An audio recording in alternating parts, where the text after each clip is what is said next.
right, everybody, welcome in for Sunday at Midwest Mixfest. We're in here day 3 with top 8 for mixed bracket, rather, not duo. We will be getting to that top 8 for duo later on, but we will be running off with that mixed bracket for 2XKO. It's me in with Razgriz over here. What's going on? You stoked? I'm ready. We had a lot of fun matches yesterday. I'm excited to see the continuation of the remainder of the top 16 down to the top 8 that we had now. So there's going to be a lot of cool matches that I'm excited for. Yeah, we've really been spoiled. Normally, like, those first couple days, it's kind of hit or miss on those matches. Some are going to be, like, kind of whatever, and some are going to be hype. But, I mean, I feel like 80-90% of them were, like, an insane watch, genuinely. So, I mean, I imagine we're just going to be eating real good here. As you see in this top 8 bracket, we are going to be running with Bakarina, Zaidi, and PZ Poi, and Nagoob over on winner's side. And if you see on losers, we have some surprises over here. It's going to be Diaphone and K7 going up against Fooly in the first round of losers for top 8. They got knocked out, actually, I think it was 2 matches before even top 16 qualifier. They lost to What the Falcon, who I believe was later knocked out by Frege or Nagoob, one of the two. I think Nagoob knocked them out of winners and Frege knocked them out of losers. And that final match we will be seeing, will actually be the first match we're going to be watching. Is going to be Zig versus Frege. So you see them getting posted up here, set up, and it's going to be a couple of sick matches to start us off here. I'm really excited. And I mean, going to be on the loser side right away, so people are going to be fighting for their tournament life right off the bat. Yeah, stakes are already high. Yeah, we're just going a little bit of a different order, but I believe we got all our button checks out of it, so this should be straight into the matches here. Hopping right in here, 2x assist on both sides of things, and it's actually going to be 4 different characters. No mirror match to start off, which we love to see, and it's going to be Zig getting the first hit of the day. We're just getting started here with the Echo, already putting out the super time warner on the screen. Forcing break already. Smart choice early on. Use it while you can, save some health, and you'll regen it likely either later this round or beginning of next. And going to turn it around a little bit with that S1 super. Oh, nice jump in here. That's going to be another confirm without any break and do whatever you want with here. Might opt for the limit strike, but already at full break. Doesn't need any more meter. Drops, unfortunately. That's a tough drop. Like you said, without a break, that's just, Echoes are just salivating when they get a hit like that, right? Because you're just getting exactly what you want, and usually can kind of loop into itself at that point to farming those limit strikes to get that extra meter. So that is going to be, unfortunately, for Frege. Alawi off the table. And the other unfortunate aspect of this with this team comp, I think we mentioned this yesterday, actually, if you have Alawi drop first, that super assist you get is so much less valuable than the Yasuo. Though Yasuo is a little bit stronger to fight on his own in neutral, so it's definitely a big trade-off there. Yeah, because that's even what I was going to mention, too, is the team comp. Alawi Yasuo, I think we saw, was it Echo Alawi yesterday or something like that? But there was Alawi, I think, doesn't fit into some of the top-tier team comps as well. But still seeing her quite a bit here, even in the top 8 now. Yeah, very cool to see. Got some good character variety. Surprisingly, not a lot of Teemo in the top 8, I'm pretty sure. Saw a couple of them sprinkled out throughout the bracket, but I don't think we're going to be seeing many here today. And the first round is going to go the way of Zig, so some solid momentum here, and going right into the classic Echo BNB. Confirm in the corner. I imagine we're going to tag launch her. And was looking for a burst there. Not going to get it. Turning things around, has to use their burst themselves. It's now both off the table. Any hit is going to lead into full conversions, assuming we have no drops. Unfortunate. Tried to get the air hop over to the other side with that cross-up, but ended up same side, so it's just going to whip in their face. I think it might have been a retreating guard in there, which is very nice to prevent all that sandwich situation right there, but finds the hit anyway here. There should be a dead Yasuo. Yeah, surely. Ari definitely got that patch recently. Another one of those drops. We saw a lot of those yesterday, continuing on to today as well. Yeah, I remember we were talking about it because there were so many drops. It was like in the same point of the combos, too, a lot of times with the Ari. We were almost wondering if there was potential reset situations. So. And yeah, I saw a little bit of like a crossover overhead sort of thing going on, but I don't think it was being set up right there. Either way, now it's the Alawi down. I think we got 3 meters on the Yasuo right now. 2 meters on the Yasuo in the back, if they can survive this and potentially look for a comeback. Yeah, it's definitely a good way to start it off, getting that strong crumple hit. If it does land grounded, and it's definitely going to be a lot stronger when Echo is the point character. He's going to stay on the ground much more than Ari. Unfortunately, when you're dealing with just an Ari on point, and you have that super Yasuo assist, it's almost non-existent, right? Basically, you can't even really let it rip. Ooh, nice I almost thought that was going to connect. Yeah, good reaction. Again, when you parry projectiles in this game, you're not going to get that full screen freeze effect, so you got to be ready right after. So good awareness to at least go for that super one, but not going to be able to recover in time and get that to connect. And we are down 1-0. Zig in the lead here. Let's see what Freach can do. It's been an uphill battle this whole bracket. Yeah, and I think I'm already liking Zig's gameplays right now so far, because I think yesterday we saw Zig wasn't feeling the most comfortable towards the end of the top 16, but right now looking pretty clean. And we saw that Echo cross-up attempt with that retreating guard. You have to wonder if you start just going for the regular H in the air rather than the cross-up button to anticipate it, at least keep up some block pressure. Double take a break into the burrito. Good block on the overhead now with the pressure building up in the corner right now. So many overheads. You're going to get hit by one of them, and now this Alawi's off the table. Yasuo going to have to do it alone. The defense is so hard in this game. As much as there's a lot of crazy mix and wild things you can do, I mean, defense is so important. I mean, it isn't a lot of fighting games, but just the amount of defensive mechanics you have at your disposal and knowing when to use each one properly is a very important skill set to develop. Yeah, because push block is so valuable, but because you only get one of them roughly every 6 seconds, it makes it really difficult to do it at just the right time between figuring out if you're doing the point or the assist push block and who you're going to do it and which block string it is. There's so much to consider. Yep. Yeah, and if you do it and you're resetting the neutral, you're giving up your assist for that 5 to 6 seconds as well, so there's definitely a trade-off to a lot of these mechanics. Retreating guard obviously gets you some space, you can get clipped below, so you're going to have to keep an eye out to see how these players maximize those mechanics, and it's going to be Zig continuing the momentum here, up on set point already, and the first interaction here. Break is on the table for Freach, and unfortunately he uses it before getting hit. Yeah, that is unfortunate. The bait does come in.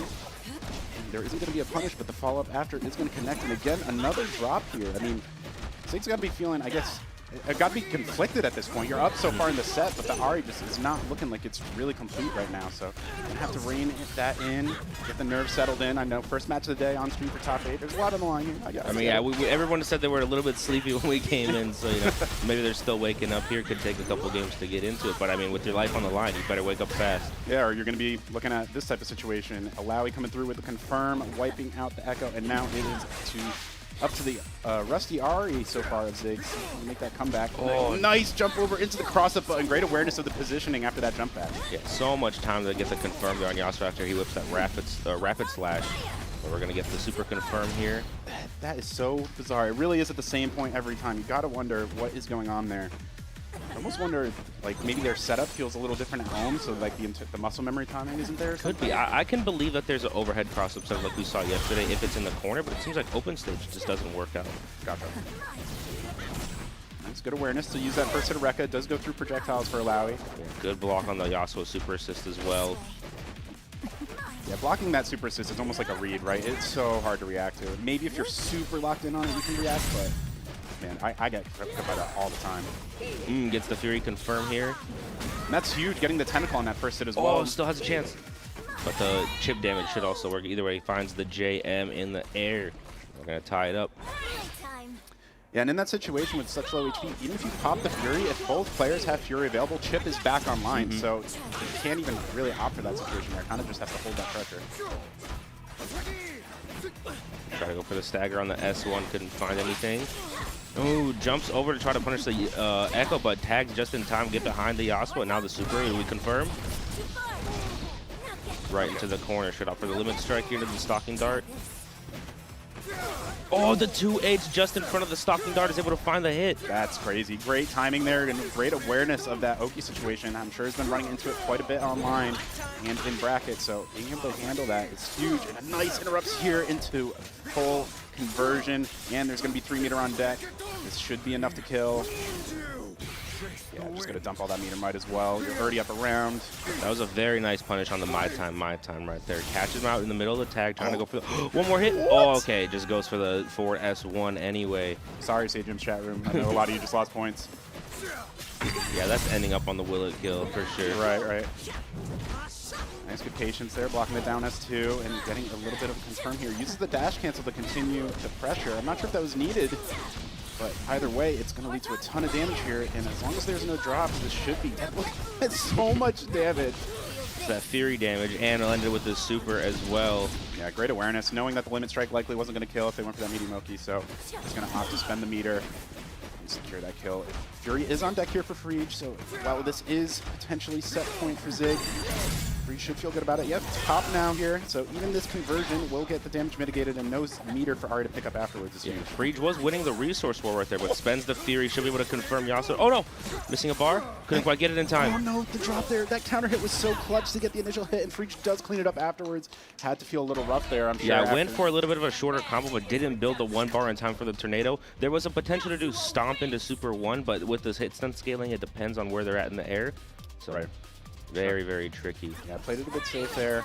Ends up working out in the end, but something to consider moving forward. Now we're in the final game here. Winner of this game will move on. The loser will be watching for the remainder of the tournament unless they're entered in the duo bracket. I'm not sure if these games are. I don't recall off the top of my head. Yeah, I can't wait to watch that duo bracket later as well. Oh man, you guys are really going to want to tune in for that later on. Reminder, as this is a first Impact event, that $5,000 prize pool is going towards the duo bracket, not the mixed bracket. If a duo wins this mixed bracket, and the only duo remaining is Dive on K7, they will get an additional $1,000. But yeah, there is still a little bounty on it, but the big bucks are in the duo only. 100%. Nice pickup here. The classic Echo route in the corner, double take a break. Oh no, opts to go for another chrono break in the air for limit strike situation. Oh my goodness, just get all those falling jumping moves right here, but it finds the hit anyway on Yasuo here. Should be dead off of this one. No break inside as well. It took a lot of confidence to go for all those rewinds on a Yasuo. They're like one of the best 2Hs in the game, right? Could have just reacted at any point, but continues to hold on to the pressure, and now it's just going to be up to the allow here. Wow, nice punish.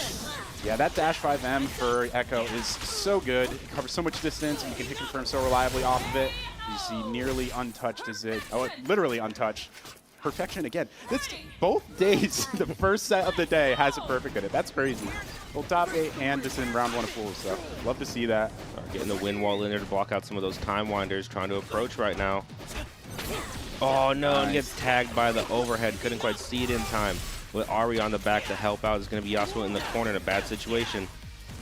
It doesn't break before the situation in the corner. No burrito on deck, so I think probably actually reacted to the fact that there was no meter on the Echo, and the burst bait is going to come in here. It's a lot of bees. Yeah, that's a tongue twister for sure. And now you're getting twisted in the corner. All this mixed good pressure. Nice watch here, good patience as well. Slowly getting out, unfortunately gets tagged there by the light. Almost feels inevitable with that pressure. Now, are we working on a back-to-back perfect here for Zig with the break on deck as well? Oh, man. Brutal spot for Freege here. No, not the double P, the double P. Yeah, you don't want that in this game. Multiple rounds and everything. He's just, the pressure is insane, just non-stop at this point. Yeah, even reaching the guard bonus right there. That's how you know you've been blocking too long. Time is going to buy some space. My time after into the forward throw. Not going to be enough to get the kill afterwards in that single hit, but the 2L will. That is a double perfect in our first match of the day. Shout out to Zig in a fantastic fashion, earning that spot into the top 6. Very, very nice. And like I said, Zig is on fire. Yesterday, we saw towards the end of the top 16, Zig was kind of, falling behind a little bit, just not really playing, I think, as well as you might expect. Right. But today, refreshed, 10 a.m., looks like he's one of those early morning gamers. For sure. I think I saw them earlier at the setup warming up, so they've been on the grind. Rightfully so. I mean, there's a lot on the line here, and they'll be playing the winner of this next match we have coming up with Diaphone and K7. Another losers match? Yes, this is going to be losers match as well, so we're going to get both of the first round of losers matches done and out of the way here.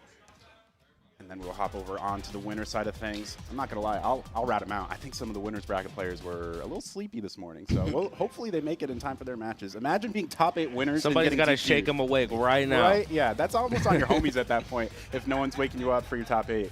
But winner side privilege is crazy. Yeah, you already have to get reset on in grand finals, and now you're also going to make everybody wait for bracket? Oh, that's brutal, man.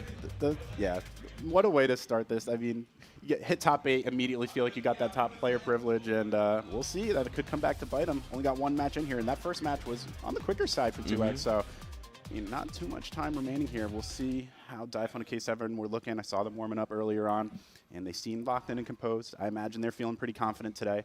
And they do have 2 brackets that they're working on still, right? So they're on their losers run here. Only 1 loss remaining before they can get knocked out of this one, but they do have 2 losses remaining on the duo side of things. So it's kind of it must be an interesting feeling to kind of, you're basically running 2 brackets. They could have opted to go solo and mix, but they're just saying, or hey, even just how you fight, how you fight against the duo is also different. It's like, okay, this guy plays like this, then you have to be ready for the gameplay mix up whenever you get to the other character. But in the mixed bracket, they're the only duo left against, everyone else is only playing as a single right now. So. Yeah, it happens to be a lot online. I feel like on in-person events, it's going to be a lot easier to remember, hey, I'm playing against a duo. They're going to have different personalities. Sometimes I'm just like getting matches so often online, I'm like halfway through, I'm like, oh yeah, this guy's getting hit by the same thing he was blocking before. Oh no, it's actually someone else. Like it's 2 separate people. So definitely got to be aware of that. But Fuli is going to have a tough road ahead of him here. Felt a huge pop-off actually yesterday after securing a spot in top 8.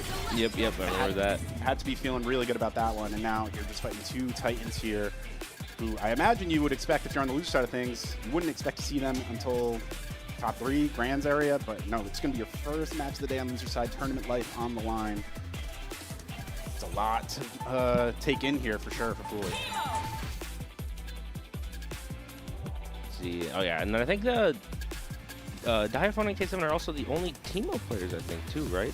Out of the whole top 8? That I can remember, yeah. Because I know we have Echo on almost every team, but I think Teemo is the only one that's or they're the only ones that have the Teemo. Yeah, of the top 4, we're mostly going to be seeing Echo, Yasuo, and Ari. Yeah, to my knowledge, at least on the mixed side of things, I'm pretty sure it's just going to be Diaphone rocking the Teemo.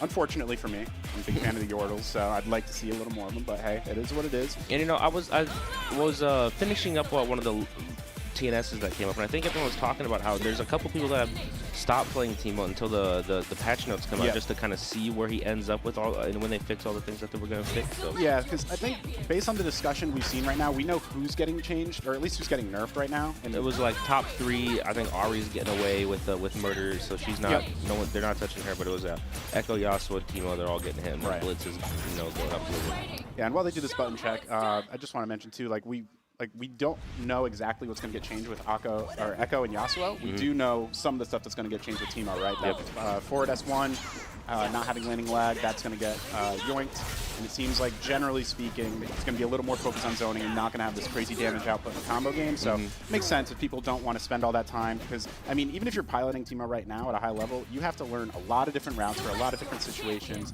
You got to know based on screen positioning, based on hit stun decay, based on your badge progress, and being able to adapt to those on the fly is going to get you a long way. And I can totally understand if you don't want to just spend all that time labbing out that muscle memory just for it to get taken away in a couple days. So yeah, and even when I looked at one of Sajam's tier list too, and he was talking about, he's like, he doesn't want Teemo to be bad either because he's a pretty technical character. So you want him to have, a sort of high power level just because he takes so much and he's a little demanding. Yeah, and that's honestly the nice thing as we hop into the match here. It's really the nice thing with the top 4. As strong as they might be, I still think a lot of the other characters are totally relevant. But even more important, the fact that these characters are the ones on top, they're so cool, so fun to play, so famous as well, and very popular among league characters. So if anyone was going to be in the top tiers in the current roster, I think it's in a pretty good spot right now. So I'm sure we'll see things change up on Tuesday, but for now, we're chilling and having some fun matches. Yeah, K7 though, putting in the work in the corner right there. Oh, couldn't quite get the dash up there for the 2H1. Oh, but a nice parry, very sharp. That's so hard to parry time wind on reaction. You got to be looking out for that, and you get a nice reward here as well. Going to get this corner pressure. I imagine we're going to set up for a reset. The scaling's pretty low here. You do have 3 bars, so you could dump it if you want. Makes sense. A couple mushrooms. Yeah, double down as well. There's so much damage from the Super Shroom, even late in the combo. And now you get to set up the bush into fire. Yeah, lock him in the corner, get the cross up on the overhead right here, and now it's going to be a dead Alawi. Echo solo on the board. You know Teemo's got that mix-up badge on deck. It's so much pressure. And we're working up another perfect, too. Yeah. Oh, well, oh there it goes. Commentator's my fault. It's all good. It's all good. 3 in a row would have been a little too much to ask for. And, ooh, interesting. Got an interrupt there, so that wasn't even catching a jump. He was already committed to an action. Very interested to see what they were potentially going for. By the way, clean start for Diaphone K7. Looking like a totally different beast from yesterday.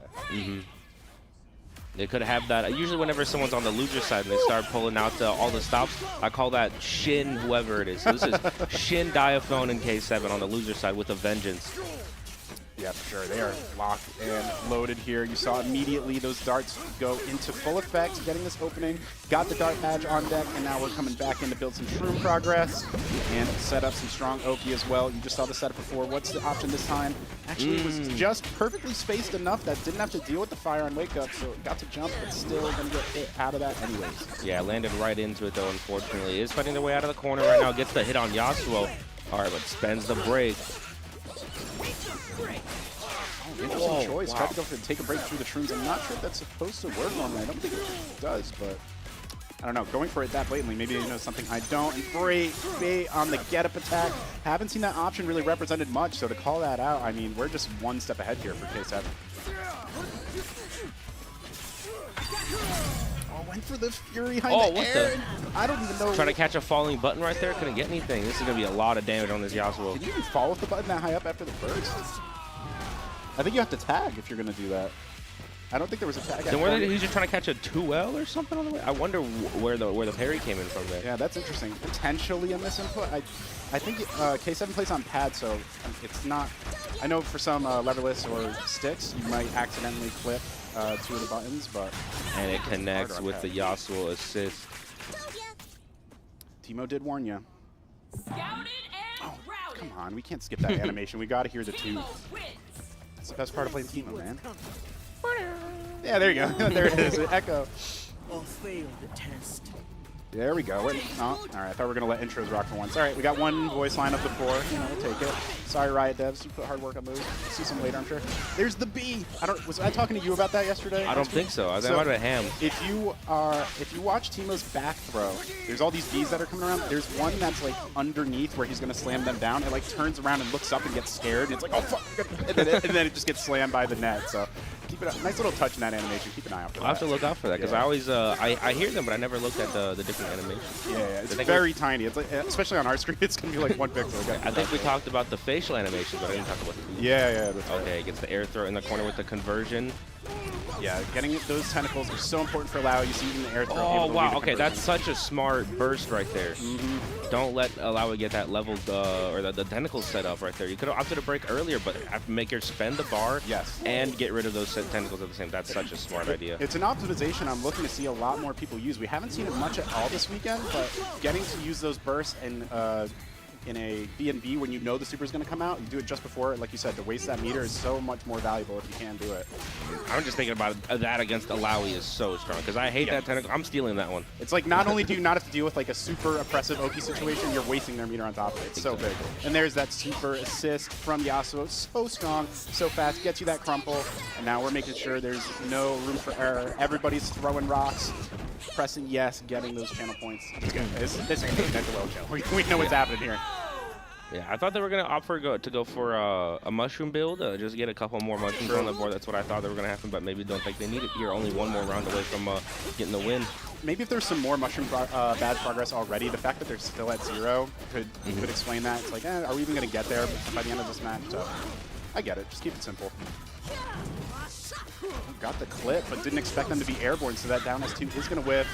Either way, you are going to be able to set up Oki afterwards with this install super. Great defense out of K7 and perfect use of the Hasagi to cut through all 3 of those tentacles afterwards. Oh! Jumped into the twirl. Clip the very top of the head here. I'll go for the record string, finish on the back end, trying to set up shop, clears out all the mushrooms though. Yep, one swing of that forward S1 for Alawi, so valuable if those things are already down. Corrects the proper way. Oh, and gets tag counter hit with the after the tag out, putting the overhead on the screen. Not able to pick up afterwards too. Didn't go for the launcher. Not able to pick up. And Diphone just gets smacked with the face there. Not sure what button he was going for. Oh no, unfortunately lands on the ground. You don't want to block that standing. You want to get it in the air so you don't have to worry about that overhead low mix. Oh, that was cheeky. Interrupted the start of that tentacle attack with Alawi to potentially bait out an action. But I can't believe that hit both of them the entire time. Yasuo just doesn't drop these happy birthdays. It's insane. And now huge value out of the Super Shroom. Got to kill the assist character first. Unfortunately, not able to continue the combo afterwards. Nice handshake tag. Get him on the other side. Good timing on the 2H as well to catch it when they crossed over and then have a combo still adjust the proper way. Very, very nice.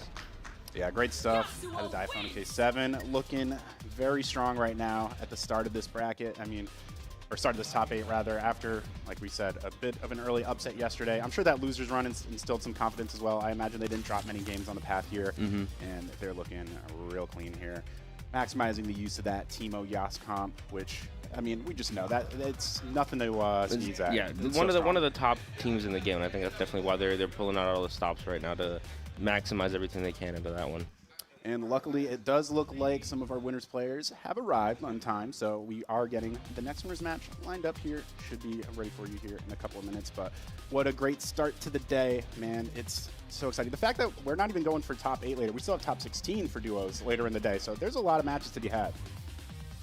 Yeah, definitely going to be a lot of fun because I think those start at what time again? Around 1:30, I believe. 1:30? Local time, yeah. Yeah, because I think I'll be watching the top 16 and then top 8, and then I have Tekken right after this. So that'll be an action-packed couple hours for that. Yeah, there's a lot of sick matches going on today. There's a lot of top 8s that wrapped up yesterday as well. Fantastic venue, fantastic event. Everyone's been having a great time. Shout out to Pete and everyone on the staff for putting together a sick event. If you guys can make it out in the future for Midwest Mixfest, highly recommend it. No bias at all. The fact that 2X is here is for sit back. No, it's really a great time. I'm glad I made it out. Got to meet a lot of cool people so far, and yeah, I mean, getting sick matches is really cool. Midwest has shown up and put on a show, which we love to see. Yeah, and I love that. I was talking about this, I think, on the Tekken commentary. I just love how Midwest Mixfest is starting to sort of live up to the name, where it's like there's a lot of different, of the Midwest regions come out. Chicago, the Illinois region, Ohio, even some of the Dakotas come out here too, and other things like that.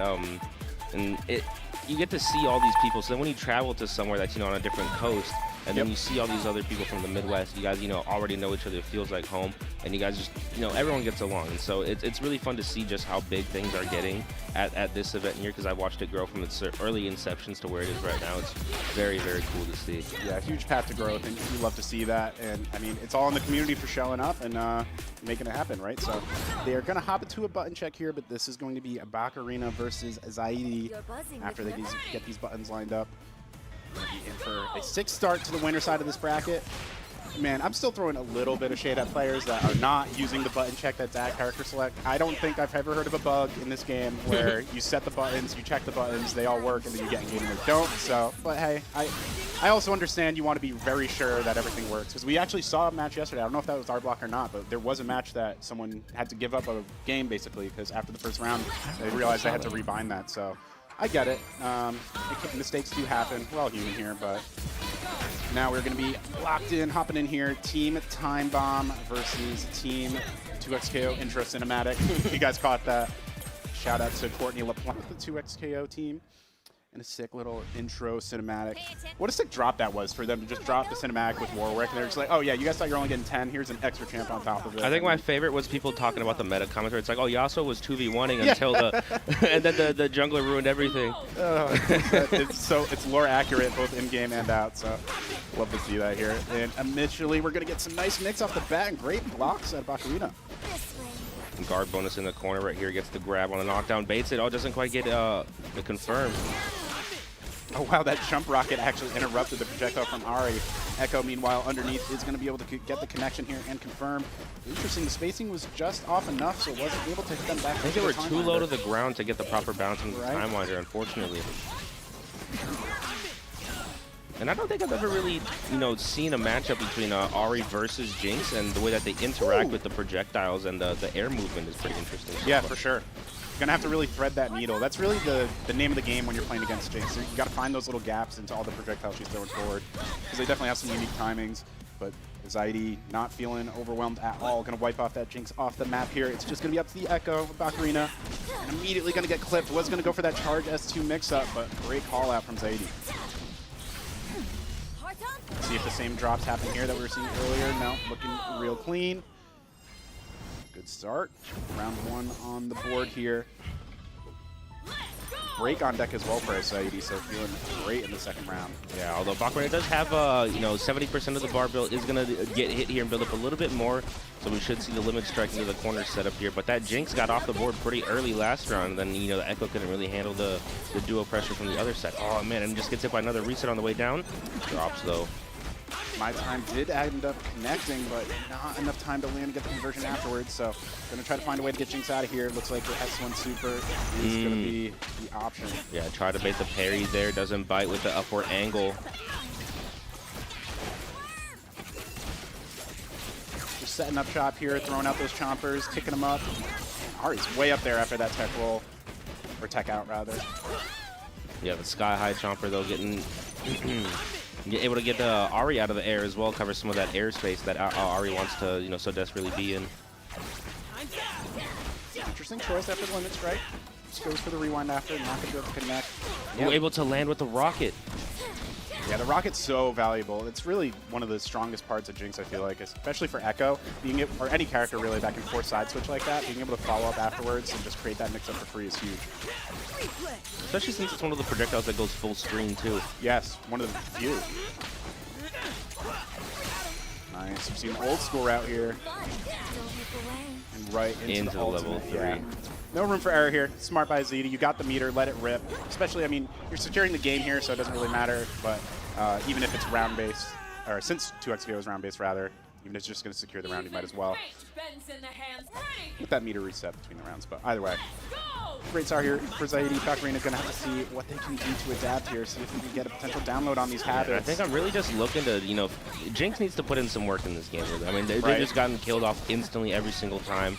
I think it was always due to the Ari as well. The Ari just comes in with the, you know, jumping move, just falling down, advancing, and then Jinx can't really do anything. I mean, a lot of Jinx's strongest tools to get those openings are going to be the running M and then the zap, right? And both of those really are just negated if you're jumping and flying over that. You're just staying on that vertical plane. You see the zap did connect, but on the wrong character, unfortunately, and now Echo's going to be able to clean this up with the limit strike. Yeah, Echo just hits the short hop right over. Jinx off the board again, not looking good for Ocarina with the Fury or the, you know, no break meter as well. Oh, the short hop. That's messed up. The ambiguous cross up there looking like with Street Fighter 4 here. Getting the full conversion afterwards as well. It's so funny. I remember when we first saw Echo's air hop, a lot of people were like, oh, well, it doesn't feel like we could have an actual air dash. It doesn't feel as good, right? But as time has gone on, it really seems like you get a lot of value out of that. Yeah, it definitely changes up all your timing here for, you know, your mix-up, and it just really makes people second-guess whatever they want to do. Yeah, whether you want to do like a jumping H on block into air hop on the other side for cross-up, you could do instant jump right away into the air dash to create like a weird timing on your jump art. There's a lot of stuff you can do with that. And there's the Ari just getting over all of the zoning right here. I don't care. I control everything that's, you know, one jump distance away.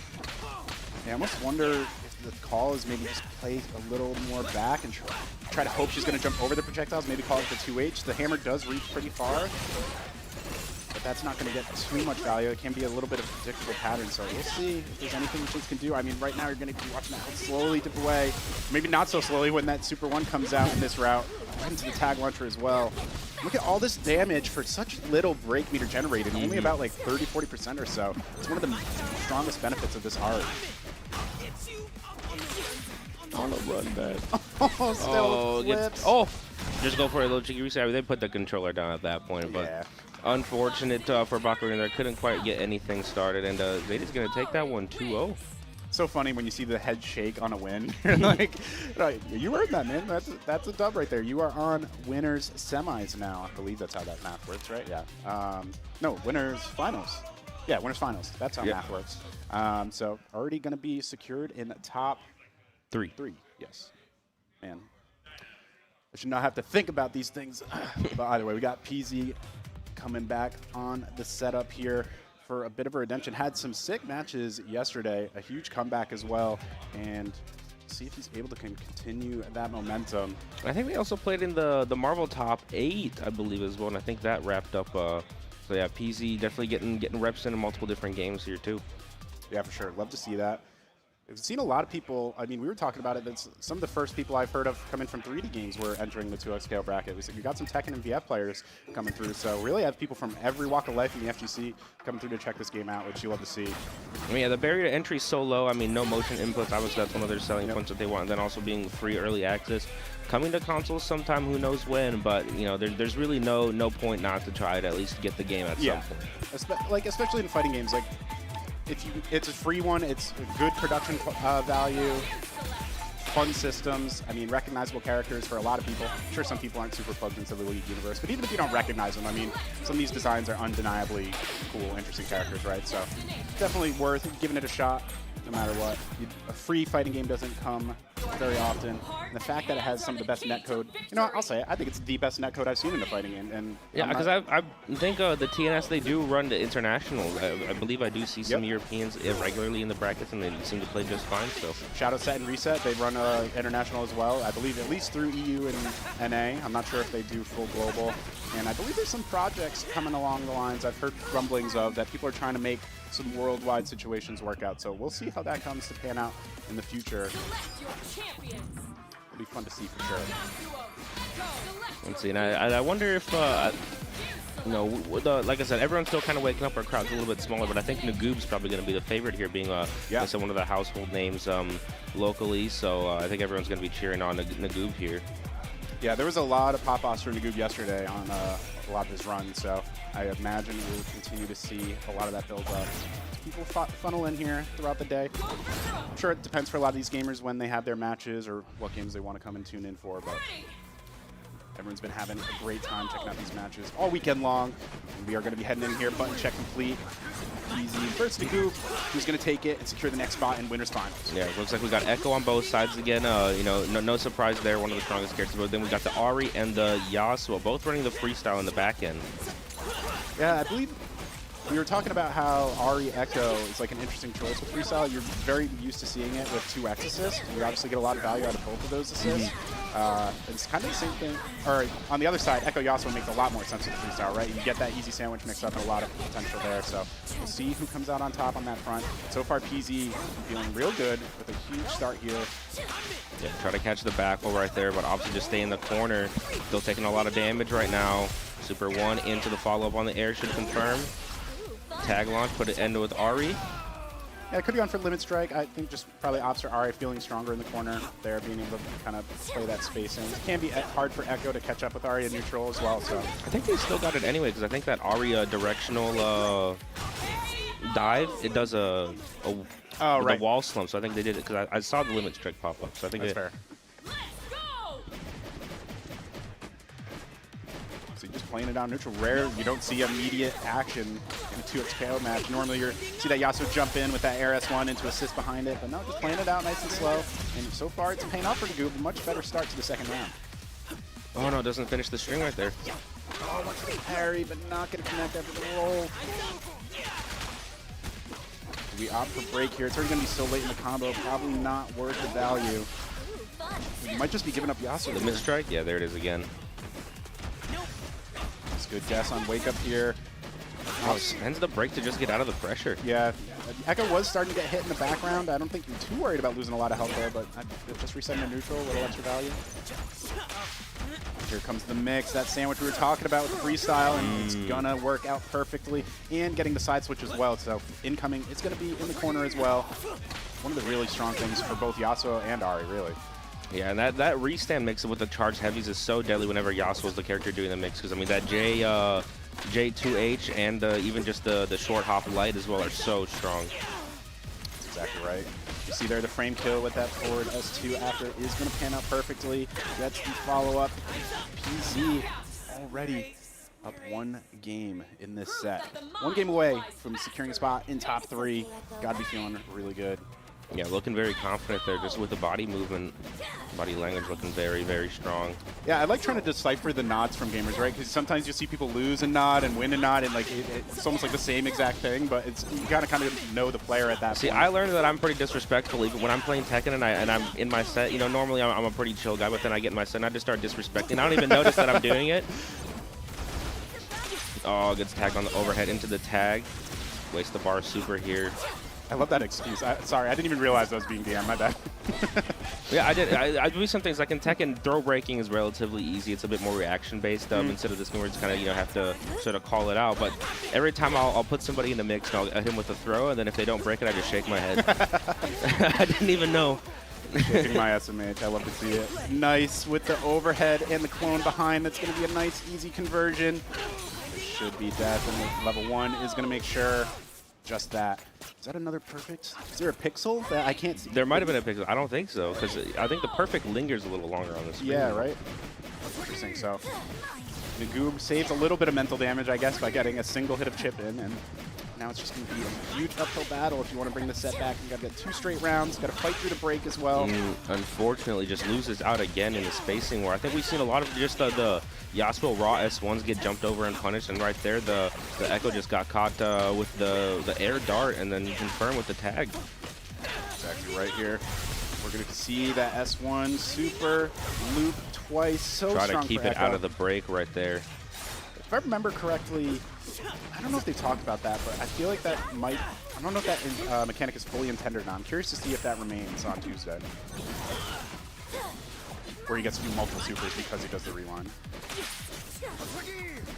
I wonder what they'll do about character. I know that a conversation in the community outside of even Double Down is just characters that can super mid combo, like is it Aro, Echo, or Ari, Echo, and Teemo, Yasuo even. I wonder what they'll end up doing with those characters. For sure, definitely something they have to consider. And again, went for the parry after the roll. It feels so early with those parries as well. I wonder if they're just, maybe it's a preemptive call out or whatever it may be, but Echo's minus after that, so.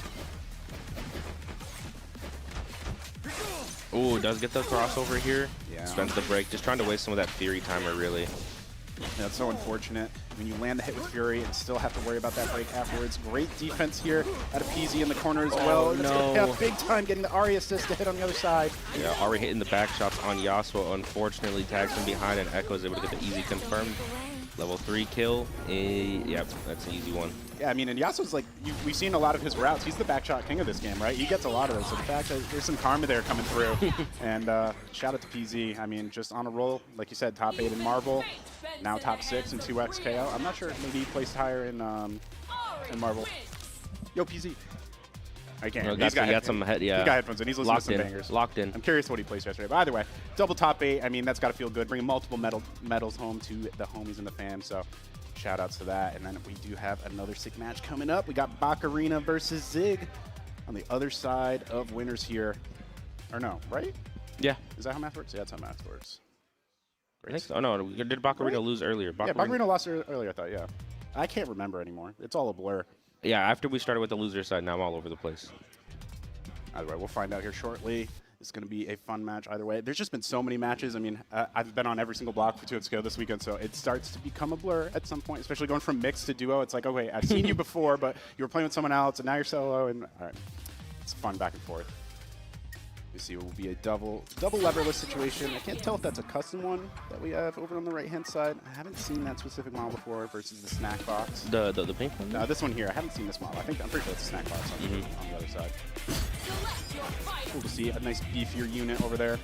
This game feels so good on leverless, man. It really does.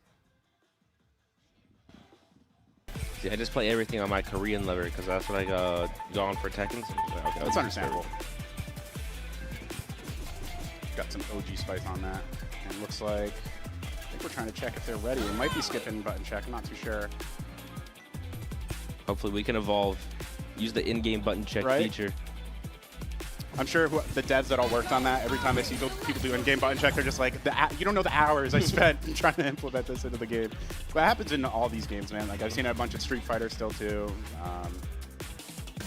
I'm not sure Stride lets you bind it at character select, but Button check, okay. yeah, this will be a button check here as they hop into the progress. Tekken is the only game that I've seen that people don't do the in-game button check because they have the button check feature. Oh, really? They actually respect that? Okay, good to know. All right, shout out Tekken players. They're real ones. Shout out this stage. I believe this is the first stage we ever saw in gameplay with the duo. It was like Darius and Echo, Ari, and I think it was like those are the first Jinx, four. actually. I think Jinx was also we saw Jinx like very early on, and they just never mentioned her by name for like a year or two plus. It was very funny. And then they're like, oh yeah, Jinx is in the game, and everyone's like, what? No way. Yeah, because I do remember the first gameplay that I saw was on this stage with Darius Echo. Was the very early gameplay footage that they had. It's so funny. If you go back at home, you pull up that video back in the day. I want to say the title of the video was like Riot X Arcane Project L or something like that.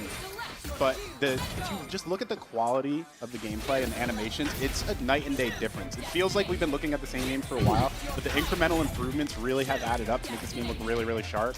I mean, everything back then was so much more framey. There's way less frames of animation between everything. Things look much less crisp. Got a couple fans in the house here. Yeah, people getting loud back here. Bacarina got some fans on deck. We'll see if Zig can fight through the home crown advantage.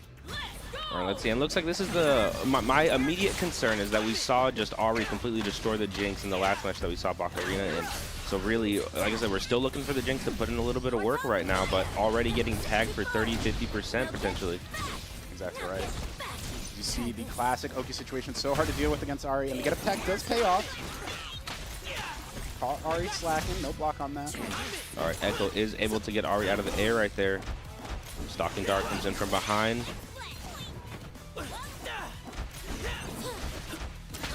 Nice. It feels like blocking in the corner, it's like you're just delaying the inevitable, right? Like at some point you're going to get opened up. There's so much potential for Mix in this game. Like I said, with the push block only being one use, you have to place it correctly. Yep, 100%. I can't wait to see Goichi play this game. I hope he's playing. I'm actually not sure if he has been at all, but I just would love to see that level of defense because that was a big claim to fame in the DBFZ days, just being able to block for 30 straight seconds. Oh, here we go with the full parry sequence.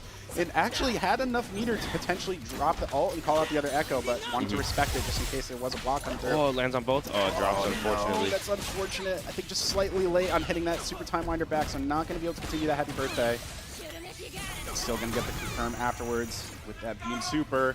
She's got him. She's shooting him. That is Echo off the table here. Let's see if this Jinx can put in a little bit of work against the Ari here. I know that's very difficult for her to get in. Upward angle. Oh, it just goes right over. Oh, it tags out though. That's the use of the double down. Still got a Jinx in a little bit in the back. Tried to get the 2H on the air dash in, but landed in time. And you know, I think Bacarina was playing 2X earlier, weren't they? So I think they're doing the double down now, if I'm not mistaken. Oh, that is correct. I don't think we saw double down at all. So maybe trying to adapt a little bit more. You know what? That makes a lot of sense for this team. Being able to call out the Ari in the air with Beam Super, and then you can do the super tag and bring Echo in. Yeah, because now that I'm thinking about it, I'm like, I don't remember seeing the Beam Super last time, maybe once, and then they were trying to play it. But now I think we're going to see it a lot more just with the double down. I think that's a much better way to play defensively against this Ari. Yeah, I'm curious to see if Zig is aware of that, and maybe they play a little bit more safe with the Ari. Maybe throw some less stuff out in the air after those air dashes. You see the 2H is able to connect on that one, barely catching the feet, so going to force the burst out here. Just bouncing away here at the rocket jumps. It's an interesting choice. I've noticed Bacarina likes to opt for that rocket jump after, where you can cancel that minigun at any point to do a standard rocket forward and continue to pressure that way, but not really opting to go for that ever. I think it's because you don't get too much. If you're full screen, they can jump over it. If you're not, they have to block it, or they can parry it and then close the gap. So maybe just opting to go backwards. And if you still have a stick, you can call the My Time and then retreat and get the Echo in there. So maybe there's a little bit of that going on. So. See if the burrito comes through. Oh, not even. Just going to go for a tag launcher after, and the chomper is going to pick up afterwards. Easy overhead confirm right here. Barely, just not going to kill. The crowd is loving these supers.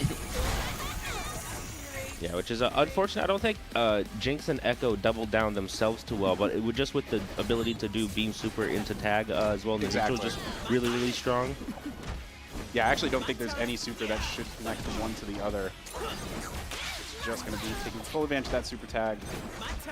See if that comes into play here. Great. Good defense against the Ari right now. Exactly right. Good block on the zap as well. It's so quick and hard to pick up. And after the overhead connects, it's just going to be a quick little reset into another opening. Yeah, just using those frames to trap that Ari. Don't let her move anywhere, get anything started. There's no meter here, so Limit Strike is going to come through, generate 1 meter each, and now Fury is available. Good block. I would have got hit. Gotta wonder when Zig opts to pop this Fury, because a single straight hit could end it. Yeah, I was gonna say, it makes sense just doing a neutral, hopefully regen a bit, and then the jump is gonna get caught out, so. Put out the 5M on the screen there. Don't let that Ari get anywhere near you, especially when she got that Fury, because that could be an easy dead character into a comeback. Bacarina already taking the lead, looking very comfortable right now. And this is the Jinx that I think we were waiting to see, right? And I think it comes down to the double down. I think it's just putting out a lot more pressure. You have the threat of the beam super into the tag, and then you know, letting Echo get any sort of clone or time wander on the screen as well while that's all going on. It's clipped right after, but you can cancel that overhead into special, right? Even on block, or does it have to hit? For Echo Jinx. or Jinx, you can cancel into special. Interesting. So just got raw punish afterwards there. Could have rocket jumped out of there. We saw that could have potentially been a cross-up attempt, but didn't get the 2H this time. It's just a regular 5H. And now parry is going to pay off here. Is that going to destroy the projectile? No, No, it doesn't, unfortunately. Too slow. just barely not fast enough, so ends out huge for Zig there. Zap is going to connect, unfortunately, on the assist character that was behind Ari somehow. Maybe there's an extended hurt box situation there or something. Yeah, that went through the Time Winder, and it also hit Echo in the back, but Ari just able to go right over it. Looks like, here we go, got Echo stabilizing the combo, is able to get the confirm limit break. What do we go for?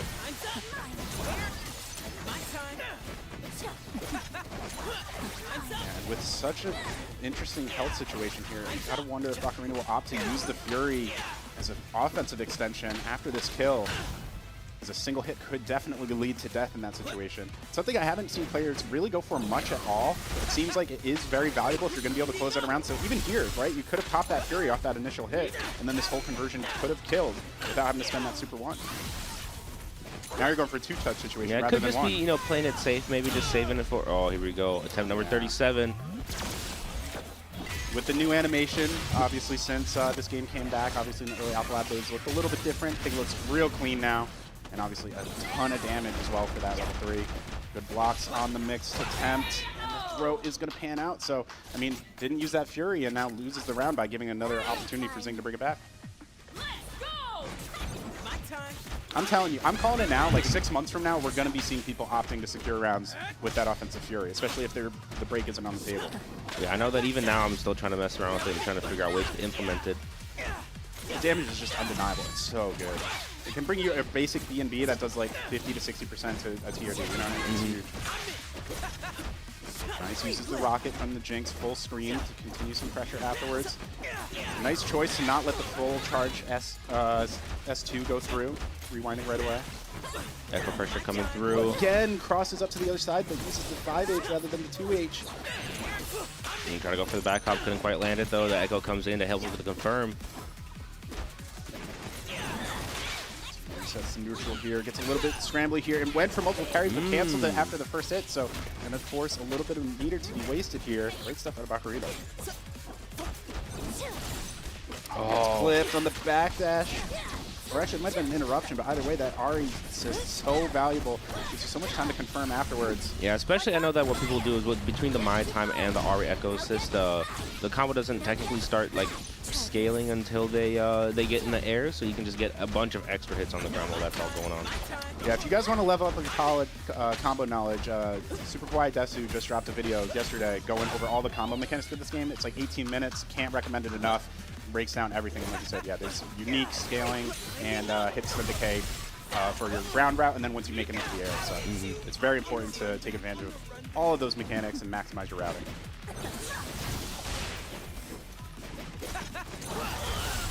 The super assist again from Echo is going to connect, force the Fury out here. Now Fury available for both. Oh, is able to players. connect, doesn't confirm? Catches a retreating guard with the low. This is going to be huge. No break on deck. And as much as Fury can mitigate that damage, there's 3 meters waiting to be spent, but we're dropping again. The character with undroppable combos has been dropping all weekend long. Multiple players. It didn't fully connect on the ground. Chance for left Bacarina. Time is going to come into play here, and you still have to make it through Fury. I don't think Zig has to do literally anything. This could just be secured. Yeah. Bringing us to a game 3 here. One single game here decides who makes it to winners finals. The crowd's getting hyped for their gamers here. See who's able to lock in, stay composed. A lot of tags going on, switching between a couple different characters right now. Jinx trying to put out some projectiles on the screen. I mean, that's a deadly combination. You got the Clapper with the rocket and the Time Winder all on the screen. How are you going to get past all that? Yeah, especially with the rocket and the Time Winder traveling on the same exact trajectory. Like, you deal with one and the other one's just sitting there right behind. I'd actually be interested to see if anyone has broken down how that priority works. If 2 projectiles are on top of each other, is it like the point character's one has more priority, or I'd be interested to see.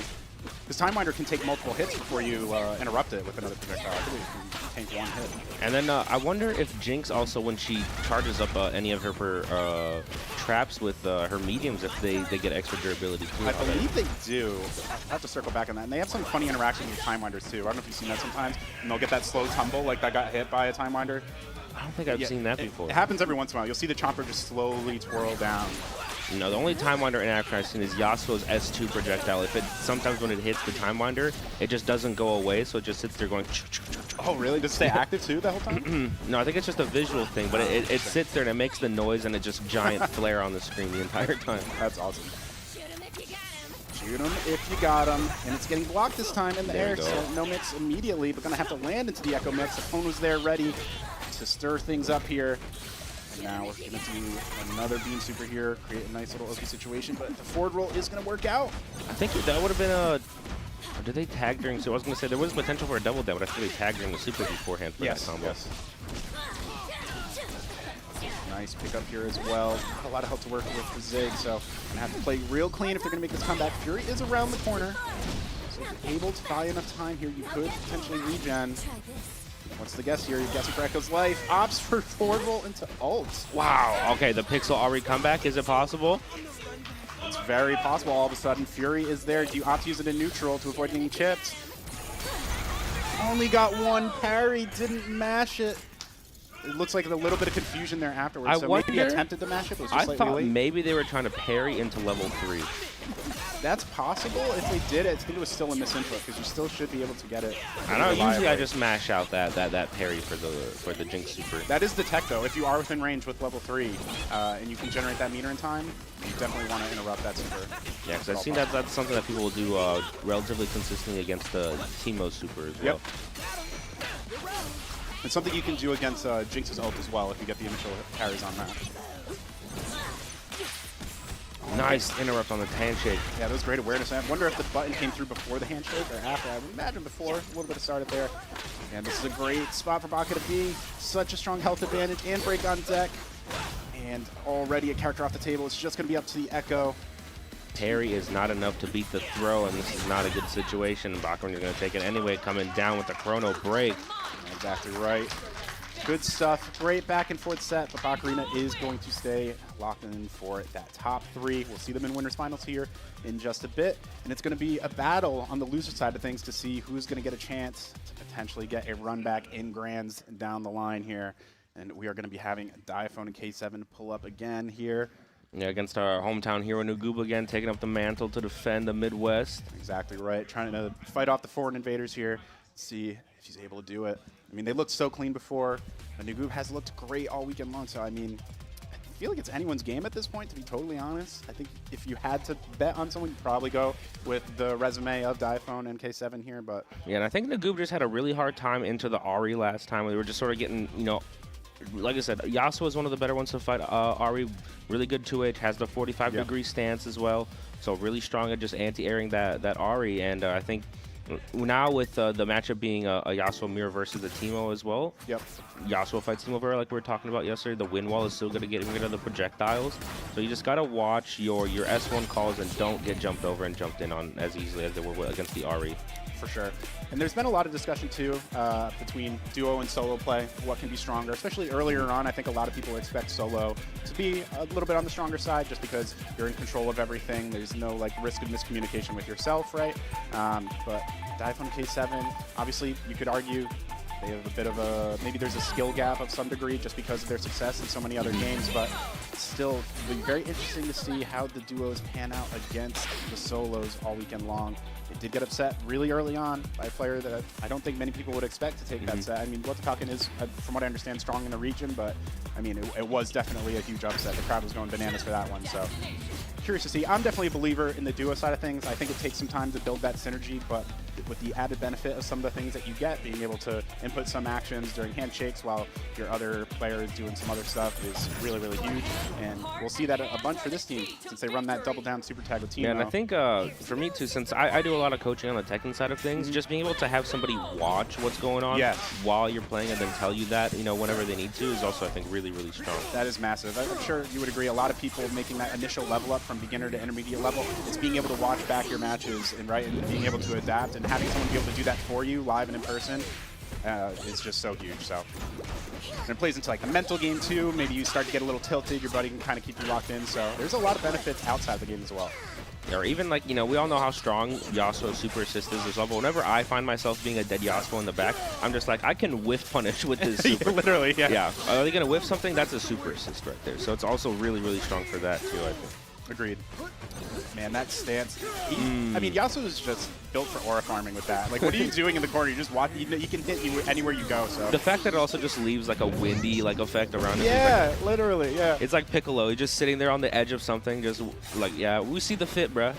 You could literally like crop that image, like that, make a gif of that wind flowing through and putting on like the edge of a cliff, overlooking the distance. And you got an anime intro ready to rock, right? Right now, we're going to need an anime level type of comeback for Nagoob if we're going to bring this round back. I don't think we got any drops here. We're not going to be spending Fury this early on at this much of a deficit. This is a long combo. Yeah, Teemo got those for sure. That's one of the trade-offs for Teemo. As strong as he is, a lot of these really strong combos he has are so long that you just generate a lot of break meters. So there is a little bit of a trade-off there.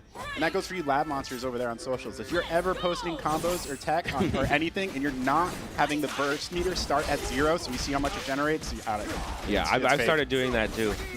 You got to do it. Because there's been so many TODs or whatever, it's just like, oh, well, it's a TOD, but they can break guaranteed anytime you get it. So what's the point? And what's the point of trying to go in against the slingshot with the Yasuo coming through? It's really tough to deal with. See the grass still there. If they nice use parry. it. But unfortunately, tags out into the Teemo, doesn't get anything for it, and now we're going to build the mushroom loops. No, it's really funny. That same situation happened yesterday with Diaphone, where an extra shroom was there during that shroom loop route, and he actually dropped the route because of it. I wonder if he went back and labbed it, and now he's picking it up afterwards, and now leading to death right after that same interaction. That's some of the adaptability we're talking about with Teemo. You really got to be ready for so many different situations. That's what I was saying too, is that with these two having a whole day to lab out, well, whatever problems they were having the day prior, I think they're also going to be very ready for anything that's going to go on today. Absolutely.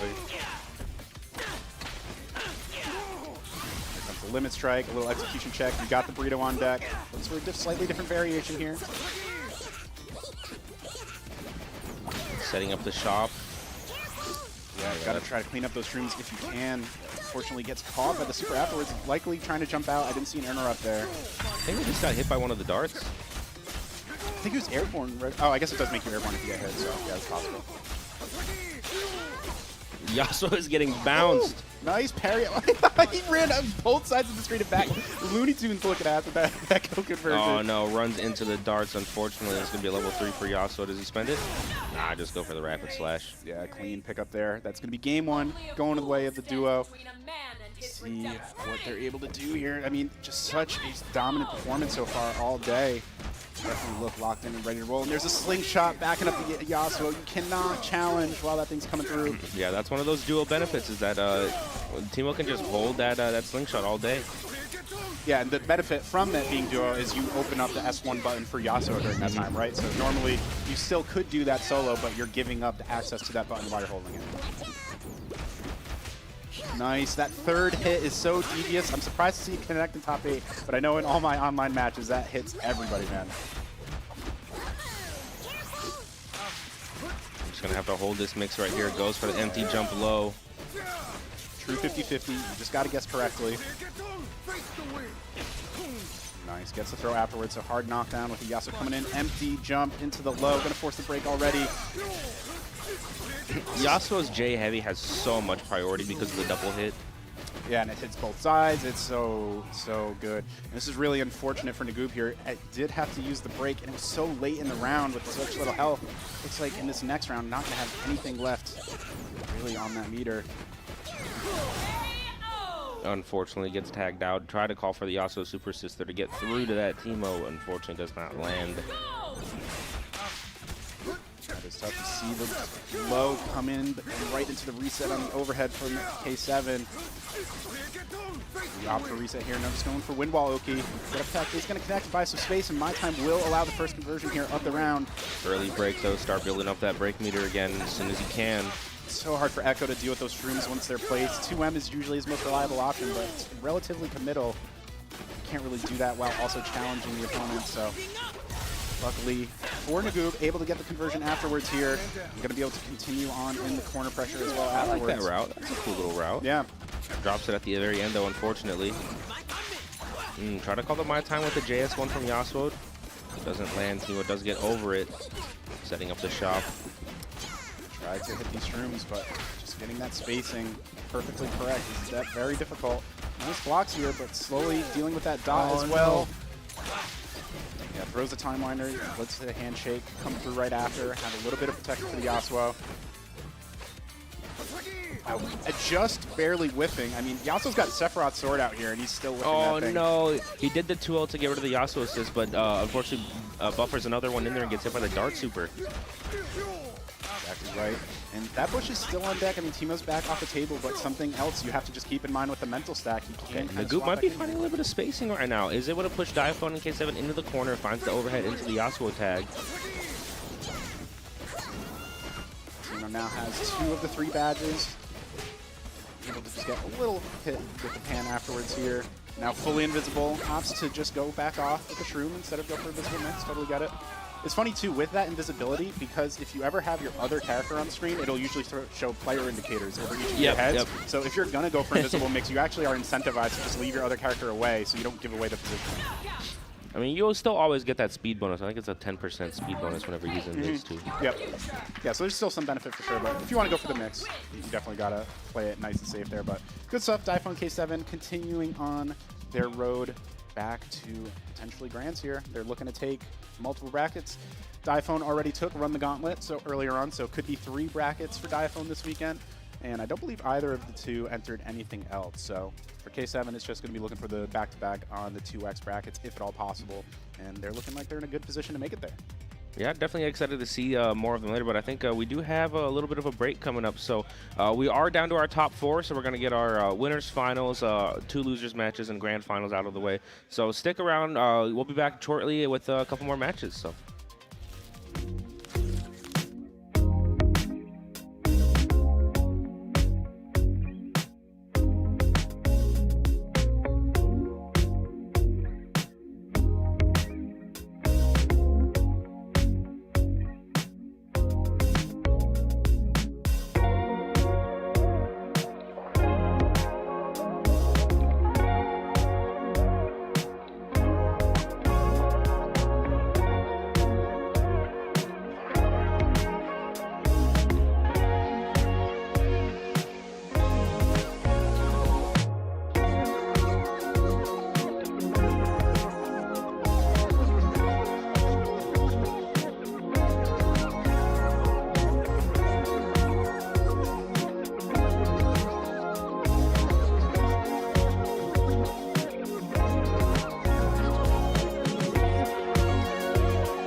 Welcome back, guys. We have top 4 coming through for the mixed bracket for 2XKO. Day 3 of Midwest Mixfest. It's been a sick weekend all around.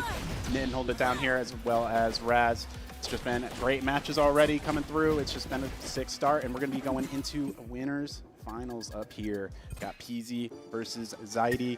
And PZ boy yesterday got second in Marvel 2, so already in back-to-back podiums. That's got to feel real good in multiple games. And we're spanning decades, right, between these games. But no gold yet, so I'm sure PZ's eyeballing that first place. That's true. If you ain't first, you're last, right?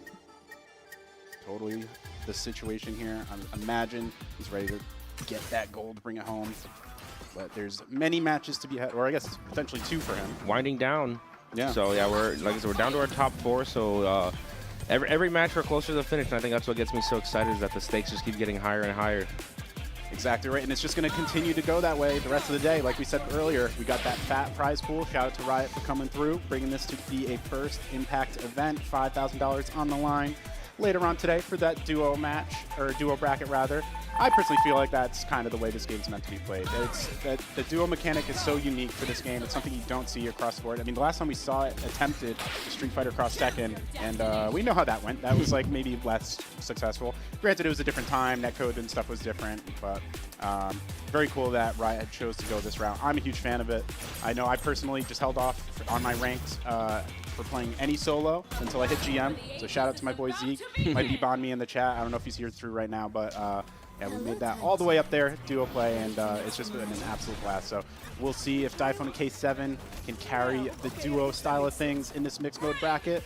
But until then, it's up for this winners finals. PZ and Zaidi, let's get it. Yeah, looks like we're going to get another Ari Echo team right here. Both running the freestyle for this team. Gets the mix right away with that sandwich pressure. It's the overhead, so valuable when you have your clone or assist ready to roll with that. Just gets the rewind in the corner, able to get the hit, gets the break out of PZ here. PZ on the fighting his way back and going for the limit break, trying to get that break meter back. Wow, okay, I like that. Putting the assist on the screen right there, getting the RE carry.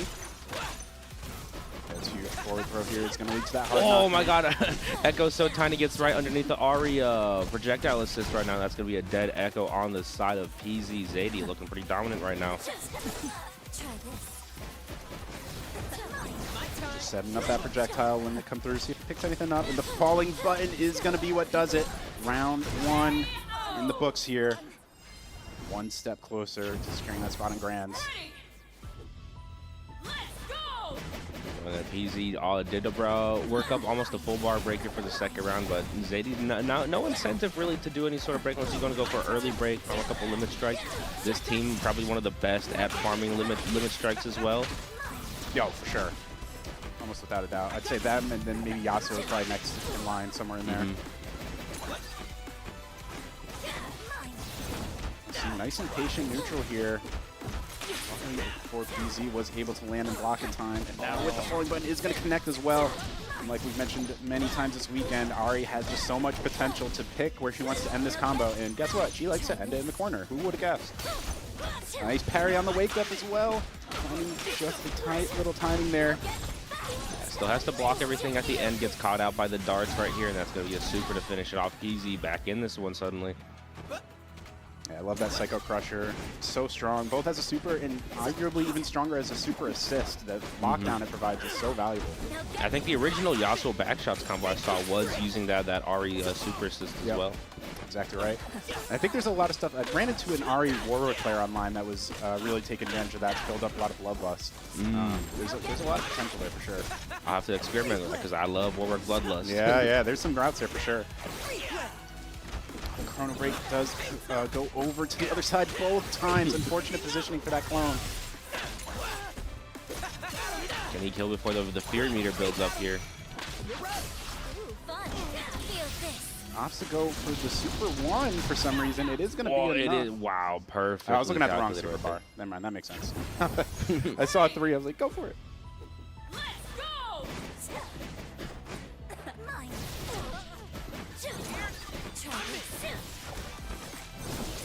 Ooh, that projectile did end up clipping the assist character, but not going to get too much out of that here. The falling Chrono Strike is going to land, leading to the classic B&B, and we are breaking before landing on Time Winder. Good choice. Personally, I would have liked to see the break slightly earlier, but maybe because that route started maybe in the not classic sense, so wasn't positive it was going to confirm. They hit the break just outside of the distance that Echo could have blocked. Because I mean, we saw a couple of different baits earlier. People really like to break right as Echo's charging that you know, the 2H. Tag the toes. 2L, 5L. It's rare that the 5L does connect for Echo. That is a very stubby button, but that's why you got to maximize the knowledge of your spacing. There we go, Sacred Crusher again with the kill.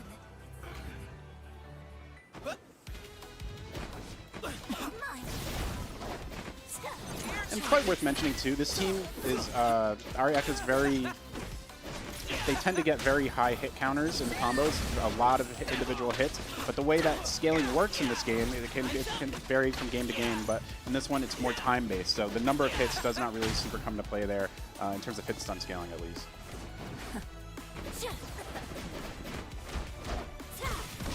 Nice flip. Oh, opts to spend the Fury there. Didn't want to get hit by anything else in the follow-up.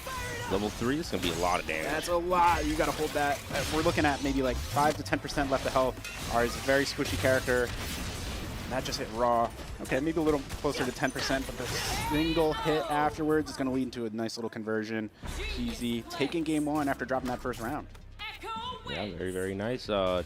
Coming in, the Ari Echo doing some work here for the side of PZ. Looks pretty locked in as well right now, taking some deep breaths, getting locked in. I think Zadie, even though they won earlier, they didn't seem that happy with their performance. So yeah. I wonder if you know, that's coming back into me not feeling as confident as they might have wanted to. Yeah, I don't know Zadie's personality, so I know some gamers will be just, they're never happy, like unless you get a double perfect, right? Like they just always think there's stuff they could improve on, but I mean, Think was playing pretty well before, and now he's running into no slouch in PZ. Like we said, second place in Marble 3 is no stranger to making big-time comebacks, I would imagine. The game's all about just, you're going to get slammed and you got to regain for the next round. Can't believe there was no block in time for that one. Just tag the legs with a 2L, then just wait it out. Nice goes for that intentional reset, force the get-up timing. PZ very sharp, and then just take out the Ari in the back after the block string. So there is 2 meter on that Ari in the back, so there could potentially be some super tags, but that's only going to come into play if this combo drops, which it does. So yeah, try to get for the charge JH, but couldn't quite land it. Either way, PZ Boy still takes that one. And now just, I don't know if we got the confirmation that was ever first to 3. I have not heard on that. I'm going to assume it is, but I'm not entirely sure. So potential set point here. Either way, going up 2 games to none would be a huge advantage as well.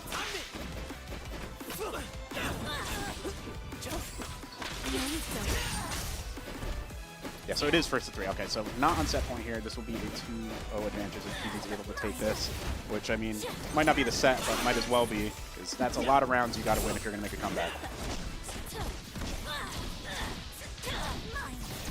Yeah, trying to push this Echo into the corner here. Limit strike. There it is. Set up the stalking dart. What do you go for? Oh, didn't get the back roll catch, but try to go for a same side mix-up there, just to chase the roll. It's funny, too, when they first implemented the change to Oki in this game to add that get-up roll option, and they were like, hey, forward roll's going to hard punish that and give you hard knockdown. I remember everyone seeing, like, it's just all you're going to see. The roll's going to be so bad because you're always going to get forward punish. We haven't seen many throw punishes this weekend on that. It's pretty tough to react to. You kind of have to hard call it out. You know, I think what it is that every single Ari is just expecting that somebody's going to hold it, so then they're like, oh, wow, he actually did the forward roll, and then they just forgot to throw. Yeah, it's, like, so underrepresented, for sure. Oh, nice pickup afterwards. We saw that again. It represented a second time.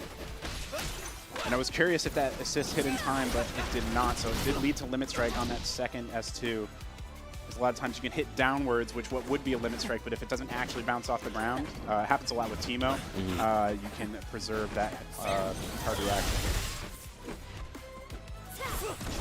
Nice flip. That's going to do it. You got to watch your toes. Another 2 rounds straight for PZ. Ever since that first round, it's just been all PZ at this point. See, they're able to download at this point.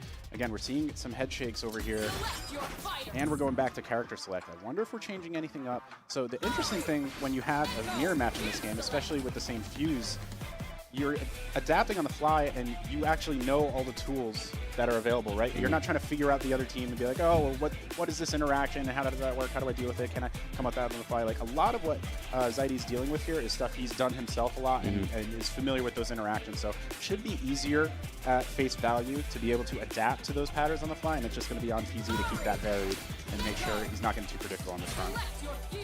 Yeah, I think what I haven't seen the Ari, I think, do too much work for Zaidi. I think it's been mostly the Echo that's been getting some of the bigger hits, so we probably got to see just a little bit more presence from the Ari on Zaidi's side. For sure. Yeah, if you're going to be piloting Ari at a high level, got to maximize getting those conversions. Any hit should lead to a ton of damage, limited break meter gain, and strong OP in the corner. And if you're not taking full advantage of that, or being able to even get those first openings in neutral, it just limits a lot of the value that Ari provides. Oh, and there it is. There's the 2H. Going to clip out the Ari, take her off the board right now. PZ4 just farming up some more meter. There's the value. So we were talking about this team comp. The freestyle seems like an interesting choice because you don't really get a lot of sandwich pressure. But these exact situations are why freestyle can be so valuable. You get all this damage off of a block burst here, and you're dealing with a horrible disadvantage situation. PZ is just going to lose this Ari right off the bat. Yeah, and I think, I thought that Ari was going to be down and out, but Zaidi would actually put in some work right there. Put PZ in the corner, get rid of the Ari, and win that point war. No doubt. Falls into that time warner, gets the block as well, but it's only going to be temporary. Gets clipped right afterwards, and no break in sight, so it's going to be a ton of damage. And you just have the option if you want to go for Limit Strike and get into Burrito OS, or if you just want to continue on the pressure. It's like a slight variation of the Kebab, and it's going to work out just perfectly. It looked like it was just the Ari getting clipped, but right behind that was the Echo. Yeah, I forgot that they also have the burrito, and then also the kebab tag was also coming out. Yeah, I'm sure after Tuesday, all that stuff's getting changed as well, so it'll be very interesting to see for sure. Gotta get those food OSs on deck. This reminds me of the vocal sim, the Sage Jam vocal sim, where that shit's plus on guac. Whoever came up with that, that's a good one for sure. And it's so funny too that we got the burrito OS. I know it's like associated with Sage Jam, but like 2X is partnered with Chipotle in some capacity, right? We have that the avatar cosmetics. That's my custom, man. I'm walking around with the burrito fit. You've got the burrito, the tinfoil setup. Yes, sir. You don't want to see my avatar. That shit's cursed right now. It's some mishmash of Teemo and Blitz cosmetics. It looks awful. All right, able to get out of the corner right now, switching up the pressure. Time Wonder hits, rolls back into the corner. Bad situation for PZ. Tried to potentially bait something out there if there was a guess on the rewind coming through. But right after the burst is going to get a connection into forcing the burst the other direction. It's going to clip after the whiff 2H. This is a lot of damage on the table here and no break to interrupt it. Do we opt for the tag launcher? I assume so. Get that corner carry. A ton of damage on top of it as well. Yeah, push block, buy some space here. Just fully run up with Echo. I like that. Just go for the roll through with the throw. Once you get past that 45-degree angle from Ari, you're kind of clean to be able to just fully get under. She can't really contest anything closer than that. Yeah, she can only land with a button, and that's where you put your 2H on the board and represent that option. And then that stall that Ari gets after the air dash is so valuable. Time Winders can stay in place for so long. A lot of characters just have to accept the fact that they're going to fall into it. Ari can just disregard that entirely. And this Echo's been getting hit as an assist call every single time. I think lost with 30% of their life for all that. Yeah, and worth mentioning, if you guys are more familiar with other tag games and not exactly 2X mechanics, if you hit the assist character, 25% of that damage is going to be permanent.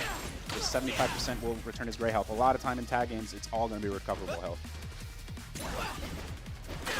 Are we going to see another Pixel comeback here? Not opting to use the Fury here. Only 10 seconds wow, actually snipes out the clock. Super assist. That could have been crucial. Oh, but interrupts. That's so brutal. Yeah, I was expecting that there was going to be a level 3 somewhere in there if, maybe Zaidi tried to go for a chip out sequence. He throw out a level 3 just to try to get, some immunity and get through it. But unfortunately, they just trade on the jab there afterwards on the wake up. Either way, Zaidi does find a lifeline here. Yeah, for sure. It all starts one round at a time and able to take one game, bring this back potentially to a game 5. We'll see how this next one goes. Smart choice, get up, stretch, refocus, and we get the added bonus when we go to champ select in this game to hear this sick track. They changed it up a little bit since the closed beta. Yeah, I like it. they tweaked a couple of them. This one I think is better. I'm not going to lie, Scuttler Strand, I think they nerfed that thing a little bit. I think the old version used to go ham, and we'll hear it now as we head into this next match. But, I mean, they just cooked with this game. Like, I was talking with someone from Riot. They were joking with me. They're like, this game was made specifically for you, because I posted my Spotify rap for last year, and 3 of like my top 5 were Polyphia and Spirit Box. And they're like, oh yeah, we knew already that they were going to be in the game. So I was like, hell yeah, man. So what a sick grab for them to get some sick artists in this game. And hopefully we get to hear those tracks in-game sometime soon. That'd be nice. Yeah, with the backing that Riot has financially, that they're able to, do all these things that are, you wouldn't see from other sort of games. It's really, really cool. Yeah. Here we go with the classic corner situation, ending with a slightly different limit strike, so I'm not going to get the classic IQ that we're fully expecting from Ari here, but still great damage to start off this round. Ooh, good air throw to contest. That's so huge for Ari, being able to convert afterwards. Nice. Oh, get up attack but no punish, made it a little bit too far away, committed to the air movement already. Yeah. Oh, that's so, nice choice. Gets the tag, so able to air hop out, avoid the punish. Now everybody's hitting everybody, and it's going to come out with PZ on top here, forcing the break. There's the classic voice line. The surprise does connect, but going to get interrupted right afterwards. The happy birthday should be a million bajillion damage. Yeah, a ton of damage here. Opting to just dump all the damage on the point character. Could have gone for the Psycho Crusher and get a little bit more damage on both, but might as well get as close to wrapping up this health bar that you can. It's worth noting, too, it's not a huge difference, but during those ult animations, the background character is still recovering gray health during that time.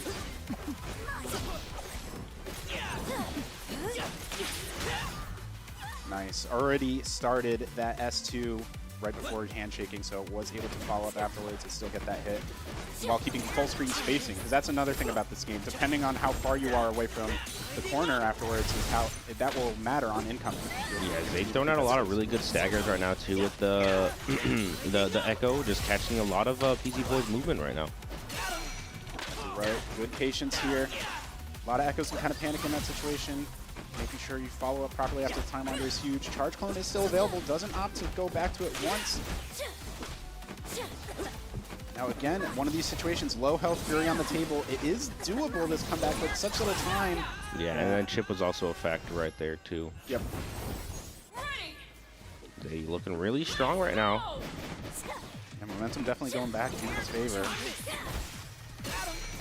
Wow, actually still gets the connection there. Ari falls into that time winder.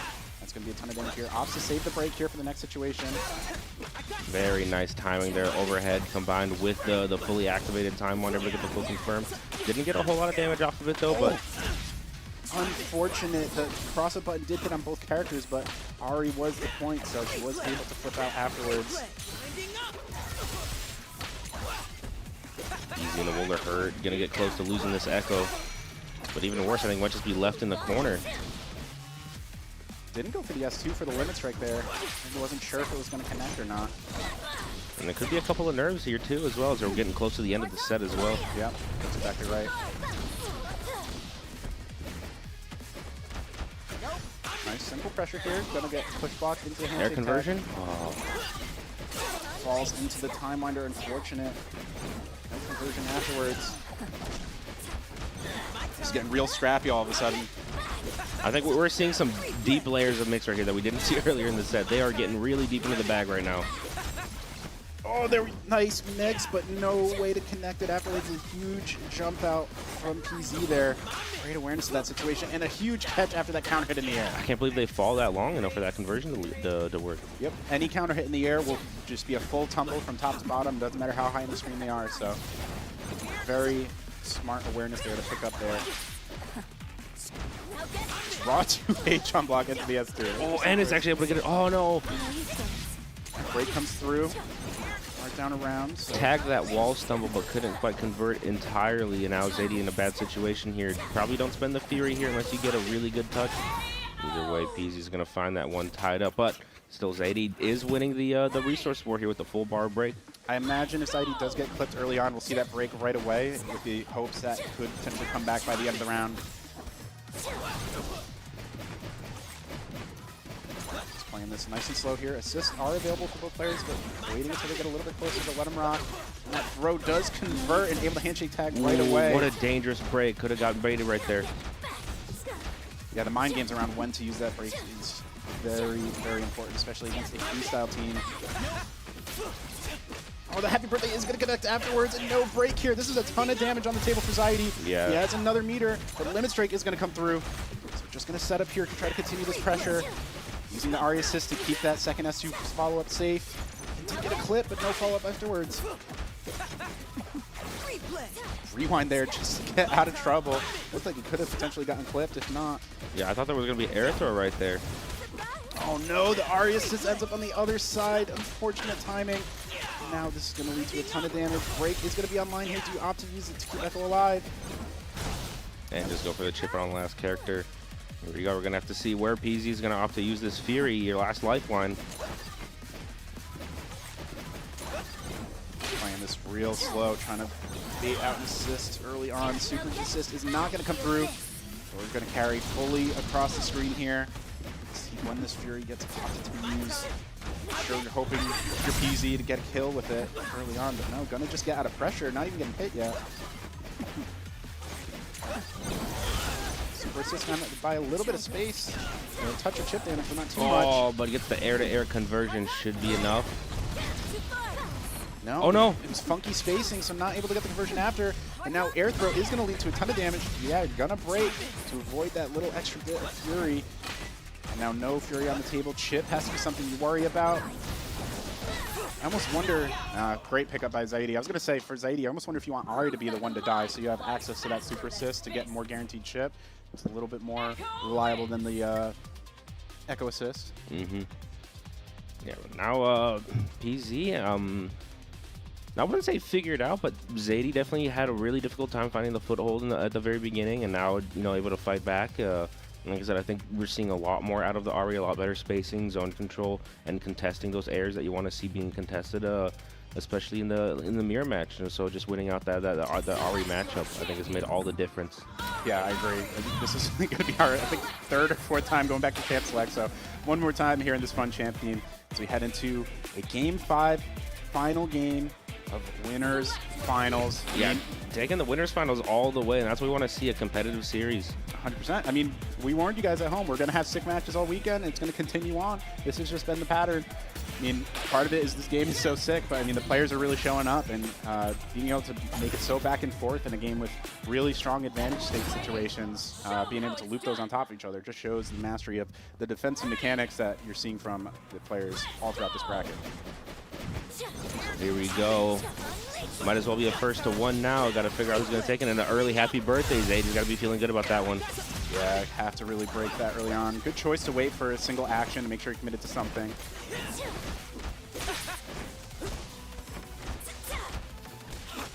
Good punish there on the ground bounce. Not even a punish. I just caught him. I think he came up with a punish. Yeah. Okay, I might have missed that. Oh, the 2H connects. That would have been cool. Just launch the Ari in, or the Ari into the other Ari off the ground. That would have been something else. But either way, it's going to be Zaidi continuing on this corner pressure here. We have the drops, no drops this time. Slightly different route. Don't put the tag launcher once Echo in here. Maybe let Ari regen put a some little more bit of damage health on the board potentially too as well. Don't want to get that limit strike. And yeah, you see the counter hit situation. You do tumble all the way down, but no pickup on this situation here.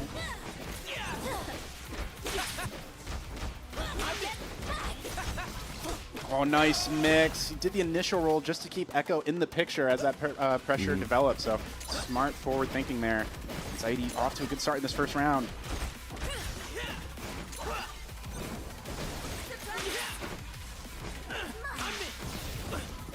Seeing a little bit of freestyle here. No mix necessarily, but just trying to continue some pressure while keeping some safe spacing. Oh, it was going to be a good start, but that super assist, it had a lot of hits on scaling there. It was going to be really difficult to convert. The jump in does connect here. There's going to be a good bit of damage. I don't think Fury should be online in time. It actually might. It's going to be close. I don't think you opt to use it anyways. I mean, with one more hit, can't really do anything about it. Most you can do is try to get one limit strike in there somewhere. Exactly right. Super Assist is going to get a bunch of damage onto Zaidi here, but just going to get mashed out afterwards. Smart awareness there of that situation. Now on set point, looking to secure a spot in Grand Finals. Does PZ have it in him to make the comeback? He's got second place once already this weekend. Can he get past that? Lockdown in the corner. 2 characters with the frontal assault. Does get the hit. Break off the table now. Good situation for Zaidi. Good call out with that forward throw. SU going to keep you in place. Have to respect it with the Echo on the table. Retreating guard could have just let it being clipped, but still going to take all this damage. Anyways here, we tag back in? I imagine so. There's the wall tumble into the limit strike setup. Good parry, but not going to be able to get anything afterwards. You parry all of that just to have to hold it anyway. Yeah, right? It's crazy. Ari just dashing around that time winder, hoping to potentially try to jump right into it. Great use of the cross up there. Such a valuable tool for Ari. We've been seeing it all weekend. Yeah, good touch from PZ, but unfortunately doesn't get the full confirm, and now it's going to be Zaidi finding the combo to get PZ in the corner here. No fear on the table, and this should be enough. Yeah, it was some of the awareness we were talking about, knowing when you kill the point character versus the assist character. They were able to confirm afterwards, recognizing that, and you see that was one of the hardest dap ups I've ever seen. Right, I heard it through the headset, man. That was crazy. I need a replay. That was solid form from Zaidi. That was solid dap up form. Dap up heard around the world, and that was also a 2x KO. I know there's this bug sometimes right now with that. I'm not sure if that was exactly a 2x KO or if it was one of those bugs. I believe it was because they killed him during the combo and then yeah, they the tag into there. Yeah, true. So they said the name of the game. We love to see that 2x KO. Title drop, man. I liked Project L as a name, but I shit you not. Closed beta came out. I'm in there. The first 2x KO I got, I'm like, I understand it now. It all makes sense. I understand it now. I'm gonna take the claim to fame here. We checked my Twitter back in, I think it was the same day that the name was announced. I was like, happy birthday, this game has to be a 2x KO, surely. And then the first time I saw it in-game, I was like, thank you so much. You guys know what to do. And just the attention to detail in this game, top to bottom, is really showing out for sure. Like we mentioned, there's that little animation with Teemo back throw, with the B turning around, getting scared. There's a lot of little intricacies all throughout this game, and you just got to shout out the devs for putting in so much work to kind of properly represents characters that people have known for really like 15 years now at this point. So. Yeah, and personally, I like the dev communication on Twitter because, I'm chronically on Twitter, so I'm scrolling through there. But every now and then I'll see they'll have a detailed post talking about, some insights about, what this or that and going through why they do certain things. I mean, Marlon Pye explaining the certain, Teemo bugs that they had unintended that they're planning on, fixing. And they're just so open, and I think they're so with the community, and I really like to see that. Yeah, you see it all across the board there, and even in their official communication. Their patch notes are fantastic, right? They provide a lot of the reasoning behind their decision-making on that front. That's why a lot of people have their eyes glued to the timeline on Monday, or tomorrow at this point, to see what is going to be changing up here as we get our first big patch in a hot minute. And it'll be probably the last big patch, I would imagine, until Season 1, which is going to be on January 20th. So just around the corner, and that's going to be, I think, 9 days or so, just before Frosty Fausting. So should have a new character, another fresh set of changes. I imagine another stage, some more cosmetics and stuff. We're eating good to start out 2026. Feeling good. Plenty of time to finish my battle pass. There you go. Yeah, you got like 60th days, I think, or so. Yeah, I think I just made it to the Teemo skin, so I'm pretty close to the end. Okay. Very cool. They are going to be hopping into a button check here real quick, but yeah, there's just so much stuff to dive into with this game, man. It's been a blast. I'm getting close to filling out that battle pass myself. The grind has been real. Got that GM. It's just been such a good time.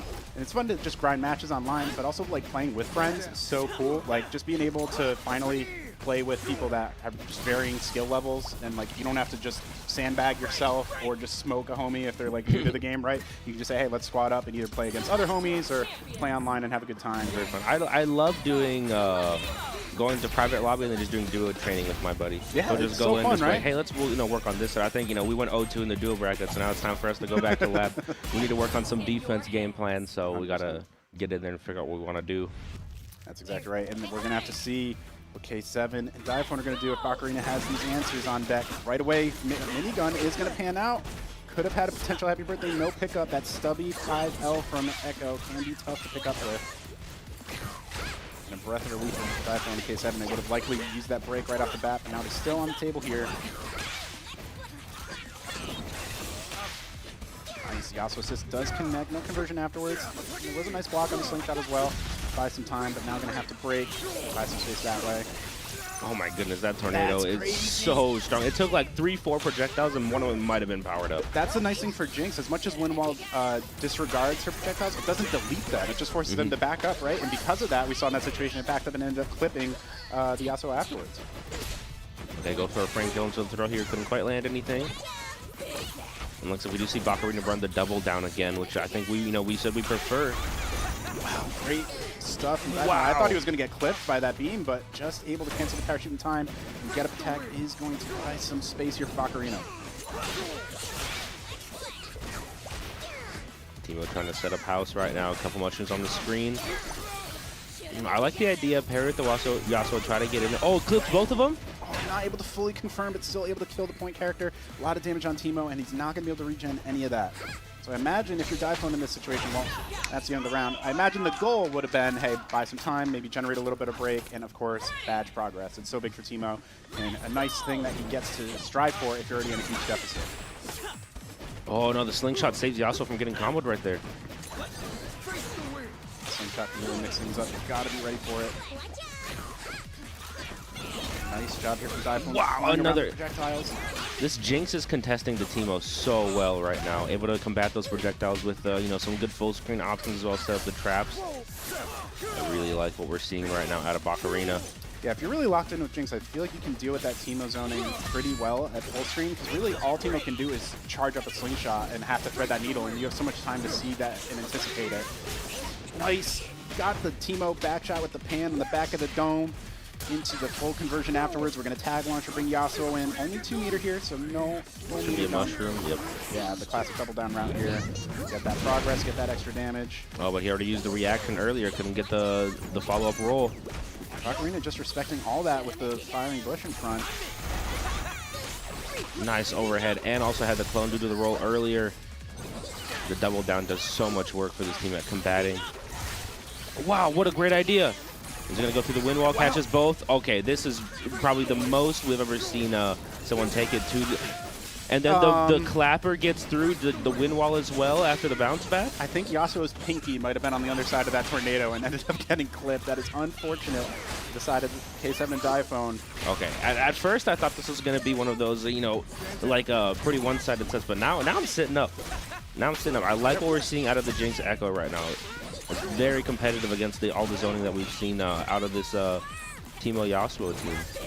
And it was great awareness. That last break from Diphone was huge too. It was at the perfect point that Echo could have gone into that super time winder and just ended up getting out of the situation, even though it didn't opt to go for the super. Oh, what a clip. Good interrupt. Oh, it just gets it with the clone on the other way. Chomper on the screen. Don't let him run away. Clips the low, couldn't convert. Yeah, that running in is so good. Time is going to start to come into play here. Now it's up to Diphone to run in.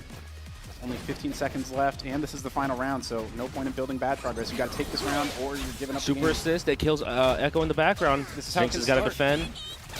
Good parries, not going to generate enough meter for level 3. Tried to go for air throw, bet it all on red. And unfortunately, was not the option. Wait, are you going to land in time on the other side?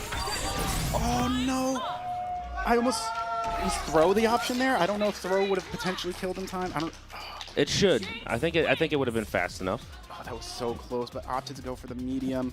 Maybe thought there was just enough time afterwards. You see them talking it over with each other here. Yeah, it looks like we definitely got a couple of people out in the crowd right now who want Bacarina to defend the hometown.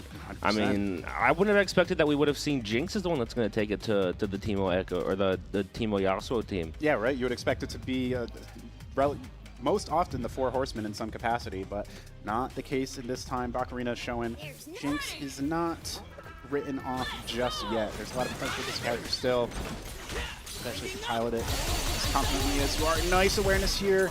Wow, so much damage on Yasuo in the back off of that one. I mean, these charged traps are doing so much work at just keeping the Timo out of what he wants to do. That air throw was so close to connecting. It reaches a lot higher than you think generally. But wow, okay, that was great foresight by K7. You saw that Echo was coming down with a chrono break, goes for the rewind, and then air throws him after the teleport. That was so smart. Yeah, great awareness of the tools on display here. Waiting out that zap, so that's one tool off the table, but you got 2 other projectiles coming through. The parry is not going to connect. definitely a risky option on that front. These Jinx patterns are doing so much work. I think they've chipped out 50% every single time. Yeah, it's been quite a bit. Now look at all this gray health across the duo. They're just trying to regen to the best of their ability. But you only do so much when there's so much pressure coming from the other side. Oh, I'm a little bit late, I think. I think so. Still going to do some good chip here. I'm just setting up the clone. Yeah, keep it safe. Oh, try to rewind backwards. Unfortunately, still gets clipped out anyway. Maybe he was going for rewind parry potentially. There was no meter left, so maybe it's possible. Not sure. And even while we're going on, I'm just watching. Every time there's a cinematic going on, they're just talking to each other in between. Yeah, good comms for sure. They're both using the one headphone technique just on one ear, so they still have their music flowing, keep them in the zone, but got to be able to communicate. All right, Yasuo's off the board. Super assist to Vivo, though. Got to be careful. Ocarina, a gamer of the people here, trying to represent Midwest's best ability. Fury is going to get popped here, so the hero burst. The duo, they think it's doable. Let's see if they're right. They're betting it all on Yordle. The slump is still come time through. to connect. That's going to be enough. There's no way it's not. There's so much damage here. Super Shroom. And then I imagine the roll after. All this doesn't even need any more meter. The Fury buff pays off huge for the duo here. That's why you believe in the homie to make those comebacks. Yeah, with the Fury and the burst and the super assist, it was all enough. That slump from Yasuo is so much time to confirm. Yeah, great use, like you said, all those tools. There's really a lot that came together there for that comeback. And the Clappy stayed so long and caught on the fall. Oh, group them up for a happy birthday. So much damage on the table. Oh, it doesn't go for anything afterwards, though. Interesting. Likely a misinput there. There's no break on the table, and super jump does generally follow no matter how high up the opponents go after a launcher here. But either way, it is up to K7. Get some damage on the table here. This is going to be the same route we've been seeing a few times here. Continuing on that bad progress. Some strong OP afterwards. You got to hold that shroom. Got to attack will buy a little bit of space, and you'll punish. Oh, yeah, nice. Using the Echo to block the assist right here. Oh, projectile invuln. What a good call out. Double down pays off huge here. It was only minor damage. Still gets the initiative here for Yasuo. Zap is not going to go through. Just falls underneath. Oh, interesting. I don't know how in the world they got sent downwards there, but gonna force the break. K7 in a good spot here, just playing it safe, waiting for the Team of Darts to play behind. And here comes the super tag. What is the answer? There's nothing you can do when you're already committed to an action. K7 plays it nice and safe. Just lets super finish. Gonna be out of range for the bar. I'm looking at the wrong bar. Single pixel. It's going to be just enough, and swapping back in. Going to get the hit. Going to force a break and a swap here from K7 Diphone. Do they drop the... Oh, it lands! Oh! They catch the pizza cutter falling so low to the ground. Oh, it's going to be Teemo off the table. And it looks like Ocarina is feeling himself right now. Look at that. Bach is feeling it big time. There's still another character to go through, but this is a fantastic spot to be in. Yeah, it looks like the crowd is really getting behind Ocarina right now. And we are back to first to two situation, so Baka is able to take these next few rounds. That's going to be it. Super does connect, a little bit of chip. Oh, try to go for the dash up punish, couldn't quite land. Chip a factor. Retreating guard off the rocket. That was very risky. That Echo easily could have thrown out a 2M. It pays off big time, and the Hasagi through the wind wall. Gonna get that empowered hit. Knock out the Jinx. Oh, here comes the Teemo assist. And the AC 130 inbound. Homie had the 11 kill streak, and that is gonna be the next game going the way. K7 Diphone, final game situation here. Who is going to make it into top 3? Yeah, unfortunately, Ocarina jumped out at the wrong time right there. Wasn't high enough to get that Teemo out of the air. Try to come down with the chrono break. Gets hit by the mushrooms, and that was the end of that one. And again, there's been a lot of these matches that have been either a 2-0 set or maybe just 2 straight rounds in an individual game that just are so much closer than the scoreline represents. So Baka should feel really good after taking the first game and having a great back-and-forth game too, despite the loss. Nice Near happy birthday here, but it's still going to be picking up on the Teemo. I imagine we go limit strike here with that scaling. Burrito OS gets parried. What a check on the execution. Good call out by Diaphone. That shroom connected, or not the shroom, the slingshot connected with the rocket. Interrupt that before it makes it over to Yasuo, and Super Tag is going to interrupt here. Already committed to throwing out the Time Winder right there. Oh no, pickup afterwards, interesting. Too much hit stun scaling there. Try to go for the medium after all those dart hits. I don't think it was going to ever work out.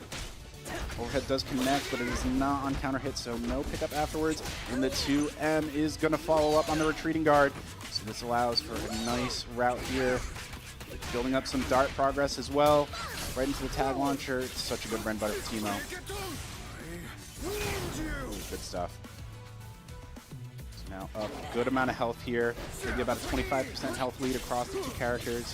Yeah, I think this is a pretty bad situation with Rock because, I mean, you were running the team so well, putting out all those projectiles on the screen, and now with just the solo Jinx, especially with 60% gone and more coming as well with the double down. Yeah, you watch that Shroom badge gets a nice little bit of progress here as well. Got to hold that mix right after. Instant overhead does connect. No follow-up after. It's very tight to get that hit perfectly. And this is going to be enough here after the tumble. Dart super does connect. He did told you. That is another round here. So set point for K7 and Diphone. I'm sure the crowd would love to see Bakarina make this comeback. Can he make the next 2 rounds? We'll see. You got to keep both your characters alive here. This team works so much better whenever you have the full assist coming out, and it looks like we're going to get that through the mushroom, get the hit. Taking to the corner here, we might set up some traps with the Jinx. And I'm just now realizing Baka's opting to go for double down again. We saw them earlier go for, I believe, 2x assists, if I remember correctly. Yeah, and I think it's been that way ever since that the first matchup at top 8 that we saw. We were theorizing it was just for the Ahri, but still opting to go for it in this team as well. So I'm sure it's similar with that zoning pattern, maybe trying to make use of that beam super. Haven't seen it come into play too much here. Oh, nice conversion. Good pickup on that stray hit. It's so valuable for Teemo if you can get enough close there because you get so much guaranteed afterwards.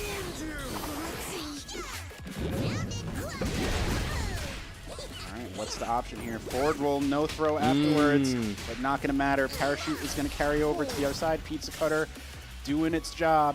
That's a cheeky cross. I'll put the mushroom in and then jump over just to get it on the other side.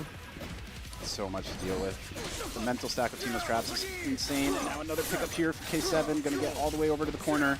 Just 1 meter here, so I imagine we're going to go for a reset of some kind, or we could tag launcher potentially. Not even just going for the wind wall, Oki. He's going to stay there for a second. Oh, and it clips on the second hit of the 2M. Maybe thought the spacing would be just enough that it doesn't. Oh, and I was going to say that was going to be all she wrote, but no Fury available. Going to chip out right here. Good parry on the last hit. Got to play out of your mind if you're going to make this comeback. Unfortunate gaming, and that's going to be it. Bakarina, though, taking it to K7, hometown hero. Still, you know, fighting it out. What a set we saw. I mean, that was some of the best Jinx play I think we've seen all day. Yeah, exactly right. And the crowd's showing some love to their hometown hero here. Bakarina with an insane run, putting on a huge display. A lot of skill, great awareness of a lot of those different situations, and I mean, really giving Diphone and K7 a run for their money. Bringing it to Game 3 is huge. Yeah, but now we're going to get a PZ versus K7 and Diphone. You know, a little bit high caliber match, a lot of you know, multi-game finalists and you know, strong contenders here, and this is a loser side match even. So I mean, that's crazy to see that you know, these players are down here. Yeah, losers finals, and I mean, like we said earlier, Diphone K7 were upset very early on by What the Falcon and making it all the way back, looking to make their way into Grands here, and now we're back into that first to 3 territory as well. So you really got to earn this win if you're going to knock them off their generational losers run here. Probably the strongest losers run we've seen, just in terms of the amount of rounds you had to win in 2xKO so far offline. So I mean, they're climbing up that loser side with the like I said, that's Shin, K7, and Diphone. Damn right. Cannot count them out. Got that Yordle buff. Yordles are immortal. Maybe this team is. You can only knock them out briefly. They're going to come back with a vengeance. Yeah, because even no matter which one you kill, both their super assist last stands are good. Yes. So they become almost even more dangerous. Like I know that there's, you know, Sajam likes to say it's like, oh, I played everything right, but now they have Fury, super assist, and you know, 2 to 3 bars a meter. Yep. I'm in a losing situation, even though I killed their characters. Yeah, and as a Teemo player myself, I do think his super assist gets a little bit of an overrated response from the community. It's definitely good at catching those stray hits, but not many characters can confirm off it, and the damage is kind of whatever, but it does allow for a lot of good pressure. It's still very strong. I'm just not sure. I think Yasuo is still a tier above on that front, so I think if you could pick, you would go on the Yasuo side of things, but I think generally speaking, they usually let they usually bring K7 in. It feels like Diphone is making the comebacks a lot of the time. Yeah. And that's what he said. Diphone says that he plays better in the clutch too. So that's always been, you know, his sort of like claim to fame. He always says, you know, that every time, you know, I'm in a difficult situation, I usually pull it out. Yeah, actually, first online tournament for 2XKO was Tuco Tuesday, run by myself and Force Block. It's now Force Block just handling that. But Diaphone did take that after dropping a game early on and came back on the loser side to bring it. So literally from day one in this game, he's been playing like a clutch god. And I mean, maybe you're not going to have to clutch up if you're playing this strong. Huge advantage in the start of this game. Just place all those shrooms.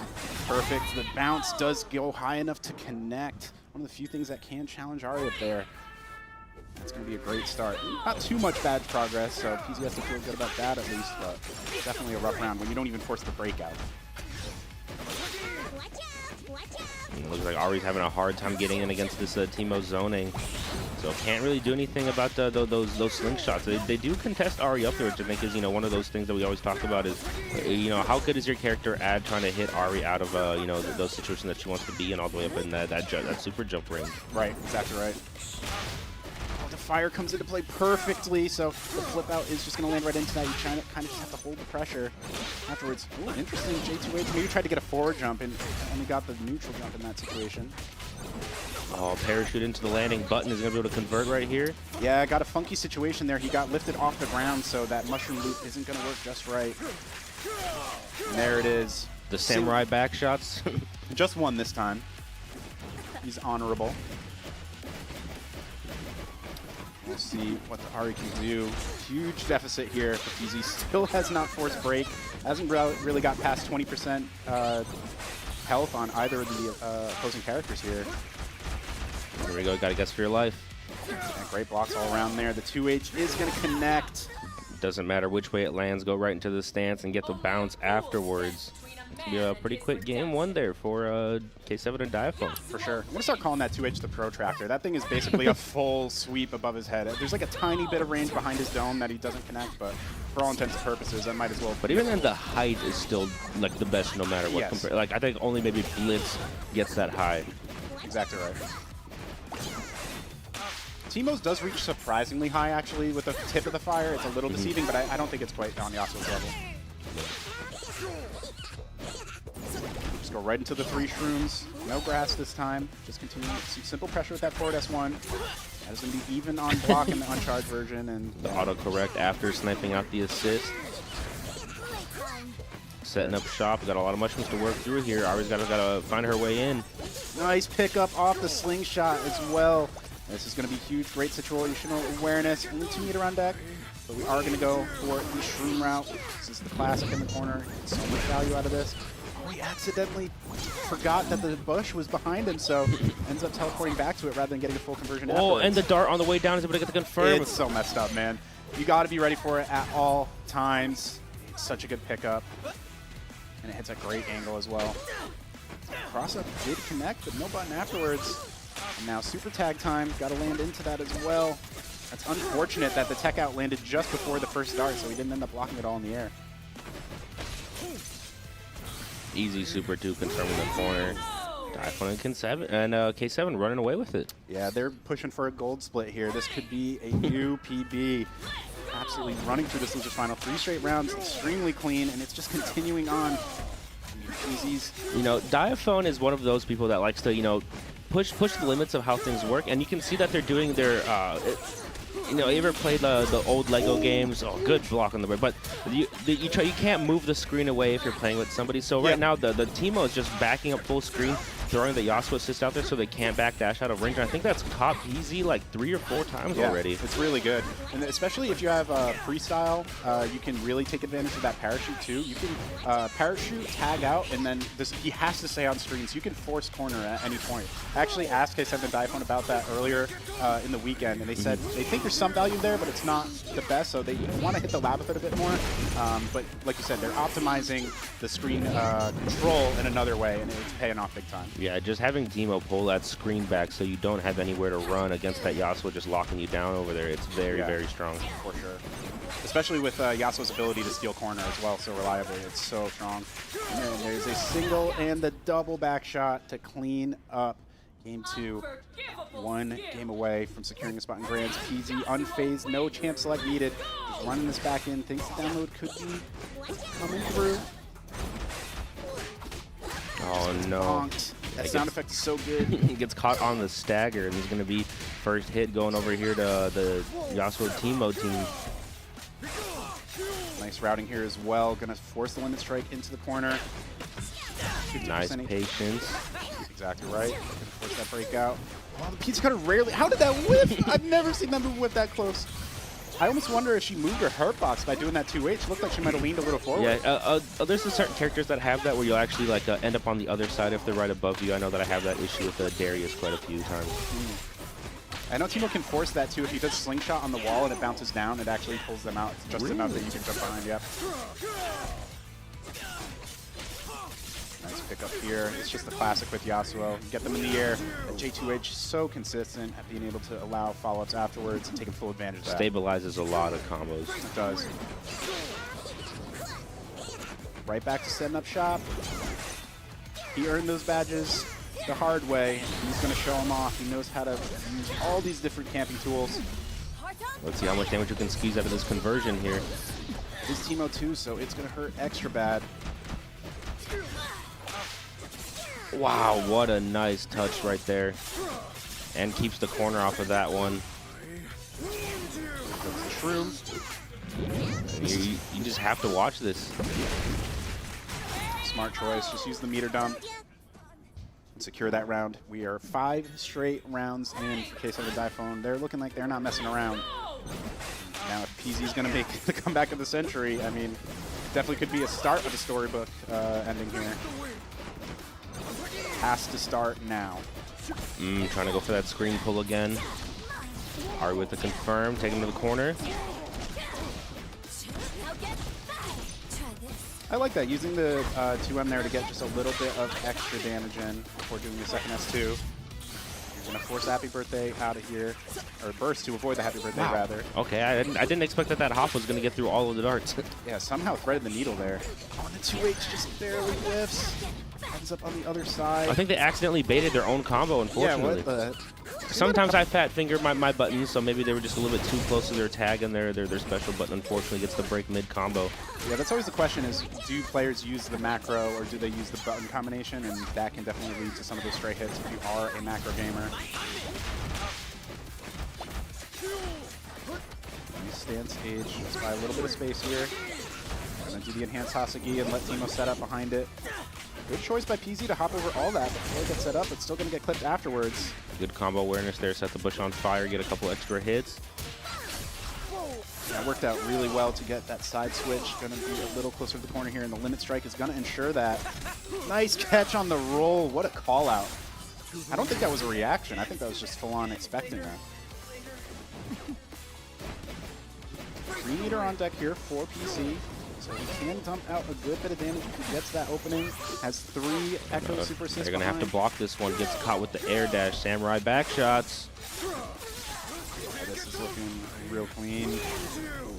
Doesn't go for the other super. Oh, because we already had Teemo in that route, so not able to bring that Shroom in. It's going to be a lot of damage here. Hopefully for PC, or PZ rather, you can get this KO and then enable the Fury on the next round, because that will enable a single TOD, especially for Ari. She can do that double. Gets the weak OTG. Oh, and a great call out from Typhon, knowing the throw's coming. Fury's going to be popped to keep things alive. Time is going to become a problem here as well. Air throw comes through. What a reaction. Great stuff. Typhon K7 secure their spot in Grands. And that is going to be PZ going out in 3rd place. 2 podium placing, still nothing to be ashamed about at all.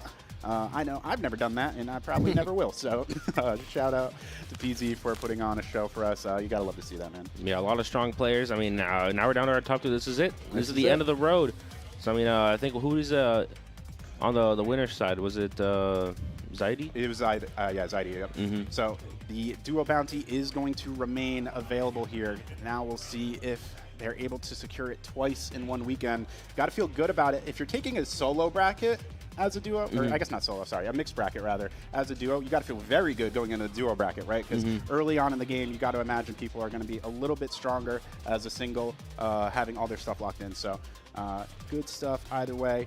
We'll see what they're able to do here. Zaidi should be locked and loaded. And Typhon's warning him. He's like, don't you try me. I know what you're up to. A little bit of friendly chit chat. Interesting. He's providing some type of revelation here. I'm curious what the tech is that we're hearing. Oh, so they're just chatting about, like, they've played each other before. So I'm sure because Diphone not native to this region, coming from New Jersey like myself, he's saying, like, oh, yeah, we probably played online. And some other says, he's like, oh, I remember that type of thing. So cool to see some faces to the names that you're running into online from time to time. Very, very nice. I mean, this might be one of the longer sets too, because obviously with the Diphone and the K7 coming out from the loser side, they're gonna have to reset this bracket. And I mean, Zadie had a really good adjustment against that set with PZ earlier with the first of 3. I mean, if it was anything a first of 2, they would have been out because they were down 2-0. But with a 3-2 comeback, able to make it. So I mean, there's gonna be a lot of back and forth with I think the caliber of gamers that we've got on the stage right now.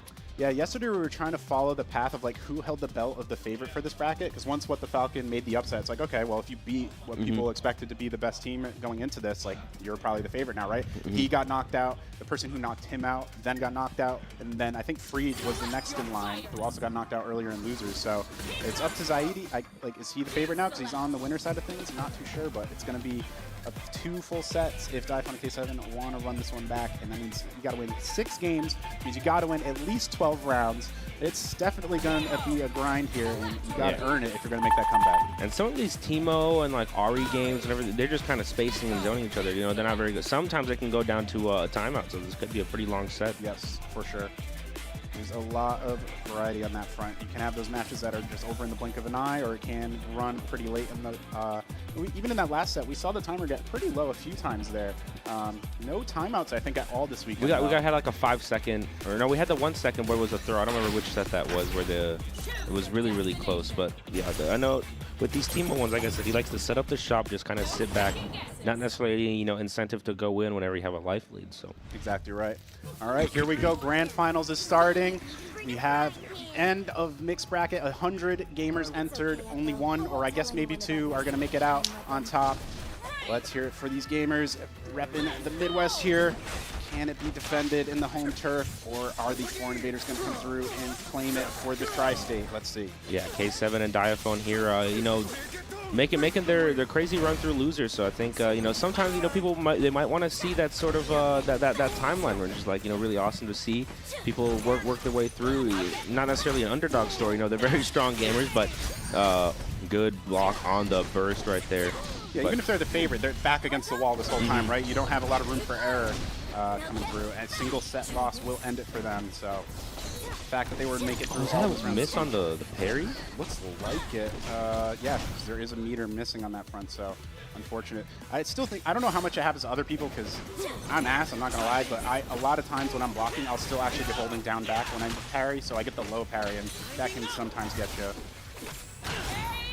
And Zaidi off to a fantastic start after we saw, K7 and Diphone looked so dominant last set, didn't drop a single round, didn't really have any round being particularly close, and now Zaidi off the bat taking 1 round can feel really good. Yeah, I think that Ari, like I said, just really has come together for Zaidi. He's able to really contest a lot of that space, and the Echo is already doing a lot of work, still able to get a lot of good hits. Like right now, we're seeing on the Yasuo getting down 50%. Corner strike. Yeah, it was uncharged, so just goes for the natural follow-up afterwards. Tag launcher is going to come through, force the breakout, so Yasuo is going to continue to stay alive here. It's going to be up to Diphone for a bit to see what he can do. That's so risky, throwing out the assist out there, but no conversion. Luckily, Teemo's able to save the day here. Now we got the first natural shroom loop of the set and the bracket, I think. I haven't seen him go for this route too much. Yeah, not many opportunities, I think, to get the open stage combos, really. Exactly. That route is very similar in the corner. It has a slightly different ender because you can go for the wall splat, but a lot of times that we've seen that opening come up, there's already a mushroom on the ground, and that kind of forces Diphone to adapt on that front. Interesting. The Yasuo assist does clip onto both, and Teemo able to confirm afterwards. That was already like 50% gone just for sniping out the assist, and getting the confirm right here. Echo is hurting in the back end. Interesting choice by ZD to use that break too. Such low health on both characters. I think already he's trying to protect the Ari, because you saw him dash up and start blocking those darts. Right. Or just I'm more saying like the belief in himself to take this round. Such low health on both characters with a round advantage. You totally see the justification to save that break for the next round, but I respect the fact that you're a believer. You got an early advantage. Might as well press it. Oh, okay. I was going to say, has the level 3, but it's going to use it for the OTG. Yeah, I think this is a smarter choice because you create that strong Oki situation and prevent a little extra fury from being generated by getting that extra damage, and it pays Very off nice timing. big time.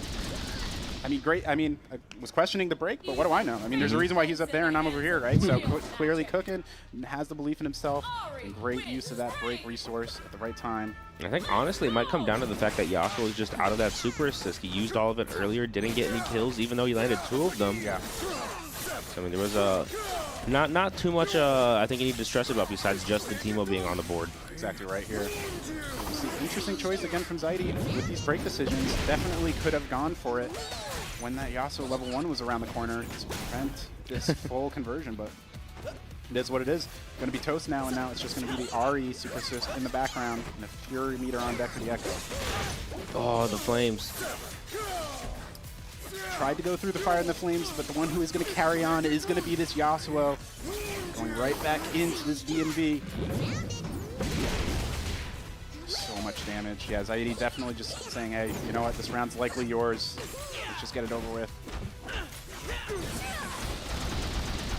A little extra damage on the Yasuo with that R super assist, but yeah, Teemo is going to clip with that 2M afterwards. Just get a couple extra darts in for that badge progress. So yesterday I was slurring my words, now it's you. Yeah, you rubbed off on me, man. What's up with that? Getting it out of the way today in the first top 8. Short hop into the light overhead, couldn't quite confirm there, gets the break afterwards. Oh, 2H whiffs. Every They're time it just whiffs, out of range. it's so funny, man. It's something you very rarely see with that move. Nice hit with the 2H and able to confirm afterwards. Like we were talking about before, if you get that launcher, it doesn't matter how high they get sent, your character will go up the maximum height to continue that route. And this is the cheeky route. If you have the mushroom behind, you can backdash shovel, have it connect afterwards for a nice bit of extra damage. So huge. Good blocks. The Wow. S2 didn't connect, but the darts did. Thought he could have potentially punished, but the Team Versus comes in to save the day. All right, he's able to at least be in the air, so you don't have to worry about the high-low, but on the way down, gets clipped. Nice conversion here. Gonna go back towards the corner as well. Limit strike in, generate a little extra meter.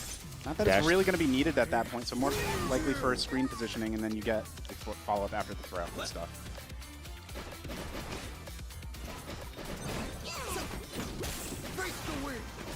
That poison tick damage from the mushroom. It's no joke, and the Fury, because it was used in neutral there, the block doesn't force it to get a, there's no like hit reaction that you can follow up afterwards. Yeah, there's a certain timing you have to do it after getting hit, and then it'll do the bounce, but yeah. I think even if you do it out of block, you're still fine if they block it, I'm pretty sure. So. By the way, good stuff. Zaidi up. Because I've seen there's some cheeky, there was some Darius tech that was on Twitter that I saw where you can jump in with Darius behind like an assist and then call your Fury on your way down. As soon as you land, it'll cancel your block, but then they'll still be forced to block your Fury. So it'll be like +11 on landing or something like that. So there's some cheeky stuff you can do there too. There's a lot of stuff to optimize for sure.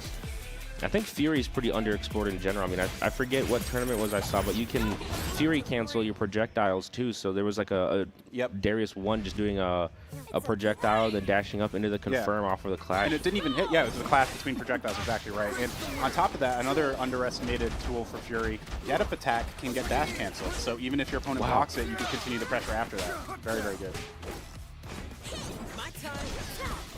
Even just a speed buff, I feel like doesn't get talked enough about with Fury. Like it can become a problem with a lot of these characters. They can zoom across the screen. You get Bloodlust Warwick with Fury on deck. That's my favorite. Like, he's blinking across the screen, instant transmission. Nice, has the clone on deck, so able to get the conversion off the throw here. Zaidi looking really good in the second game. Doesn't spend the bar there for the kill. The mix does come through. Great dash through out of K7. Yeah, paying the price for leaving the Teemo alive, unfortunately. Oh, the hit with the 2, or 5L rather. Just on the jump, no conversion afterwards, even though it was a counter hit. Nice. Using the wind while backing it up with the 45 degree. You really got to respect that spacing. If not, you see what can happen. It's not the fact that he can just hit you at that distance and angle. It's the fact that it's a wall bounce and such a guaranteed follow-up. And that's one of the reasons why Darius' shoulder is so good, is that even though it's a forward assist, it gives you so much time to react. Yep. Fury is on the table here for Society, so we'll see if that comes into play. Right now, the only benefit you're going to be seeing out of it is just mitigated damage, but even with this level 3, yeah, we're not even opting for it. Just go for the Shroom, continue the combo. Oh, interesting. I think it's because they let all the hits rock. They canceled it just a little too late. Yep. And in that situation, that is going to fall on Diphone because if you have not played Duo yet, the second player does control the timing for that super cancel. And if you haven't played Duo Play yet, what are you doing? For real, this game's so sick as a Duo. Just find a homie to play with. If you need someone, I'll play with you. Hit me up on Twitter if you don't have anyone to play with. We'll Duo later. This game's so fun as a Duo, man. I love how much they invested into all the duo and tag mechanics. Oh, very nice bait on the get-up attack right here. Should be enough to kill the Ahri. And Ahri being one of the more pivotal parts of, I think, Zadie's gameplay, and that's going to hurt. Exactly right. I'm curious, too, if Zadie is going to just full send the freestyle the whole time, or if there is some consideration for 2x assist down the line. In this set specifically, as we see the break at the proper time to interrupt that super, love to see that. But, I mean, we really haven't seen the freestyle come too much into play so far in this grand final. Now level 3 on the board, and this Echo is in the corner. This is going to hurt. Seems like they're just never going for that level 3. Unless they know it's going to kill, I don't think we're going to be seeing it from this team. It's just, gets so much value out of going for this route. Wow, they actually activated it in time. What? The tornado was like off screen. I wonder if that could have connected if it was a little closer. The spacing there was funky. Was there a body block? I think that's because of the Fury. It eliminated the... I think that's a bug with Yasuo. That Fury or just burst activations get rid of his tornado, but he doesn't get his animation. Oh, it was there. It was off screen. Like I saw like the edge of it right here. That's insane. I don't know what that was. I almost think the Teemo body blocked it a little bit. I'm not sure how that works. I'm gonna have to see. If anyone at home can test that, throw me a tweet. Just have your assist character in front of you and then try to do that Yasuo Tornado Super. We need that in slow motion, replicated on TAS 7 different times. Yeah, can we get that in 4K, 120 FPS too, please? Thanks. Appreciate it.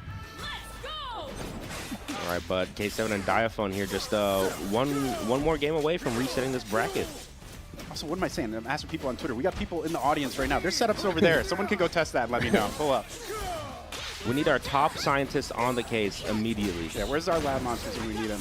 Where's the break when you need it? It's right there to save the Ahri. Just such little health there. Great start here for K7 Diaphone. No counter hit on that hit in the air, so I'm not able to confirm afterwards, but the follow-up will come through afterwards. Gonna force the break here. Yeah, Ahri left the screen, so able to safely burst right there afterwards. Here's the freestyle, a little bit of pressure here on top of it. I mean, I don't know. I just feel like the value there compared to 2x assist isn't quite there.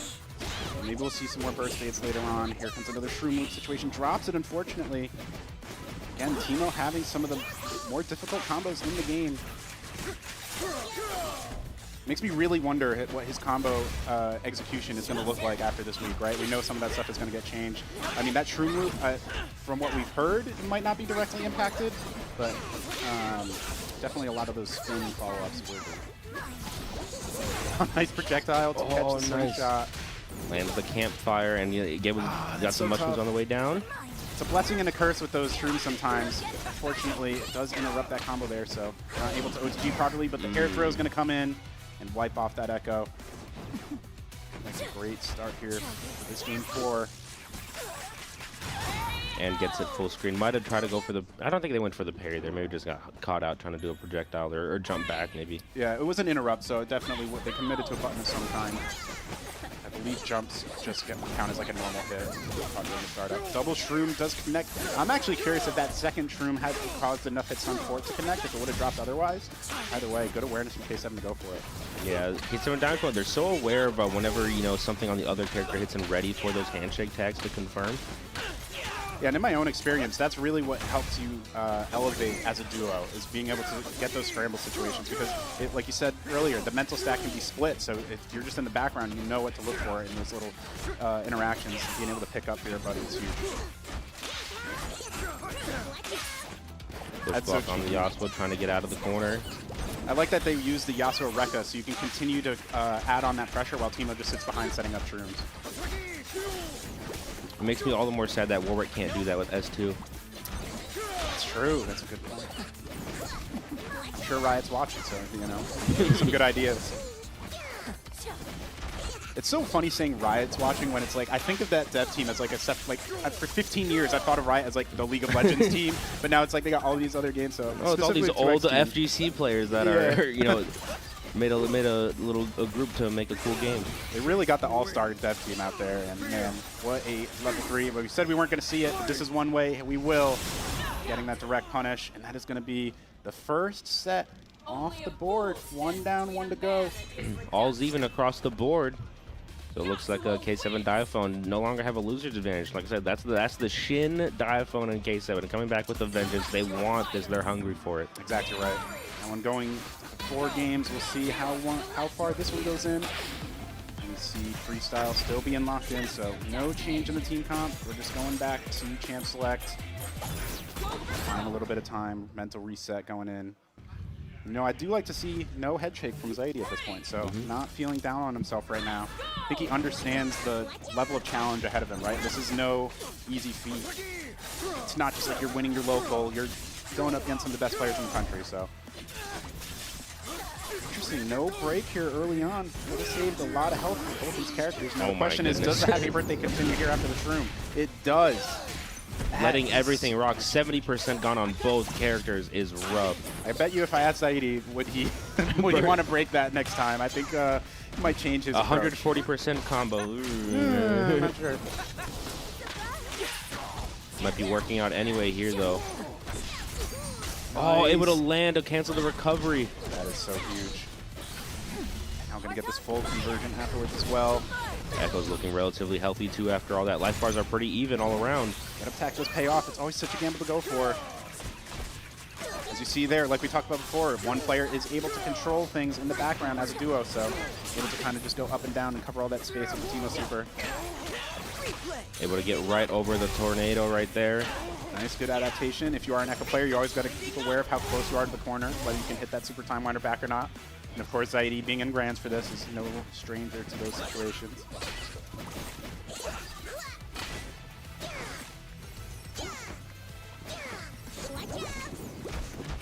Interesting, just went invisible as he went to start to throw that shroom.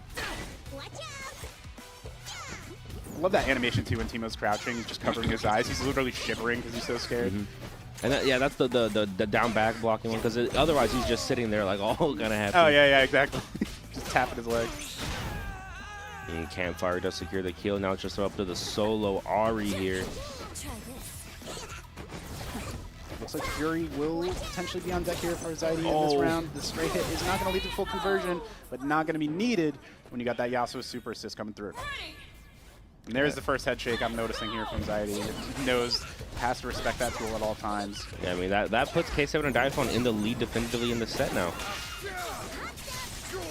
Sure, yeah, the first lead of this grand finals for them in the grand scheme of things. And already ought to lead in this round. Try to get the action for the confirm, couldn't quite land it. Break, good time for it as well. In the air, save the Ari. He is able to do so. We'll see how long Ari's able to regen that gray health. He's coming through. Here comes the conversion. Does have the full badges here. Going to put a little bit of poison damage on there. The spacing was slightly off, so not able to get the ground bounce off that 5H.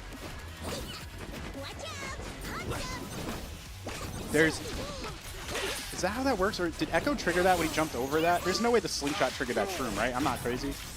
I saw what you saw, and I'm not sure exactly what happened. I think Echo barely activated it from just above it. There's no...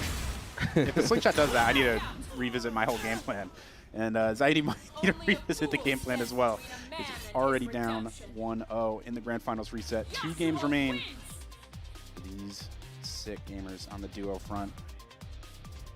Yeah, looking like one complete unit right now. They've definitely had a lot of time to work together and get all these confirms down and team synergy. I don't think there's been a situation where they've sort of been butting heads while playing together. Exactly. Yeah. No, they've been very locked in. Even after the loss, it felt like there was no one's looking at their teammate sideways or anything, right? So gotta love to see that. And I think when you're maximizing your duo potential, I like to call it in this game Rift compatible. Shout out to Summoner's Rift, Drift, there's a little something there. You get locked in on that same wavelength.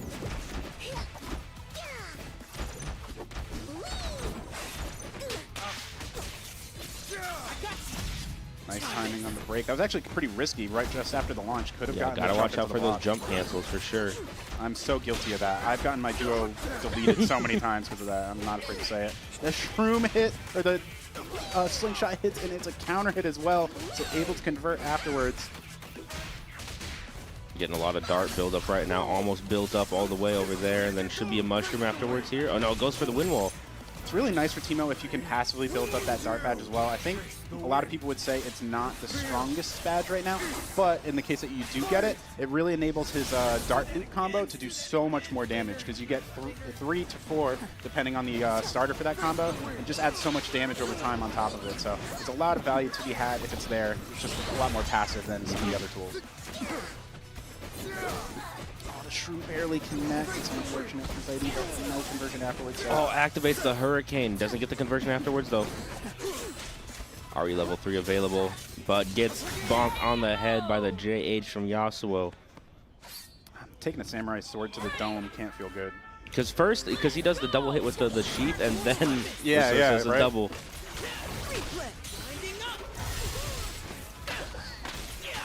You see some communication from our screen over here. We can see the players, K7 and Daiphone, talking while getting beat up in the combo, discussing what they want to do afterwards. I know something they were talking about as well as Zaidi cleans up the health bar from Teemo. They were going over some play call options. So for round start, they have apparently some like vague, like blue 42 or whatever, almost like a football play, and they'll let each other know what they want to do on round start with that. So they've definitely been optimizing the communication side of things. Yeah, I think that's so important because really the hardest part about getting the duo to work is putting in the time together. You know, anyone can kind of sit down whenever they have free time, but you know, I think with both of these two being content creators and having that ability to sort of, you know, work together with their schedules and have that free time to practice, yeah, you really see it into effect here. But Fury Yasuo drops the combo. Was going to be a confirm. Oh, and gets hit clipped, unfortunately. That's a huge turn of events for Zaidi. That could have been a dead Echo if there was a full conversion on deck, but Wonder now, if this kills though. with the Fury mitigating damage to the front, it's not looking like it will. Oh, Tag Launcher is on deck, so this actually definitely can all of a sudden. There's a second hit to take a break into level It's 1. It enough. does. Very nice. And we see some communication from them as well. They're talking about how they want to go about this. If production can, this might be too much of an ask, but if we can cut to a view with K7 and Daiphone on camera on round start, I'm curious to see if they call out those plays. Nice, that's 2 extra shrooms popping there. Didn't have to connect. Oh, gets the slingshot badge at the very last second right there. Limit strike in the corner. Wind wall time. Oh, but jumps over with the 2H in the air. Very nice. And here we go. Echo is going to be setting up. Final round here, and we're early on, opting not to break, so you do have to deal with some Echo pressure afterwards, and here comes the break to save the day. Yeah, fake the overhead into the rewind 2L. So just playing back a little bit more right now. Teemo applying for that Little Caesars, hot and ready promotion. All this hot stuff rocks getting thrown around. And, wow, that's insane. Landing right in. Oh, okay, jumps over, he gets out of there. Good call out. I mean, yeah, that's a tough spot to be in, but nice benefit for K7. Just have a little bit of extra pressure on the Yoki. Teemo very healthy right now. Just going to try to buy some time to let Yasuo get a little bit of regen going. Nice, good tag in there as well. Has a slingshot following behind. A little bit risky having the Yasuo in here with all that gray health on deck, but brings Teemo back in. And all the meter in the world to play with here. Oh so. no, that's going to be the sandwich. Good block so far. Continues to block it well. Double empty jump at the low. Nice poke. And huge burst here. How does this interact? So Super Shroom still comes through and beats up Ari, so ends up going in the favor. I guess it's a bit of a trade-off, right? Because like K7 Daiphone there get the damage on the Ari, but while Zaidi does get to keep Echo alive. Yeah, and fearless jump in by Zaidi as well to just get in there and get the confirm. That's going to be a dead Teemo who's been healthy all game. And smart choice, just got break online on that final hit, so just secure the kill now while you can. It's going to be rough to not have that meter, but you do have a single super assist behind. There is no break, so you are going to have to two-touch this Yasuo with the Fury. Unless you can get a couple stray hits, just chip away at this slowly. Gotta wonder when K7 opts to activate the Fury. Well, I should say Daiphone rather, because Daiphone will be the one to choose to activate it. Time is becoming an issue here, 7 seconds left. There is some chip on front. Fury does come through.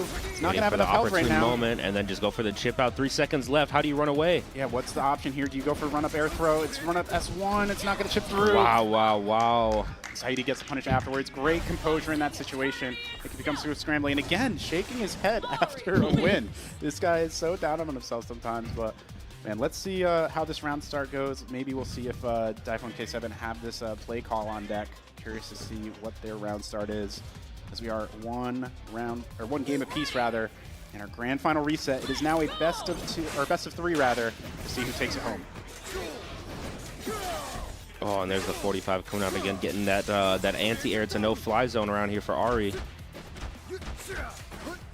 Couple good staggers, and then just bait the air throw in the air. I found it interesting, especially in a game with Gatling cancels like this, like to go for a 5L on pressure rather than a 2L is an interesting choice. Because you're not really allowing yourself to get that opening on the mix. I guess the frame data is slightly better, but if it's a meaty hit, I feel like you might as well go for the low. I'm curious what the decision is behind that. Fire does connect, and he can make it all the way up there because that is the launcher. So super jump after is always going to be high enough. Slingshot from across the way, and that's a perfect to start off the game 3 in the reset. It's been a bit since we've had the perfect. We had a double perfect earlier on, but now in Grand Finals reset, we're seeing it. Just goes to show how much the advantage state can really carry you in this game. Just keep on that pressure. It'll wrap things up relatively quickly. Nice. Just go with the simple overhead out of the dash hop. Now there is going to be break here shortly, but the super is going to do enough damage to cut through that. Build some more mushrooms.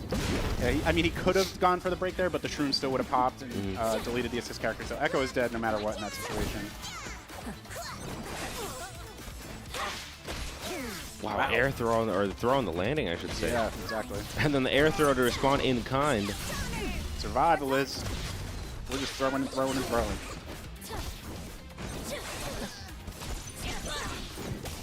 Oh, right into the shroom. Was in the air, couldn't get anything off of it.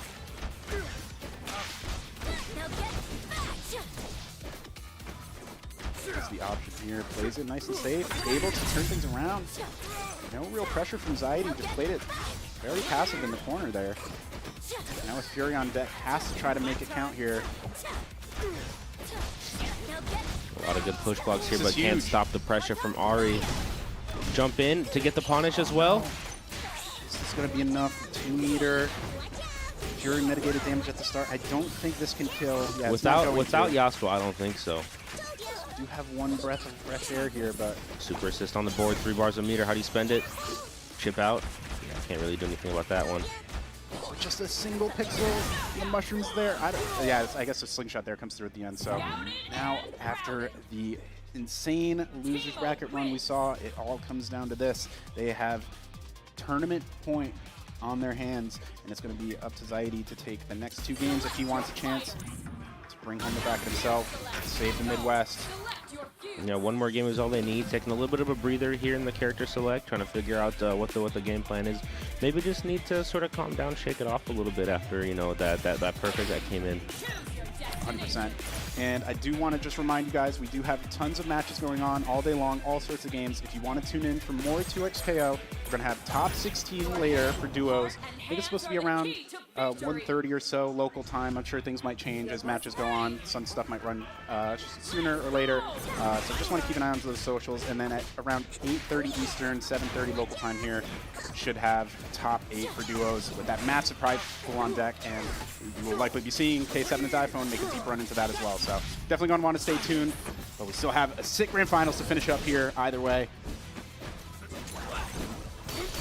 Nice parries on the assist, but not able to deal with Echo afterwards. I actually think if he kept mashing it, it would have worked, but didn't want to commit and whiff a parry in his face. And that's one of the scary things too, is that if you're pairing something that's coming out from the assist, it's always going to be a mid, and then if Echo throws in the low right there, you have to be ready to switch up that parry if you're looking for it. Especially when it's a projectile assist, right? Because if it's a physical assist, you're going to get that blowback and it'll knock away the point character still. But with that projectile, it only just buys you some time. That's really it. I love the patience from K7 there. He could try to get a little extra damage. He's like, you know what? It's more consistent if I just let the super finish, pick up afterwards. Smart choice. Getting a nice touch with the Ari here. Gonna get an OTG with the super. Now, Yasuo is off the table, but that means there's 3 of that dangerous super tag or a super assist coming through. I'm sure K7 is salivating at the thought of 3-bar super assist. Yeah, K7's just waiting for that Echo to come in, right? And there it is. He does clip the Echo assist, but not much you can do with the Ari. Look at all that damage. That did like 40% on the Echo. Yeah, because normally that possible? super assist does like 25% to the point character, but like 30-40% to the assist. It's insane. So much damage. And Echo is going to be off the table, so the super assists are not going to be as valuable now with just the Ari. Super Shroom does get a little bit of chip on here, and a little more progress. Oh, good bait. That's so unfortunate when you pop the Fury after something drops, but I mean, smart. I mean, you had to go for it either way at this point. Just such low health. So much zoning potential between the brush and the wind wall. No, not close enough. It's unfortunate. The 2H is going to connect. Just barely reaches. Catches the little guy's tootsies. Floating his way down. Perfect. Very nice. Just threaded the needle on that one. Those size 1.5 boots just got clipped. That is a huge round here for Zaidi. He was so close back and forth, and that really could have shifted the momentum. Echo gets denied. It's clipped on the jump, so that Shroom is going to disappear on the landing. That's huge for Zaidi there. Invisible Teemo comes through. It goes into the mushroom though, so not able to get the full conversion you normally would. Oh, good backdash into the wall splat there. Yeah, very smart stuff. You actually used it a little earlier in the round as well with that corner pressure, just staggering when to use those stances. Nice tech as well. That tech window is so tight in this game.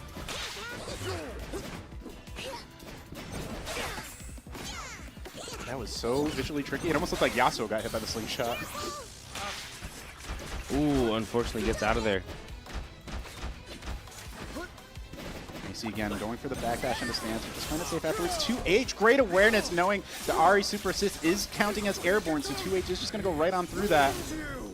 There's the level 3, should be enough afterwards. So that's the exact situation we're talking about. You're not going to see it a lot, but when Break was just about to be built, you can't opt for that Teemo route. Could have had a chance of life there. So just dumps the meter, secure the round.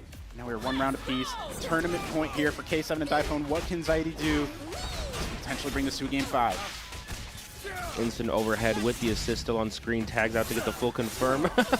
And then just parts right in between Echo and the Ari. I'll hit you both, why not? Have you seen that hitbox, like visualized? It's insane. I didn't believe it the first time I saw it. It's just like full, it looks like this on the screen. It's literally like that big, so. No, I've seen the one for 6S1 to hold, and that one's pretty fat as well. Yes, yes, for sure. Interesting, the Teemo slingshot was about to come through. Not gonna matter. Should be a mushroom here too. Exactly right. This is likely the tournament. Are they gonna do it in style with the perfect? And there it is, and that's gonna be it's like K7 Diphone taking it. You gotta tune the victory bugle. At Shout the out to very Teemo. end. Yeah, we gotta love it. Good stuff from Riot, giving him all that character, and good stuff for K7 and Diphone, making it all the way back from like losers round 3, maybe. Yeah. I'm pretty sure they were in. Like very early on in the tournament, they dropped down. What a boosting confidence you got to have, right? Looking forward towards the rest of the day. We have top 16 in just like 45 minutes to an hour or so, assuming it's starting on time. And man, they just got to feel really good after making such a sick run back against all the solos. Now you got all these duos that surely haven't been grinding as much as they have, or if they have, they're likely not at the level or resume of these 2 players, right? So got to feel really confident later. And hopefully we can feel confident. We'll see all of you guys later on for these duo matches. Again, just 45 minutes to an hour or so on twitch.tv/runthemix. We'll have and that's the top 16, so there's a lot of matches coming up for that too. Top 16 for duos, and then later on tonight, 8:30 local. Yeah, 8:30 local, I'm pretty sure. Or it might be 8:30. It doesn't matter. Sometime around there. Keep an eye on social. 7:30 or 8:30 local. We will have top 8, and obviously it's going to depend on all the other matches we have going on today when that stuff wraps up. So you're going to want to stay tuned. It's crazy that the mixed bracket, it's like traditionally what you would think of like having solo players. Like that's like the main thing. But no, the prize pool here for the first time in First Impact is going to the duo side of things. $5,000 on the line. They already secured the $1,000 duo bounty for the mixed bracket. And man, it's just going to be such a blast the rest of the day.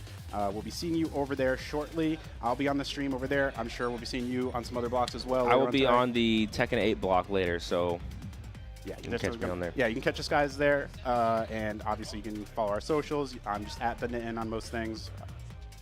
Oh, we're doing the ceremony. Oh, that's true.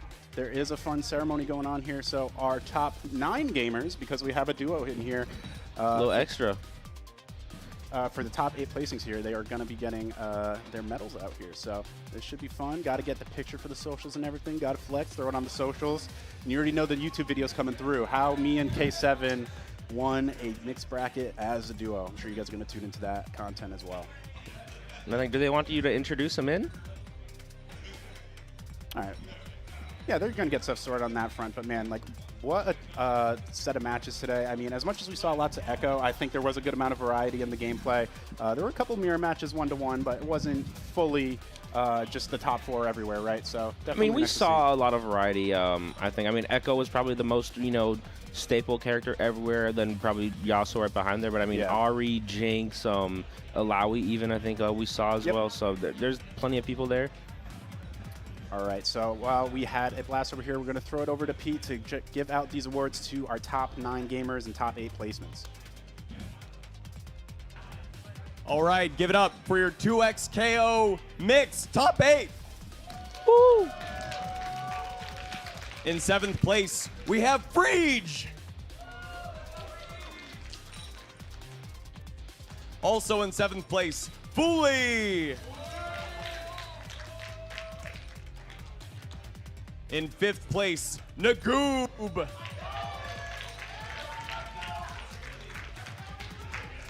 Also in 5th place, Zigno.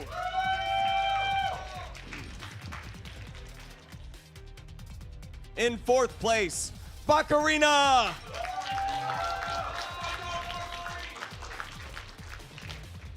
In 3rd place, PZ Boy.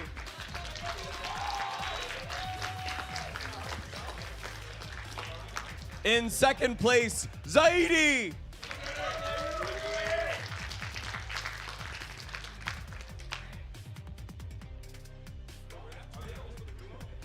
Yeah, we do.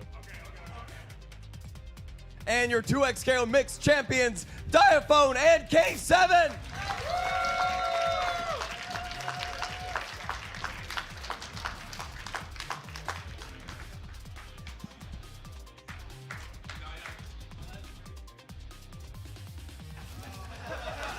Man, how is Pete's voice in more shambles than us, man? That just shows all the work is. It's always like that every single time. I'm surprised he even took up the microphone for that one. So what an amazing top 8 just for the mix. I mean, there's more 2XKO action. I'm certainly excited to go see some more 2XKO. I know that I'm loving this game right now, and only more to come. Yeah, for real. It's going to be sick. Like we said, we have the patch coming up next week, so this is a proper send-off for the 4 horsemen as we know them, and I'm sure, or I guess 3 of them, right? Because Ari's supposedly untouched. Maybe. I mean, last time they tried to nerf Yasuo, he only got better. That's true. So we'll see. I think they have a good grasp on things right now, but we will find out tomorrow what those patch notes look like, and we'll find out in just a bit who's going to be making it into top 8 for duos. I will see you over on the other stream, twitch.tv/runthemix. Stay tuned. We have Strive, top 8 next. You're going to want to stick around for that. Let's root for no happy chaos. Yeah.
views, that's all. Someone will make me do crazy shit. We have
Jocelyn said once called the years the word of the guy who was hated by the god of failure. Jocelyn.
Free.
to feast. Bring it out, keep grinding, diving deep like cold as steel. I won't face my doom, sayonara. Well done, how dare you? Never too late to bend the knee. When hell freezes over, sayonara.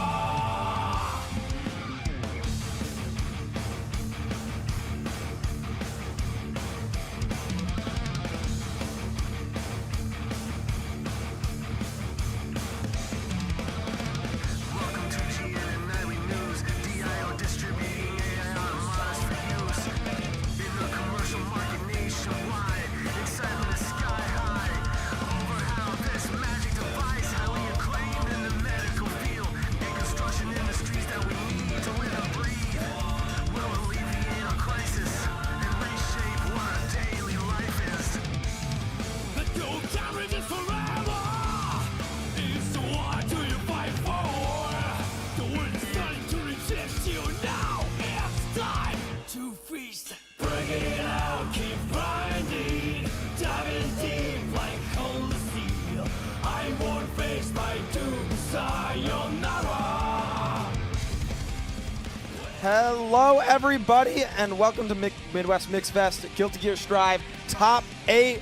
We've got exciting matches coming up for you. Some Minnesota locals here, as well as some out-of-towners here to fight for the title of champion. Champion of the Midwest. That's the title that is pivotal here because it puts you on a pedestal for the rest of the year, for what's left of it, really. I mean, we're in the middle of November. But, you know, hey, 2026 is going to start off strong here. Let's take a look at how this top 8 is going to start off real strong, because our first set is going to be Jack up against Ant, and then followed by Max versus Kyo Kuriset. And then on the loser side, Mom Come Pick Me Up against Phil. You've never seen it before. It's a brand new set. I've never seen these two fight ever. And then Bryce versus Frankopotamus. Jack already up on the stage here against Ant. We'll be getting that button check going here before we kick things off. But yeah, you know, a strong swath of competition. You know, Jack only dropping one game, but only due to technical issues. And that was, you know, it's okay. It happens. It happens, but we picked up the pieces immediately. Jack on a tear regardless. If you're tuning into TNS, and you know that Jack has been on that win streak. Probably looking pretty forward to ARC World Tour competition as we're starting to round things out here. But Ant's going to have to try to take on this tall mountain that is the first batch of this winter side top 8. It's a long button check. You got to get warmed up. I mean, you're looking at a full butter churn on Gold Lewis. You have to be ready for this stuff. Yeah, Ant's warming up the Gold Lewis. We're definitely going to see that. Because, you know what? You want to extend your playtime just in case. Because if you get guilty geared by Jack, then it's going to be a short stream session for you. Yeah, we're about to get this ball rolling here. And thank you so much for everyone that's hung out with us throughout the entirety of Midwest Mix Fest. We just wrapped up our 2XKO mix bracket. We will have 2v2 on later with a $5,000 pop bonus, and still plenty of games to be had. Last night we had a stellar time. Even karaoke to round it out. If you haven't been to Midwest Mix Fest or even checked out Run the Mix, I highly encourage you to do so. We have our own venue now for Run the Mix. It is insane that you guys have your own venue. That is so nice. The craziest thing. No longer have to set up every week. All right, here we go. Round start, the JS. Get a little bit of distance here. This matchup's going to be a little interesting because obviously Jack has a slight advantage with gunshot on that hit scan. I don't imagine that as the Astro player, you want to maintain that distance against Happy Chaos. Yeah. First comes out from Ant.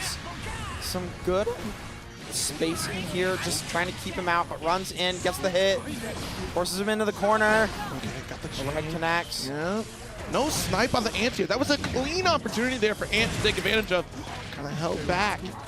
All right, so locked in for the corner. This is the price of you not trying to snipe out an Ant here. The angle was pure and clean, and this shot, Deus Ex Machina, will set up this hard knockdown. Get a positive bonus, so Jack will have resources in the next round of his first cage. Just goes for the gunshot to beat the deflect shield there, and that is going to be the round going to Jack. Yeah, hard to get Happy Chaos off you after that wall break. Yeah, absolutely. That is the one thing that's going to kind of slow things down here because the snowball effect is so crucial to Happy Chaos's game plan. Winter Mantis extension, got our shatter. Nice job. Those are those 6K buffs. That did way more damage than it would have done last patch. able to pick up off the ground and finds another hit into a combo, into a wall break, and that is going to be another round back-to-back. Ant clapping back with the perfect. Huge round here. I think that's all the better once you maintain that offense in the corner against Happy Chaos. Big But 2S counter hit. yeah, ducking underneath that 5P and in trouble once again. Stained up. It's looking a little stanky out here. No hard knockdown, but Jack does have a good amount of resources and curse. Good tech from Ant, but it's not enough. Jack finds their way in again and finds the hit. Here's our shatter. Massive lead. Jack starting out strong in this round. Gunshot approach here to force a block against Ant here. And the delay close slash. Massive counter hit. It's do or die now here for Ant. No, well, it's What a just back in dash! time. I like the idea from Ant, but Jack just hyper aware of it. Gets the punish, and that is going to be game one going to Jack. Yeah.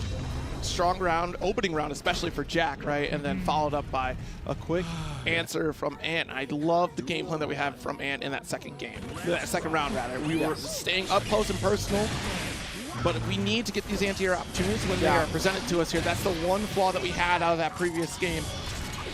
All right, so hard knockdown, of course. Snowball effect does begin, and it's a nightmare scenario for Axel, right? No wake-up reversal opportunity. Very low on tension resources to push back with FD. Cursed available, but probably not going to opt to go for it. Wanting to save it for the next round, as this is not spelling like a winning situation. Yeah, I almost want to say, like, probably not standing up against Happy Chaos on this approach from Jack is ideal. React to the overheads here, the tap dust, etc. Oh, stand block. Full screen is okay to stand block, but once we get to this range, the roll. Yeah, hard to avoid that roll. And RC combo, wall break. No hard knockdown, but does have resources. There's our slash here. Good anti-air, that's what we were looking for. Good reaction, whether it's a 6P or just a quick 3K just to get it out. Big 2S counter hit, that should be the game. Keeps it simple. 2-0 lead here for Jack. And again, like, getting that anti-air was really important there, right? Like, you have to get something to show that you're active on defense. The next step is going to try to react to these rolls. Yeah. That's a problem for any player across the board here, so good luck. If anyone has played against Happy Chaos, they know the pain here. Jack, no focus though. Only one bullet in the chamber, now two. Starting pressure. Tap dust connects. RC burst gets baited. And that is going to be the kill. Playing around the expectations of that burst opportunity. Jack understanding the scenario. Looking like another day in the office for Jack right now. 2D counter hit trade, but that's going to be advantageous. Jeez, for Jack. The hard knockdown into the set play, into the combo, into the wall break. All right, so here's our knockdown. J2K does get blocked. Great stand block though from Ant, because that's pretty low. Good backdash from Ant. Backdash BRC gets Jack off him yet again. 2K duty, tornado catches. And now Jack finds themselves full screen and eating these meaty Rensens. Drake's him close, and that is going to kill. Very good decision making from Ant there. Yeah. Bringing him close for the next mix-up. Jump back to the JP here. Rensen to pull it right back and signs off the 2K2D. You know, we talked about a little bit these tornado setups earlier against certain characters, right, to prevent that linear movement. Tornado not going to be too applicable at a full screen like those other characters we saw yesterday in pools, but close range, the Oki, that's important. Time stop. Ant should be able to finish this route. The burst.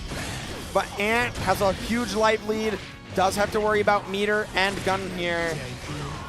Can this be the second game in Jack's record here, or is Ant gonna lose out on this life Good lead? defense to throw though. We gotta push away here, but we're holding on to that tension. That's important, the YRC. Just take the spacing, dashes under the 5P, but the far slash connects. Ant staying in this winner's side. That's a very big deal there, and that was important to hold on to the tension there for that YRC, because any other player could have done IBFD, but then there lies the risk that you overspend, you miss that 50% mark, you don't have a defensive option to push Happy Chaos away, and those universal options are so important for Axel. No concentration. This is an opportunity here for Ant if you can take it. Unable to.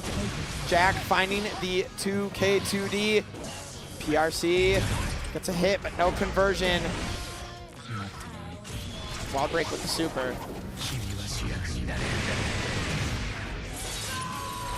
All right. So massive life lead for Jack. The JS is the starter. Got YRC and nice jump arc from Jack. The rainbow could have been destroyed there, but Ant got lucky. Yeah. Jack knowing the counterplay around Snail, but I think he wasn't expecting to get past it. OTG does kill.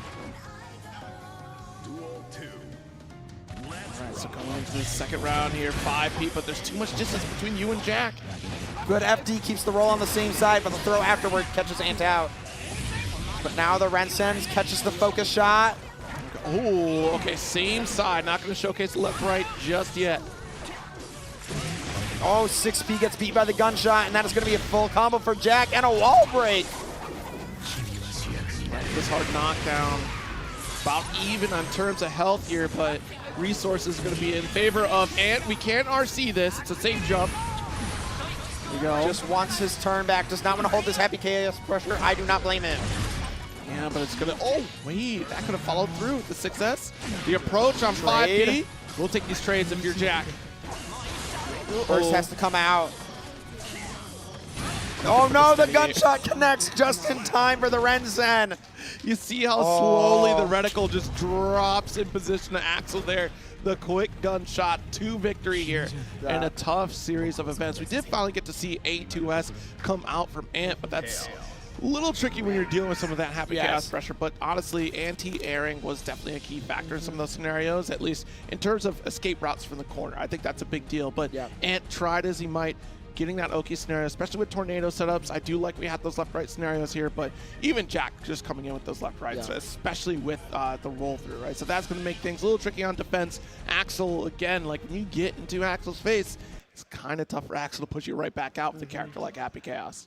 And then just, even if you're able to keep Happy Chaos out, eventually you're going to have to bring him in because he is at an advantage when he's full screen, even against Axel. So the decision to drag him in for the mix-up is great, but Axel's mix-up potential isn't very potent, unlike Happy Chaos's. It can be very tough to find the openings, especially against a player as good as Jack. And you have to think about the frame traps that are coming out from Happy Chaos there anyways. I mean, that is going to be a tough order to try to play against defensively here. But we're going to get in our next set with Max stepping up to the arena here, trying to get locked in. You know, a strong performance in the run the gauntlet on opening night. Very good player. Performed well in Grand Blue as well. I think he's still in it. And Kyoku Reset, I know firsthand that they're a great player because they kicked my ass in winners to get out of pools. So this will be an exciting match to see the Unica versus the Slayer. Yeah, Unica is one of those characters you don't get to see too often here. She's a pretty straightforward character in terms of offensive prowess. She's kind of cut for the same cloth as like Soul Bad Guy in my opinion, like just in the idea of like she's very simple, but she has a lot of great tools that can convert some of her straight hits into massive combo opportunities in that regard. Her DP is insane, right? Because it does have a huge hurt box, keeps you grounded. We're going right into it here. I mean, look at this life lead though. Max maximizing the damage of Slayer out here.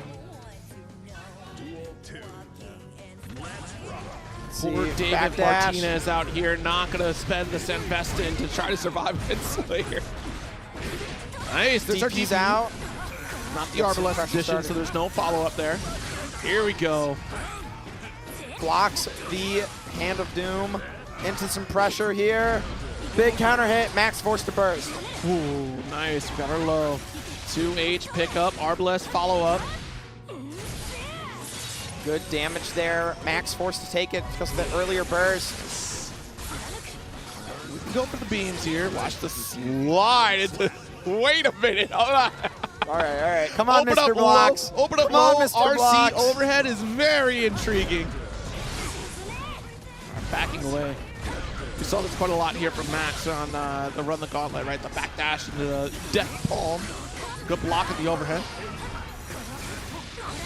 the slide. And see, this is that relentless pressure I was talking about. She just keeps knocking at the door.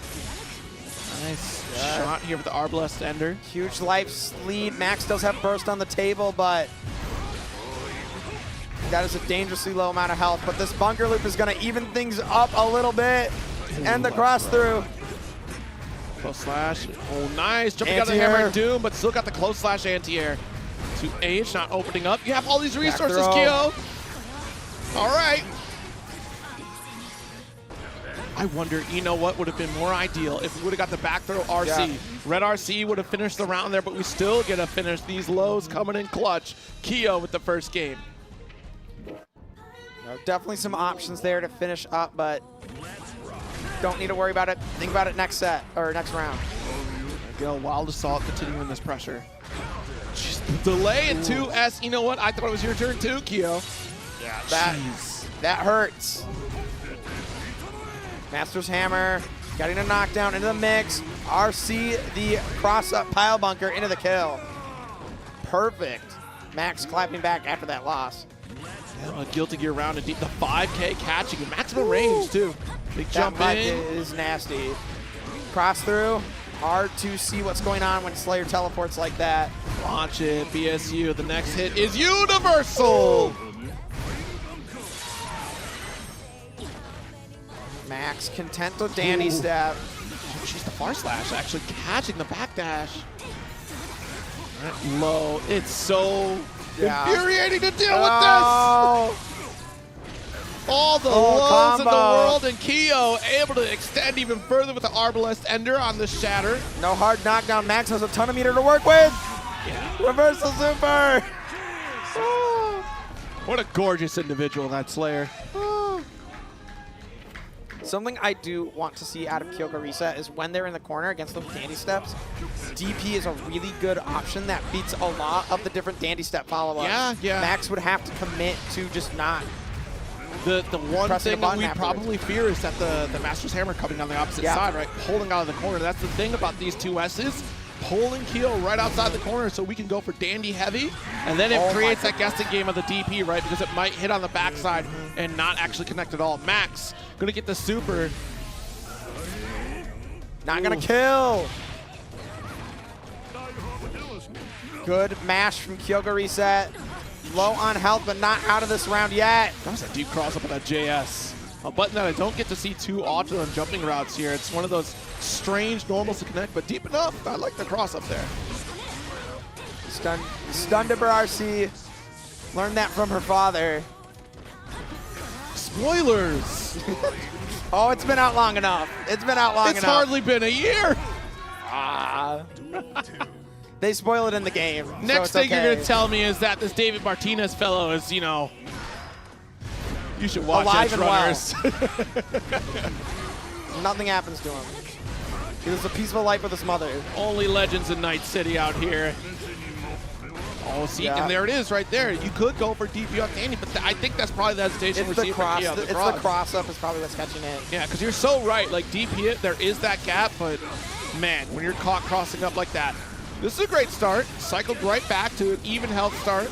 Hard knockdown, guard crush. Yes, these Arbalest sequences are huge. Michael Arbalest again. Gets caught. I think he was jumping or something, maybe backdash, but either way, he gets caught by the 5H, and Kyoko converts it into a kill. Just outside the range of that 2H is scary, but the JS actually trading out in favor for Max here. Oh, but blocks the pile bunker cross through. Max forced to burst, and now gets hit again. The gun shot. Michael Jordan on the dunk. Oh no, that is a lot of damage. No hard knockdown though. Max has an opportunity here, and he is playing the king of damage himself, Slayer. Nice, yes. The DP actually does hit behind. The DP does hit behind. An adjustment has been made. I was worried. I mean, hey, Max has not been DP that whole time. Wasn't quite sure if we were going to get that DP to hit backside. Kyoko taking that opportunity to try it out, and yeah. You're right, because it does hurt in that range, but I was definitely thinking that hurt box was a little bit further for Slayer. Oh, nice. Counter hit, dragged into the corner. We got a hunch. Overhead, RC. Nice jump out. There's another way to challenge it. You could also go for air throw right there if you're quick enough. There's a bunch of options. I think jumping out and doing a quick falling button is the safest course of action. The least, I'm not going to say least risky because you could just get close slash and die. Right, there's that. You could get like the falling buttons here to create a fuzzy block situation. Nice back throw. All right. Arbalest follow up again. Nice, still our turn. And this is the thing, Slayer can't call out some of these sequences from Unique. Yeah. These are opportunities where other characters with quick reversals could. Good tech. Good air-to-air, though. Hand of Doom. We're dooming out here. All right, nice. Got the power bunker for corner. Master's hammer on the heavy. Side swap. Same side that time. Nice. Jump with the K, but not going to get the follow-up. Hand of Doom again. And follows up with a 2H, has to burst. Yeah, we got to be so careful. We're seeing that Kyoku trying to follow up on strikes right now. Max getting it a good spacing where that Mappa Hunch is plus. Oh! DP catches the cross through. DP after the stun dipper that is pretty safe on block. That one isn't, but the PRC is going to keep us safe. Another guard crush here. We'll take another beam. Watch it, that far slash. Big counter hit. Yeah, And the excellent confirm. approach. Smart approach from Max right there, trying to get that whip punish here on that whip far slash. Final game. Oh, that's a big start and the burst bait. Oh, the Blue Auto didn't connect, but just pressing that far slash anyways. Hard knockdown, a lot of damage. This is looking really scary if you're a Kyoko fan. Oh, jeez. Same side, has the meter to back it up though, and the cross up overhead is gonna catch.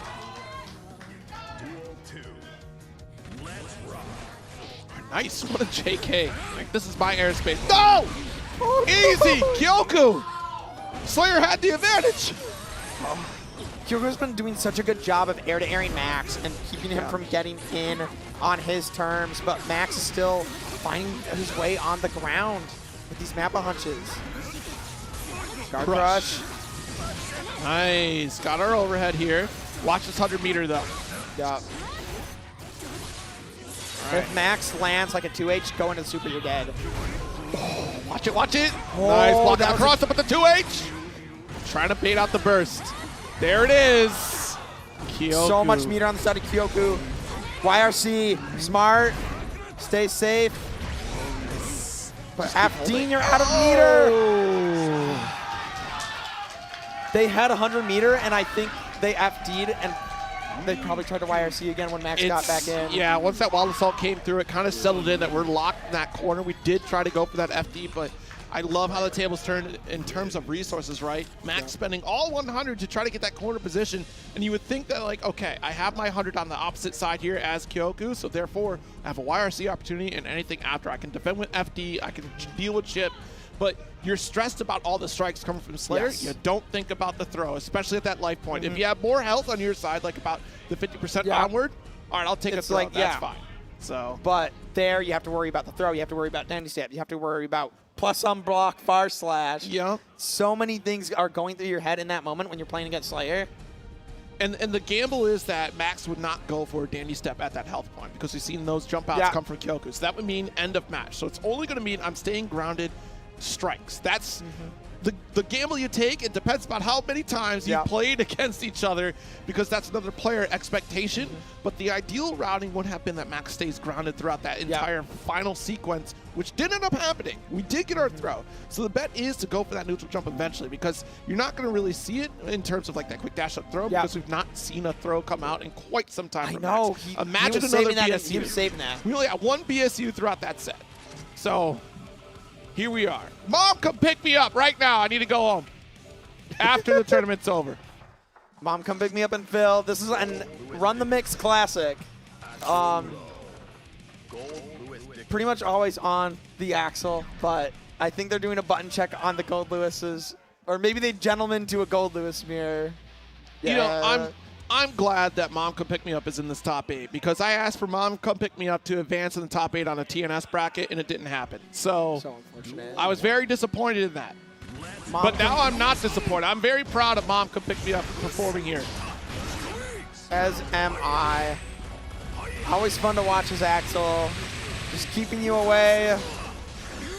But I think the thing that he has to watch for that Phil's going to take advantage of is a bad habit of trying to go for back throw. Is that right? Yes. Okay. Phil's going to jump in. It's going to happen once. The entire Eminent crowd is going to pop off, led by Max. Phil, is this true? It is true. Yeah. Phil knows. Phil knows. But trust me, I will do if this. it doesn't happen, I take back everything that I just said, and Mom is the GOAT, and we'll win it all. Okay. All right. Well, we'll see here as we get into our loosest side of top 8, Jacko and Axel Low. This could be overwhelming for Axel if Jacko can get well set up. But that's the thing of it, right? We can get these quick snipes coming from Axel to shut down any minion toss or, solid minion setups in general. It's going to be that knockdown, the set play from Jacko that makes it nightmarish for Axel here. Double Halloween jump colors, over. let's go. Unfortunate for Phil there. Minion going away because he was forced to block the 5B. Good air-to-air from Mom Come Pick Me Up, keeping Phil locked down. Good jump on the throw. Nice left-right here. We do have the minion to extend. You remove that burst. with burst. That's a good play for Tap Mom dust. with the... All right, that's a stealthy tap dust right there. Sneaky. Well, it is something Mom does like to go for. If you know anything about MN, it's that we cannot block tap dust. I think it's anybody going up against Axel players. Ever since Stealthy hit that max range tap dust, Axel players have been kind of leaning into that too. Oh no, trying to cross under there. That's a massive button coming from Phil. Oh, backdash, not throw. All right. Good blocks from Phil, but not the low. Tornado keep blocking. Tried to go for the rainfall. OTG. That was so risky to YRC on the snail. Normally Axel's way out of range and it's just, free full counter hit snail combo. Thank you. It is heavy, pushing away. Another one. Rainfall comes through. Pressure started here. Look at that wrist cranked. This is going to deal so much damage to Jacko. Yeah, that was huge to get that 6H opener. Watch it. Jump back S. Good IB from Phil. Nice. The snail with the RC has to burst. Sliver light remaining. Runs away with the minion but gets caught by the 5B. She's tall enough to get struck. Yeah. Tall enough to get struck by the 5P. All right. So game number 2. Strong showing from Mom. Big counter hit right at the start there. Mom forced to burst. Starting the zoning though with the tornado. It's kind of a solid burst at that point because then you get in your ideal range. It's Axel. And look at how much we're doing to deny any of those minions. But the 2D finds the strike and we extend with PRC. Wants to get this minion pressure started in the corner right away. Goes for the fuzzy. Uh-oh, return to neutral. That's not what Phil wanted. Ooh, I can't believe we just advanced 6H on wake up. Wait a minute. Woo! Sends the minion down and claps. Finding the hit that he needs. Big 6P. Mom getting pushed into the corner, but the JH gets him out. Big 6P on the 5P. This is very important for Phil to be hitting those because it is forcing Mom to back up into the corner. Oh, slash and the heavy here. There it is, the snail to push things out.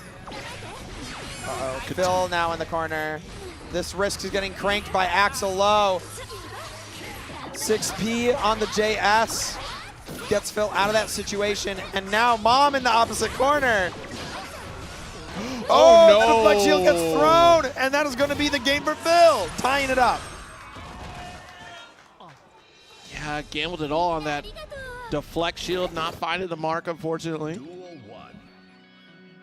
Jacko is also one of those characters that can kind of just play around deflection. She gets pushed out, but then she has that advancing 2D. You see some Jackos really kind of pressure forward, or if they have minion there, they can just throw another minion out. Yeah, it is hard to pull minion in this matchup. What we will typically see Phil do to pull minion is pull minion and try to jump as quickly as possible, and then try to launch it down at the right angle to catch Axel out. Right there, we saw it, but Mom, aware of what Phil's going for, goes for the full running close slash to punish.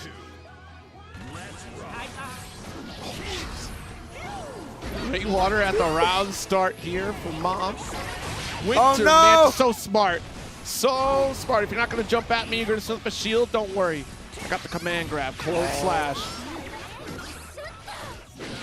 Trade with the far slash.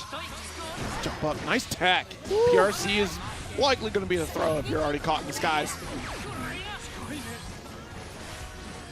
Fade away, nice snipe with the 5P, stopping the forward momentum Oh, of far Phil. slash connects on the 2D. This is not good if you are a Phil fan.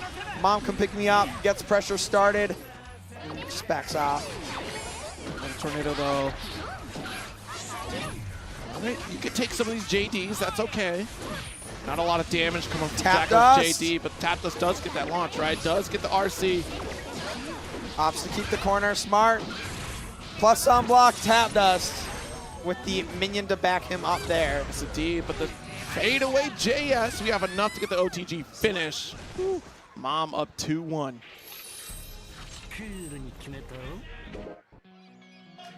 All right, let's check out this round start. That's Run up, do terrifying. nothing.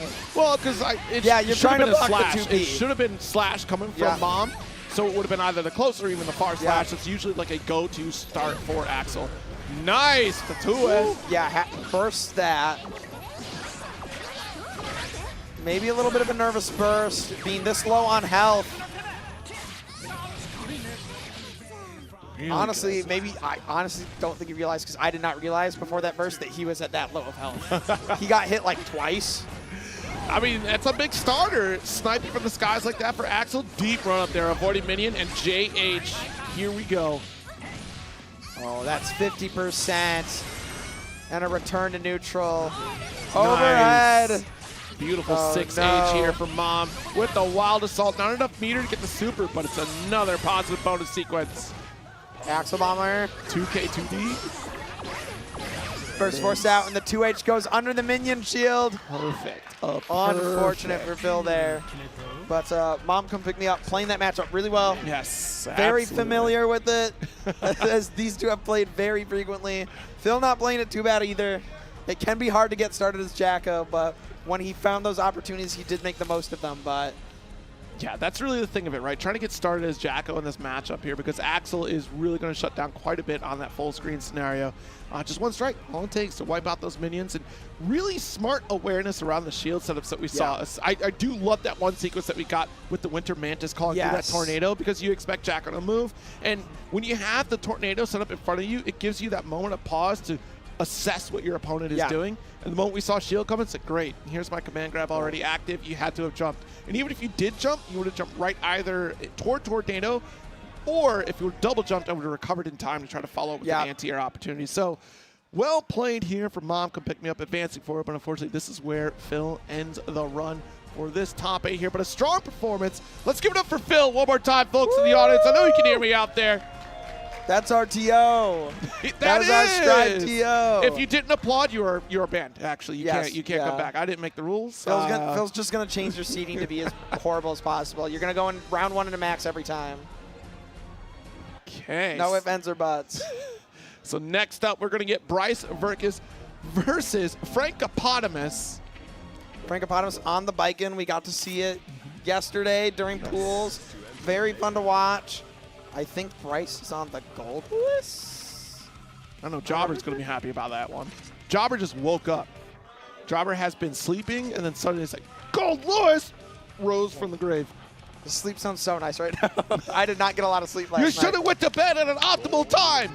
I got maybe 6 hours. 6 hours? That's okay. Which, considering I stayed up until like 2 p.m. or 2 a.m. for Hey, karaoke. Useless fun fact that I know, Naoki Yoshida only gets 6 hours of sleep. That's the director of Final Fantasy 14.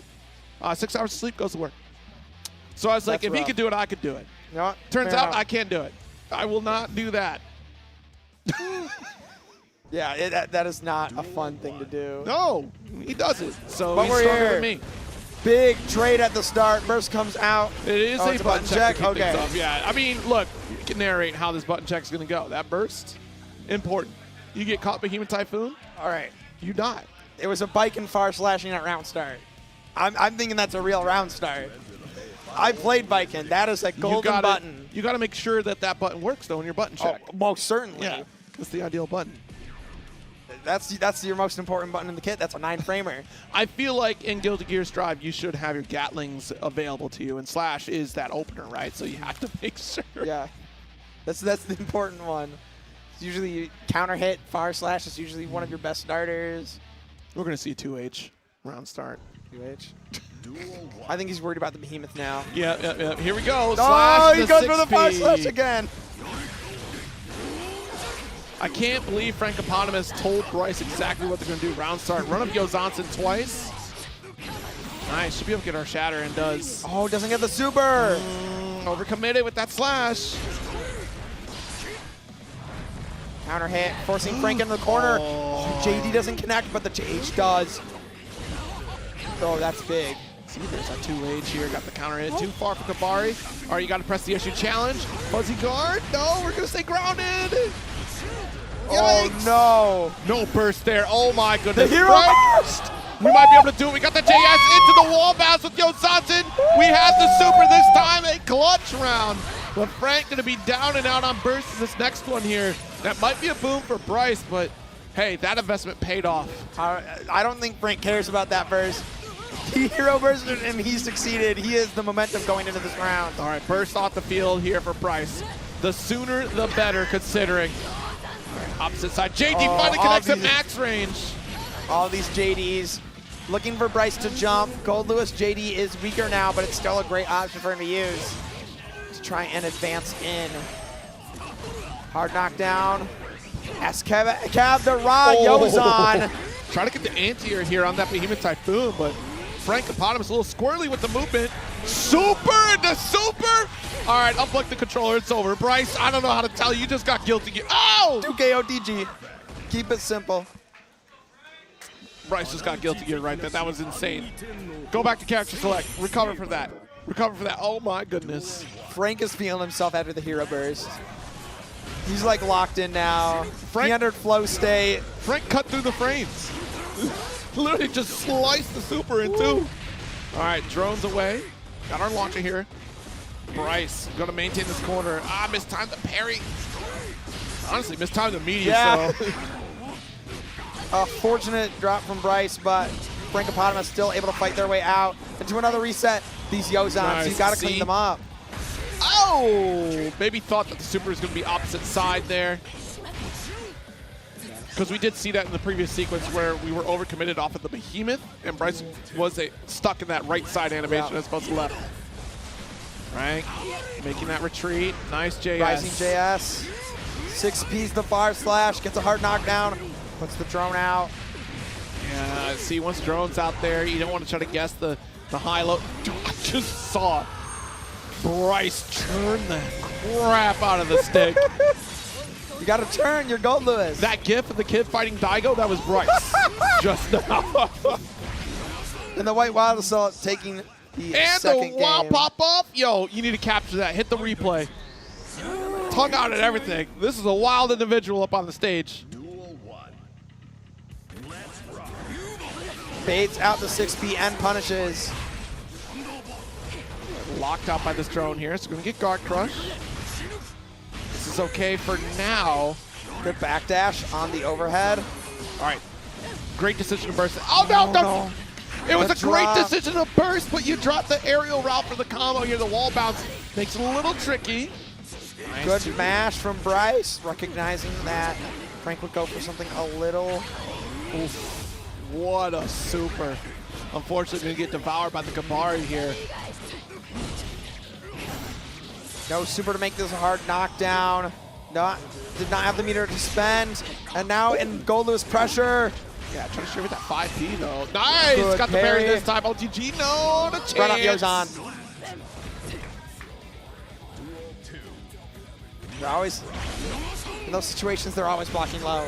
You're nervous, you're low. Jeez, we got the hold on. Frank might be locking in. I'm starting to see the patterns. All right, got the Tommy lift off.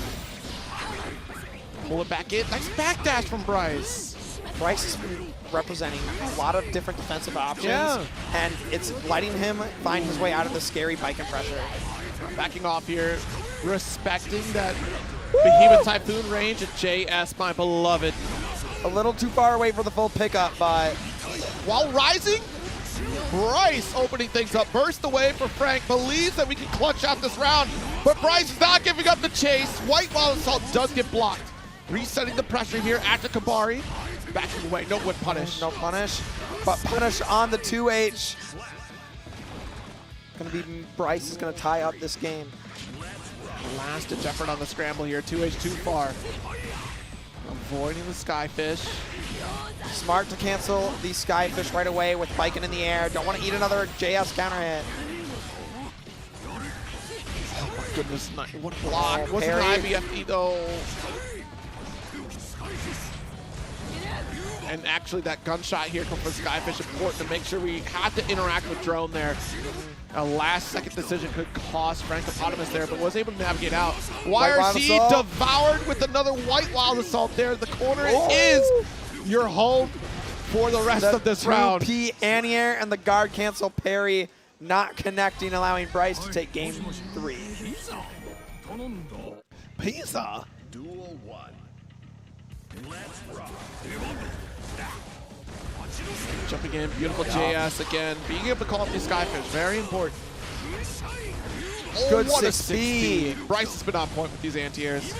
It has been very impressive. That's definitely something you need to be able to represent well against Biken, because otherwise she's just going to be getting in with that JS. And I love the fact that we are finding opportunities to go for these backdashes constantly to try to get whip punishes against Frank. Even when Kabari'd up, good challenge, air to air. Cross through. Oh, wasn't ready for it, and we've not seen it throughout the set, so that's a great play from Frank. Not quite finishing. Now we got the finish. Raw Yozan finds a counter hit, and with RC to back it up, that will be enough. Big counter hit to start. Hard knockdown. Ooh, try to get the jump there, it looks. There we go. Too far for your Gatling. Call for Behemoth to bring it down to the corner. Good 6P. Yeah, that low profile's that Kabari there. Very smart defensive option from Bryce, but Frank still able to find the hit. Oh, goes for the LK special. Yeah, try to get the fade away, but what a 2P. What a Behemoth out of the skies. Launch it. Frank. Go! It's a burst opportunity. That is definitely going to be a call out there from Bryce. Yeah, certainly you're going to burst here because you will die if you don't. Bryce gonna have White Wild Assault on deck in a second. Something to be mindful for Frank. Cross up, blocked, jumps out. There's the White Wild Assault. So Tommy likely saving Frank Hippopotamus out of that thing, because obviously White Wild Assault a little bit too far away though, but still getting that extra air time is Oh, important. the Behemoth cancel. Into the corner.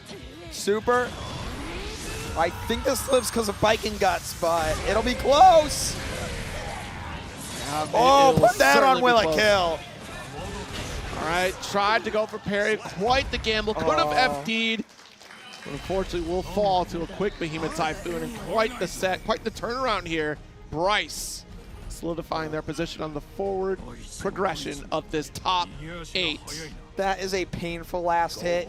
You have to spend a full second watching Piken just stand there like this as the coffin comes down onto your head and buries you in the ground. The parry is just too much, right? Like that is, there's so much risk that is brought aboard with a parry attempt like that, especially with That little Gold health Lewis remaining, like yeah. barreling down on you with the Behemoth Typhoon. But let's give it up here for Frank Hippopotamus with an extraordinary performance at today's top 8 and even throughout this weekend's bracket. Still so many more competitors here. I mean, we are in our top 6, right? We're knocking Very out a fun couple. player to watch. Yeah.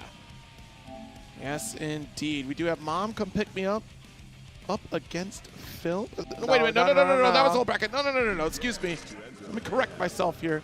I didn't give Lucas time to update. That's all. That's all. But, yeah, Mom come pick me up here. We'll be stepping back into the arena. See if we can run back a little bit later here. Axel stepping into the arena against Unica. Doing a button check. It's my guess. Not a button check. They're just going into it. Yeah. Oh, wow. Kyoku ready to rock. Yeah, and this is a tougher one in my opinion in this matchup here because Axel has so much to try to interrupt the pace of Unica.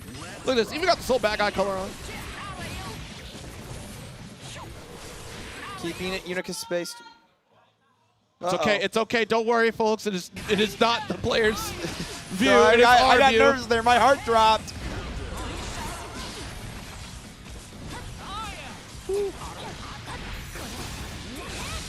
Hard knockdown here.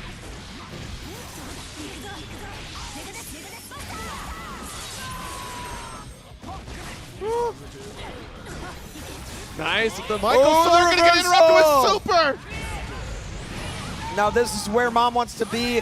Full screen from Unica. Unica kind of having a hard time getting in, and as I say that, Ooh, okay, guard cancel away here, but still able to make the approach with that drift. Yeah, you had to try to push Yeah, minus a range little bit of DP. distance. Yeah, because you had to try to get at least a little bit of survivability with that chip range. Make the most out of the tension and resources you had. But Unica consistently relentless, and so is Kyoku. Corner situation once again. big counter hit. Enhanced DP. Good amount of damage. Mom has one more guess. Just runs in with the Wild Assault. That can't cancel on block anymore. Woo! That was the sickest air throw I think I've seen in Guilty Gear Strive. Absolutely amazing awareness from Kyoko there. Back into the second game, and that's how quick this game could go with Unica. She has so much damage potential that I don't blame you bursting right away. And I was trying to say this earlier, but Kyoku's proving me wrong. She's making this matchup look easy. You'd think a character that has such a slow run speed and kind of whatever air dash would have a really hard time getting it on Axel low. I think it's that full screen presence that we're need to fish for, right? Once we get here, we have the red side situation, but look, we go for run-up K. Or 6K, right? Excuse me. Nice, but guard cancel it.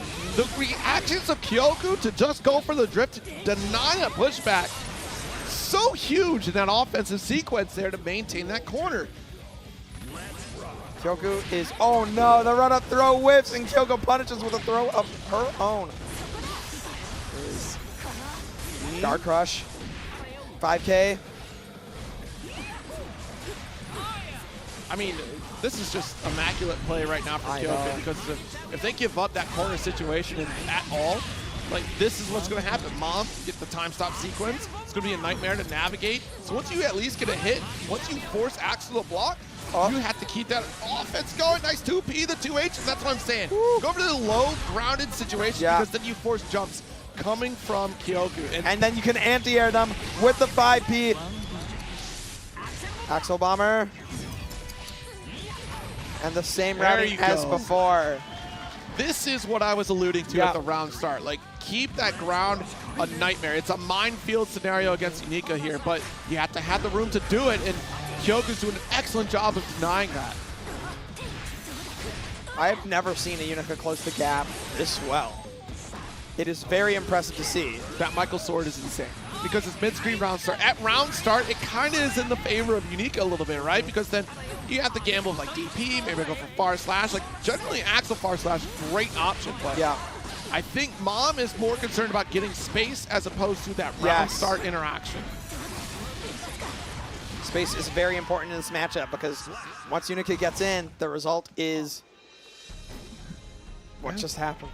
Yeah, game again here for Kyoku. Going right back into it, not taking a second to breathe. There we go. Rainfall will come through, get a little bit of room, plus you get the fadeaway, right? So you do get both options covered. I'm getting space, and I have a hurt box right in front of me here to challenge. Watch it, that Rensen going to get the counter hit. JS blocked. A little scrambly there. Kyoku finding the hit, though, in that. Ooh, 6H can deny the jump out there. That's very fortunate. All right, fade away. JS, watch it. Nice 5-piece snipe.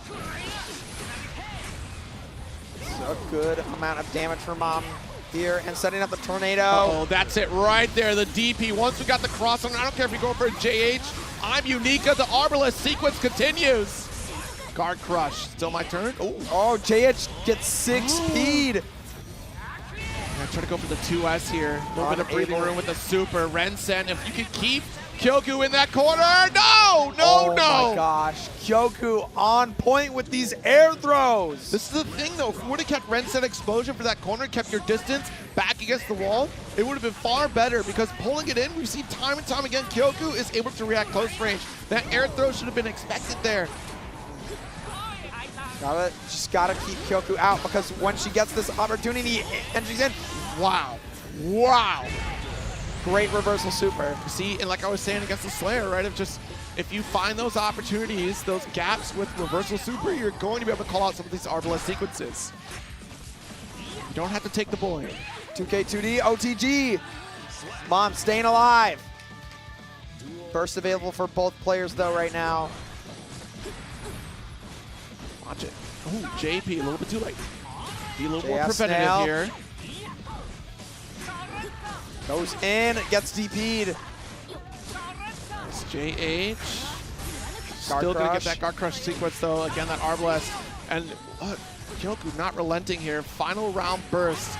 Mom might not get it back unless we go for positive bonuses. Recovered just in time to get that 2K. Yeah, R sees that in a dangerous situation there with Axel right under you with the air fireball. Yeah, and it would have been tricky here for Mom to go for the anti. I'm glad we pumped the brakes and just kind of let the situation reset itself. Time stop. Get a side swap here. There it is. And the wall break, positive bonus for Mom, come pick me up. This is a very good situation for him. Oh, but the run in under the 5P. Wait a minute. A little early on that meaty slash. All right, just stop short of tornado. 5P. Kyoku's threatening this corner. Nice JP open and quite the reaction. Not enough meter quite yet to get the finish. Woo! That should have been slide, not DP. There we go, beam. I don't care about your tornado. I got a beam. Watch Deflect it. shield. JH gets 6 speed again. You're so low on meter here. You have to spend resource to not be chipped out. Kyoku finds the hit though. And that is going to be them advancing and Mom come pick me up. Yeah, that could have been Getting knocked out of DP that. or even a 2H right there.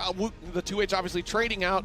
So still, no matter what, with your life lead, you're going to get that victory. You don't need to slip of touch. So you take that trade no matter what. I mean, a great set, great example of how you kind of handle that matchup against Axel as Unica. Because again, there is ample opportunity for Axel to really kind of interrupt that ground game. But that's easier said than done, as you can see in this set here, right? Because once Unica closes the gap, you have to find a way to push her back out as Axel. And we saw so many opportunities where we could have gone for an escape route here, but Kyoku very quickly covered those exits. Like, that was insane. The reactions from Kyoku to stop those escapes, it can feel very suffocating. Yeah, it's suffocating. Like, you're helpless. Like, you have no option out of those corners. So What are you supposed to do when she's hitting you with air throw after air throw when you're trying to jump out of the corner? yeah, you know, I can't stress that enough. Unica may be a simple, like, linear character, but there is so much opportunity in terms of combo routing and, you know, those pickups, much like Soul Bad Guy. Again, like, if you're kind of familiar with how Soul Bad Guy works, you haven't really explored Unica. She's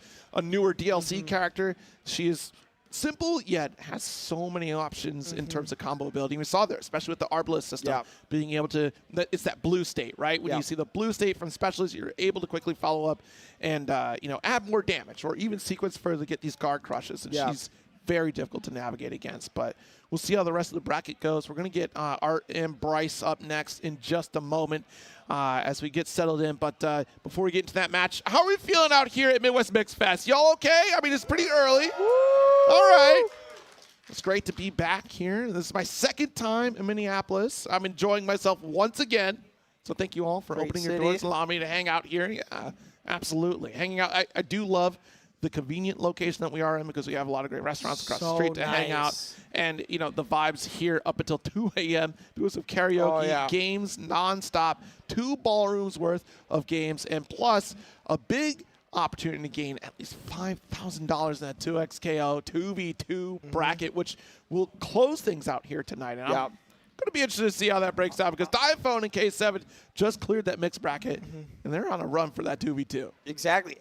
I am interested to see if there is a team because we saw a single player put up a really good fight against them in the 2XKO bracket. Yeah, Zadie did a good run on that Very interested to see if there's a team. that can put up a fight against what apparently are the best mixed bracket 2XKO players. What's crazy to me, because I had to double check, I was watching the sets with Diaphone and K7.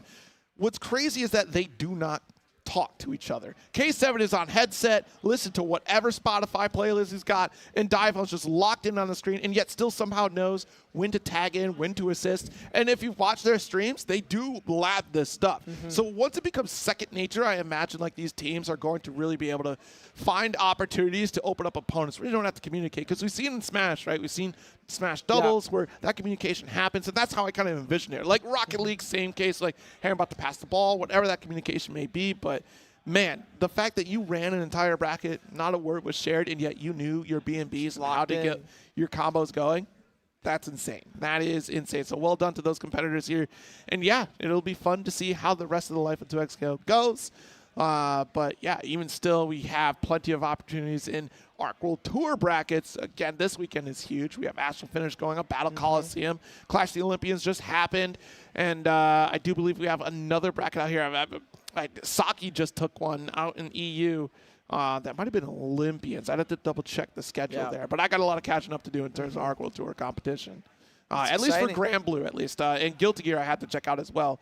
But yeah, lots of opportunities. If you want to check out some excellent competition, South American competition is definitely the one very to check fun out. brackets to watch. Yes. We don't get to see them very often come to North America, so it's really cool to see the impressive plays of players from other regions. Yes, yes. And, you know, thank you so much to ARC to allow a much broader worldwide competition. Again, there's still plenty of tournaments happening in Europe and Japan as well for both Guilty Gear and Grand Blue Fantasy versus Rising. Here in North America, we only have about, I believe, Frosty Faustings is going to be the final platinum to decide who crosses that threshold. And look, it's a bloodbath in terms of points across the board for both games.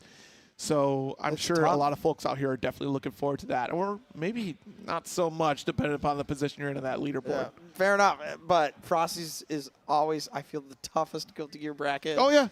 I mean, it's the Guilty Gear It is tournament. the Guilty Gear tournament. So if you don't have those points right now, that is your last opportunity. And you got to win. No pressure, but you got to win the whole thing. You got to win the whole thing. Golly. But yeah, I mean, it's been really fun to watch all the brackets this weekend as well. Run the Gauntlet is a very unique experience, you know, because then that really shows. It's so much fun to It's so watch. fun to see the dice roll and see, like, players jump into those games. I was counting when I got here because eventually I need to try to jump in one of these Run the Gauntlets here because I was like, you know what? I think I could fare pretty okay in about 4 games. So my games would be Grand Blue, Guilty Gear, and Street Fighter. I'm locked. My 4th, like, yeah, I can play, but I'm not good at, is Tekken. Yeah. And then you got me cooked in Melty because it's been a long time. So, like, I would have to reassess my muscle memory, but I know I got some combos still with Miyako, so I think I got this. Yeah. But then it's Marvel.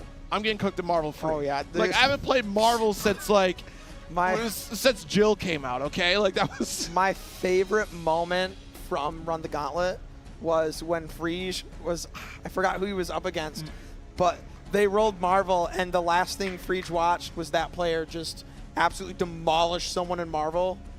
And so Frege was like, yeah.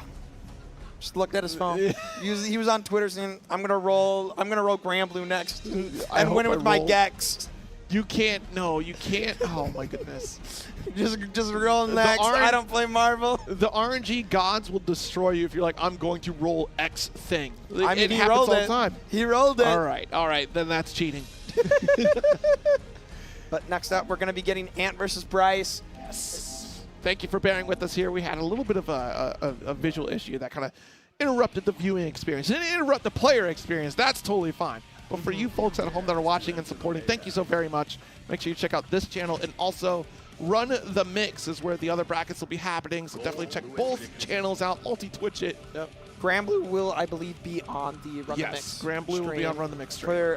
I know there's some carryover between Grand Blue and Guilty Gear Strive. Yes, so yes. if you're a fan of both, make sure you check that out. Absolutely. All things ARC. And again, if you want to co-stream, I know TNS has that unlocked as well. So feel free to try to do that co-stream setup. It all helps and contributes. So if you're doing a watch party at home, I'm going to have a good time. Lots of great anime content to be watching this weekend for sure. Yeah, I'm gonna have to go back and watch everything when I get home. I was like, man, I'm happy to come out here, but then I go like, you remember TiVo? Gold Lewis I have Dickinson. everything recorded on my TiVo, so I have to watch all the old stuff. Do you know what TiVo is? I do not know what All TiVo right, yeah, is. that's fine. It's you remember a VCR? Yes. All I right. do know what a VCR is. All right, so it's like that, but you don't need a tape. Oh. So it was digital recording. Oh, okay. I probably had one when I was when I was younger, but yeah. I don't know too many households that had them. Like there were a few that did. And it looks like, yeah, we're going right into it here. 5P is going to shake things up. Ant and Bryce already warmed up into. Wait a minute. Hold on. No, Axel can't do this much damage. Wait a minute. those 6K buffs. It seemed minor at first when you're reading those patch notes, but it opens up so much more routing for the character. And Ant starting with the perfect. Yo, check the handicap. And first of all, who put this song on? I'm not trying to cry. You're a monster. One game away from the person that chose the song. Every time. I can't drive anywhere with that song on. Such a good song, though. Dash Not cancel anymore. It's a great song. Burn it down, coming out. Jumps good it. block. Good defense from Ant there. That is textbook on how you're supposed to avoid dealing with that super. Where's the tissue at? I need tissue. I'm not going to cry. I'm not going to cry. Here's my boy, Lucas. Tap Dust. Tap Dust is going to take the game here. Ant up 1-0. That looked kind of rough for Bryce. I feel like it's definitely hard for Gold Lewis to get in. Yeah, basically this is Rebecca versus Adam Smasher. Oh, no. No. Yeah, it's Nice. hard to get that Skyfish out when Ant is throwing those Rencents. But Ant pulled him in, and Bryce finds the back throw. Got the 5P. Oh, wait a minute. Very little Down, room to try to get the force to the fuzzy guard. ground. We do get it though. Ah, but not low. Goes sequence for guard crush. Got a little breathing room again, but the Skyfish gets interrupted. Great navigation from Ant. Pretty consistent at calling those out, like you said. White Wild Assault blocked. Another burn it down. Try to get that was. That You was know what? cheeky. That's That not. was That's cheeky. not a bad idea because if you would have got the hit, you would have avoided the super. You would have got the round. Yeah. Very quick reaction from Bryce though. With superb awareness. Thunderbird out. Gets hit, though. Thunderbirds are not go. Slowly Nice. walking in.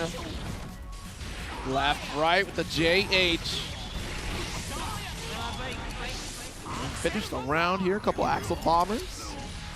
Finish the round! And come on now! This is a huge opportunity for Bryce. But Ant finds the JP. Cleans it up at the end. You know what happened? The chorus hit. And then you had to Yeah. drop the combo. I see. The chorus hit, and a single tear rolled down his cheek. Couldn't contain it. Caused a short in the controller. Left, right again. Spin left pretty consistently here. So maybe holding to the east is probably ideal on that mix. This is tough. This is hard. It looked like Ant was going to be down and out in that game after the first round. If you only base it on the first round, it seems like Bryce is going to take it. Nice duck on the 5P. This is very tough for Gold Lewis. So tall. You cannot avoid that 5P. Catches the 2P. See? Oh, but it was safe side. You know what? You got me, Ant. I gave the notes, and you got me. I would have blocked the wrong way. Ant's in your head. He knows. There it is, J-Ass. backdash, 2As, still get caught by the 5P.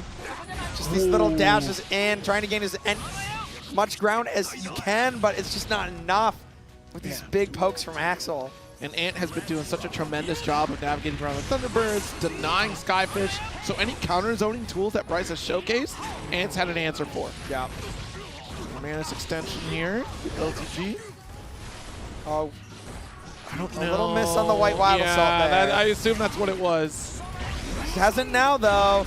Big counter hit. Oh, a little bit of a drop, but we call that a drop opportunity. Sure do. Finally taking a round here. Big anti-air. Meaty Rensen into the mix, the low this time. I'm being traumatized right now on this song. I can't believe this. I'm trying to focus on the game, and yet you guys chose this song. You chose the shatter here, not quite the kill, and on the cusp of victory. Not impossible for Bryce. I was going to say one more interaction, but Ant's looking in Gold Lewis' range, but the snail follow-up, frame trapping, catching Bryce. Bryce now a drink at the local bar. What was the bar's name? I'm so sorry. I played that game, but I don't remember what the bar was called. It doesn't matter. I don't remember what it's it called does either. matter. I just watched the anime. Well, it's in the game, too. Oh, man. I don't remember the bar's name, but, you know, Bryce is now a drink at the bar, so be sure to go down to the hotel bar and order the Bryce. Let's give it up for Bryce on this run, though, folks. I mean, that was an excellent loser's side run. Well played from Bryce. Very well played. That's just a very hard matchup to play into for a Gold Lewis. You're so tall. Those 5Ps are just, you have to dash, crouch block, and hope that you time the ducking under with the 5P to try and get a punish. Yeah, that is a tricky feat to be done, especially on Gold Lewis here. Another tricky feat ahead of us here. Jack versus Max. Let's see if Max can overcome this Happy Chaos. Jack donning the Happy Chaos hoodie, which you can pick up on the ARC store right now, or you can pick up the jacket. It includes a pin. Oh, it does have a little pin, or you can buy the pin separately if you don't want to don the full uniform. Oh, that's a nice hoodie. It is a nice jacket and hoodie, too. The hoodie is nice. Comfy. Because they had the crew neck sweatshirt, too. The Happy Chaos crew neck, which I thought was really cool. But I'm definitely trying to get the jacket, because I've been in the market to try to get that. I'm feeling like swapping up styles. I'm feeling like trying out cardigans. I think they're pretty cool. I think I could pull it off. Yep, but Max would not be playing Jacko into this matchup. He has been learning the character recently. Phil and him have swapped mains for a little bit. Just for a little bit of a salty sweet. I wonder if you pull this off against Happy Chaos. I don't think you do at this point, right? No. Not at this point. It is not ready, and that is not a fun matchup. Wow. Gunshot, and you're forced to block, and all your minions go away. You said absolutely not. Max, you can't do this. No. Maybe if Max had like another year of Jacko. Wow.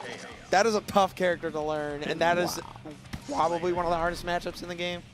All right, well, Slayer up against Happy Chaos.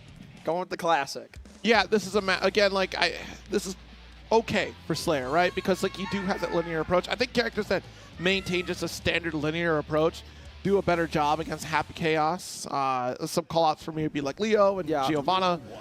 Slayer kind of cut from the same cloth, but obviously the one flaw is going to be the dashing. Yeah, he can't dash block, and so those gunshots, if they're timed correctly, are going to be world. Or back dashes the Master's Hammer. Good punish from Jack, and good awareness on having that option. Poor Rebecca did everything for David. David wouldn't even give her time of day. Damn. David just obsessed with Lucy. I mean, I get it. All right, stay in state. But, you know, good on Rebecca, though. You know, supporting their relationship. Gunshot for the hard knockdown. Rest in peace. Max gonna have to block something here. Is it gonna be a roll? This is terrifying. YRC, Max tired of holding it. Back throw punish. Mappa Hunch a little too close. You know what's interesting? Jack usually picks the Samurai song. And Jack's still running with this one. It's a good song. It's a good song, but I'm just emotionally damaged from it. All right, in our shatter here, hard knockdown with the Deus Ex Machina, the other Cyberpunk game. A lot of bullets now. Full on deck. Ready to mix up. Tossed. Max out here saying, I didn't ask for this. Oh no. One more interaction for the first game. She's the hunch. Oh. She's trying to close the gap with the momentum on that PRC. Good backdash on the blue Wild Assault. Stay away from me, Slayer. I need Go this away. arm's length space. away. I need space. That's what Lucy said to David. And then eventually she came around, I guess. But, you know, David, he had it all. Can't blame someone for He for had it showing all. love. He threw it all away. He had it all. Too many cybernetics, man. Can't get those implants. Can't get him. Just be another ghost in the shell by the end of it with the Sin.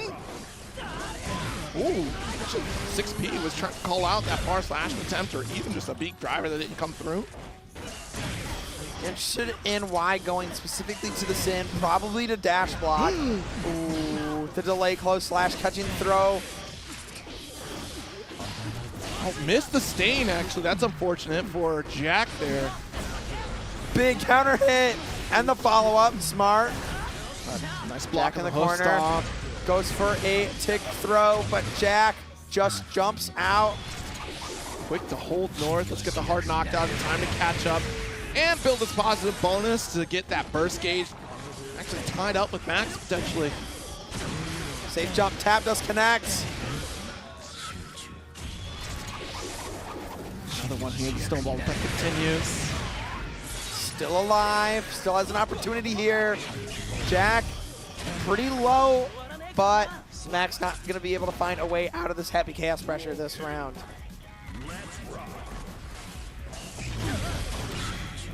Curse forced onto Max, and the gunshot hits from behind. 5K does get our shatter. Not enough. We're out of bullets, low on concentration, but watch this. Jack only needs one bullet. Yeah. Jack will find the opportunity to find it. Ooh, far slash. Backing off here, expecting a burst. And good on Max to not spend burst here, because that's Yes. recognition that Jack doesn't have a bullet to extend after. So Good patience. kinda Goes for the ends tick there. throw again and gets punished again. But the burst right on time to not go into the super. Jeez, the counter hit Counter here. trade. The 2S finding its mark. Side switch combo. Super!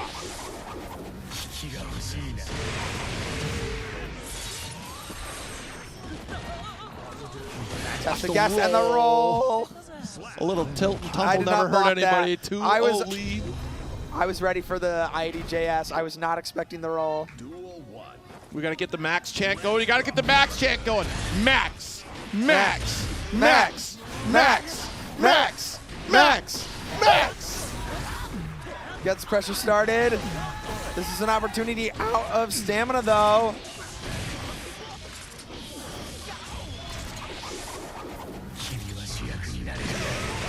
This is not looking good for You can't see the player. Oh no! Oh no! Oh no! The DC that, you know what? There was a player moment. he got around. There was a player moment that happened as the shatter connected where they both looked at each other and gave each other a smile like, this is definitely going pretty south for me right now, Yeah. Jack. And Jack's like, I know. I'm going to destroy you. Max. The Max chant worked. After- The Max chant worked clearly. I think the crowd. All right, so I think the crowd willed it. yeah, the crowd willed it. See, that's what happens when you cheer for Max. Yeah. You destroy the game. I know Max will that be taking that Max. route though.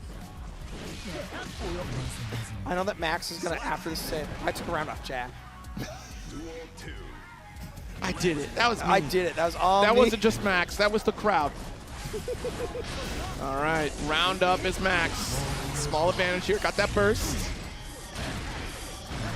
Tuck the throw. Ooh, Max, but you see that? The whip punish with that 2K denies the clone, and because of clone changes, you're on top of that 2S, so you're still gonna get caught. Jack just doing a good job fuzzy jumping these throws. Hoof Max gonna need to find another way to try and open him up. We got hit by hoof stomp. We still challenged with 2P. Jack. Built different. Brave.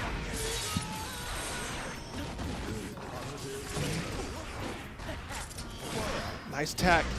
Big Far counter slash. hit. First forced out for Max. Another gunshot here. Goes for the shatter. And back to smiles for both players here. Get you an opponent that looks at you the way Jack and Max look at each other during a shatter. Oh! That was a great 6P from Jack.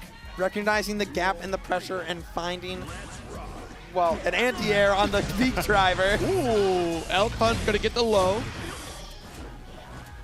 No, there could have been a challenge right there. Oh no, goes for a throw, but gets hit by the J2K. That is a great starter for Jack. Big damage. Max is in a world of hurt. Does have burst on the table and 50 meter, but Jack positive bonus. All right. Quick draw. McGraw out here calls out the burst. Uh-oh. Uh-oh. Uh-oh. Can the chat will another round for Max? Or will we be able to pull something out on his own? Whoa, The DP gets baited. Whoa. All right. Easy, Tiger. DP falling down. Jack advancing to Winterside Grand Finals. Max still in this here. Be waiting in the works on this loser's final side. One more opportunity, maybe getting a run back here. We still have more competitors in the background as we round out our final 4. Very exciting. I believe it is Ant. Yeah, Ant versus Kyoku. Yep. Gonna round out for our loser semis here. Kyoku versus Ant, getting right through it. Now, we saw Kyoku play so well into Mom Come Pick Me Up Yep. on the Axel. Yes. So, I'm curious if Ant maybe got some data from that. Maybe he makes some adjustments that Mom wasn't doing, or maybe he knows some kind of counterplay that Mom wasn't aware of to do. So I'm very curious to see how this pans out. The player style might be a little bit different. Again, like Ant kind of enjoys doing the left-right situation, you know, with the JH, if you get those opportunities. But I think we have to kind of fear that DP, which we saw connect against Max, right, on that backside, right? So that's a little bit of a terror. That DP is huge. Oh, yeah. And it reaches so far forward, too. It's the Danzai Light. Yeah. Yeah. No armor point, but just as terrifying. Charge it up with Arbalest, a full extension. Oh, boy. We'll see. We shall see as Kyoku and Ant get readied up to lock in. Faust out here. Faust. Imagine you play Faust against Unico. Imagine if you will. That'd be crazy. I bet it'd work. Do you think it'd work? If I'm throwing items at Unico, she can't approach me. Loust. Loust? Do you think Loust would win? I think Faust could win. Let's ask Papple. Let's ask Lurie. All right. Let's get into it. What is the round start option from both players? Slash. No! ID back JS, though. JS. ID back JS. Trying to make that distance early. Does not want to let Kyoku in. Ant saw what happens when Axel lets Unica in. Yes. You gotta play that linearity here. See, we're seeing more of the Rensen. Yeah. 2P. Seen a lot more grounded options. There we go. Have the snail to pull it back in. 5P. Watch the jump arc, though. Quick interrupt with 2Ps and snail again. RC to continue our offense. This is scary if you're Ant. Oh, yes. Kyoku almost closed the distance and you have nowhere left to go. See, I love it. We pump the brakes on the red set. We don't do the recall because it was sweet spot, so it wasn't going to be able to connect. The explosion wouldn't have touched either. Big damage. Yeah. All your efforts paid off on the approach against Ant here. Kyoku. Ant does have meter right now, but Kyoku with the positive bonus, building up that meter. Ooh. Tab does. The Axel Bomber just to finish the round here. Ant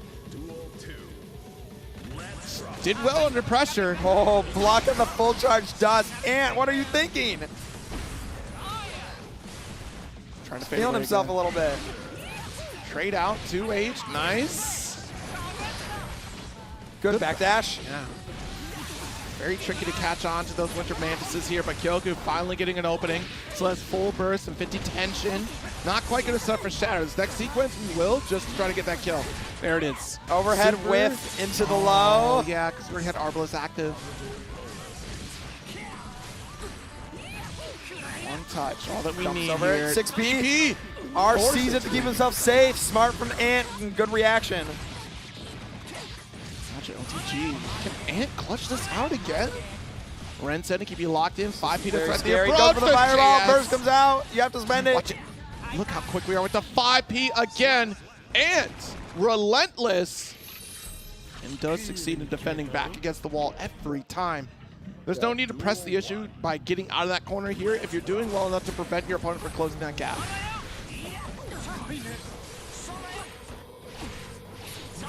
Goku trying to find their way in. Big far slash punish. Watch it Has here. to burst that. JS, look at this. We're already denying a lot of approaches here with the JS. 2H immediately after. Trying to force the jumps. That's pivotal here. Trying to open things up against Kyoku. Trade there. Ant swapping sides, wanting to get out of the corner, wants to be able to create even more space for himself. Watch it. Beam does get blocked here. Fadeaway jumpers again. We already had this life lead. Look, it gets more and more taxing for the offending player like Kyoku to try to chase down against Ant.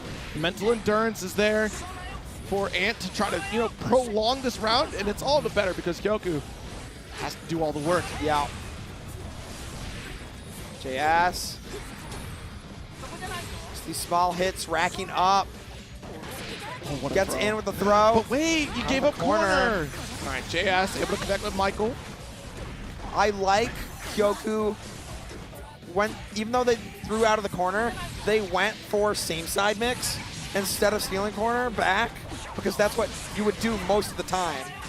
So finding that hit, finding that damage, but Ant gets out of the pressure and breaks the wall with super. Final touch scenario. Ant trying to take a 2-0 lead. Might succeed. Oh, if we would have, I think if Safe we on were block. JS there or JH, it might have connected. Another throw out of the corner. Oh, the jump in S. I Trying thought to call that was out the burst. I thought that was a side switch. There it is. We got the burst. Burst away on either side. One final touch is all that we need on the side of Ant. Great patience to burst right after the RC, too. Yeah. We knew that Kyoku was looking for it. And JS to finish the round. 2 games up against Ant. Or, excuse me, Kyoku. Kyoku looking like they're having a lot harder time finding their way in against Ant. Ooh. Ant doing a very good job of controlling the ground space. What are we pressing? The JS. I wonder if we try to go for wake up DP there. And it got crossed up. Yeah. You prep for OTG. I want you to stand up for me. Empty to low. There's a reason why there's low in the name.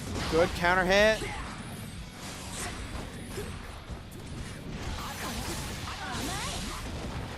Firing off here. Deep run up. Run up. Safe on block. Does not go for the DP. Ooh, okay, so we got JH. No, goes for block. no. Worried about the reaction from Kyoku. Side swap here is critical because now we got this 2H finish and looking to run into this losers finals. That was such an unfortunate scramble for Kyoko. Ant finding their way out of the corner and stealing all the momentum. JS again. I do not envy Kyoku's run. You've had to run through 1 axle, which is tough enough, but 2? 2? And 1 controlling the space in such a way where there's little hope of opportunity. Have to make this count. Doesn't go for shatter yet, which is Good huge. mash on the guard crush. Low block. Not opening up yet. Crushed again. Ant content to block this. As the life lead finds the hit with the punish on the 2K. Oh, wait a Doesn't minute. go for the dash, and this is going to be blocked. No punish here. Yeah, RC. Big counter hit. It's a huge opportunity for Kyoku. Nice The low catches. That's a round on the board.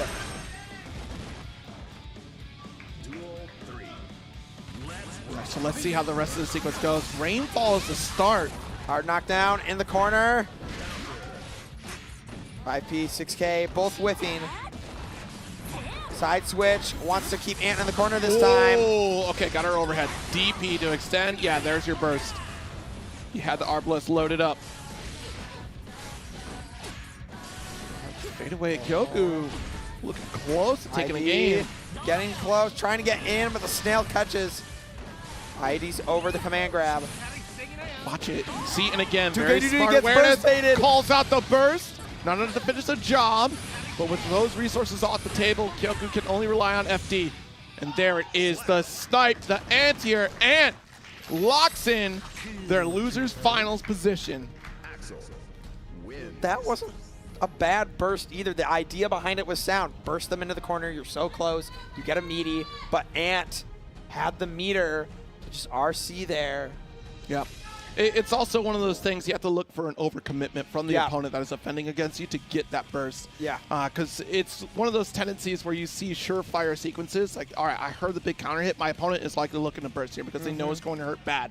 And it's a darned if you do, darned if you don't scenario. Yeah. That red RC is just that bait to further extend whether or not you have the patience to not pull the trigger on burst, but also that's When that you're court that low, toss. it's like, oh, I got to get out of here. I got to keep my offense going. I got to keep momentum. All right, so Ant versus Max. See if Max can get this run back here.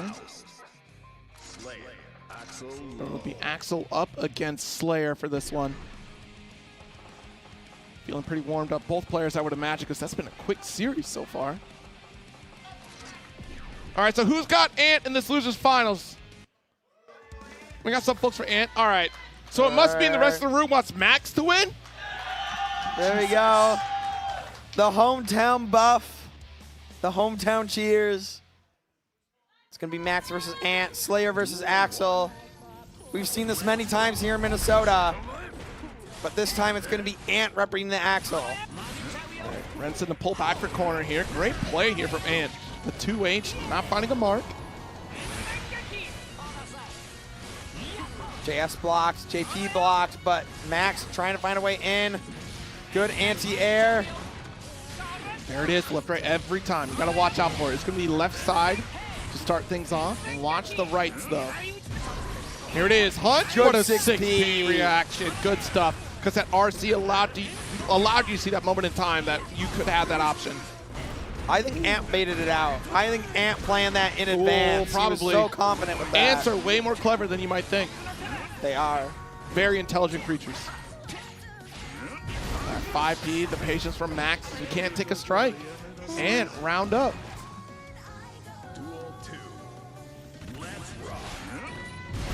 Watch Big it. counter hit. Drags Ant into the corner. This is huge for Max. But the burst is going to send him out. Ant dragging him back in, though. 2H. 2H. That 2H is nasty. It is big. You have to watch out for it. Otherwise, you're going to take a lot of damage. Side switch, and that's the round. Okay. Tied up in rounds. Resources looking pretty even as well. Watch it. All right, got the bar slash. Nice interrupt. And the low. Let's go empty. Just look at that conversion now. Yeah. He did not have that before, but very good for him to have now. All right, nice. 2H. Let's get super. Actually, Axel Bomber for corner. Burst. 5P connects. Ant takes the first game. I can't believe we got a perfect on that one here. I thought for sure we'd get at least one strike, but Ants. That's how you have to play this matchup. Yeah. If Slayer gets in and if Slayer hits you, if it is not a perfect, chances are you're very close to death or dead. So true. See, goes to the right this time. First forced out of Max. Ant still has it on deck. Snail. Rensen. All this damage piling up. And the double overhead connecting.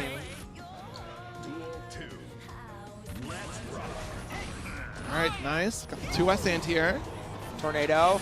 Has to jump over it. Oh. Wow. Nice little trip guard right there from Ant. Anti-airing with the 2K. Another 2P. Pulled in with Snail, but Punish. yeah, Max opening things up. This is a bad position for Ant. We just got 50%. YRC is an option. There it is. Yeah. Smart to do it after the guard crush. Yes. That's a commitment, right? So that's an opportunity where Slayer won't be able to get out. Burst comes out. Nice, got the side swap, but Max even better on the block. Good jump out of that situation and with the side switch. All right, unfortunately was not enough time to really recover much of that burst gauge on the side of Ant. So this third round gonna be very scary here. Yeah. This Max gets a hit, and it could be a very dangerous situation. Slayer does not do a lot of hits necessarily in his combos to deal damage. Got that far slash connection. Nice block. Good close slash. Oh Oh my my goodness. I can't believe you knew you had that opportunity there. 2S put you right back in the tornadoes. Run up throw, Wow. RC.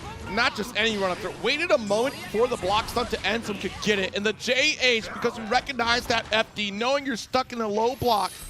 What a call out here. What's also nice about that is because of the BRC, he was able to follow up the JH, because that was the instant overhead JH. Normally you don't get to follow that up. You have to be deep enough. But BRC increases the hit stop and combo. Watch the 5P. There it is, the JH once again. Side swap. I can't believe the JS connects here. Fade away with the rainfall. Breaking the wall with the command grab. All right, so our pile bunker forcing the block. We still got RC. Those were some good blocks. The double side switch is always tricky. Yes. Time stop. Just finish the job. Oh my gosh! I can't Banned believe. on him. No, Ant actually did a misinput there. That's crazy. That's unfortunate. You might want to look into that before you continue down the bracket. Oh, Max landing the pile bunker in the face for that. And with the 50% deficit. The way this has gone, Max can usually answer back around for round here. It's about closing at this point, though. Oh my goodness. RC, the jump scare from Slayer. Good 2K2D. Wow. All right, so locked in this corner. Blur with Good the low. blocks. Backdash BRC opting for the low. Max able to block it, but not the double overhead again. That side switch is proving tricky for everyone tonight. Let's bring it in. Trade. That's a good trade. Good trade all day. Not dead yet. Max still in it. Bump ahead. Watch it, watch it, watch it. I've been there. Sometimes that deflect shield comes out just a little bit too late when you're expecting it on wake up. And honestly, Ant was willing to bet it all on trades, but man, did not count on that super, I guarantee it.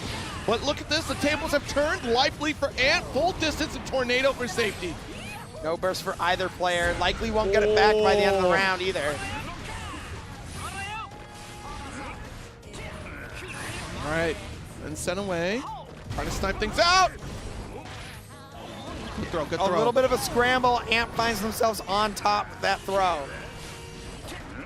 Nice 2K check. IP's the snail, but PRC to keep it safe. That move is very punishable. Good We blocks. still have RC. Mr. Blocks is in the house now. Look at this, just so much risk has been built up from denying the approach of Max. Ren sent to push away even further, try to call out the, the fadeaway! Right, good air block. Wait for your opportunity to pile bunker.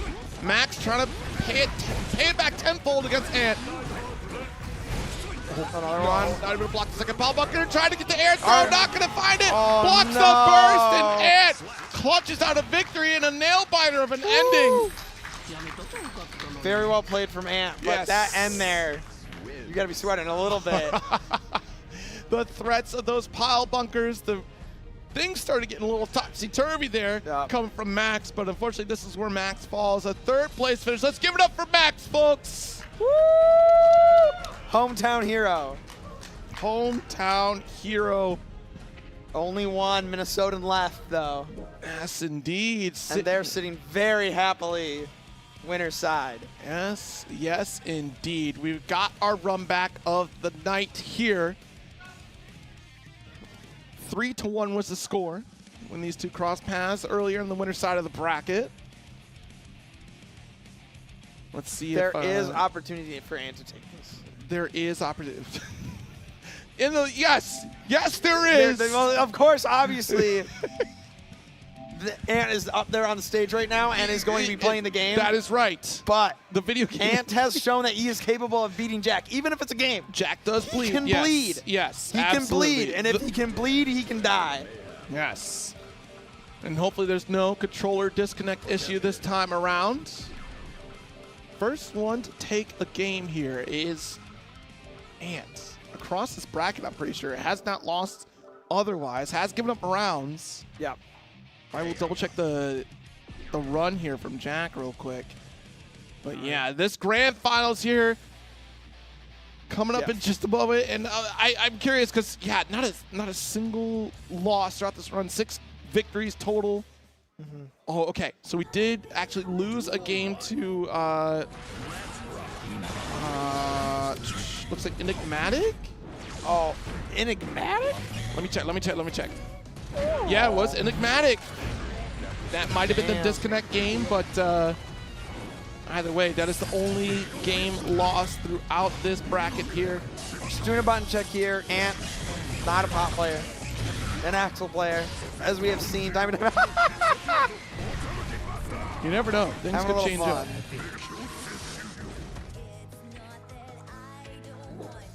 The calm before the storm.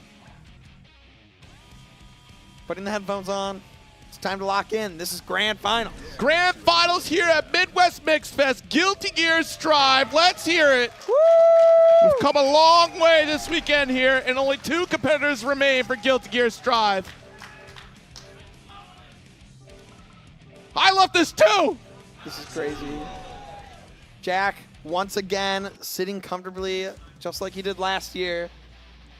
Hoping to take the title yet again. Become the 2-time champ. Ant hoping to steal that title away. Certainly possible. And here we go. Round start. The opening gambit. Fadeaway jump slash. Very good option on Axel. That's why we see it represented so often. It covers such a good angle. Nice. Got 2S. Stop the momentum here. Just avoiding the bullets. This is something that I did notice the first time these two played, is that Ant does a really good job of moving around while staying in like the same space. Yeah. So Jack isn't getting any ground, but also doesn't have the opportunity to just do a random gunshot and have him get found. And the other fact of the matter is that Ant's very comfortable playing with back against the wall here. So that's going to happen quite often in a matchup against Happy Cat, in general, right, against Axel. But here we are. Got caught low. That was a massive sequence of events. Not able to get the finish. Burst. I don't know about that one, Chief. Wanted the momentum early, but it is not panning out. Uh-oh. Wall break already. Stank applied. Missing the first shot. Let's take a steady aim to follow through. The low on the BRC. Definitely tricky. Can go with the overhead option or the low there. That time is the overhead. Triple overhead. All blocked. Oh, but Another look at how take much hit. tension we're spending here to get out. We're still holding on to it here. There's the far slash. No YRC opportunity. No burst. Jack with a perfect round. That was commanding. Oh, absolutely. That was a commanding round. Jack was in control the whole time. And again, that just goes to show how efficient Jack can be on offense, even without resources. There was no concentration for that sequence. But you Gold force burst. Ant to spend so much tension. Gold burst off the table. No positive bonus. Slump. Man. Gonna super, but has the time to go for the concentration as well.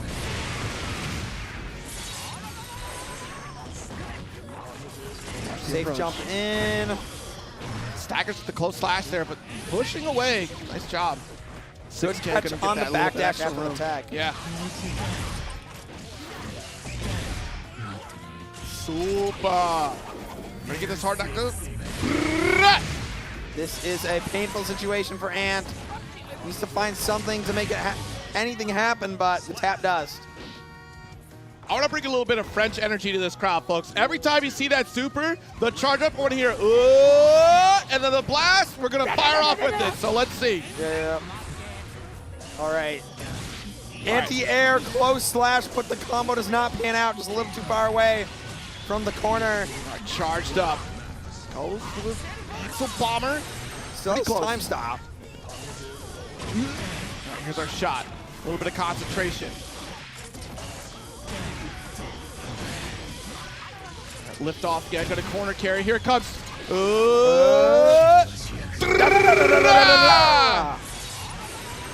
Hard knockdown. Oh, Axel kind of did the same thing that we just did. Safe jump, though. Hold on. BRC. You can still super BRC. All right, there's our throw. Should be able to finish. Good luck bursting. There it is. Jack hung on so long with so little health in that round. It's just, he got started and just did not let Ant out. And that's the thing of it, right? Especially in a do-or-die scenario with one final touch to victory. Jack's still coming out on top. Side swap, we're going to get their corner carry. All right, charge up. Quick little reload. Tap dust. This one should be shattered. We need to ban tap dust. When you're in Minnesota, you actually can't block tap dust, so I think we just need Oh, what a blur. This will open things up.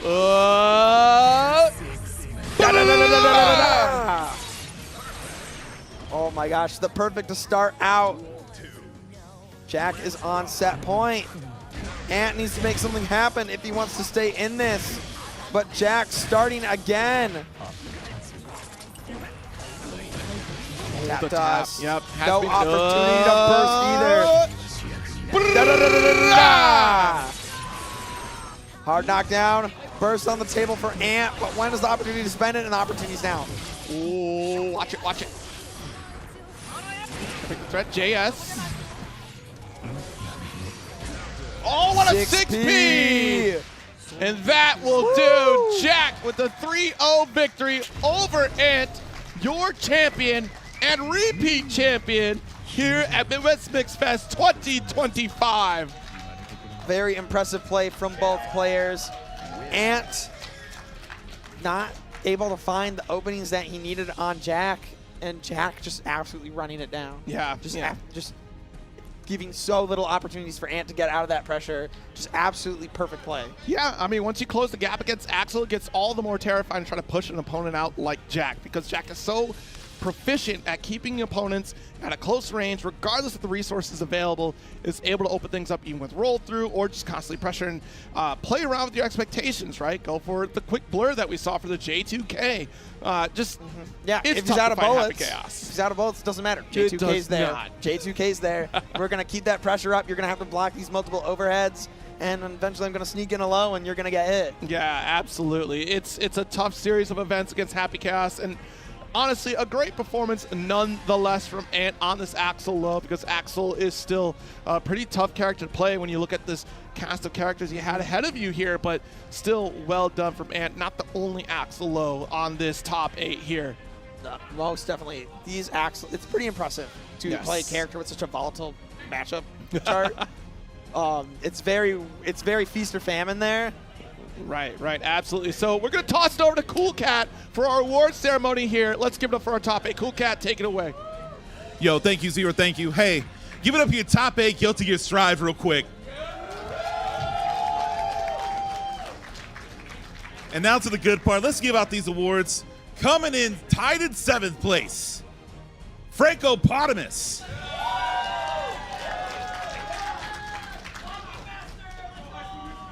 Also tied in 7th place, Run the Mix's own Phil. Phil. Now tied in 5th place, Mob, come pick me up. Also coming in 5th place, give it up for Bryce.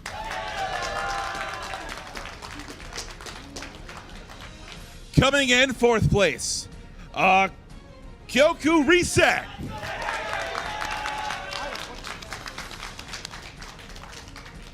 Getting the bronze. You know him, you love him. Max, aka MLK Jesus. What are you doing? Max.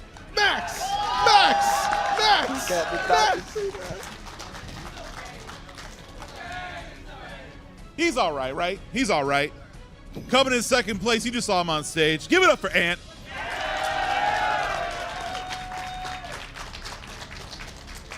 And your Guilty Gear Strive champion, Jack.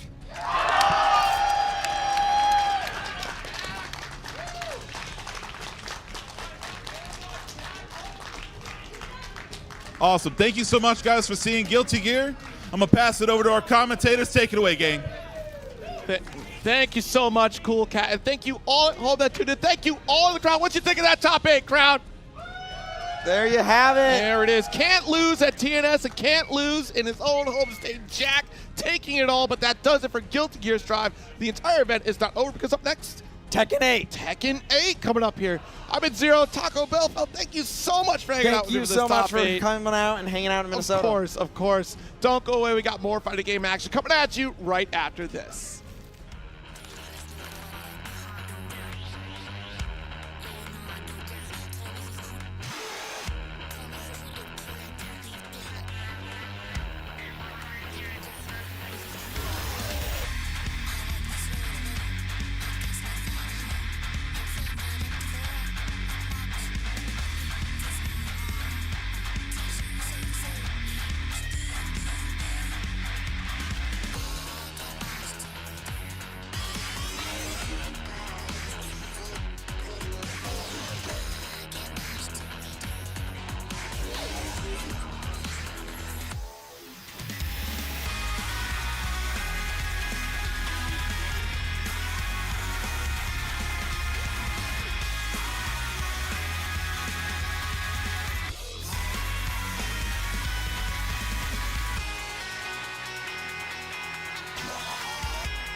All right, what's going on, everybody at home in the house? We are here with the Tekken Top 8 for Run the Mix, and you know, it's been a fun day. We had a lot of fun matches, but now we're into the Tekken. I am Raz Grizzark, and I'm joined here by Tento from the Chicagoland area, coming together for the Midwest Mixfest. How you doing? How you doing? I'm all good, brother. It's going to be a good time here for the Tekken Top 8. You guys do not know. We had 8 contestants come up all around from this huge bracket that I actually went about. But here it is right here. Our winner side is going to be Kaiser versus Nick RM. Loser is going to be Epic versus Elbow. The Chicago brothers are going that's at a it team in top kill. Oh, That is man. actually hilarious that the brothers got going. And you see that loser side?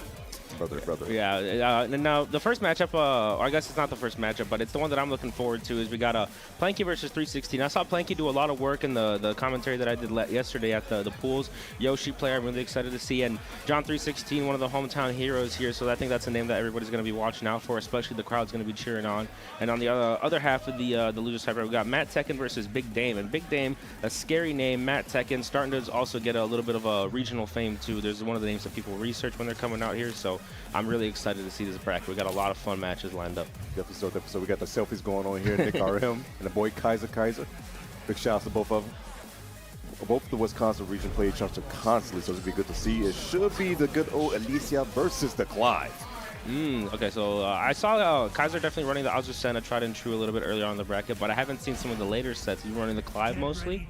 Yes, he was. Clive has been that character. He's been practicing on the side. This is also the last time I see them play each other at their monthly. It was actually this matchup as well. Okay. And Nick RM actually was able to take it over this man, Kaiser. So we'll see how this goes. It's the beginning of top 8 winners side here at Mixfest. Here we go. All Starting right. off early. Looks like the names are flipped around. There we go. Get everything corrected. Looks like Kaiser's got the early lead. 30% gone, nearly 50% right now. It's going to be really interesting to see how Nick RM combats actually the Phoenix shift. He's going to get the wall spot right here. Hella damage. Tornado So active. much. Oh, no, the last hit whiffs. That's unusual. Oh, baited the parry. Nice going in the heat engage. Nice interrupt on the Phoenix shift. Caught airborne, though. And he's able to get the hard wall, the wall break here. Let's see if he makes it to the wall. A little awkward. Not quite there, but the jab is going to be able to do it. Kaiser drawing first blood. Beautiful stuff thus far. All right, Kaiser with this fly looking real nice. -9 on that. Not going to be so goes for the hell sweep. Not committed to it though. Good sidewalk around, get to the back, but couldn't quite get the reconfirm. Oh, tried to go for parry, but says hills below. Yeah, and Kaiser's really throwing that parry option out there, just representing it. Might have been doing it too much, because now I think Nick RM's looking out for it. But that's going to have as a mind game for later on for sure. There's a power crunch coming through, and it there it is. realigns. That was about to whiff, but with the hit into the enhanced version, that realigns for the combo. Beautiful stuff right here from Kaiser. Going to get the wall off this. Maximize on the damage. My God. 68. Oh, didn't go for the second hit. A little bit scared of what happened earlier. He's smash coming through. This plus phrase. Oh, the parry coming in handy. There it is, and that's a very useful tool to get out of some of Alyssa's pressures. Normally people can't parry that one because it's the chainsaws, but with the all parry from those Final Fantasy characters, they are able to do it. Hitting with the shoe shiner, shining that man's feet time and time again. Nick RM, he's put a round on the board, but unfortunately that's more heat engage. Counter hit. Finishing the string, a huge wall standing too. Should be able to find the wall off this one. And a wall explosion at that too. I didn't even know that breaks halfway through. Wall to wall? Jesus! What is this guy? He's got the power up on it. Okay, heat dash combo. Might be a bit of a sidewall situation. Got to be careful with where you end up here. Optimization. Leading right to the wall. Big damage too. Kaiser goes for the throw. Nice set from Nick. Fakes out the second hit into the Phoenix shift. Wow, and the wall standing too is actually able to find it with the sidestep. Kaiser with the clean 3-0. Really dominant first game. No round brown at that. Man, Kaiser's actually on one right now, looking completely different and looking real poised. Been growing out the hair, getting the wise strands. So I think it's just he's becoming smarter. That's what I like to see. That's what I like to see. Double checking the controls. Maybe just need a little costume switch. You gotta hit those every now and then. Oh yes, though. There's some people that get real power up when they get a change of costumes out here too. They actually be real hilarious when I see them. Oh man, you just turned into a different type of player. We got different costume. Cool. There's some people for the like. I always think of Shadow 20Z's always got the blue Claudio. That was always the vision. All right, we're at the arena. Do they allow dogs in the arena? No, actually, no. I ain't gonna argue with the dog. Never mind. It's a service dog. It's a service. You know, it is a service dog. You're right. Do Clive need service though? What he doing by himself? All right. should be able to demon. Wow, he's skipping out on going out for that second every time now. Doesn't want to let it drop again. Oh, base out the parry, but couldn't get too much off of it, though. Yeah, a little too slow for the whiff punish right there. Still a huge life lead for Kaiser. Kaiser throw up on the finish just once again. Ew, Nick's getting a hard read on that, but unfortunately can't get too much off of it. Chop the legs with the chainsaw. Cancels out the power crush into the heat now. Pressing immediately. That's why this time he went for the power quest through that Phoenix shift. A little bit of health back. Wow, is actually able to get around, but the stinger doesn't land. Punish. Because it was airborne, goes for power quest and holds the bomb. Hold that for me, fella. Hold that for me. It's the fact that she gives you your head and she ducks. I'm like, bro, what? I just like how they look at it. Like, what am I supposed to do with this? Oh, no, you don't know what to do in a second. Take a dirt nap. Now, my favorite part about Alyssa is that her super, she's just kicking her head. Every time it reminds me of like, because I'm Brazilian, so I'm like, oh man, that's a goal. Go for the goal. I'm thinking about Mario Strike this whole time. All right, a little bit of a sidewall situation going on here. As NYK likes to say, sidewall saves lives, but wait, the go break, beautiful. Nice. Interrupted, down 4-2, counter hit, sidewall again. Chainsaws is out. No, he don't give a damn. Goes for power crush immediately. Tail sweep. The service dog helping out. Meat smash spent. Good block on the low. We're trying to look to launch this man, but wait. Side step beautiful. Yeah, this is just a battle of the weapons here. We got the Clive swords versus the Alyssa chainsaws, but Alyssa's taking that out on top right now. Could time this one out. Does that hit? So much range on that with the extended chainsaw arm.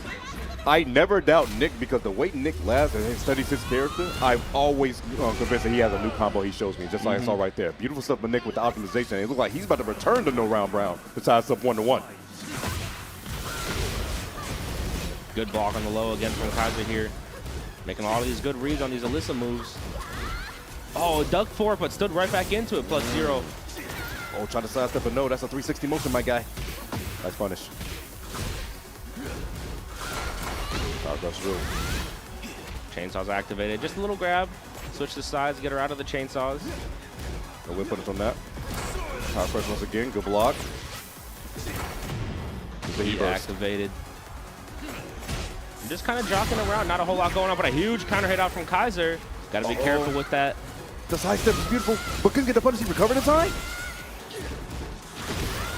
Stop him from moving, and a great block with the throw punish, and it's enough. Wow, and a reverse, three rounds, no round brown there from Nick. Answer back the right way, returning the favor.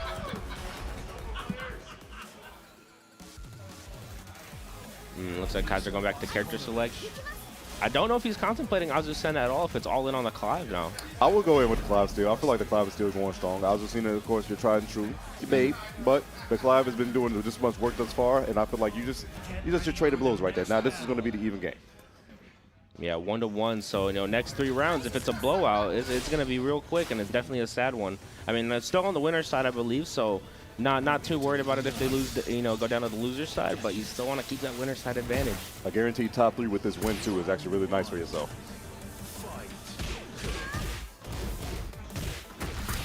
Oh, try to get the counter hit there, but it wasn't all the way. Oh, speaking of counter hits, immediate, the stagger on it. Yeah, huge steel pedal here for Kaiser. Should be able to find the wall here. Gets it right in the corner, actually. 77. Nice side step. And that's going to be heat engaged. Nick, this is your chance out of the back, but never mind. Alyssa has always been amazing at punishing armor because of that chainsaw hit stop.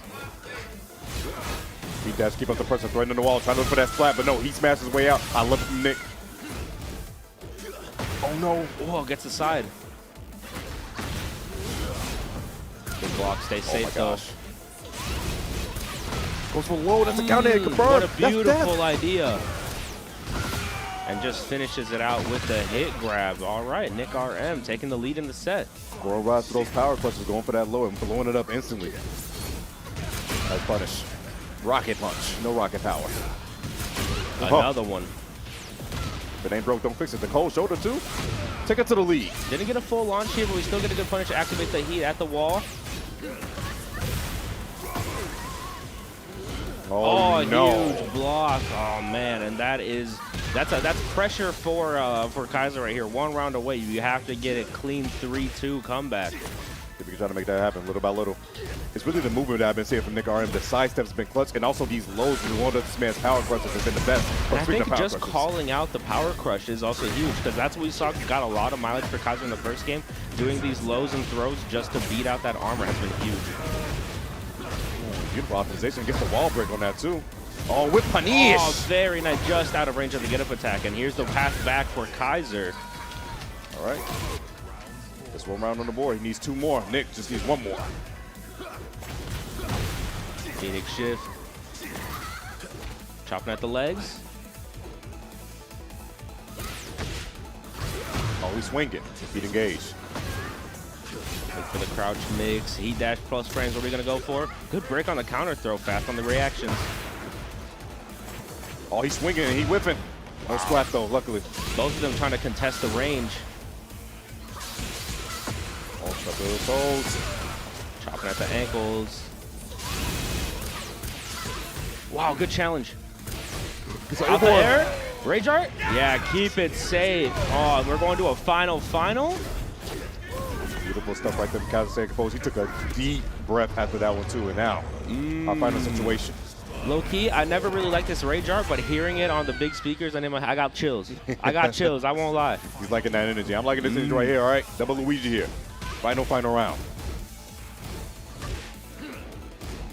Good movement coming out from Nick RM already. Those lows going, those power crushes are still beautiful. The sidestepping, he's using these tracking moves correctly. Oh, Kaiser almost got underneath that one. Stood right back into it. Power crush comes out though. Oh, wait, there's a heat burst. Nick trying to mount his offense. Interrupt from Kaiser, beautiful. Tries to sidestep, he still get called. Oh, stood right back into it again. Challenges, bad situation for Kaiser. Got to get your heat active. Oh, he and whipped! Nick RM knew, and that should be it as well. Ends it with the hit grab. What a read right there. Knew the heat had to come out, and the perfect step on the heat burst. You know, we always talk about Lisa and her chainsaws, but one thing we always also need to talk about is her movement. That woman, she don't sidestep, all right? She skates. It'd be crazy. Yeah, she's an ice skater. I mean, that's the thing, is that's what she used to be known for, right? Tekken 8, it definitely, you know, everyone's focused in on the sort of aggressiveness, but you got to respect the defensive play that you still see every now and then. What an amazing, amazing way to end that with a beautiful sidestep. Oh my goodness. Nick RM guarantee himself a top 3 on today. It's beautiful stuff to him. He's going to be a winner's finals, but we got to find out who his opponent is going to be between the brothers. Epic and Elbow coming up next. Man, that's an unfortunate blow, but I mean, they're both winner's side. That's what you love to see coming out from you know, your region. They're both you guys on winner's side. So I'm definitely excited. I know I've been following Epic pretty close because him and Matt Tekken, you know, they go blow to blow every now and then. I think Epic got the better of him earlier in the top 16. So I'm definitely excited to see this one. Yeah, it's going to see how it trades out. Like I said, with them being brothers, they play each other time and time again. It's going to be mind games that we get to see. I want to see the deep layers that we don't get to see. You're like, why would you do that? I know my brother, you know. It's like seeing like Shadow 20Z and Junior go against each other. You see those layers that's been established for years that we just watching in real time. So it's also a beautiful time. If you guys want to type in !bracket at any time in the chat, you guys can find out what led up to these situations and what led up to this top 8 on display. And it's been a great weekend thus far in Minnesota. Yeah, and if you guys missed it, there'll definitely be VODs up too between the Run the Mix and the Tampa Never Sleeps channel. Make sure you guys watch those because there was a lot of fun matches just for Tekken. But I mean, I've been watching a couple different brackets too. I did 2XKO, and then that one was a lot of fun as well. The dual bracket was really, really fun. So that top 8's coming up for that later, and I'll be ready for that too. But in the meantime, like I said, we're going to get these matches underway. Tekken this week, well, who you been rocking for Tekken? Who you been looking forward to with this new with the new patch going to be coming out soon with Marizo? Look, let me tell you, to be honest, I have not touched the game in months. I was pretty soured on Season 2. Okay. I didn't even know if I was really going to be doing the commentary for this. But I've been putting a little bit of time in on AK, trying to get myself back in the game because that was my old character in Tekken 7. Okay. So I've been really enjoying AK. I think he's a pretty fun, balanced character, and I've been having a lot of fun playing AK again. With this next patch, I don't know. I'm hoping that they try to just, you know, tone down some of the damage they did on Season 2. That's really my only hope. But every character I think is fun. So. Good thing. Good way. I like to see that. The characters out of these two. Now, I know Epic is usually with the lead. Now, Elbow, I don't know. He usually just brings out a lot of random characters at times. Like, I have seen this man bring out some obscure characters. I've always known for the Brian. Brian's out there. Yes, Brian is out there. But, like, against his brother, you never know what he brings out to the table. I do like the Brian, though. I do. Brian is kind of his city. Yes, Counter sir. hit city. He is fishing for counter hits. Getting the boys on display. You're just getting a couple options up, double checking. We like to make sure there's a smooth experience, not only for the players, but also for the people that's watching. And once again, we enjoy everyone and appreciate everyone that's watching here on TNS. Make sure you guys let them know that we are actually doing the whole top 8 here on TNS. And everything will be wrapping up on tonight with other games as well for this weekend. So, yeah, just stay tuned. You got plenty of action for today. Just chill out. Get some food. Get some water. Please, get some water. Oh, man. I know I've been having fun at the bar across the street. The local, that place is nice. I like that place a lot. We have a lot of good places to go around here. The fellowship, you know, come on to after hours. After hours has been pretty fun out here playing games. It's been nice playing matches with everybody. Karaoke last night was fun. Yeah, I was there. I caught the. I've been playing. I don't know if you know Sage from what's it called, Wisconsin. The Wisconsin boys. I've been playing with the Wisconsin boys out there. A lot of fun. I like hanging out in their room too. So they're a good time. All right, as you said, Brian is coming up with Fang. Already getting the deep layers. I think I've seen Epic's Fang like once. You rocking with this or no? So, I say this is the best way I say it. There's a reason why I'm commentating. They playing, so I'm gonna shut the hell up. You know, that's what I like to say. Whatever they want to go with, whatever their option is going to be, I feel like it'll be good. Now, Fang with the suit, I approve. And he's really in deep thought. He's trying to think about. I wonder if it's just a bad matchup. Like, you know, maybe Lee. He's a pretty fast character, but I think I've heard his movement's not that good, and some of his stance options are a little Elbow trying to hurry him up. You're like, what do you think is so hard for, bro? Yeah, Brian could definitely blow up some of those hitman stances on occasion, but it all depends. Like, you could just establish the mind game after that, too. A little bit more sidestepping, a little bit more tracking moves. We'll find out all in due time, but it looks like he is going to be locking in with the Lee. Give me what Lee got. All right, keeping things traditional here. Let's see what kind of stage we get. Sanctum. I feel like it's slightly more beneficial for Brian in this stage. He can do a lot of different things with this wall. So I think it's definitely a little bit better. I mean, but Lee gets a lot of damage too with the walls if he gets that wall combo. But Jesus, bro, chill out, gang. You know how much these cameras cost? nah, he's ready for it. Immediately. Oh, start off with throws? No, get off me. Epic's ready for it. Oh, counter hit. Nice back turn combo here. How do we end it? Trying to get the heat mode back four. Oh, it doesn't quite work right there. Maybe a little bit too far from the wall. Power crush gets your way out. And one thing I noticed from watching Epic sets is that this man is always very quick. Like, it's button after button after button, and he's always, you know, it's never really a break. He's not that much into, like, I guess you want to say, like, you know, movement or defense. He's always trying to keep that pressure up.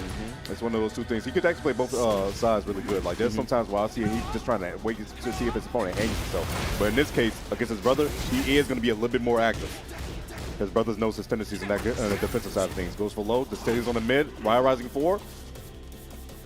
Trying to be very careful on the approach and the wall standing forward from the snake dash. Elbow's going to take that first one. Beautiful's up right there thus far. Oh, beautiful duck. Just goes for down 3 afterwards. Already huge call-outs on the ducks and the steps right now.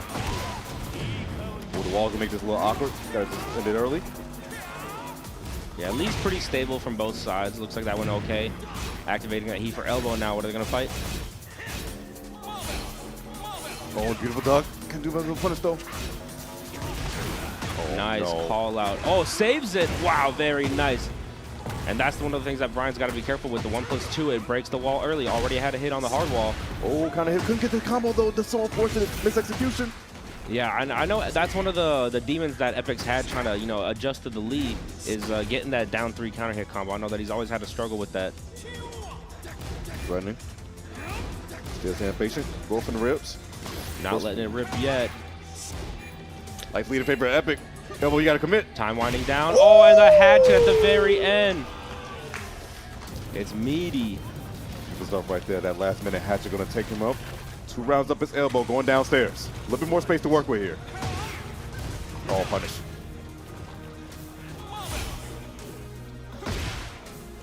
Straight at the wall. Bad situation for elbow, trying to fight his way out. And watch this. Oh, this punish right there. Like what Rising 4. Once again.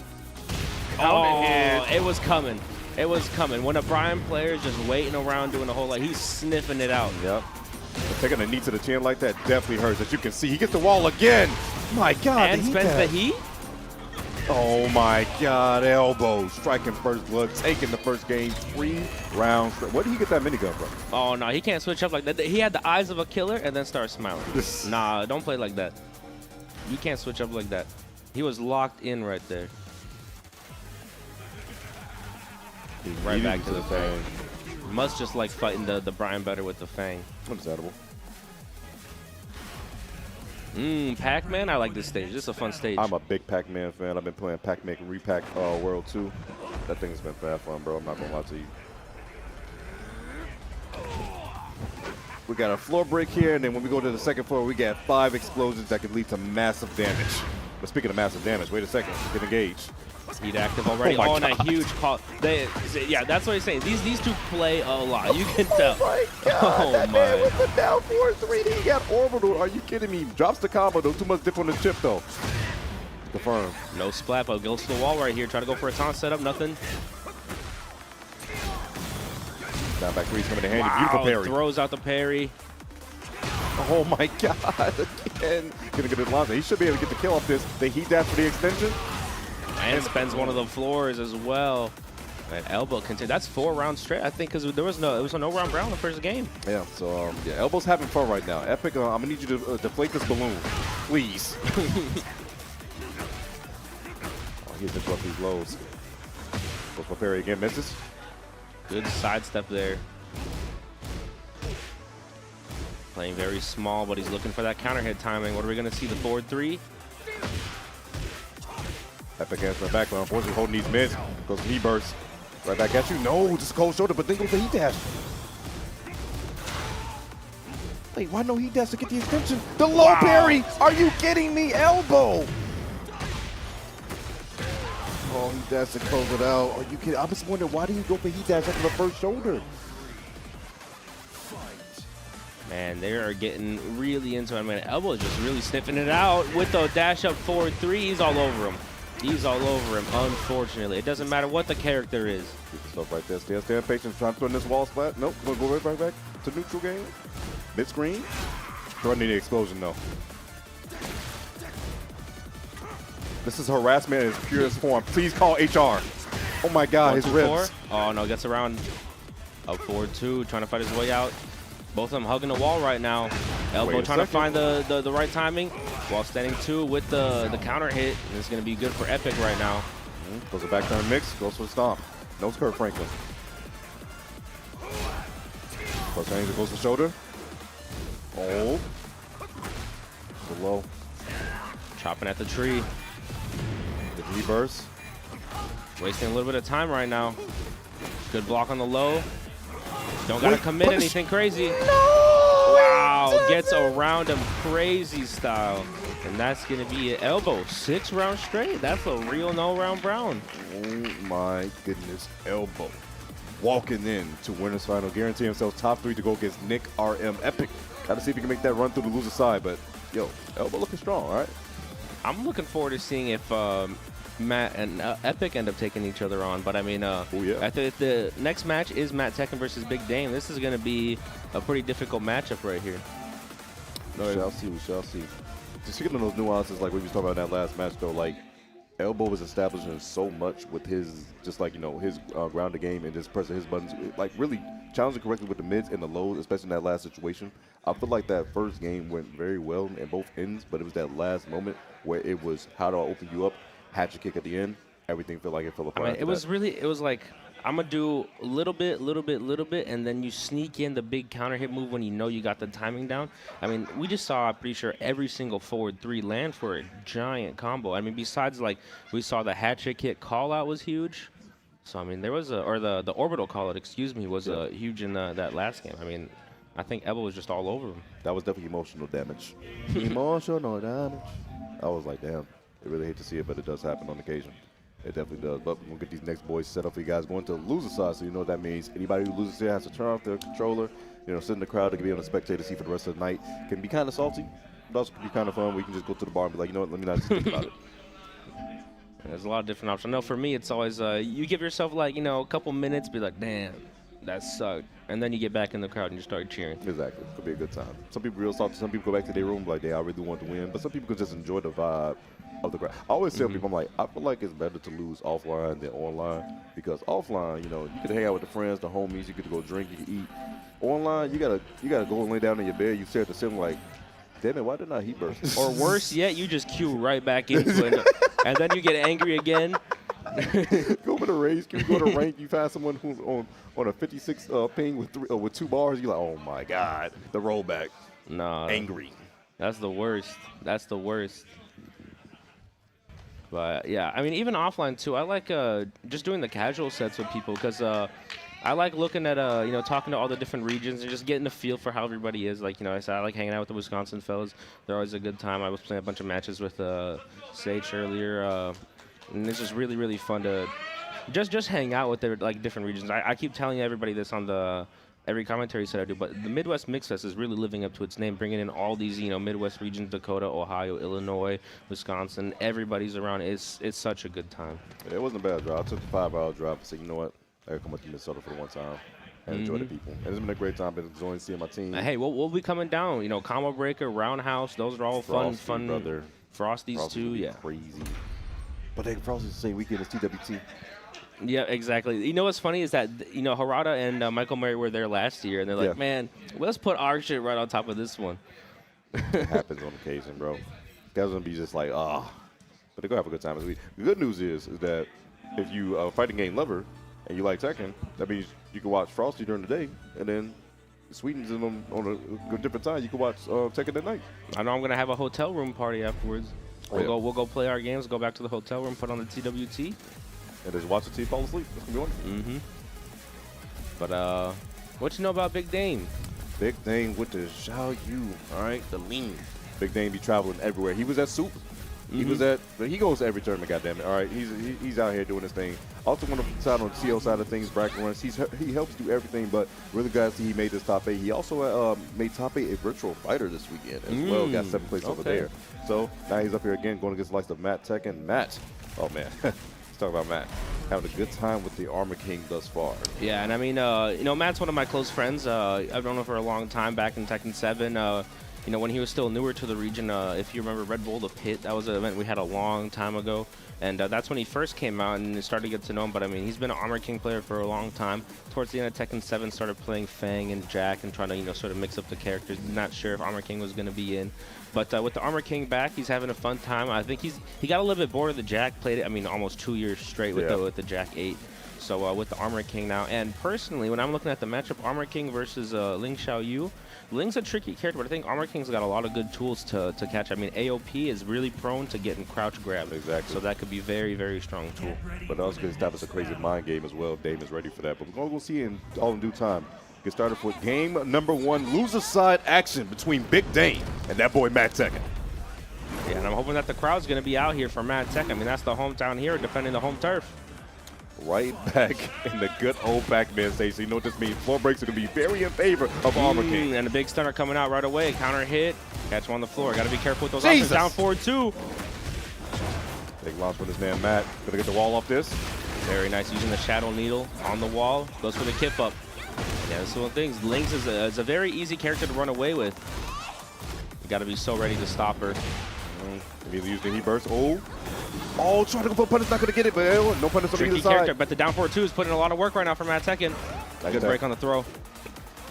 A lot of whipping going on here. I like the idea. Go for the down 3, but Lynx are always going to be pressing that AOP. Not fast enough to block it, and that's the Rage Art. First round is going to go to Big Dame. Put the palm to the tail speed activation. Quick miss with the hypnosis. It goes for the low immediately into the good old Rage Art. Big Dame striking first blood with the round.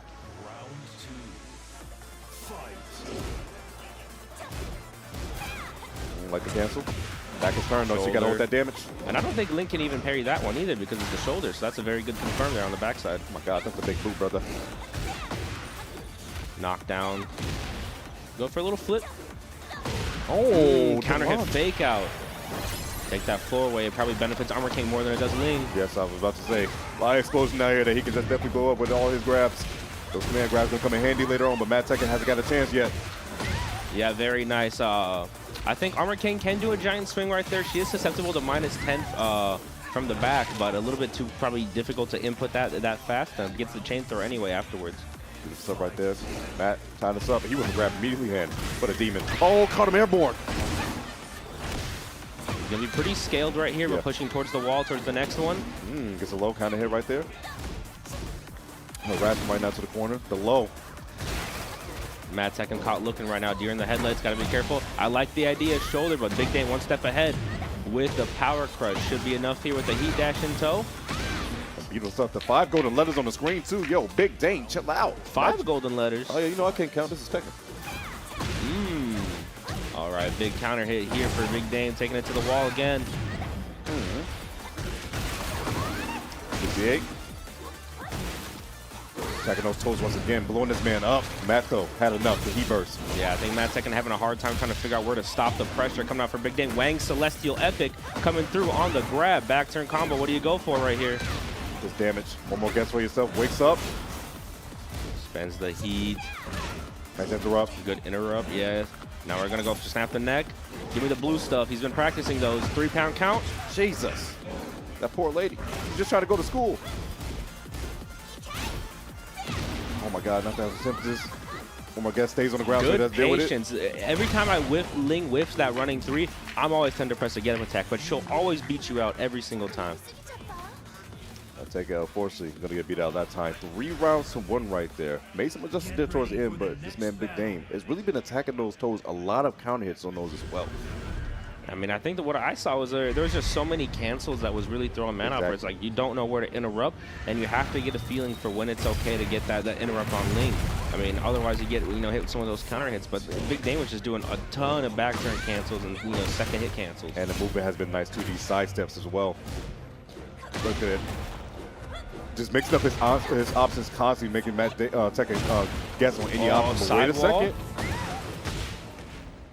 Try to go for confirm. Oh, sidestep forward. You're getting all these sidewall combos. I guess a throw afterwards. Torture chair. Where we gonna go? Jesus, her back. Spring kick. Counter hit. Oh, that's a full pickup. I don't think this is dead, but it's gonna be real close. Oh my gosh, good damage though. Oh, this might be dead now that I'm looking at it. What a nice optimization from Big Dame. 76 damage. She puts a move in there that does 0 damage and it still kills. Man, it's just insane work.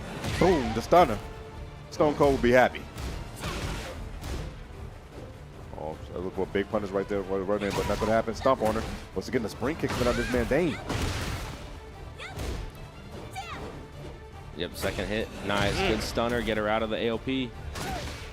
Off the ground. Oh no, gets launched once again. The counter hit, try to press them a little bit too late. Yeah, Big Dame on top of that, sniffing out the hop kick. Final part got tagged, but I think you have to sidestep that right if you're going to avoid it. Unfortunately, couldn't go that way. No wall splat, unfortunately, but goes for the green stuff. Bong water. spits on her. Oh, I like it. Counter hit. You try to get up with the button. Down forward to close it out. Mad Tekken getting around on the board. All right, wait a second. The crowd coming live for this boy Matt. They want to give him some energy. You're going to need it. Another 4-2-1. Now, this is the old ways, baby. That's what he used to do all day in Tekken 7. Stand patient. Couple stance transitions. Get off me. Go for it again. Hey, listen, I'm the one that do the gripping out here. Unfortunately, though, gets counter hit. Huge counter hit on that second hit. Should be able to get to the wall right here. Bad situation for Matt, too. Oh, no. Oh. Yeah, it was an early roll. Try to press something right there afterwards, and it gets counter hit by the back turn 3+4 roll. Davis to stand patient with his back turn. One more guess, and goes for the mid off the hypnotist.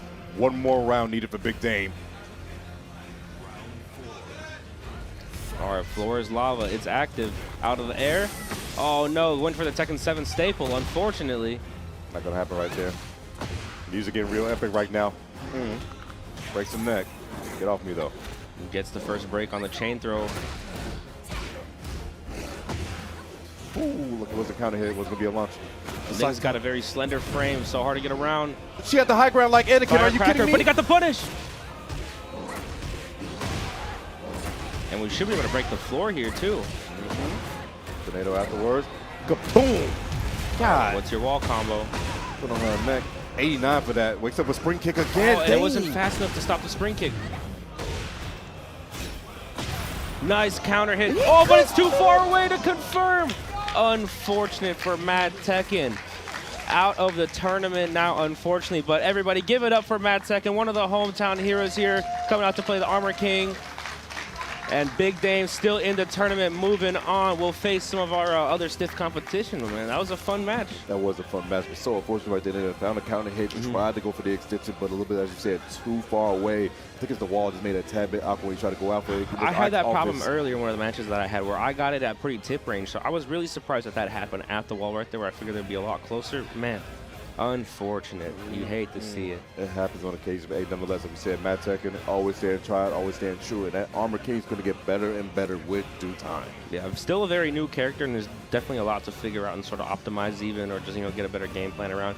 Even just live in the Ling match, because that's one of those things you have to dedicate for a while, just, which moves hit where and, what kind of options you have. I mean, even I feel like if I had enough time to put into it, Armor King's always had that really good evasive, sidestep punch, and we never saw that represented either. Could have been a good way to get out of pressure. As you said, the sidestep forward was coming in handy at the beginning of the match, but... Yeah, but that was the sidestep kick, because he has the other one. So, yeah, there's some options there that Armor King could have put on. But our next match, though, we got Planky and Mr. 316. So 316's definitely another one of the hometown heroes, another favorite everyone's looking for. One of the best Bryans, inspired by Jimmy J. Tran, as I'm pretty sure every Bryan is. Yeah, he's always very hyped to watch.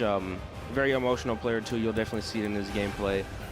Really gets to it too. I mean, puts his whole heart on the line for every match. And that's what I love to see. That fighting games are something so great, as Tokido likes to say. And it is something so great when you get to have this passion that you can share with other people and have the chance to show off your skills and show how hard you work. So it can get emotional sometimes for some players.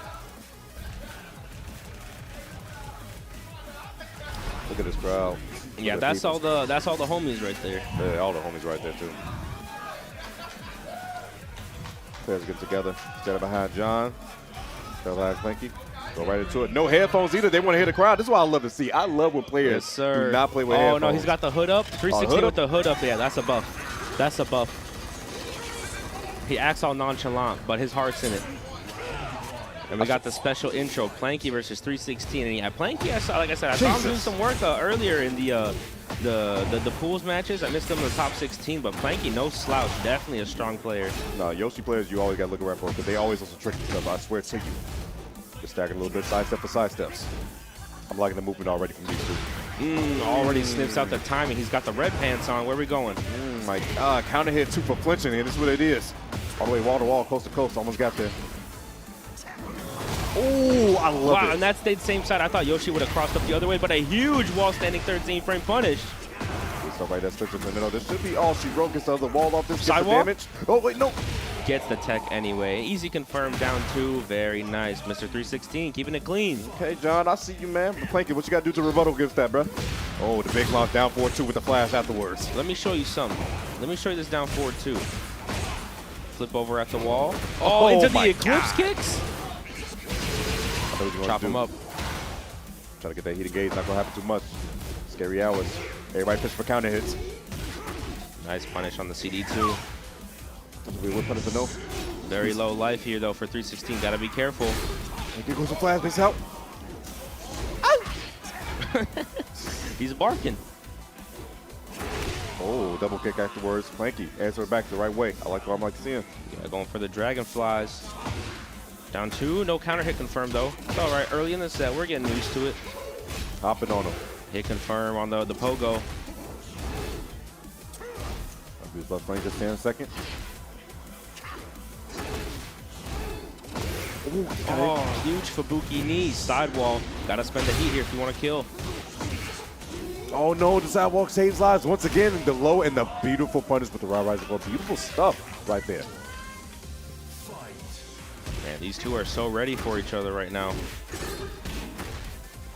Yeah, 316's got to get in the hang of getting those flash punishes down. Oh, no counter hit. The flash was over too soon. Yeah, with the punish. Flying away now. Oh, beautiful sidestep, but not too much off of it. Nebula Blaster was presented. Oh, the down 4-2 just catches it raw. No counter hit needed this time. The sidewall might save you a little bit from the damage. You won't die from it, but you got one more guess.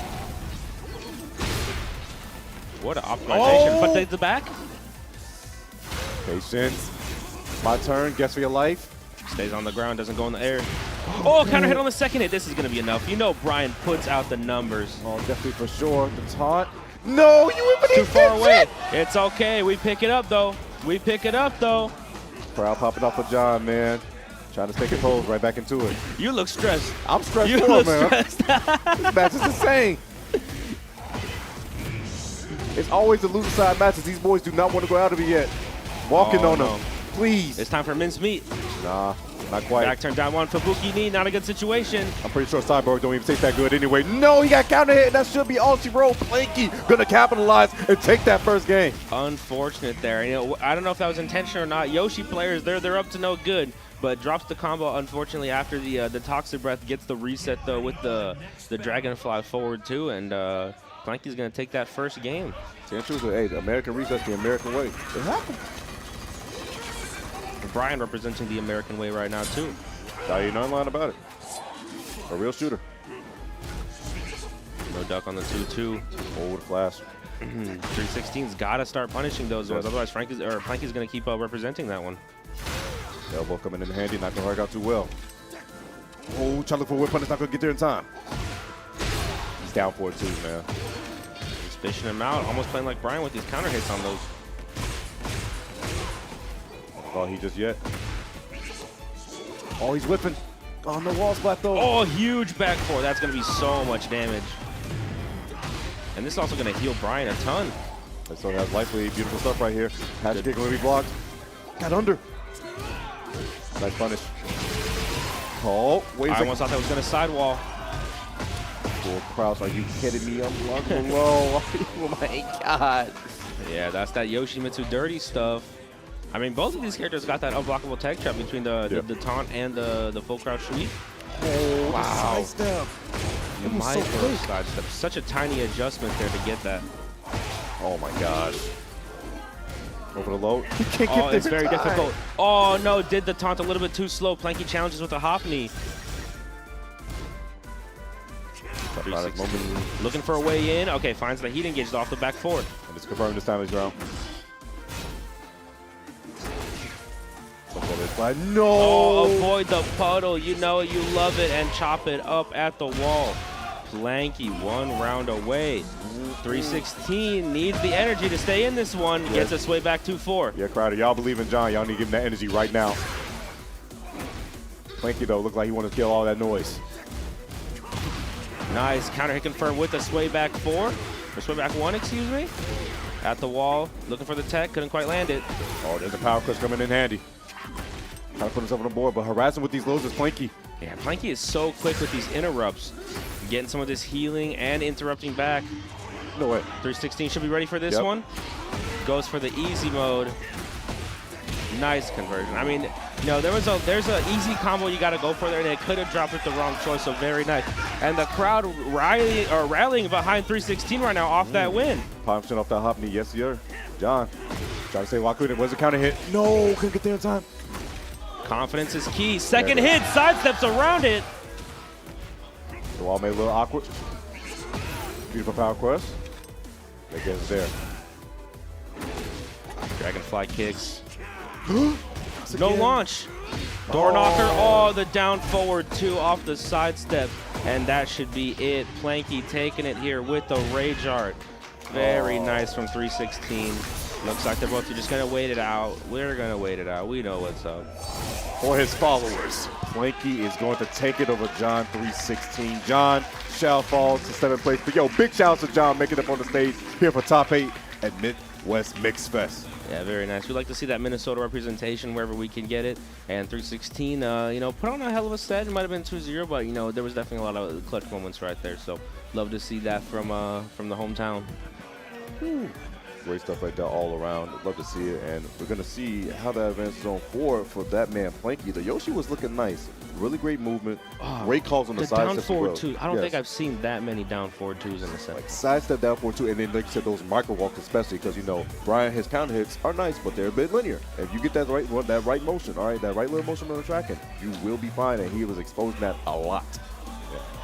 Very nice. But looks like we got Kaiser versus Big Dame up on the stage. And I have a feeling that these two, they probably play semi-regularly Yes. because of how often they travel out to different events. So I'm assuming they're probably somewhat familiar with each other already. But we should be seeing, hopefully, the Clive versus the Ling match. I'm curious to see how that one goes. I feel like Clive's got to have some good buttons to hit Ling out. Yeah, has a great long reach and mid normals. Okay, he has a sword. All right, she can't be going AOP too much. But Dame has been, he was abusing AOP a tad bit, but it was really, like I said, the move with the side steps and especially the back turn that we saw a lot. It starts with the AOP. Once they shut that down, he destroys on the back. I mean, the back turn, Yes. You don't think of it as a problem. And you know it exists with Ling, but Dame makes it a problem. Yes. And that's the big thing about, like I said, basically mixing up the options you saw the whole time against Matt Tekken.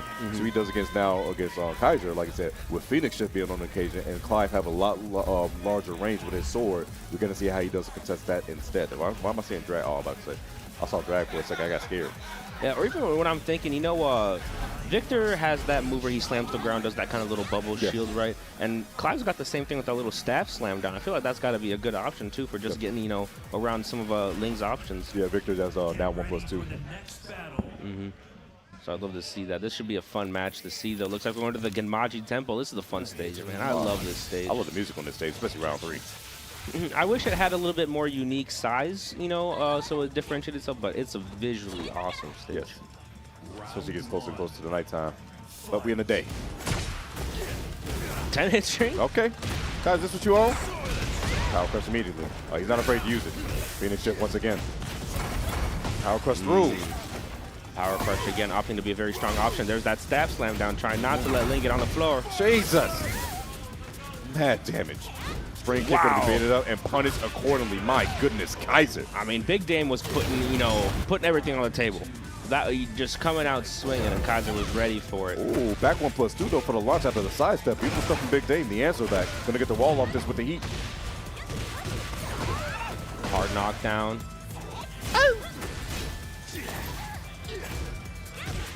Trying to pick out the side step. Oh, actually counter hits the armor right there. And like I said, a beautiful answer back from Dame. I just look at the side step 1+2, and that was all she wrote. But wait a second, scores the counter hit. Counter hit, yeah. Okay, going for a little bit of the magic. Back roll tech at the wall. Dame stays down and finds a counter hit in between. Oh no, drops the combo though. And wait a second, 2 palms to the chest. You know what that means? That he's been engaged. Nice punish. Very nice. I mean, Clive's got one of the best down forward twos in the game. Able to snipe from so far away. Oh, and capitalizing with the heat dash afterwards. Kaiser on the verge. Try to start the round again with that counter hit. No luck, unfortunately. Representing the parry. Big Dame ready for the low instead. Match confirmed off the counter hit right there. Beautiful stuff. Goes for low once again. Blowing this man up, and the heat smash afterwards. Cap the guess. Back into another mixie. Oh, huge counter hit sweep. No life to regen here for Kaiser, though, but still getting back into the game now.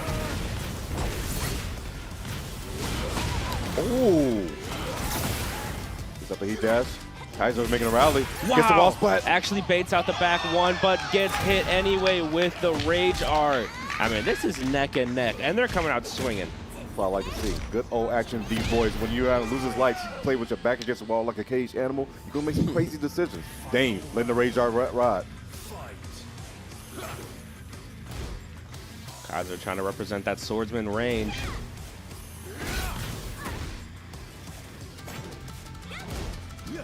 Both sides are beautiful. Power step through. Jesus. Throwing out the big fist. Phoenix shift into the mixie, but gets around it. Sidestep right. AOP duck. It's so good.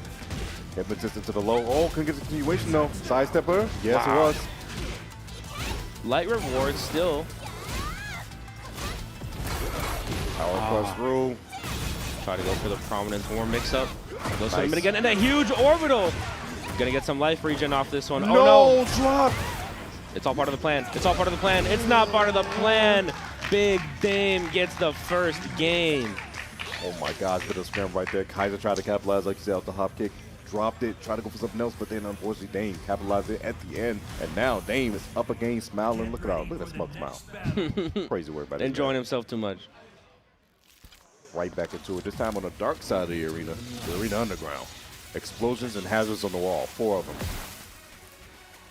All right, and let's see if Kaiser can clean up some of these combos. Otherwise, I like what I saw. There was a lot of, good shutdown on that Ling offense. Didn't let him get started, but Big Dame still able to find a lot of really sneaky sidesteps, I think, were just huge. Well, this time around, the service dog coming in handy. Oh no, that's going to be a punish. Call out. Okay, just dropping the combo here for the reset. Didn't get the exact punish, but still able to land the hit here on the Ling, taking to the wall with the Clive. One explosion. A little extra damage on the board. Still has a tornado, I think. Good shift once again. Push the frames off the wall once again, but guess what? I'm going to chase you down. Just gets it afterwards anyway. And there goes Clive using that dominant fighting style. A couple different assists he can call in. Just bravo. All right through. Gonna get the wall spot off that too. Got me first. Get the extension. 1 million bajillion damage. Oh God. Oh, gets a splat. Wow, it actually works from that angle. And realigns. Okay. What's up, by Dame? Hypnotist full screen. Wow, she regens like a third of a bar from that. Okay. Oh my God. Trying to get some extra heat timer on there. Oh, and caught this man Dame not blocking. One more round needed for this man Kaiser so he can tie us up 1-1. I mean, this is what I like to call car crash neutral. They're both just ramming into each other. Whoever dies first loses. Show me the car facts. At the wall again, side switch. That was a weird realignment with the camera. You saw that? The cameraman sleeping on the job. Oh, yeah. We need to hire the Mori cameramans, okay? They know what they're doing. Off the wall once again. Goes for jab and goes for the low. Okay, Kaiser. good check. Kaiser coming back. Dominant fashion. We're giving a little reverse. Dame right there leaning back in the chest. Okay, that was cute. That was cute.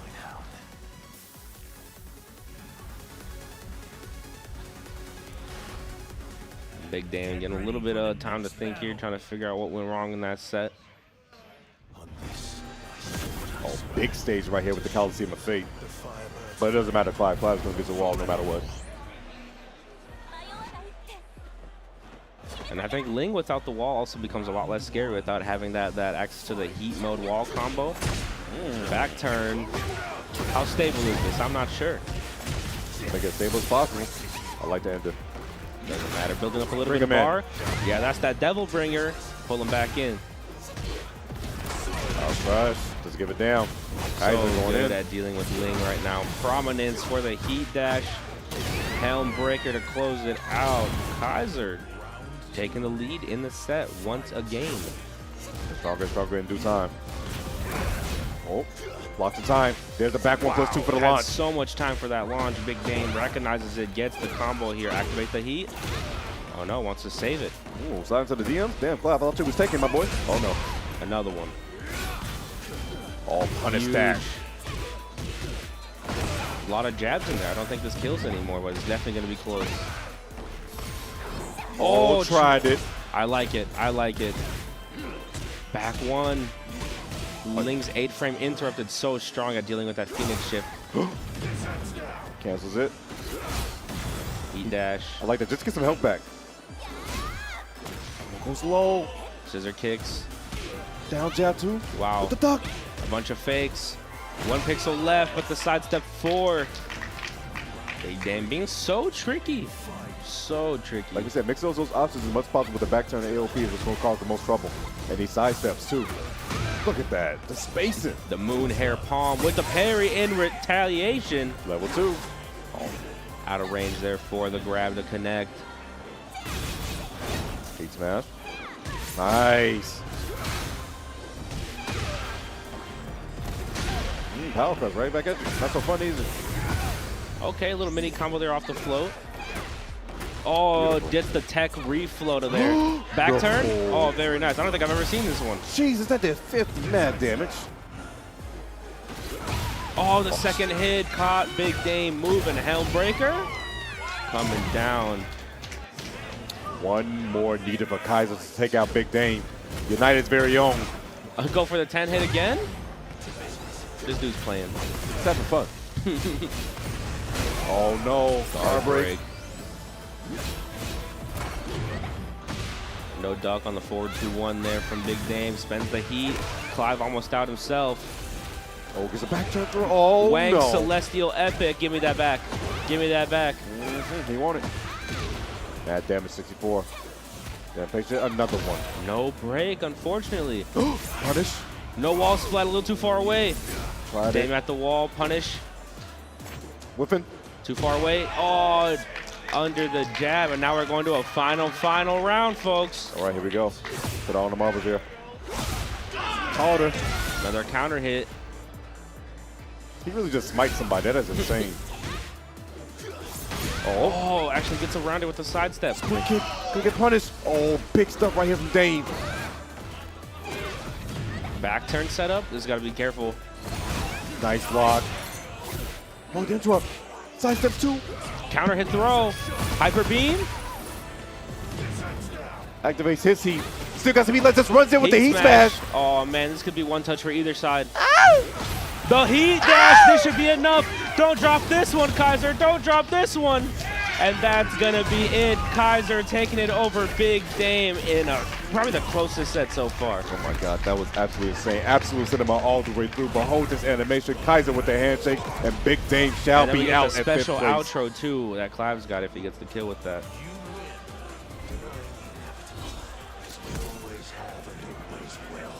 Very nice. I like to see it.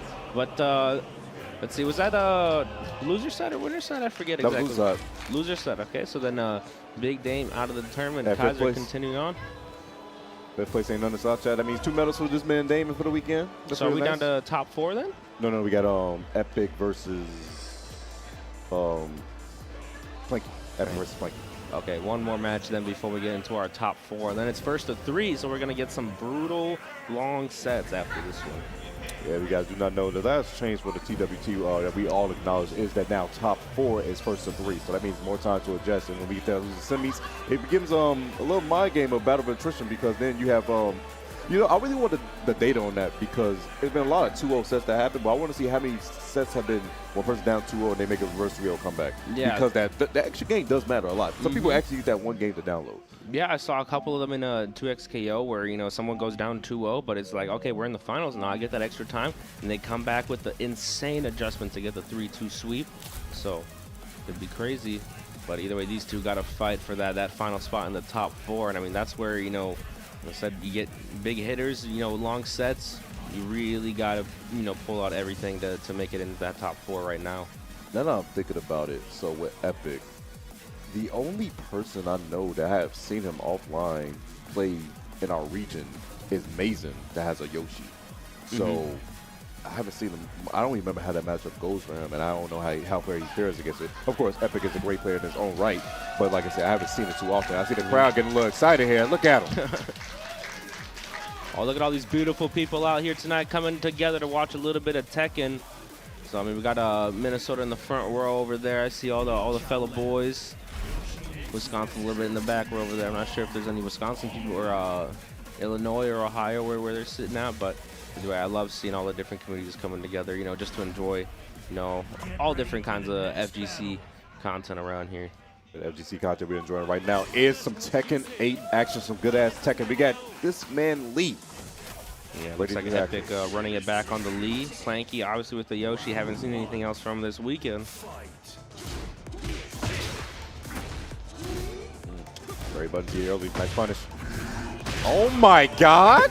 That's get-up kick punishable, too. You can do a get-up 4 right there for free. Okay. Epic said, this is what we're doing? Okay, so look. To the wall. Get a little heat mode. Try to go for the cheeky tech catch right there. No dice. Oh, goes for the low heat smash afterwards, too. Life lead in favor of this man, Epic. Oh, gonna get caught, though. Yoshi's so strong with that 3-1 into the heat dash pressure. Actually catches him out with the Infinity Kick, the Mirio special. Thought you was your turn. No, it's not. Epic taking that first round. Oh, the flash. Yep, and that's one of those tools you got to be careful with Yoshi, especially the characters that have forward advancing stance moves. We'll go slow this time around. Helicopter. Might be able to make it to the wall here with the heat dash frames. Oh, Mr. Flash. I like the idea though. Punish. No, could have punished the hitman. A little too slow. Forward 4-3. Heat engage. What do you go for? Oh, beautiful man in the corner. Oh my gosh. Oh, kind of a hop knee. Gonna get punished. I like for the it. idea. Whoa, out of there though. Wait Be a careful. second. It's still unblockable in the booty. saw that man getting pace rated. Nice tech on the throw from Planky. Oh. Whip on East. Gotta be so careful. Unfortunately, Epic whips that last hit right there, and that's gonna be enough for Planky to take it down 4-2. That's what we saw. Planky dominated the last match with. Tried him too. We're gonna go all of that. Not quite, but unfortunate. Huge. Gonna get a splat.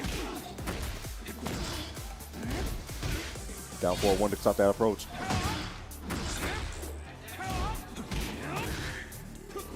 Oh, whipping. Cannot be doing that against that range. Yeah, Yoshi had enough time for that back 2-2. Will he dash? I think it's just a heat move. I don't think he can heat dash it. Oh, yeah, it's off the kick that you can do that. Yeah. That's my mistake. Yeah, that's that little flare he does. Oh, confirm off this though. The counter hit was beautiful. Drops it though, unfortunately. A couple of nerves coming out maybe? Hey, it can happen on occasion. When you're in the loser side, you get kind of scared. Gotta go for the wall jump, and the flash afterwards doesn't finish the forward 2-1. Top knee, are you kidding me? Wow, and ducks the second hit on reaction there after the first one whiffs. Planky in a good position right now. Oki time, up back 1+2. Oh no, goes for the Ganto blade out of the Kincho. Confirm off of it. Leaves this round, goes for low once again. Baits out the flash, and there's the heat move once again. Epic. Finding his footing here, it looks like, against this matchup.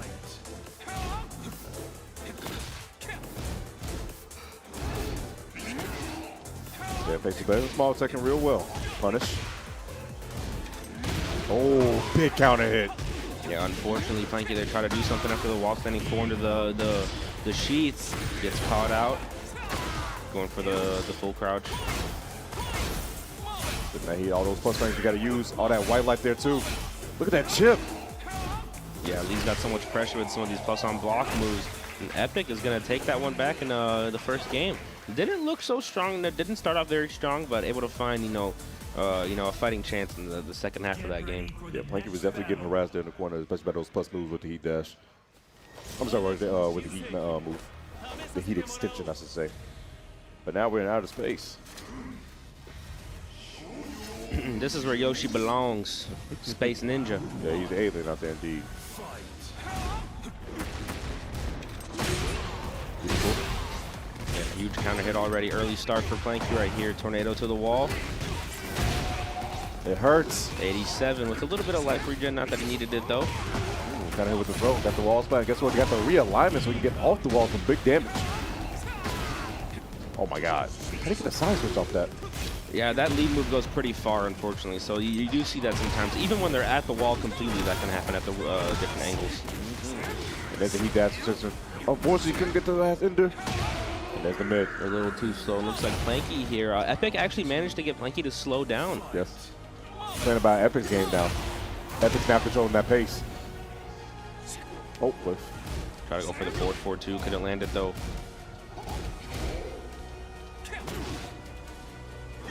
Oops, double leg. That's what gets the throw. Spirited away. It's a good movie. I saw it in theaters recently. Oh, wait a second. We saw the flash, though. Unfortunately, Epic didn't. Chop it up.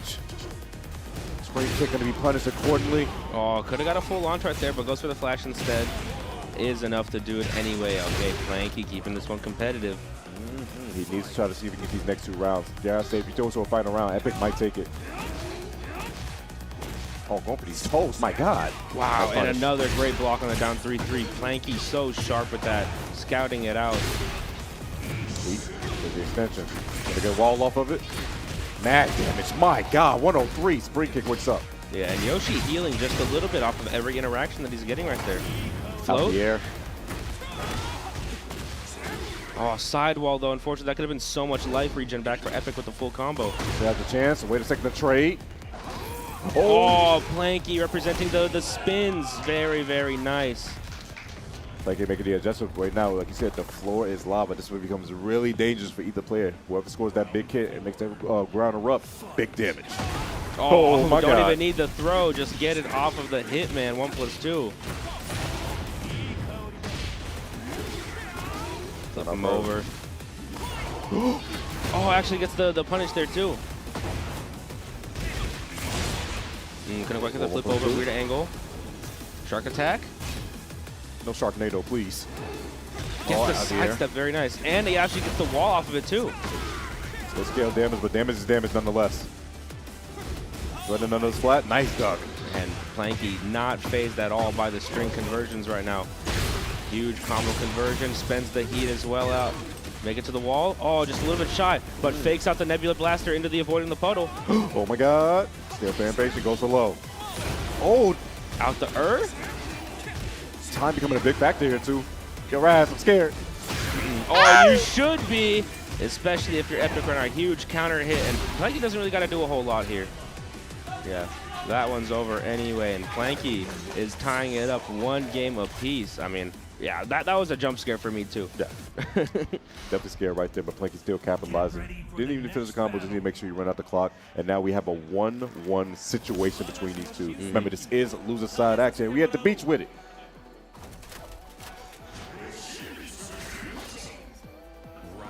I like this song. I love this song too. If you guys know me in the chat, when the beat drop, put on your favorite dance emo, please. Oh, Planky coming out swinging right now, stealing back the momentum. Oh, punching that power quest for Shorzies. Yeah, trying to call something out right there. No luck. Kabuki knee gets stuffed out afterwards. There's that patient. Abusing the hitman just a tad bit. Going for the low. No, the Rob Riser for to interrupt. Oh, Out the air. that actually went into the air. I can't believe it. Should be enough to find the wall. Oh, just a little short. One more hit would have done it. Placed out the flash. Could get the punish Too in time. slow, but uses the frames afterwards. Very nice. Epic taking the lead back in the set. All right. It's not about how you start, but how we finish out here. Planky still has a chance. Oh my god. The down forward two after minus 12. Plus 2 with the down forwards. He's insane. He's insane. I love it. Oh, could get the whip punish though. Out No the duck? air. Okay, but does challenge afterwards. I like it. It's the kiss from the rose. Oh. Couple plus frames. Okay. Wow, full range. So much pressure. Okay, Epic with the momentum now. The sun might be setting on this man Planky if he don't get it in. He needs to lock in right here, right now. The hitman, it's a confirm, the counter hit. Epic.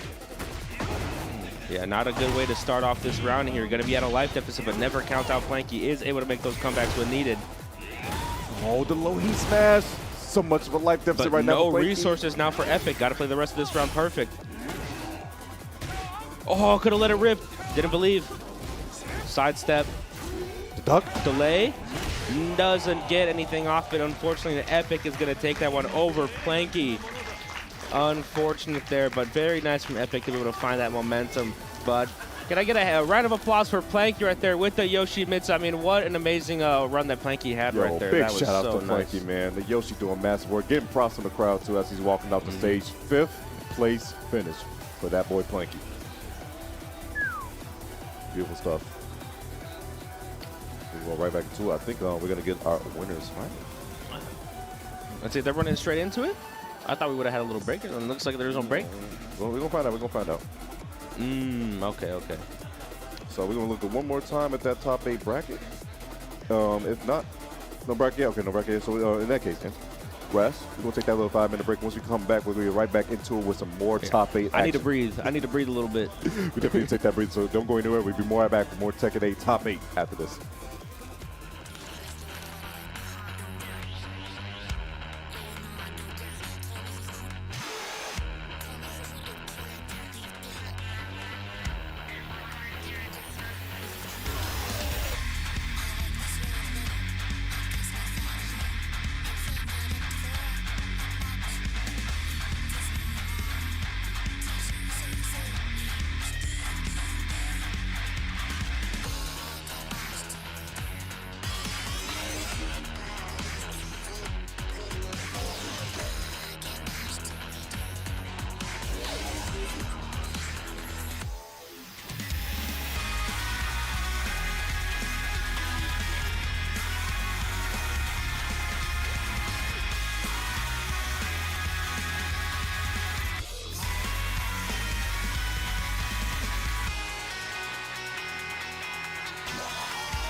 Minnesota, what is going on? Midwest Mixfest top 8 for Tekken 8 is going to be underway, but actually, you got to chop it down to half. It's actually top 4, actually meaning first to 3 all the way through, and we will crown our champion within the next, about hour and a half or so. But hey, look at this beautiful top 8 bracket that we had thus far.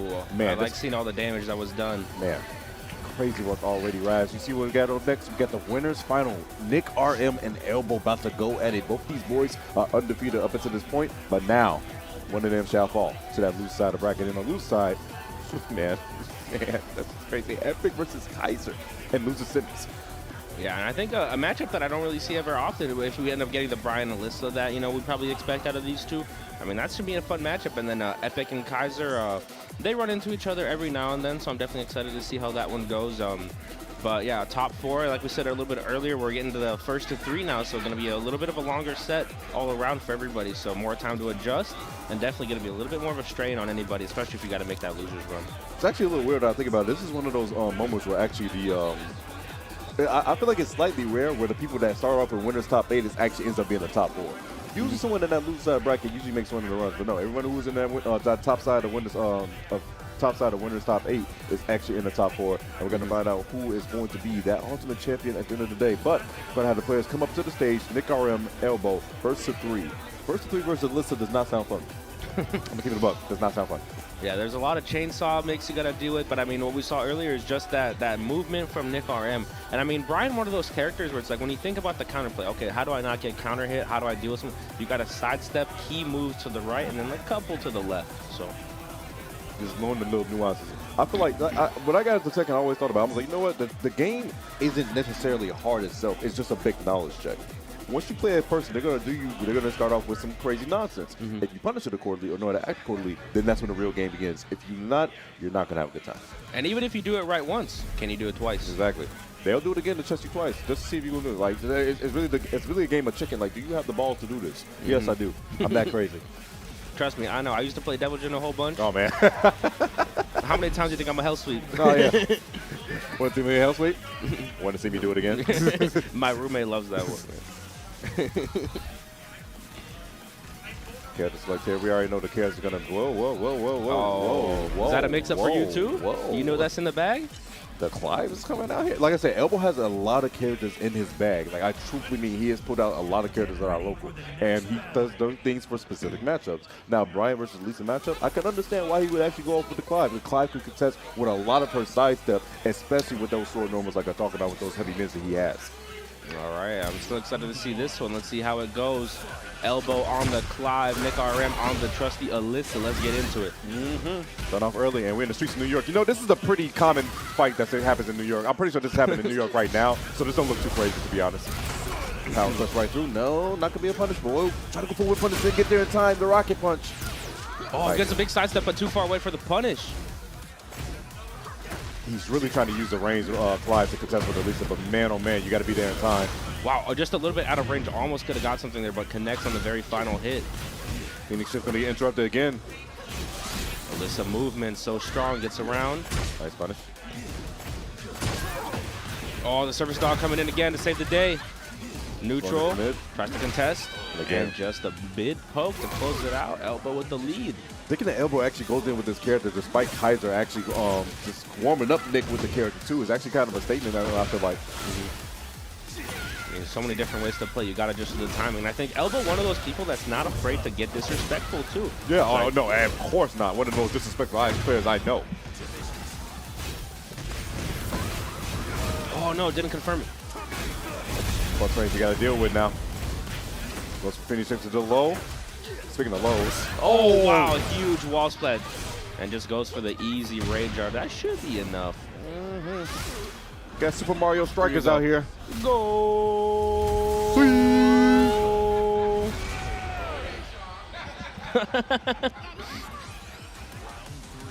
All right, Nick RM on the board. Damn! What a huge sidestep punch. Uh-oh, doesn't do anything, just a little short hop. Hey, I've never seen him not doing normal while he was in the air. That looks so weird when he was coming down. I was like, wait, why is that very funny? It's a soft flow. This is a soft flow. Hey, bro, what? Goes in for the low once again. Good interrupt on the shift. Very sharp. That's one of my favorite Alyssa moves where she takes off her head like that. It's called uninstall. Uninstall, bro. A lot of people did that already, but One more hit and just baits the get up kick. Rocket power. 2 rounds up.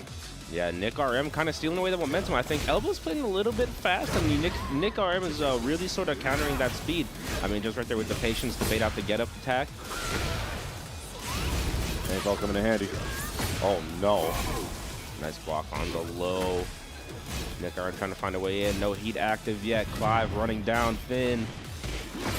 Wow, it's still a wall splat from that distance. Capitalize on the damage of his man elbow.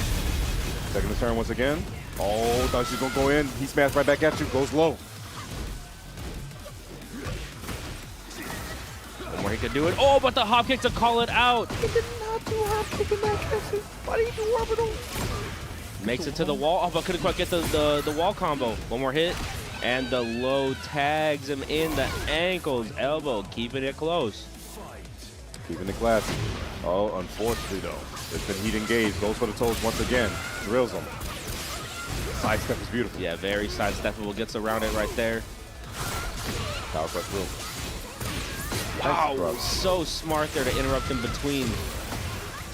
He smashed through though. Chainsaw still out. Lots of chip damage. Holden gets the splat off that and goes in with the power quest to end it all. Yeah. Nick RM taking that first game. Gotta be so careful dealing with some of those illicit chainsaws. I mean, it's one of those things where it's like, I'm going crazy mode.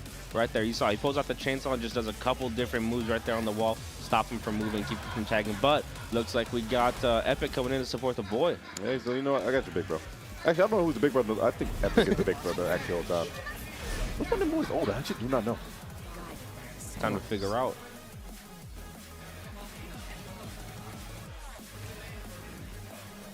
But it looks like just taking a little bit of a break here, trying to figure out where they want to go. Get the random stage. I hope we get somewhere nice. Where haven't we been yet? Let me get a Yakushima, man. I like a Yakushima. You know me and Yakushima. the chat knows me and Yakushima. I'm going to start singing. I love that stage. But we're going to be back at Lee House. All right, give me what Lee got. Ooh, Zafina. Okay. Yeah, and I saw this happen earlier too. In a couple of the pools matches that I watched, or top 16 even. Odell does have this, or I guess sorry, Elbow. Excuse me. Putting out the OG tag. Does have the Zafina in the bag. Now this is a character I'm actually most familiar with Elbow using now too. Brought it a lot out towards the beginning of this game. Yeah, but should see a lot of movement out of both of these. And I mean, Zafina's also known for having some pretty decent low pokes as well. Is able to tag the legs very well.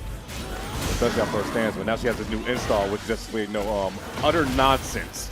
The Azazel's power. Put that thing back where it came from. Also help me, please. Still has one more charge left. Full extension right there. Goes low. Try to go for the counter hit on the down four. No bite. No.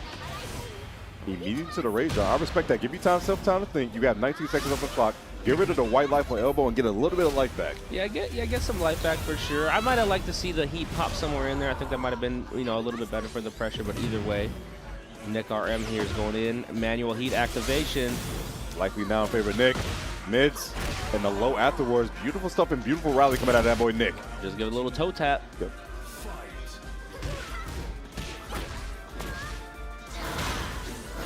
Oh my God, goes to the low once again.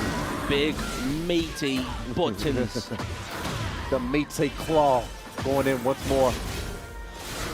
Wow, actually able to get over. I can't believe that interacted the way that I did. Like, I don't question Nasus. I don't consider Zafina no more, bro. I'm just curious about it.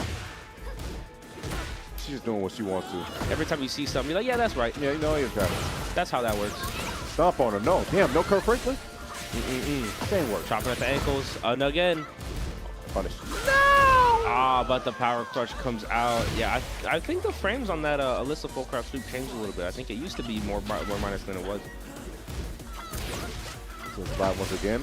Hacking those toes, bro. Your shoes untied. Nick RM smelling blood in the water right now. Bro, what are you gonna do about this? What are you gonna do about this? Side step beautiful. Oh my God. Alyssa movement is no match for the Azazel's power on Zafina's end. I thought that was going to float in the air and didn't quite get up there yet. But the down forward one counter hit. 2-0, not done yet. Like I said, folks, first to 3. Still have time to make the adjustments here on Elbow's end. But Nick RM, he looked like he ran away with this, man. I'm sorry. He's having a good time up there, looking real composed and looking real comfortable against whatever Elbow has been throwing out of him. Elbow going to his third character. Now, here's the thing. Elbow is a great high-level player, but I always tell people with multiple characters, this is the biggest, toughest thing you have. Even though you play at multiple characters at a tough level, a high level, you get to think, damn, which character works the best? You have all the options in your head that you think about, like, they contest with this, they contest with that. I have a friend like that. I mean, you know, local people will know. There's my buddy Dimitri, aka Plus Ultra. He mixes around all the different Mishimas and just he can never land on one. And I think that messes him up because you get into the scramble and then you autopilot. Sometimes I autopilot Devil Jin stuff when I don't want to. Yeah. So you think about all the options you have, you kind of combine them, and then sometimes like, wait, that character doesn't have that. That one does. Exactly. That's the real issue. But wait a second, still finding his way with Brian. They got him here. Yeah, some of that heavy mix-up pressure there from Brian with that enhanced heat mode. Nice punish. Oh my God, rocket power. The shoulder, damn. Take it to the Vikings. I didn't know a little girl had it like that. You must do. Oh my God. I thought that was gonna potentially break the armor there. Nah. This little cyborg got a lot of things. Lets it rip. Little punish on it. Got me. That was just through. That was a big right hand. Oh, very nice counter hit there. Damn, that was max range. Oh Lord. You know, because it's final round, I'm thinking Alyssa's gonna do some kind of, you know, fly get up stuff. Oh yeah. Definitely it's coming. Sure. Nick's been sidestepping the most though, gets the heat dash off the extension, and that's gonna be all she wrote. One more round for Nick to guarantee himself winner side grand finals. So fast. Blink and you'll miss it. Uninstall. No dice. Try to go for orbital to expect the dash in, but not gonna come out here. Oh my God. Jesus. 50 damage guaranteed.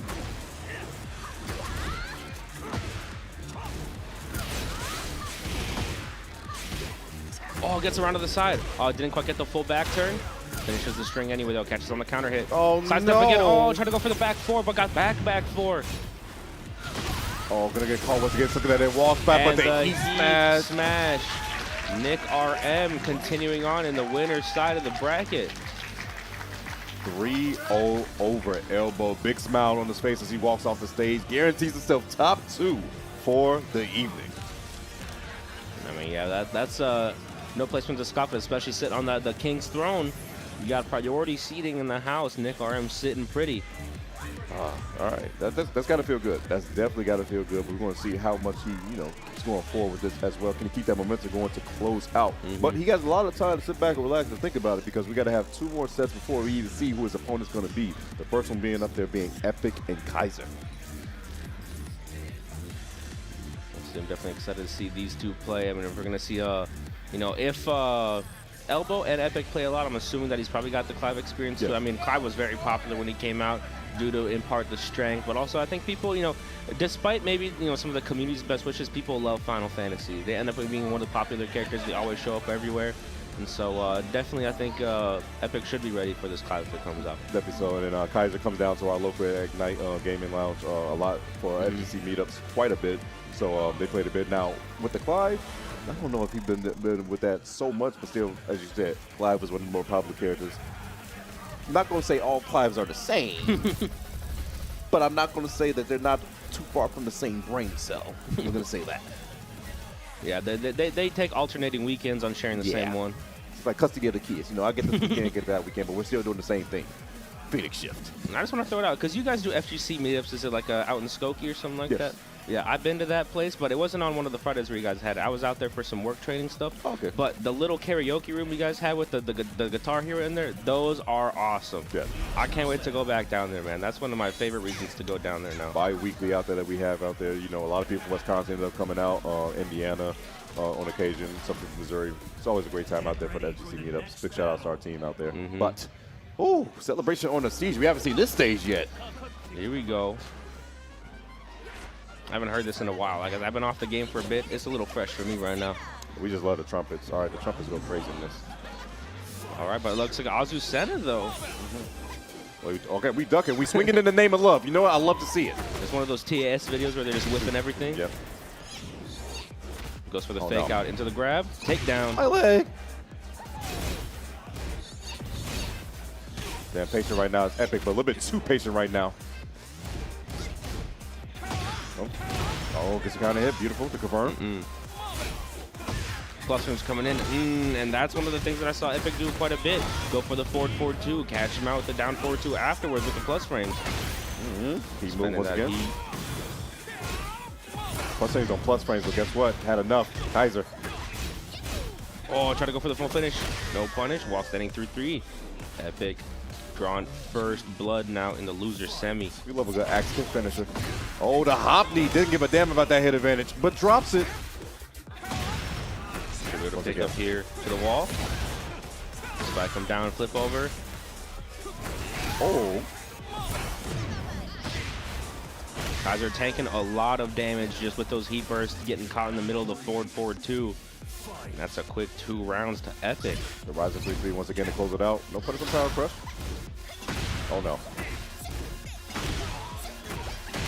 No sweep coming in handy. Oh, a huge block there. He's gonna be pretty far away from the wall right here. Yeah, just spike him down, try to go for a mix-up right here, spend some of that heat on some of those enhanced moves. Oh, didn't tech it though. His arm is gone. Another takedown right now. Ooh, very nice. Okay, I like that. Keep it fresh. Keep it clean. Just go for the little flip over into the Oki. Well, once again, that's gonna be a punish right there. Ooh. Does jail without clean hit. Good blocks in time. Think a bit too much. Oh, the counter handle throw. Oh my God. He's just cracking every bone in his body right now. Yeah, obviously I wouldn't be standing right now, but wait a second. Still has enough energy to hop just with the hop knee. Activate the heat. Go for the flip over again. He moved once again. Oh, the spring kick coming in handy. Down jab to contest. Try to go for the enhanced slidey right there. And Azucena has an orbital, but doesn't have the hop kick where maybe you want to use it there just to sort of, deal with that slide, especially when Lee's faking out that slide so much right there. So, unfortunately, doesn't have that tool right there to contend. But going right back into it with the Azucena, believes in it is Kaiser. This is versus 3, so you got more time to adjust. He can go back to the Clive City fall in this game, or takes this game, go to the next one. But and I even wonder what was the first reason why he beat, with the Azucena in this match. I mean, we'd seen him pretty confident on the Clive. I think he's been doing very well. Must be some sort of, reason here that he's got the Azucena instead. But, unfortunate, the hop knee stuffs out any pressure that Kaiser was going for. Patient. There it is. The rebirth. Abusing plus frames, goes for low once again. Patience. Oh, doesn't get the acid rain. Low parry. Wait a second. Oh, the Too wall. close. Harassing right now is Kaiser, but another hop knee. That's just the answer right now for Epic. The patience on Epic right there. Just deal with all those jab strings. Don't fall for anything, and then put the hop knee in the perfect position. Oh, no whip on it. Kind of hit. What the heck? That, it looked a little funky. I wasn't going to talk too much about it, but hey. If Tekken said it worked, it works. That's all I'm saying. Ow. Going to the chiropractor. That's a nasty chiropractor, bro. Back turn? Like coffee. What is going on? Some fun is being had. Get the heat activated right now. Ooh. Second hit with the enhanced heat. It lands. Oh. Try to go for an optimal combo right there, but the second hit doesn't land. Oh, breaks it, and this man Kaiser still staying composed with the heat smash. Oh man, I'm feeling the bass on this song right now. Oh my God. Vamos.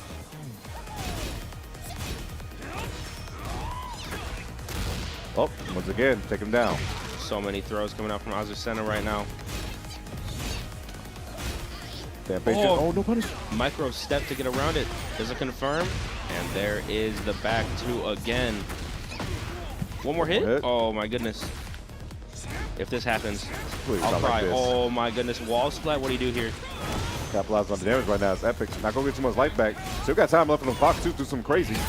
Breaks it. Yeeto smash. Oh. Jeez. 4-4-3.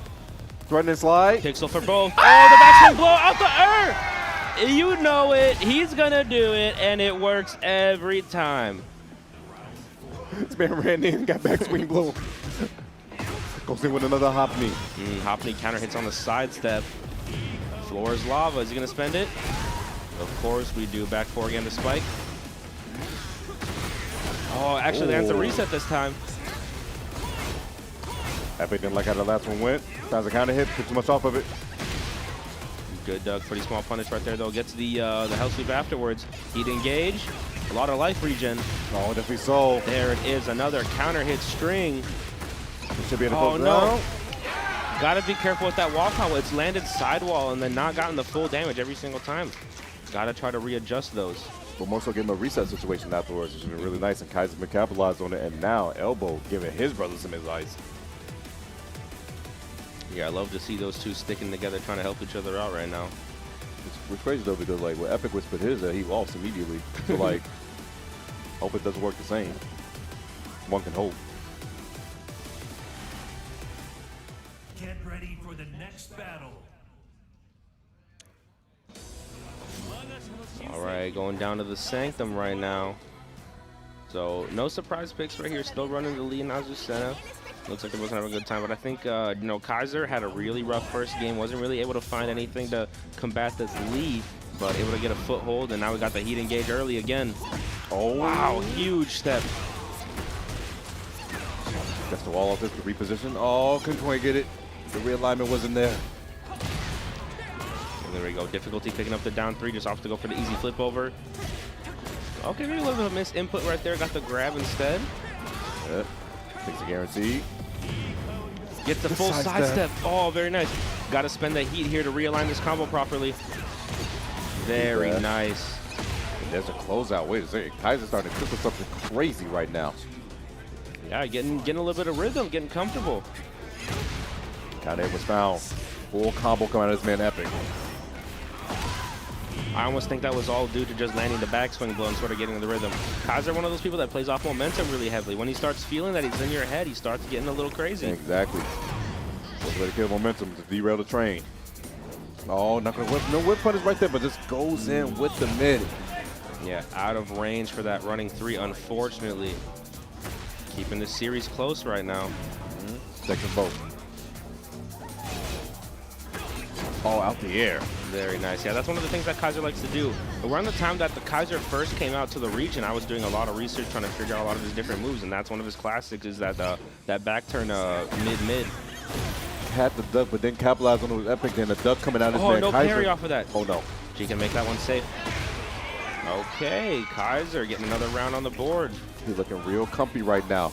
A lot of momentum, but stops it immediately. Epic with the counter hit into the slidey and an orbital to counter all of that momentum. And here we go, Kaiser pushing to the wall. Counter for counter. There it is, the wall, as you just said, right there. Couldn't get the way he wanted, though.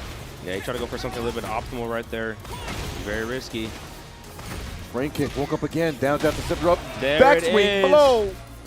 Represent. Out the air, though. We scale damage, still gonna get some life back, but man. So important to get rid of that white left throw even off this and get a little regen. Life bars are going to be pretty even. And he's got a little bit of heat left. Probably can't spend it in time. Yeah. Oh no, the whip and punish accordingly. The sidestep was there. And Epic's gonna go down 2-1. One more needed.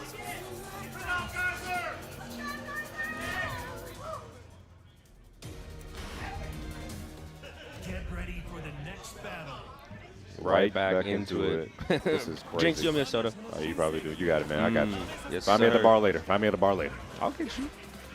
But on the pack, Pixels coming in. And this stage also fire. I love this stage. I always look at the background every single time. Twice. Low There parry is right something away. about getting low parry to be like, I didn't know Kaiser was librarian like that, bro. It's like, keep it a buck. Come on now. Oh, okay. We got a lot of reads. Burning kick follow up. Oh, Down great. 4-2 is classical. Going to right here for Epic. Heat activated. To the wall. Is able to actually get the flip over 2 for the knockdown.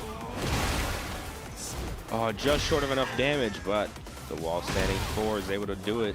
They spin it twice, all right? If it ain't broke, don't fix it. Epic trying to stay alive. That swing blow coming in handy. He's trying to let those rock. Finding the opportunities, mixing up the Libertador. Oh, got the spot off of that for sure. Yeah, we do have a floor to break as well. Oh, let's get it. Using. Oh my God, 3 Could of have done them. another one? Oh. Could have had 4 of those things. Oh, okay, I God. like that. No floor break off of this, though. Could have got a huge combo with the bounce. Luckily did not. Down jab to keep up the pressure. I love it. Oh, Hop but knee. the knee! Might not even need the rage art for this one. Not going to make it look the cutscene. 2 rounds up right now for Epic. Wants to tie this up 2-2. Yeah, it looks like didn't really take the, advice after that second loss, but it's just sort of, I think, perfecting it, whatever he needed to do in that second game or third game even. Big damage, and there's the big boom. Triangle boom. Oh my God, resets with it.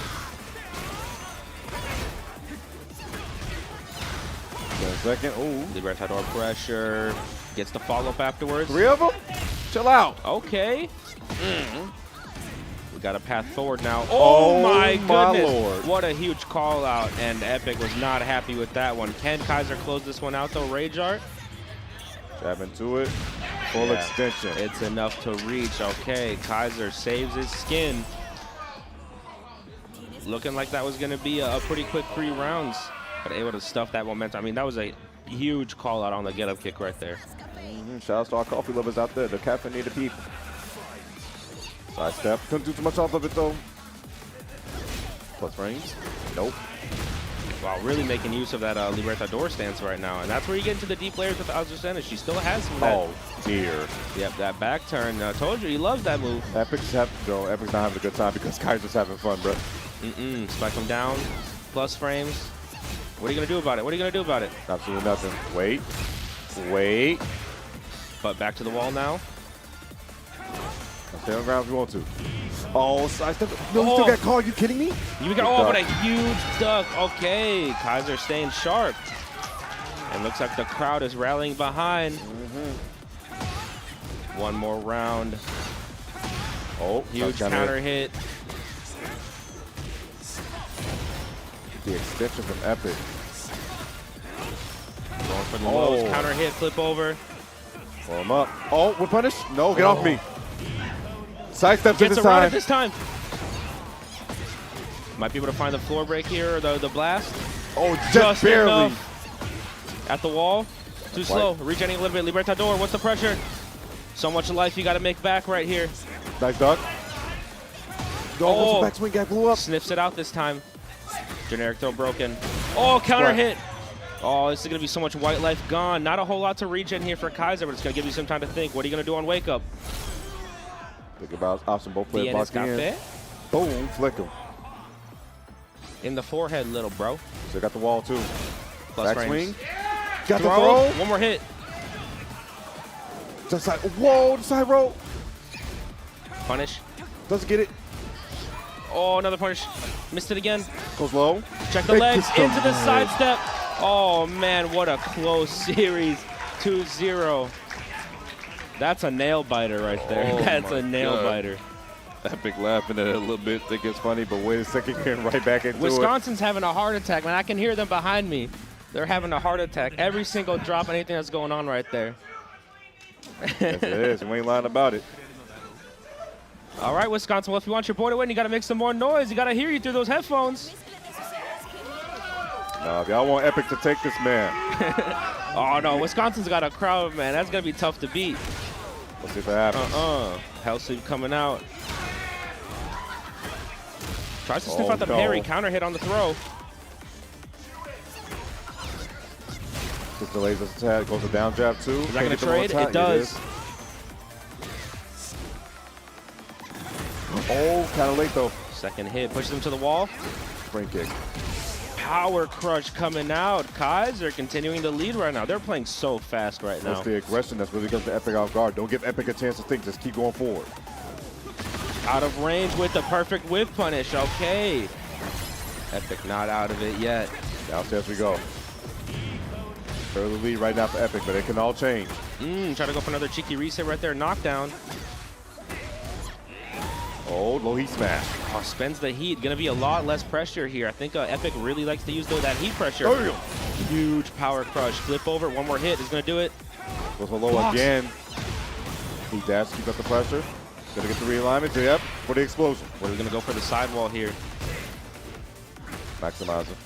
Nice tech. Flip over. Oh, what a genius idea. Rage art. Insane. And that's going to be enough for the combo to kill. Hard read right there. Look at that. This man, Epic is probably going to press a button after the tech, but no. Stand patient. And that might have even been a misinput, too. I mean, down for 1+2, a very easy misinput to get. I know I hit it sometimes. Whoa, what a call out there on the plus frames. Oh, that was so close to being an explosion. Not quite, but a perfect on the screen. Epic might be running away with this. The momentum. Noise is being made for Kaiser, though. The boys want them to get through. The people are invested right now, Tento. To the wall. Huge start for Epic right now. Epic making a huge investment on the heat. Kaiser fans are sweating. Oh, wait a second, though. Might be his time. Spends the heat. Oh, not quite enough. No. Good break on the throw.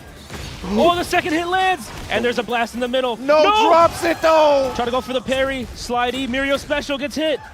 One more guess. pixel. Oh, just out of range. And the crouch jab is enough. Epic takes that in a nail biter comeback finish. Oh, man. Yo, crowd, please give it up for Kaiser coming all the way out here, getting that 4th place finish here at Midwest Mixfest. Big ups to Kaiser. Top 4 finish, ain't nothing to slouch at. Definitely stayed strong. Pulled out the Argentina at the end. Definitely had his worked out, but could not close out against Epic right there. Epic came in with insane clutch, those last-minute decisions. I mean, that was back and forth because I mean, when you play these, you know, best of 5 series, it's so long. I mean, I'm thinking the beginning of that set, Epic comes out, wins the first game in a no-round round. Kaiser comes back with 2 games, finds the rhythm with the Azucena. Epic defends, and then the final game, they just go back and forth, and it's so many deep reads and call-outs. And I mean, the momentum shifts are insane. One round completely dominated, and then back the other way. I mean, that was fun.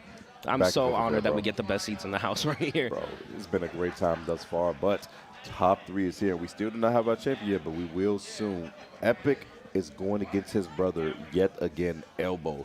And one of these boys has to face Nick RM afterwards. But, hey, they talking now for a second, joking around, you know.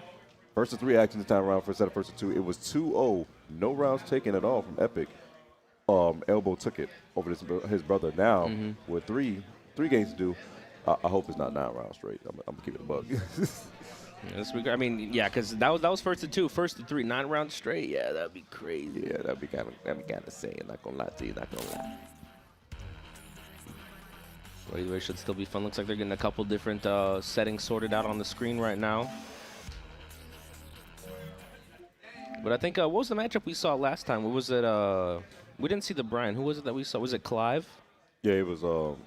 He did do Brian in the beginning because he went Clive against our Nick RM. So it was Brian versus the Lee first, and then Epic. No, then he switched to the Fang in the second game. Yeah. Yes, I wonder what they're gonna go for this time. So we're gonna see how that goes. All in due time. But yeah, I would say he's kind of warmed up with the Lee, so he might go in with the Lee first. The Fang, Fang wasn't looking bad at all, but I feel like the Lee is warmed up now. That's home. Yeah, it's like, That's it's home. Like, and then you're gonna figure it out. You've done it before against your brother. You can do it again too. So yeah. Yeah, and I think you know, the one thing that we always got to talk about too is just the momentum. I mean, Epic coming off that win. I think one of those players that plays with momentum, plays really fast. You want to get right back into it, keep that that headspace sort of running, and so we'll see what goes on right now. All of the time. Fang, okay, he's running back to Fang. Going with Zafina is. We need a blind pick. We need a blind pick. Nah, I didn't blind pick against the brothers. This is gonna be not blind pick.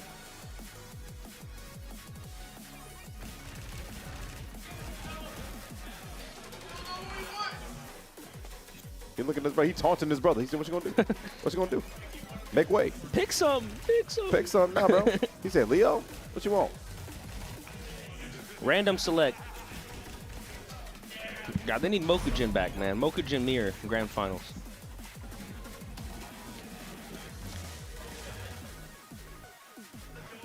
Talking over for a second. Are we requesting a blind pick? It might be a request of a blind pick. Okay. We're doing a blind pick now. Hey, let the brothers have at it, man.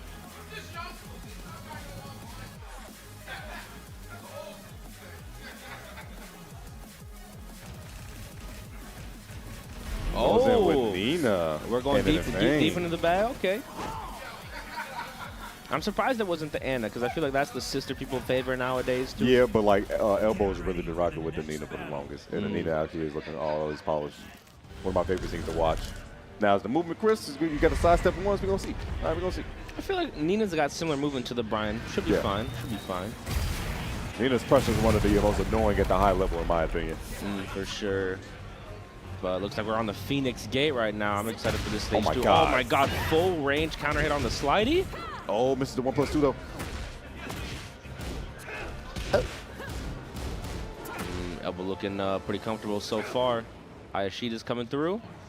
Bro, it's the movement of Nina that, like I said, it's just so threatening at all times. Low key, high key, I can't focus when she's got that wedding dress. You Tell me what's going on. I'm busy. I understand, brother. I understand. Remember, she a deadbeat mom. What punish? Oh. No, nothing. Mix up, shifting clouds, get to the low. Oh, wait a second. Okay, Working this is definitely gameplay that you do against someone you know. Exactly. Down for what coming in handy right there. Elbow, second that first round. 4-4-2, no dice. Whoa, whoa, whoa, whoa, whoa. Strictly right there. Up 4-2, looking the wrong direction. No guns. Trades. Double favor. Just the knockdown. Trying to keep her locked down. Down back 2. Oh. Should be able to find the wall off this one. Activate the heat potentially. Yes, we do. Oh, drops it. Could have got maybe a butterfly in there. Hold the trade. Paper of Epic. Can't so pace right now playing the small Tekken. Scores a knockdown. Get the palm in there. The heat burst. Plus frames. Just a little toe tap, nothing crazy. And the heat smash. 60 damage? Three For your shoulders? troubles? That's crazy work, bro. That's some strong shoulders. Oh, wait a second. Heat engage. Back punish. We'll try to go for launch. Not going to work out. Whoa, speaking of launches. Wall standing 2 on the counter hit. Okay, I like the conversion for the wall. A little bit short. Works out, though. Sweep. Oh, down 4-2 coming in handy. Another one. Elbow really finding these. Activating the heat mode. This is where Nina's pressure is scary. Oh, my God. And making so much use of the side step from his 2. But you tried to hit him with the classical? Hard commitment right there. Not going to work out too well for your troubles. Will drop once again. Side step is beautiful. The upward 2, it's so evasive. Staying so patient right now. Likely now, paper of Epic. Oh, Whoa. that must have been missed, but wanted the headbutt for sure. Unfortunate gaming right there. It's going to cost you with your life. Let me show you the proper cutscene here. Gunshots. I'll watch this. I'll watch this all day. I don't know if she's Persian or she's just whatever, but I don't know how she got that light energy. She's a pretty dark woman. I'm going to keep it a buck. Borrowed it from Jun. Probably. Oh, my God. Huge sway back 4. Is able to land it for elbow. Take the floor. Oh, no, just goes for a cheeky little reset. The reverse coming out is man Epic. Gets the low. Another sweep. Any character that's got a full crouch game, you have to be aware. But either way, finds another down 4-2 counter hit. Elbow should be able to take this first game. Oh, no. Could have heat dashed that one. Finds it anyway. Going for that mental damage. What makes you think about this? I mean, yeah, dropping that into the blonde bomb on the get up. Back to character select. It's going to be a character switch from Epic. Yes, it is. Going right to the lead. With the silver outfit, I respect it. I like this. This is probably the best recolor. Although I like outfit 3 a lot. The nice suit that he's got on. So yeah, the suit does look nice. But yeah, the silver recolor I think is the better for his default. Back at Urban Square. Oh, yeah, they got the special intro.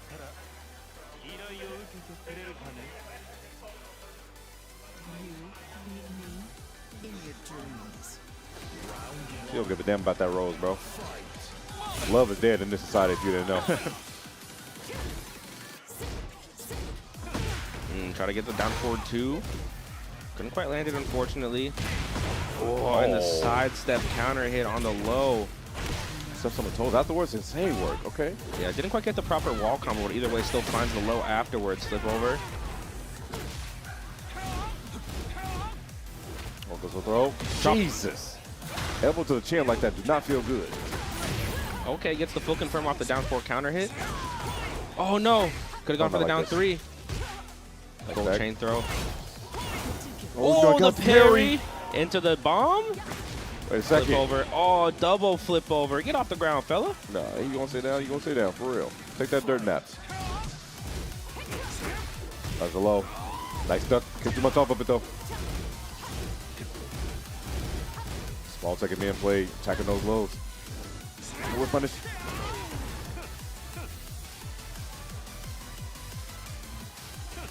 Being on display. Who's gonna come in first? Yeah, We can just just keep playing dancing. around full stage. Trying to be careful when they gotta go in. Epic doesn't really have an incentive here. He's got the life lead. Yeah. And that's why you just stop moving.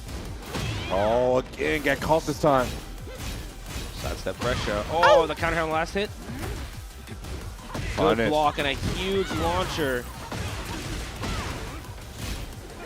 Oh, down for a 2, right back at you. Yeah, retaliates in kind, interrupting the pressure. Take it to the wall.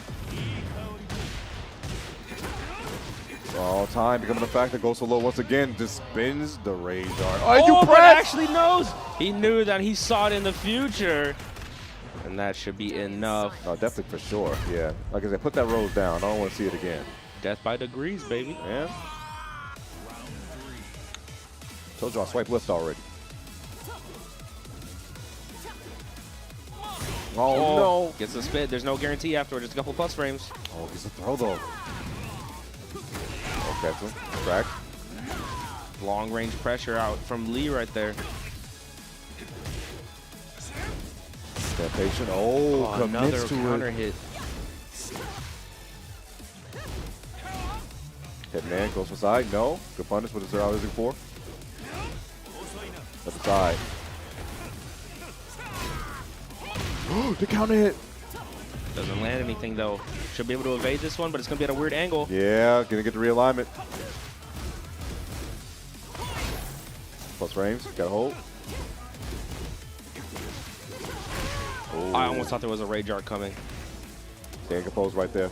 Right, right to 3-3. The axe kick. Oh, no punish. Playing very small right now. Just looking for a couple pokes. Gets caught on the way in with the counter. Drop the combo yet again. Could have been huge. Oh, there's a launch. Epic. Starting his show. Yeah, should be able to even up the life bars right here. Activate the heat potentially. Get to that wall. Very nice. Also finds the hitman low right there, but should be able to punish -14. Oh, just go for something minor. Could have got a lot more off that. Blazing kick follow up. Oh, punish. Oh, activate the heat. It's gonna be so much life back. Yes, it was. They're still getting light back. Gunshots. That pressure coming out from Nina. So many guns. So much chip. Say it's taking. You got the time. You got to go in. Epic's Check got the to legs. force. Keep him out. Check the legs again. Oh, but just goes for the homing there. Don't let him move anywhere. 2-0 right now for elbow. The Nina doing massive work right now with the blind pick. Insane work thus far. Going right back into it, changing stage. We're at the Ortiz farm. Yeah, and I mean, it's really just a battle of that down forward too, catching the timing on when they're going to come in, and it's really just working out for elbow better in the practice right now. Beat you in my dreams. And it looks like it's going to be in your dreams for real, because right now up 2-0 is elbow. Keep dreaming, my guy.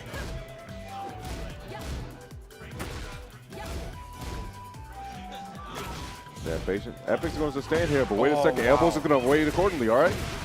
Just has the hard read on that one right now. It knows exactly what Epic is going for. Keeping up with the pressure. And this is just that Nina playstyle. She forces you to watch sometimes, but she does all that sidestep stuff.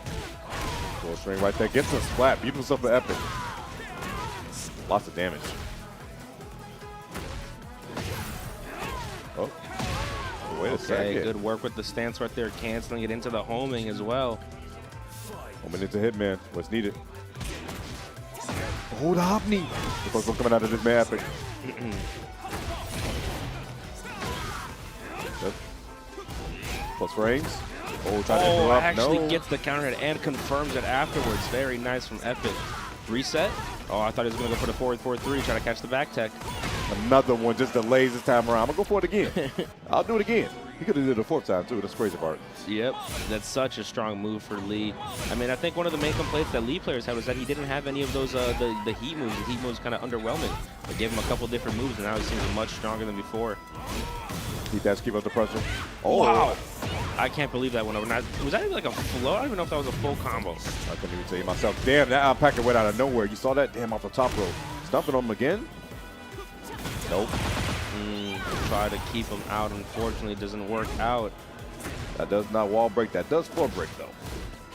Oh, and just catches. All right, wait a second. Elbow. See if we can try to close this out. These 2 more rounds.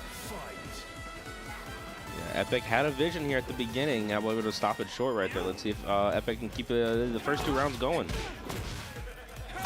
Oh, confirms.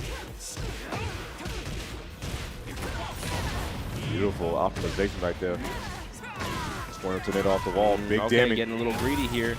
Oh, and actually he uses the heat smash into the low block and still gets hit by it. Perfect to close it out. And that's going to be Epic on the board with the game finally. 2-1, right? It's not going to be an easy sweep at all. And I mean, you know, even with early, wasn't able to even get the game earlier. So that's the first game against that he was able to get. Little smile came out of Epic and his brother. Elbow, but going right to the Brian. All right, the matchup we like to see. The Cyborg versus the Rich Man. Get ready for the next battle. Lee got too much damn money, bro.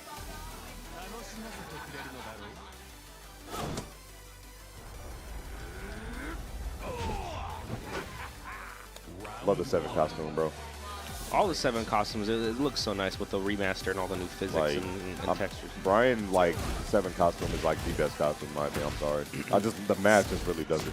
He's got a lot of good costumes. I mean, the snake pants, I even like the old shotgun baggy pants that he's got. They're all good. Oh, just off. Playing pretty slow so far, trying to just figure out the timing. Couple jabs, couple pokes, nothing crazy. Oh, Brian can't punish that fast. You got to do the wall standing 1. Was moment gonna get caught right there with another kind of hit. Oh, Gets underneath, crushes the jabs though. oh Wow, my just God. a raw jet upper? Get up, 82 damage off that. My goodness, elbow was on the back foot that entirety of that round into the last 7 seconds. Yeah, you can't tech that freely against Brian. He forces you to think a little bit when it comes to those. Dan's gonna get the slide off of this. The extension with the heat burst. Yeah. The man's just trying to sell glizzies. You over here tearing up his machine, please. The hot dog combo, they're all over the floor. Jesus. Hey. Spike him down. What do you go for here? He said die. Not enough to get out of range. 50 damage though. Oh no, no retaliation. Oh, I think he wanted the down 1+2. Didn't quite get it though. Got the down back. Whoa. Can't be swinging like that, man. Don't be flailing your arms like a toddler. Right in. Rage available. Okay, catches. Duck the mid, and there's a mid. You say you want to duck for that long? Keep doing it. Keep doing it. Nice.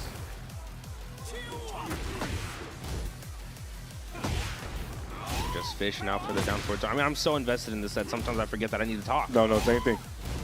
They're playing so small right now. The mind gaze is being displayed both for you as well. No acid rain on the punish. Just looking for the down forward 2s. They're patient. Oh, try to catch him. Nope, not gonna happen too much. Wow, just does the taunt right in the neutral. Beautiful damage. The man goes for low. Can get the punish. Unfortunate. Flip over. Oh, no, it doesn't usually do the blazing click. Easy little blazing kick follow-up. Wait a second. Epic might tie this up 2-2. Counter hit on the second hit. Doesn't finish, though. Oh, pitch call. Take your guarantee. The final hit. You let it rock? Oh, no. Yeah, I've been looking for that the whole set.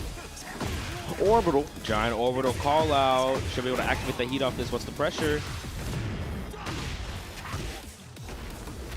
Oh, you got me. Unhand me. Yeah, that's a classical right there. Down back 2 into the reset. Oh, again. Can we kill off this, though? Be a lot of damage going to get the wall. Yes, sir. Oh, Doesn't commit. And goes for another The low. down for a little toe tapper.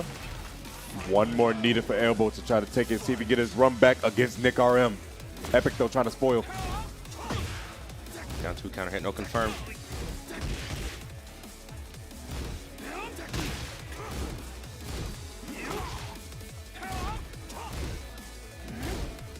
There's air compose, goes for down 3. Playing so safe, but finds the counter hit forward 2 at the wall. Oh, kisses again. This might be going to a final game. Good punish. Is he going to get around to the side? No, Nope. catches, unfortunately. Wow, okay. Epic staying in this one, tying up the series 2-2. This is what happens when brothers fight. Even game. This big change of pace from is going to first of 3. And I wonder if we're going to see another character switch too. Let me just say, like, first of 3. Someone down 2-0. And now look at this, 2-2. The same adjustment. Yeah, that's that adaptation. Laughing at this man, because what are you about to pick? What are you about to pick? What are you about to pick? Jesus Christ. Whoa. Okay. And Epic just wipes his face like, brother in Christ, are you kidding me? And he's just laughing. He's like, just look at this dude, bro. Get ready for the next battle. Pack Picks is coming in with the Claudio.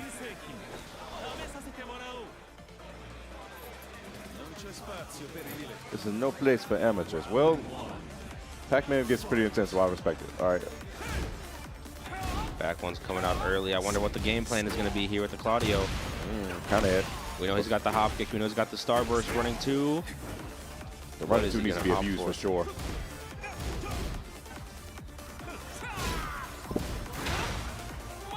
Oh, the duck. Oh, got caught this time. We got a big counter hit here. Not going to be able to get the floor break now that we're to the wall. Oh my God, that wall damage. So much. Running low again. Nice punish.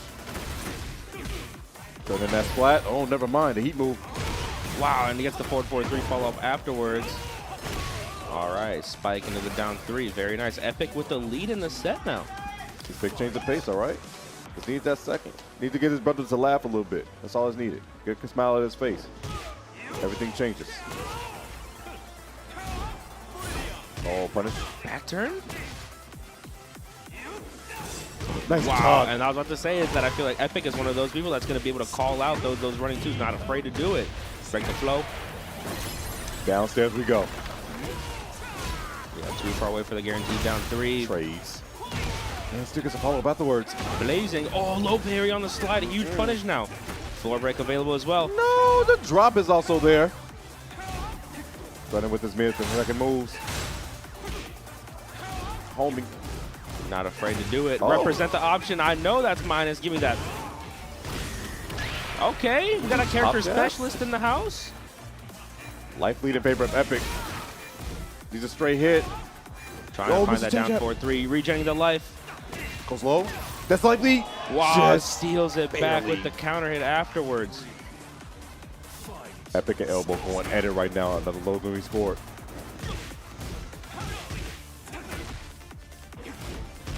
Nice punish. Oh, spins it immediately. Oh, man. He wasn't there, though. This is some crazy gaming. That's so patient.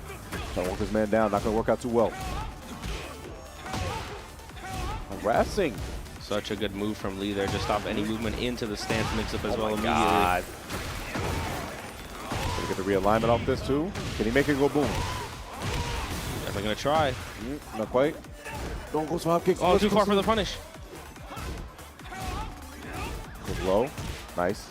Doesn't get the starburst off of it, though. And goes in with another down 3. Just check the legs. Epic 1 round away from taking this one. Wait a second. And wait a second. Huge tornado 2. Epic on the verge. Yeah, that's a huge star. Going to be 50% gone already for Elbow on this final round. Explosion gold on the side. Nice punish. The side wall. It saves lives. 3-2, no wall splat. Oh, my Running God. 2, it does wall splat, though. Can't realign there with that angle. Goes Checking low at the once legs. again. Oh, trying to go for the DP. Beautiful damage right here from Epic. Flip kick afterwards. You got one more guess. Slidey. Oh, my Nice. God, it blocks. Got to be careful with the sidewall angle. Rage art. No. There's no blast there. One more hit. Oh, final in the losers final. There it is. Which one of you boys want to go to grand finals that much more? Epic or elbow? Checking at the legs. Oh. Okay, gets the break on the floor, taking it to the wall. Nice damage. Keep the combo simple. Doesn't need to go for anything too crazy. Oh, goes low, throw up that heat. Oh, wait a second. Counter hit, checking at the ankles, up forward 2. Couple plus frames, down forward 2 in retaliation. Epic. Oh, supposed to throw. Back to the wall, gotta be careful. 4-4-3 whiffs, activates the heat off of it. Heat move, life bars even, rage available. Again, the 4-4-3. Not gonna come yet. Oh my God. Goes low. Yeah, kick, no, it's off the ground. Plus frames. Time becoming a factor. Doesn't confirm with the right version, and the block on the low wall, standing 1. Elbow finds the clutch block at the end. What a long series. Oh, man. Gonna be all Shiro right there in a 10 set right there. Beautiful stuff from Epic. Almost brung it back, but gonna be able to fall. Get third place finish though for Epic. Good stuff all around as he exits the stage. And Elbow gets his run back against Nick RM. Yeah, and that was such a. I love seeing that adaptation because right earlier in the series we got the 2-0 Epic lost that one against Elbow, but able to make it a very close 3-2 in the very end. I mean, going down to final round. I mean, we made use of all of the rounds there pretty much. Yes. Man, that was an exciting set. We had some great sets in these top 8s. Like, this is a very good top 8 to watch. Rock, paper, scissors going on right now besides who's going to see who's going to get the advantage on what side they want to get on, but grand finals going to be on the way. Elbow's going to be on the loser side. Nick RM is going to be on the winners. You guys do not know how grand finals work. I'm going to explain it to you really fast. 6 games is needed for Elbow. The first 3 games to send his man Nick into losers. The next 3 games eliminate him. Whereas Nick only needs to win 3 games in either set to be able to take the event. You know, that's the nature of the beast with those double elimination brackets. And I think I was talking about this a little bit earlier during our break with some of the people, is that I like the spread of characters that we have in this topic. I mean, normally you see things like Dragunov and, you know, when you go to the more like, I guess, high caliber tournaments and things that you see, you know, and that can get a little bit stale every now and then. So I like the spread of characters that we have. I think it keeps everything very interesting. And that's what makes regionals so best. Like regionals, like, make it so well because you get to see different type of variety of things you just never would have seen before because you have more character specialists and people who are just trying out the game in their own taste. Exactly. Yeah. So it's been a lot of fun. All right, getting everything set up in the meantime. The boys sitting down once again to get the run back. In the beginning, I believe it was 3-0 in favor of Nick RM's favor when he took it in that winner's final. So, let's see if there's going to be a just come out of Elbow. Yeah, because I forget how many characters we saw in that one, because we saw, was it Brian, Clive, and Zafina? Yeah, so I wonder if there's, I mean, I don't know if we'll get the Claudio again. That seems like a pretty crazy pick to pull in. Might stick with something a little bit more, you know, standard, like I think. I see him on Nina first now. Nina at the first right now.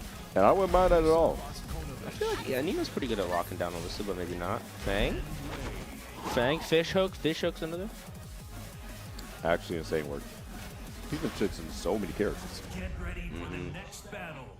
Just give this man Mokujin. All right, getting right into it. Ladies and gentlemen, we're into the grand finals now for Tekken 8. Let me hear you as we're getting ready to crown our champion at the end of the Midwest Mixfest. Let's see who takes it. Elbow versus Nick RM. Yo, big shout out to the crowd out there, but here we go. To the side, Elbow. Nick, winner side. Elbow starting off with the Fang. I think he's played like at least 5 characters, 6 characters during the top 8 already. Definitely got a deep pool to pick from here. And Nick RM, I mean, character specialist versus, you know, someone that can swap around between a bunch of different ones. Trying to close the shoulder right there. Got a little greedy. Thought the back was still going to be turned, but it was not going to get punished accordingly. Nick taking that first round. Chainsaw's coming out already, chopping legs again. Oh, misses it after the palm. But it's in the ring this time around. Movement once again from Nick, coming in handy.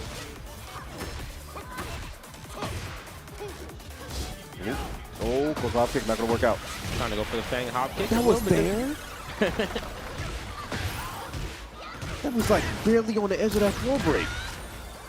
Nice combo, just a little bit short of the wall though. Up forward 2, switches position. Bad spot to be in if you're Alyssa. Nice punish on the low right here. Yes, sir. Heat engage. Going to be so much pressure. What do you go for? Oh, actually can interrupt in between there. And it doesn't matter if it was out of the air. He does not have the health to give, even though it's going to be scaled. Guess what? See? Yeah, very nice. That's a huge awareness there from Nick RM, knowing that Elbow's going to go for something like the fish hook into the follow-up, and that there's that gap right in the middle.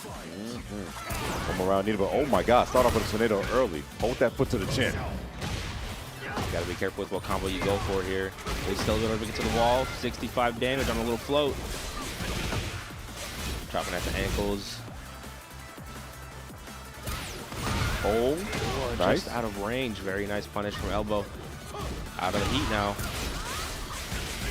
Over the toes once again. Right in the wall. Nice side step. Oh, nice duck. Yeah, it's a little too slow. I think that's like an 11 or a 12 frame punish. You can't get it off of that one. It's only -10. Oh, back turn a little mix right there. Heat smash. You got to deal with it. Representing the Kenpo options and the up forward 2 evasiveness. It's so good at getting out of the Alyssa chainsaw pressure. I can see why he picked this one. That confirms. That's one of those sneaky Alyssa confirms. The fact that she gets that, and I was Yes, just like, sir. wait, I forgot. She does. Not going to be able to get the kill, but guess going to get the life lead off of this. Putting another one on the point for the home team. Oh, trying to go for backswing blow, not going to work out. And just goes for the low. Yeah, just goes for the mid check into the chainsaw cancel. Nick RM looking very clean, very clean. Taking that second, waiting for it, getting one nail in the coffin out of the 3. Elbow. Getting a little information out of his brother Epic right now. What do you think he's telling you? Alyssa broke. I don't know. You know, as a coach myself, sometimes, you know, you got to realize that it's not just about character matchup, but just about the player matchup and just being like, hey, man, he's just kind of getting you because you're nervous. You got to calm down, breathe a little bit, get into it. I mean, who knows what it is that, you know, Elbow and Epic, you know, what they tell themselves and, you know, what it is that they're noticing. But it's so interesting to, you know, just think about it. Be like, man, I wonder what it is that he's telling him. Because I know that sometimes I've told people the wrong thing where it's like, you don't want to give them, you know, hey, you got a down forward one here or there. It's sometimes like, hey, just don't let him get into your head with those lows. It's not real. Exactly. But here's the big thing. Epic went really into his ear because that's what he switched up to the lead. Another character out the arsenal. He's got a 10 in charisma, that's for sure. Persuasion is very high. Okay. That goes low. Nice punish. Oh, the down forward 2s come out here. Oh, Big okay. damage. Going for the resets early, just getting a couple knowledge checks in there. So far, we haven't seen Nick RM go for any of those boot stance resets. Punish. No, not there. Like you said, they recently did change the out the air kind of hit, but couldn't get too much off of it. Going for the 11 frame Magic Thor, one of Lee's better counter hit buttons.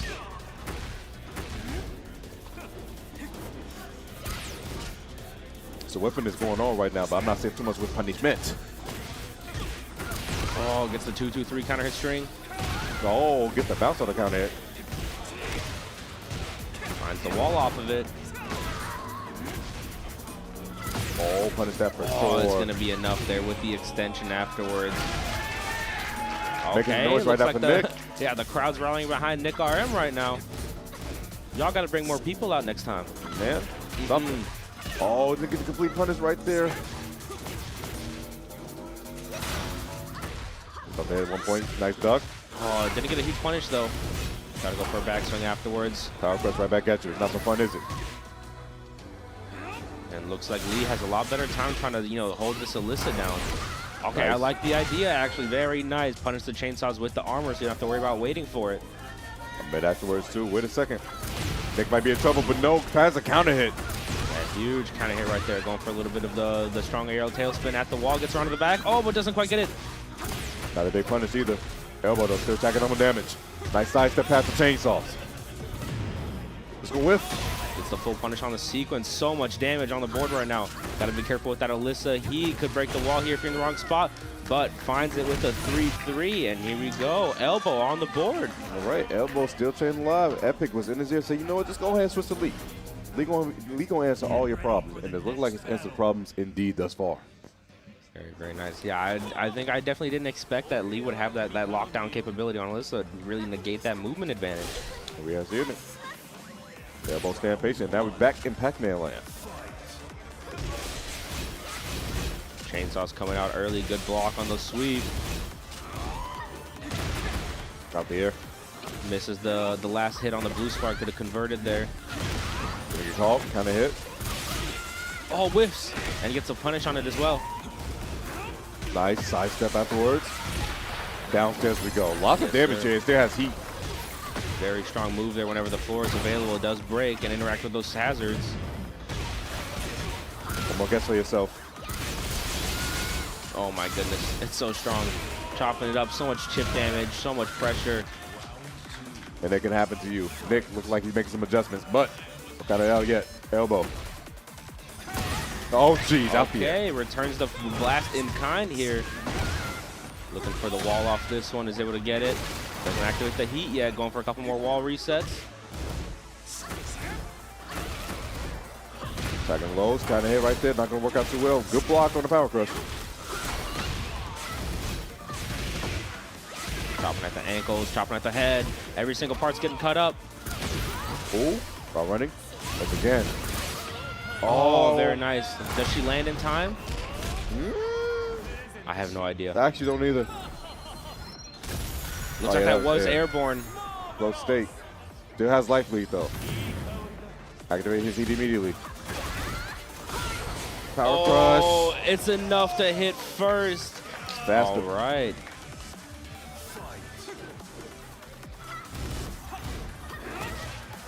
Goes low once more, looking for a big launch. Not gonna happen right there.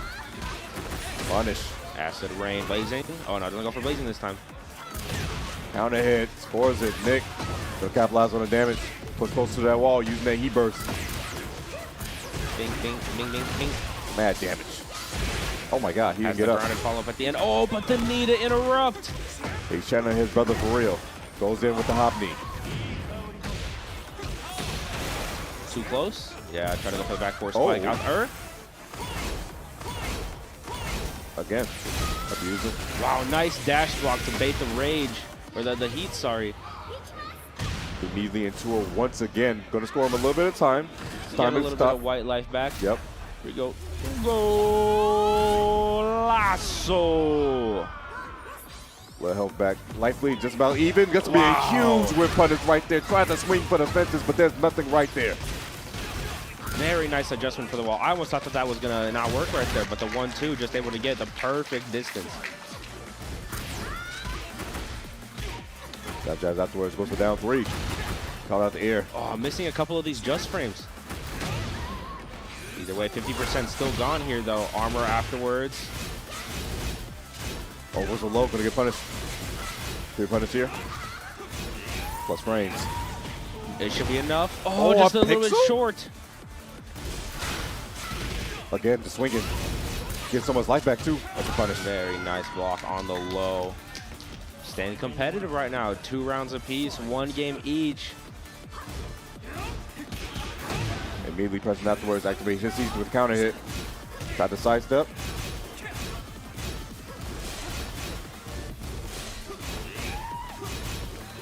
Oh, beautiful sidestep again, down 4-2. Beautiful stuff right here from Nick. Capitalize on it. Elbow gonna get pushed to the wall. Side wall.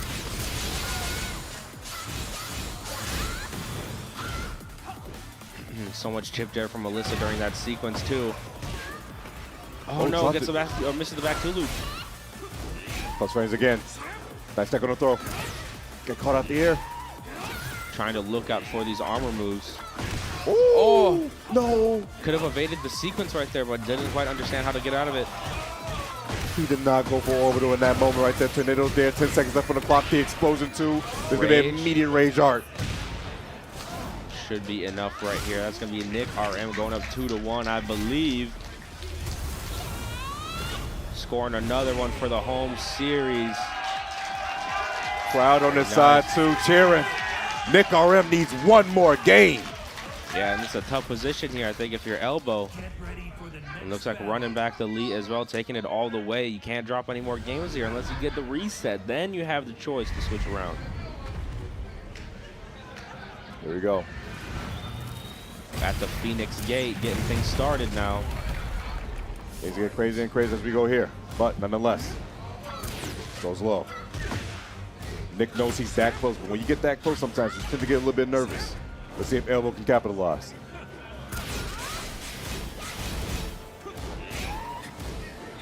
Oh, with the bounce again. Good conversion at the wall, a lot of damage. Trying to get the flip over Oki right here. Oh, cancels it. Got side step. Wow, very nice. The main move, that is. He dashed after. Full launch here. What do you go for at the wall?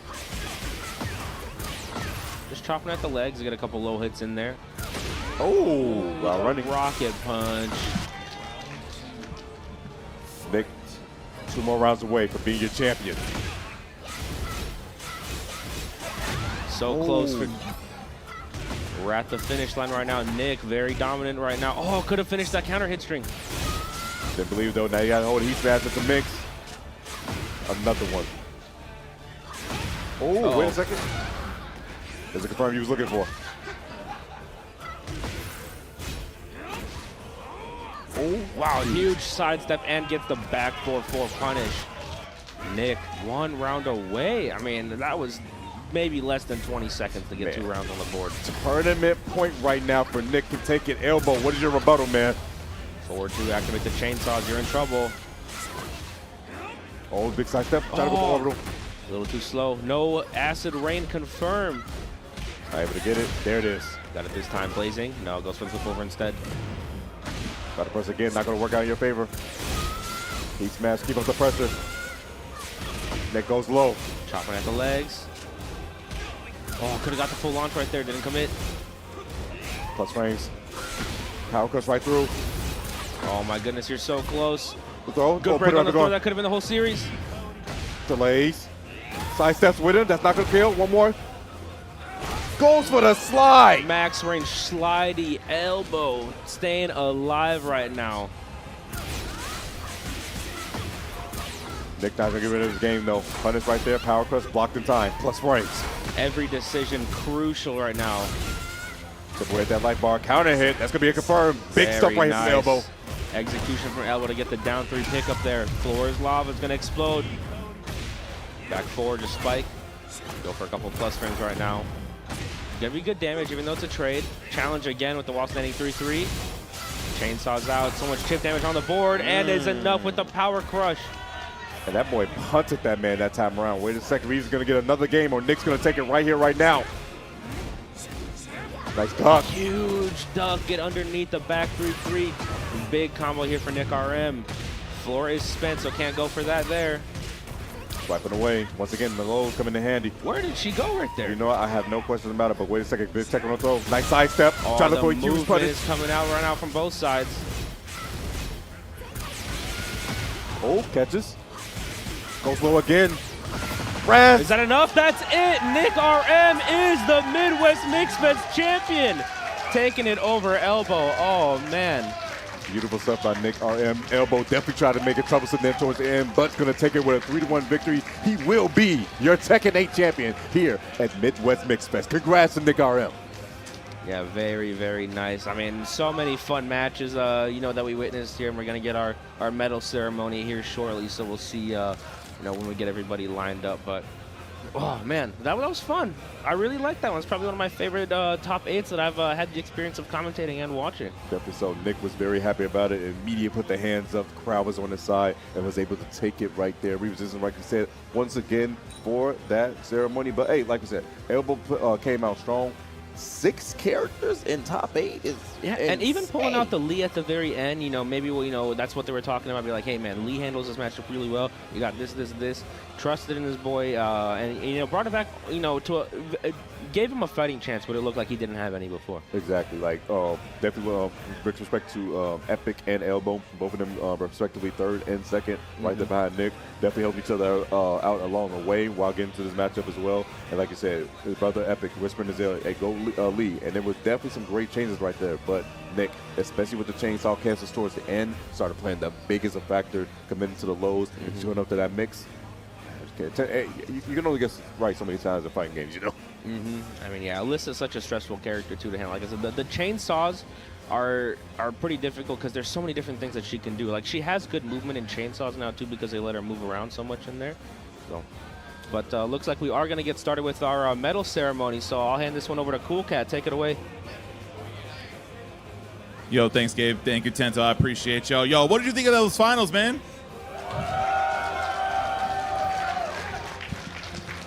Hell yeah, I thought that too. Hey, let's do the award ceremony. For Tekken 8, coming in tied for 7th place, Matt_Tekken. Brother, what flavor you got there? Cookie dough? Oh, all right. Oatmeal raisin. Okay. Also coming in 7th place, John 316. Big shout out to John. Wonderful showing out there. And tied for 5th place, Planky.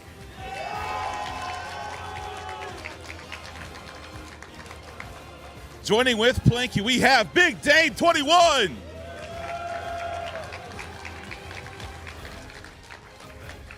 And in 4th place, Kaiser.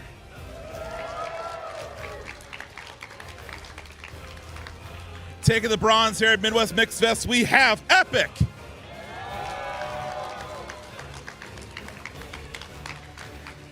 Taking the silver here, we have Elbow.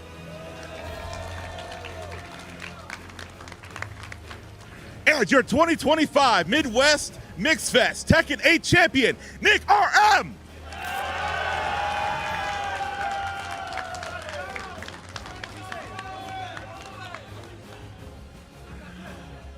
Awesome. Thank you all for coming through and hanging out.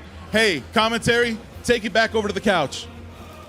Listen, man, I don't know what Nick held up, but it felt like it was BS, bro. I don't know what he had up on his phone, but hey, nonetheless, It's got to be Buffalist or if it was something Buffalo, crazy. I swear to God, I'll break his phone for him, bro. I can't have that. Nonetheless, congrats to that boy Nick. Worked hard for his dub. Hey, yo, that was a great show. Yo, Raz, it's been great working with you, It was great commentary with you. I've seen you on TNS a whole lot, so it was an honor. I mean, I'm one of the local guys out here. I love doing, repping the Midwest and letting everybody know what's going on in Minnesota. But that was a great top 8. Great job to our top 3, Nick RM, Elbow, and Epic. I mean, so many fun matches. But we got a couple more games coming up. We got Street Fighter 6 top 8 coming up here in a little bit after a short break. But that's it from us. I've been Raz.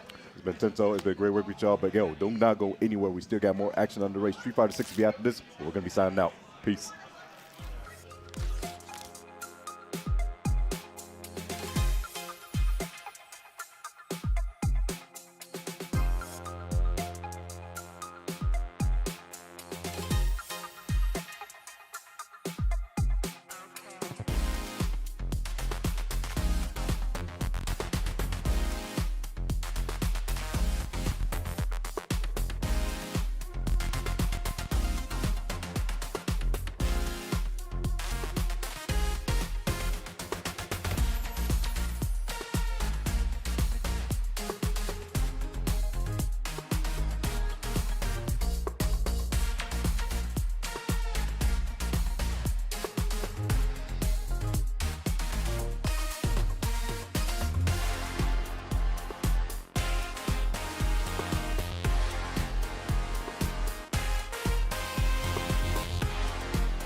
And hello, we are here at Midwest Mixfest.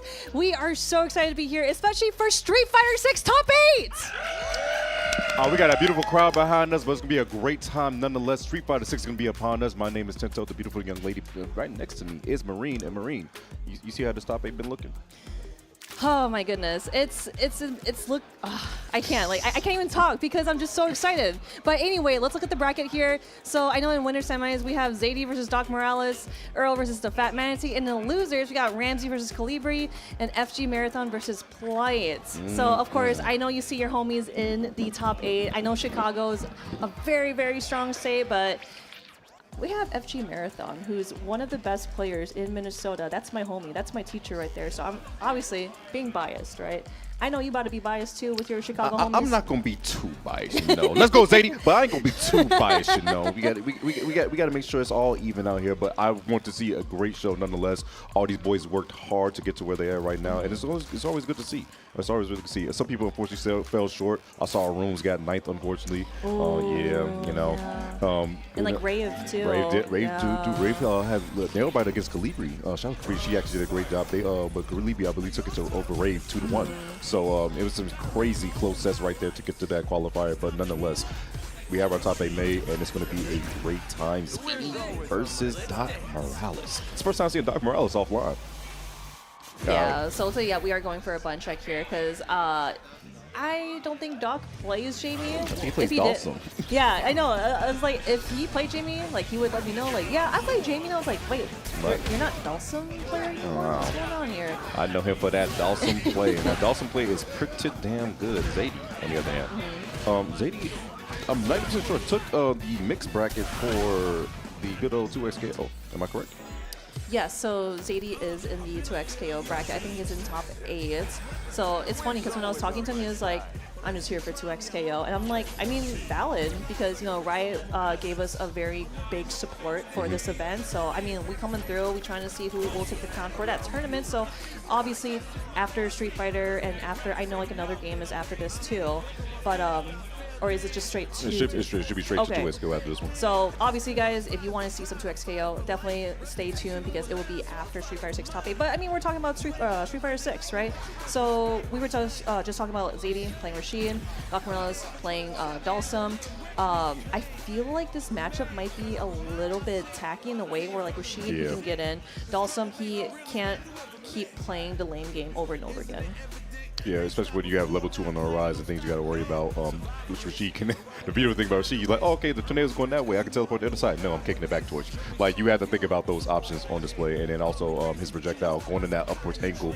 It will contest the air as much because, you know, as you know, Dawson is a very floaty character if he doesn't use his teleporting time. So it's one of those things that you're right. Dawson cannot play his game the way he wants to, but he needs to react accordingly. And Doc has been playing strong this entirety of the weekend, so it's going to be good to see how he does up to that.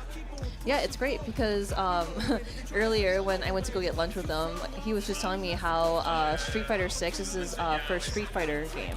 He did not play in Street Fighter 5, and then I told him, I was like, yeah, so like Dalsum, XYZ, and Street Fighter 5. He's like, I didn't play Street Fighter 5, and I'm just like...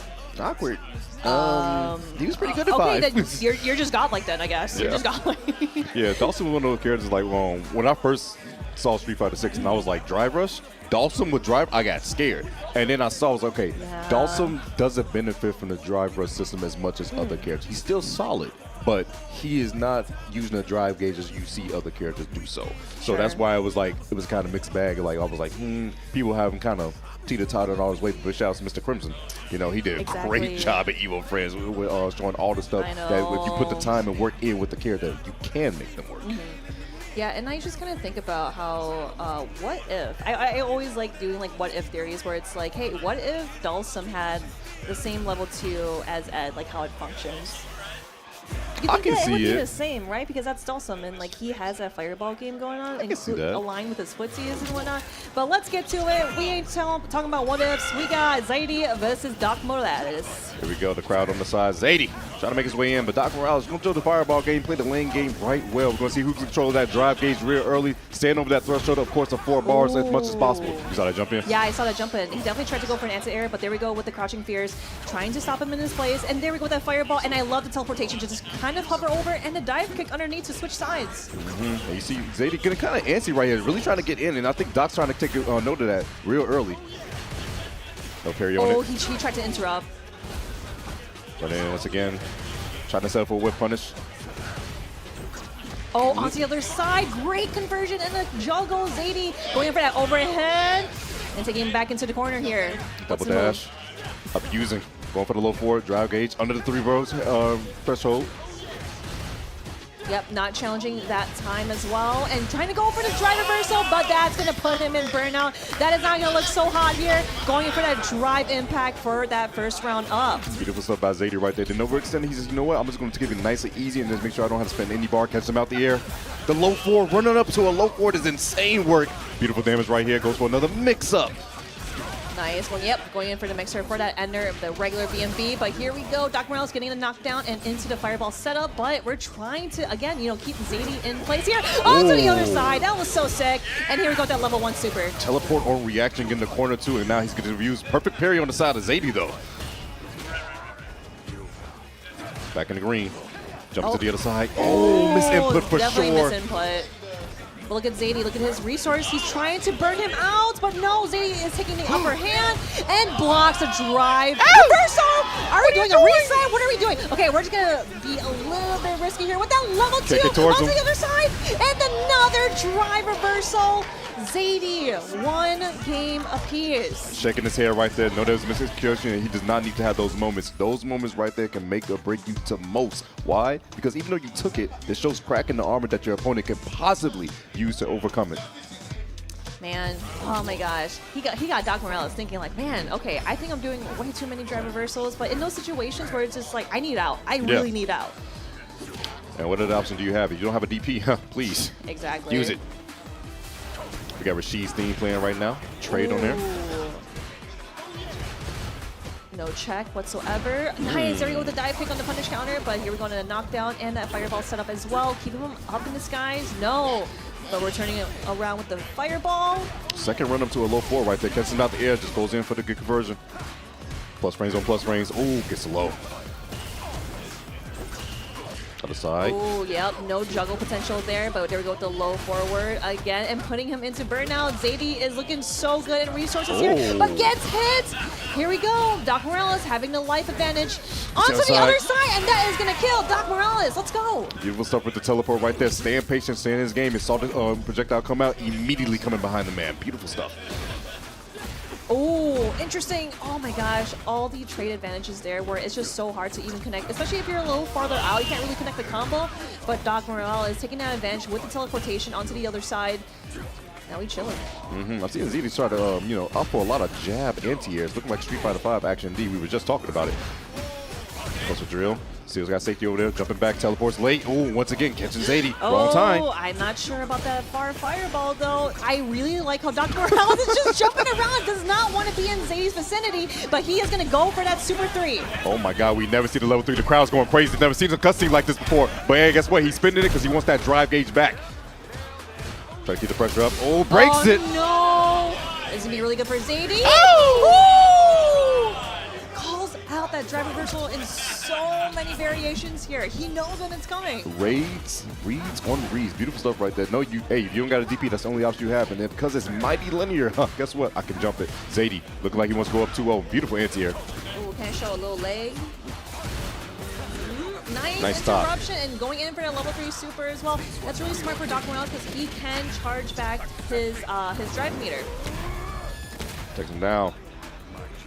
Lots of damage right there. Doc trying to put himself on the board. Zadie a little under the threshold for that drive gauge too. Got to stay patient in the yellow. The keep out game from this man Doc is doing so crazy right now. He got the PhD in it. Wait. There hasn't been no throws yet from Doc though, at all. Oh, he did not want to press the button because he thought that maybe might have been trade, but just over the fireball, Doc Morales matching it up 1-1. Beautiful Fierce right there. Now, Zadie does have a Bison in the back pocket, but I don't feel like it's going to come out quite yet. Just taking this second at the character select screen to think about his option. Get some water. Yeah, we thinking about it. We chilling. What are we gonna do? It's always fun to watch kind of like the body language of some of the players. Yes. It's like, I need to stretch. I need to like take a breather. I know Doc Morales is just like, okay, probably gonna stop drive reversal, right? Like there are so many times where Zadie called out the drive reversal, but it's like that's what Rashid kind of wants you to do, is to bait out the drive reversal, because he's like going crazy. He's going everywhere. So, yeah. We're going to see our final game here.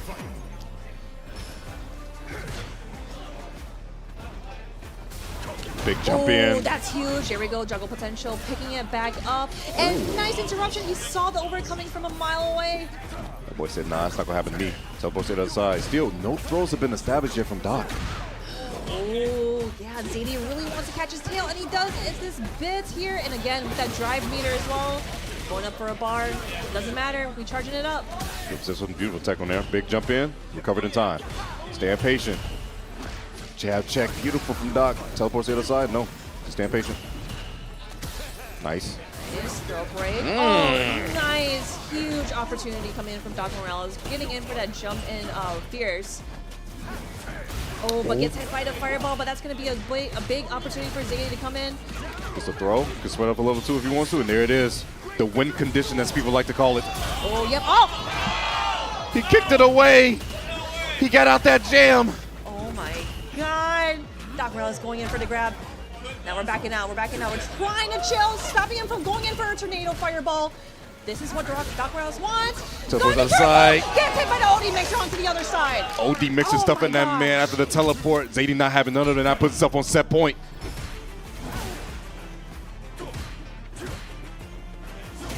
Catching up the air.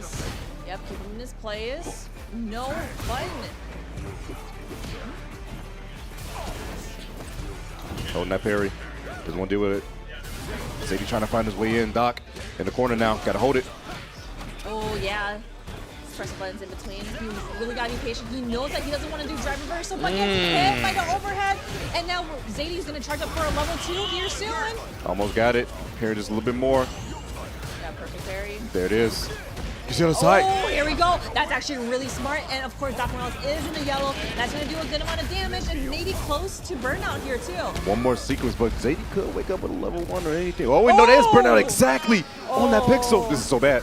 Teleport to the side. What? Level 2. No, here comes level 2. Are we going to see that teleportation that we've seen? And he's waiting for it this time around. Runs in for the jab, smacks him in the face. Zadie scores himself a winner's final spot. Guaranteed top 3 here at Street Fighter 6. Oh my goodness, that was insane. Yes. That was insane because like I think Zadie really wanted to just kind of like go in and close it out, especially that he had enough health to just kind of like mess around, risk some things. But I was hoping that Doc Morales might have wanted like, you know, teleport onto the other side and do it again from that previous round, which was so insane. But Zadie, like, he has such good composure. That's Yes, why he he's does. like one of the best Rashid players in Chicago. It was a crazy moment too, as you said. Like you saw Zadie wait just a tad second when he threw out the level 2 for that teleport he was talking about, and then he said, "You're not moving." He ran in quick one. True light. He started looking like dude off a cloud with a chance of meatballs. Just Flint Lockwood. Flint Lockwood. Went in. Crazy work, but beautiful stuff for that man. Yeah, and obviously, you know, we'll see Doc Morales in losers. Unfortunately, Zadie will proceed. I mean, like, you know, good for Zadie. Very strong player, but I just love seeing Doc Morales as Dawson just because, like, that interaction with the tornado. Yes. So sick. But it looks like we have up here is Earl and the Fat Manatee. So, of course, you know, our homeboy, the Chicago Tom Holland of the FGC. You know, we love this guy. He's one of the best players in Chicago. Tell me about it. Oh yeah, Earl definitely been playing true. Has been pulling out the Ken only when he feels a little desperate here, I've seen, but been rocking mostly with the edge for this tournament. So I'm interested to see if he's going to start with that this time around, but he's going against Zangy. Now, Zangy, Fat Manatee, if you guys do not know, this boy has been prevalent and he's been doing crazy work, not only here, but on the online side of things, the TNS and the Motivation Academy. Nice, Big shout out to Motivation Academy. But we're going to see what Earl's pick is. Would it be Ken off rip or would it be Ed? And it's like it is going to be the Ed. Ooh. Yeah, I always feel like he always starts out with the end, and like you mentioned before, when things kind of get a little like risky on his chance, yeah, a little dicey, he goes for the Ken. But I know that he mentioned that he had some. Oh no, okay, never mind. I think it's good. No, just because I saw like the controller. Yeah, I was scared too. I got scared too. My heart dropped when I saw that. Like, please, please don't let it happen. I think we are good here. Okay, yeah, it looks like it might be a button check. Okay, button check to make sure it's gonna work. Chill, everyone. It's a button check. Hey, calm down. You're not going to see poison, okay? Unless he was in a time chamber working on imagine. It'll be sick. It'll be sick, though. There'll be no Viper out here, okay? Be cool. Just make sure buttons work. Viper's such a cool character. Dude, she's so sick. I'm actually really happy that she's in Street Fighter 6 because I know everyone wanted her in Street Fighter 5. Sherry. Sherry was begging. But I just thought that Viper would have been a really cool character in 5 just because you know how they have the color spread of like when they do like their moves or whatever or like critical art. I thought visually it would work really well with Viper, but in Street Fighter 6, she's a lot better. Yeah. Like, I like to have the system benefits her. I love what they did to her redesign, especially with her cancels, her feints. So they look amazing. She's very rewarding if you put in the time and the practice with her, too. I feel like she's a very strong character as well, but some people just like, man, well, I got to play. I don't want to put all this work, but I pick mine and throw fans. You know, those fans.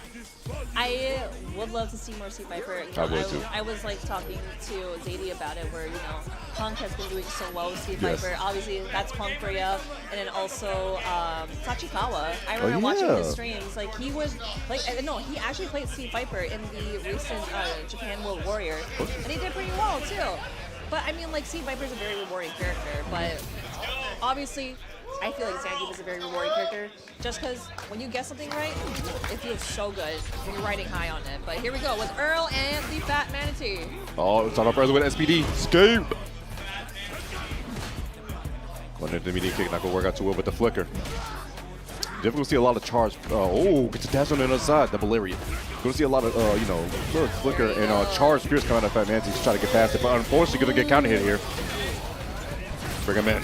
Yeah, he really wants to put the Fat Manatee in burnout, but Manatee does not want that, but it can't. It's got to happen, dude. Target combo real quick, push him in again. The throw. Throw loop this man to death.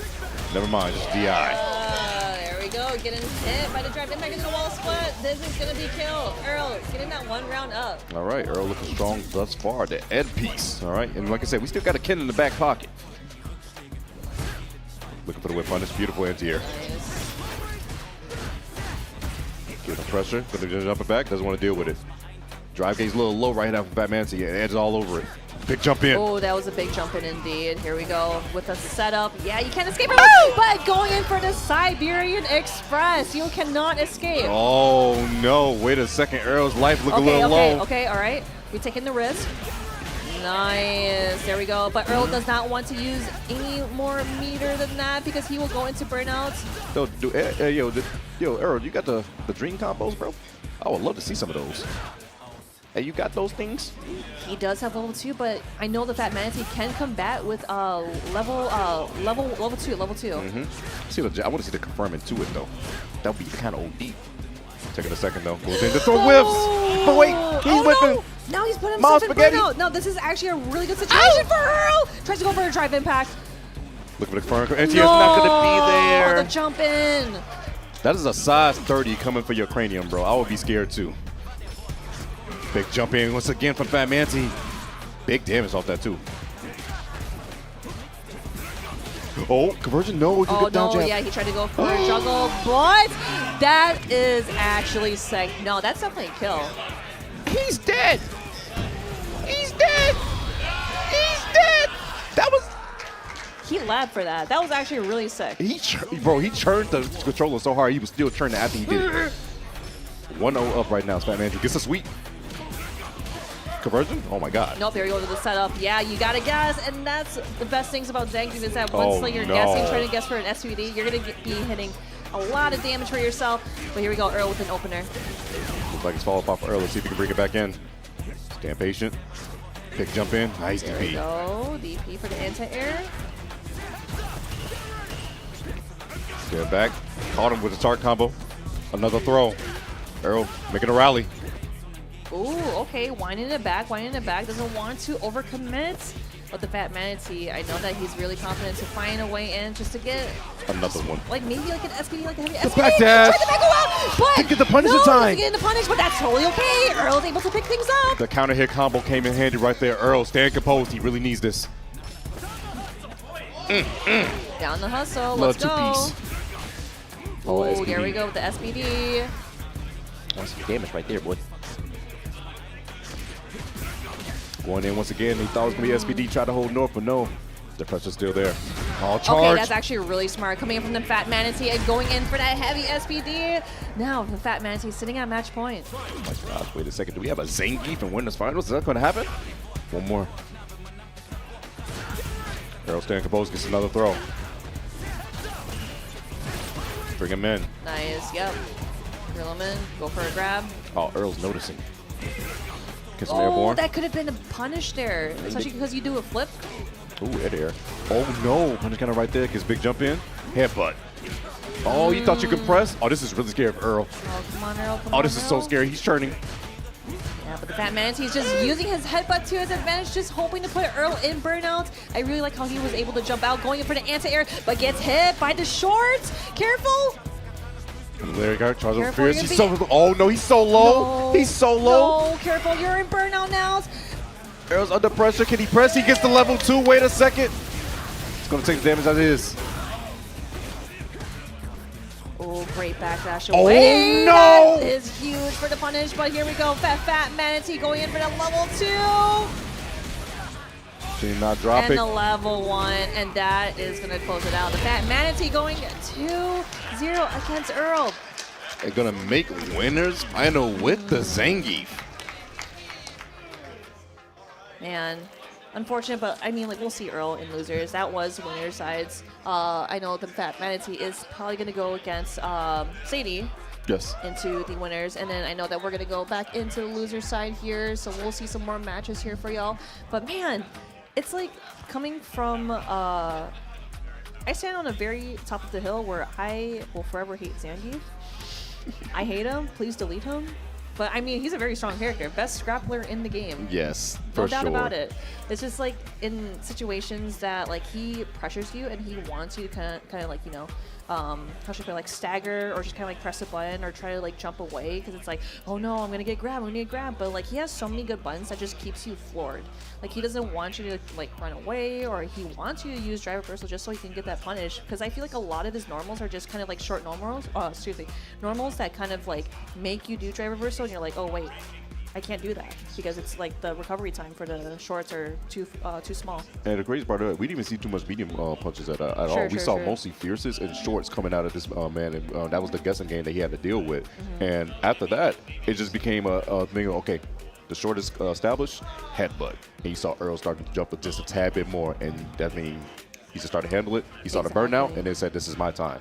So unfortunate for Earl, but he still has a chance, like you said, in that lose side. But we're going to take a chance and go down to the lose side. Now we got your boy coming up, FG Marathon versus Plight.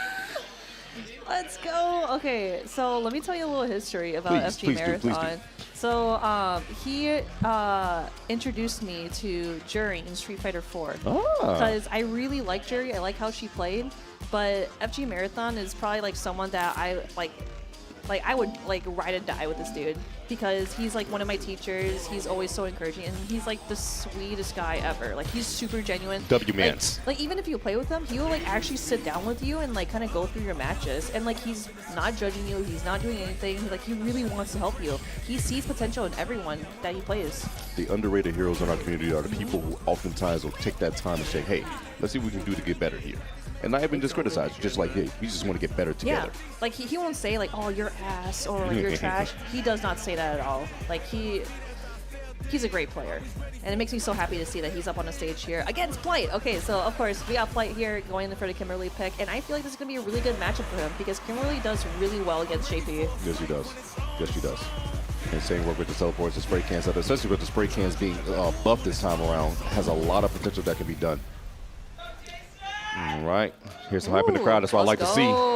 This is loser side action, so that means the player after this has to go to the spectator seat and is done for the evening. But this is which one of these boys going to be. Nice check. Oh, nice. He knew that he didn't want to call up for the anti-air because it was going to switch sides. Great patience, but I saw that he tried to throw out a bunch to stop the run in from plate.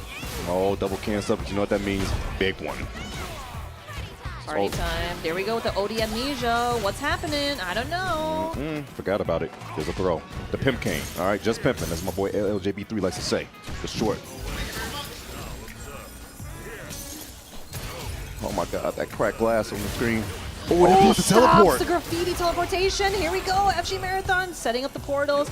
Wants to keep Flight grounded. Does not want him to go anywhere. Oh, doing it with the elbows, bro. down. I like it. I like it. Dash doubles again. We got to go fast. Nice tech on throw.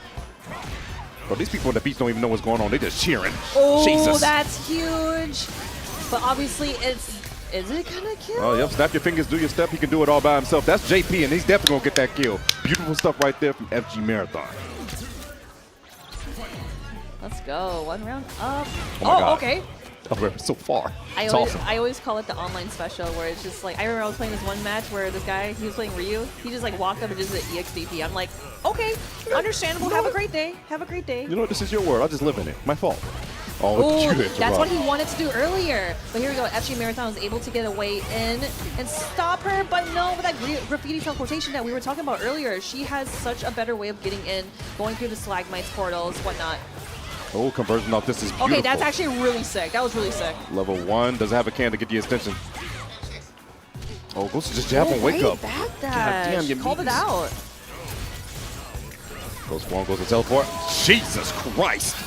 Oh, no! But that's okay. He's still alive in this. Just misses one bar, but if he does get the kill, he goes for the low forward. 1-0 FG Marathon.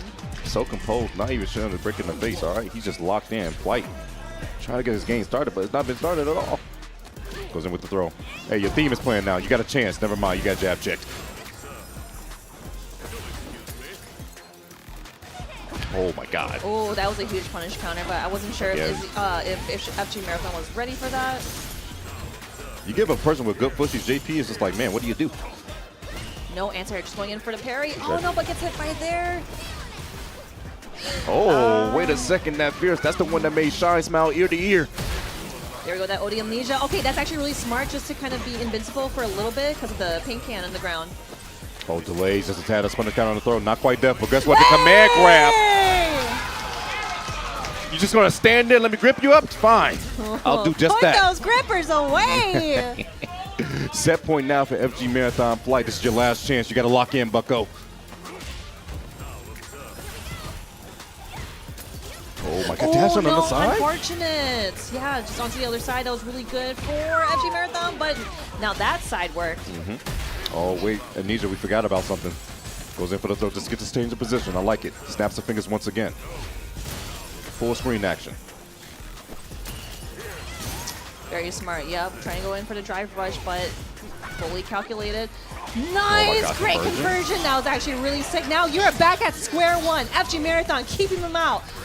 No, call And into there level we go 3. with that confirm into the level 3. That's FG Marathon.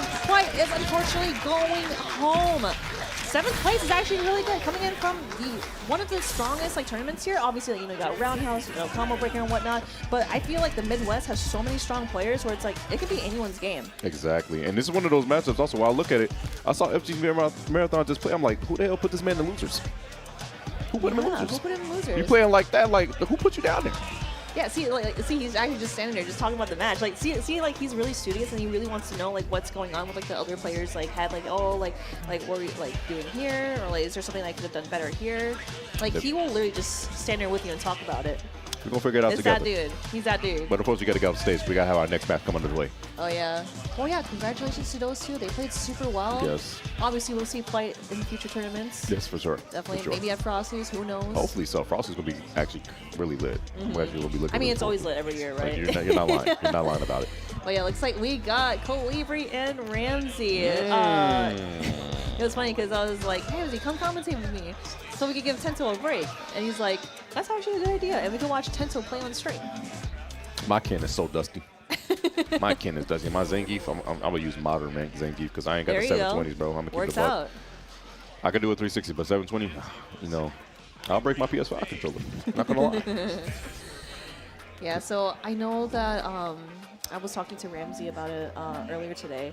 I know that he has been focusing on Sagat more recently rather than Give, Honda, and of course Colibri just being such a strong Rio player. Like I have no doubt that like she is gonna get top 8 like easily. Oh yeah. But with this instance, I was talking to him like, oh, I actually might play. No, I think he's gonna play Sagat for sure. Yeah, he can play Against Sagat most Ryu. of this weekend. Yeah. Yeah. But I know like another thing. I totally forgot. Like another thing, if he were like to go against Doc Morales, he would probably play Honda because it's a lot easier for Honda to go in. But we're seeing Sagat and Ryu in this mix here. Yes. Believe me, she's always been rocking with the Ryu, been so strong, and with the buffs, it's only been getting stronger. Just people that consider Ryu take right now, advantage of it. and top 3 in the game, to be honest. Some people saying Ryu is just that strong, whereas Sagat still getting felt out for the most part. Still we all know that he's strong, but some people still kind of teeter-totter where he actually belongs into the list. But hey, if you can reach with your medium punch reaching that far on the screen, I'm gonna give it a buck. You're a strong character. Here we go. Starting out with okay, OD fireballs back to back. Starting out really strong. Man, it's the classic battle. The protagonist versus the antagonist.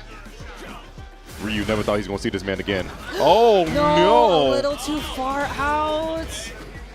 Oh, wait a second. No, Colibri. There we go, getting 2 big punishes. And a solar plexus getting hit by the perfect parry.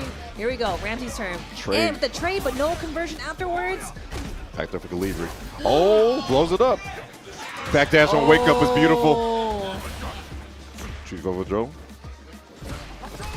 Oh, he tried to go for another perfect parry again, but Ramsey tries to go for a punch, but gets hit by the level 1. Colibri does not want to play any games here. Establishing that little counter poke game early. I'm like, are you going to commit to a level 1 right there? Okay, good. That's information for next time. Throw a punish count on that throw for sure. 2,000. Nice tech. Nice, yep, throw escape. It also gives, I believe, Colibri, Ramsey giving a meter back, because that's another like change that I feel like people forget about, is that break throw, you get meter back. So much meter back, too. It's almost a bar and a half. Oh, keeping up that pressure. It's always your turn.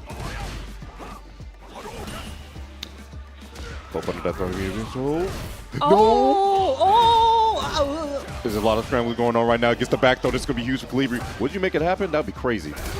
Yeah. Okay, no, that's actually really smart because, again, Colibri doesn't have any insurance to kind of like go with another drive impact, but very smart stuff from Ramsey. And then want to commit to using any bar because, man, you need it for the next round. And speaking of, oh my goodness, the Tatsu pushing close to the corner.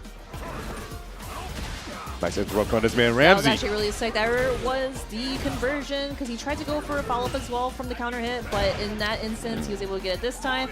There you go, Colibri going in for the back throw. That's actually really smart too because it kind of pushes your opponent a little further out just so you get some breathing room. But that's actually sick. Colibri goes into burnout and on to the other side. No! Tries to go for the level 3, but Ramsey, here we go, using all that meter. This should be death. Oh my goodness, into C8, the mis-execution coming out of Colibri, and it's going to cost her with the life. Ramsey taking that first game. Insane. Insanity. Such damage. Ramsey. Man, that was... It was off of an air conversion from Colibri, so that's what made it a little awkward. And I think that's why she kind of mistimed her button, which made her get that drop. But Ramsey, hey, got to capitalize on it. Nice jab check.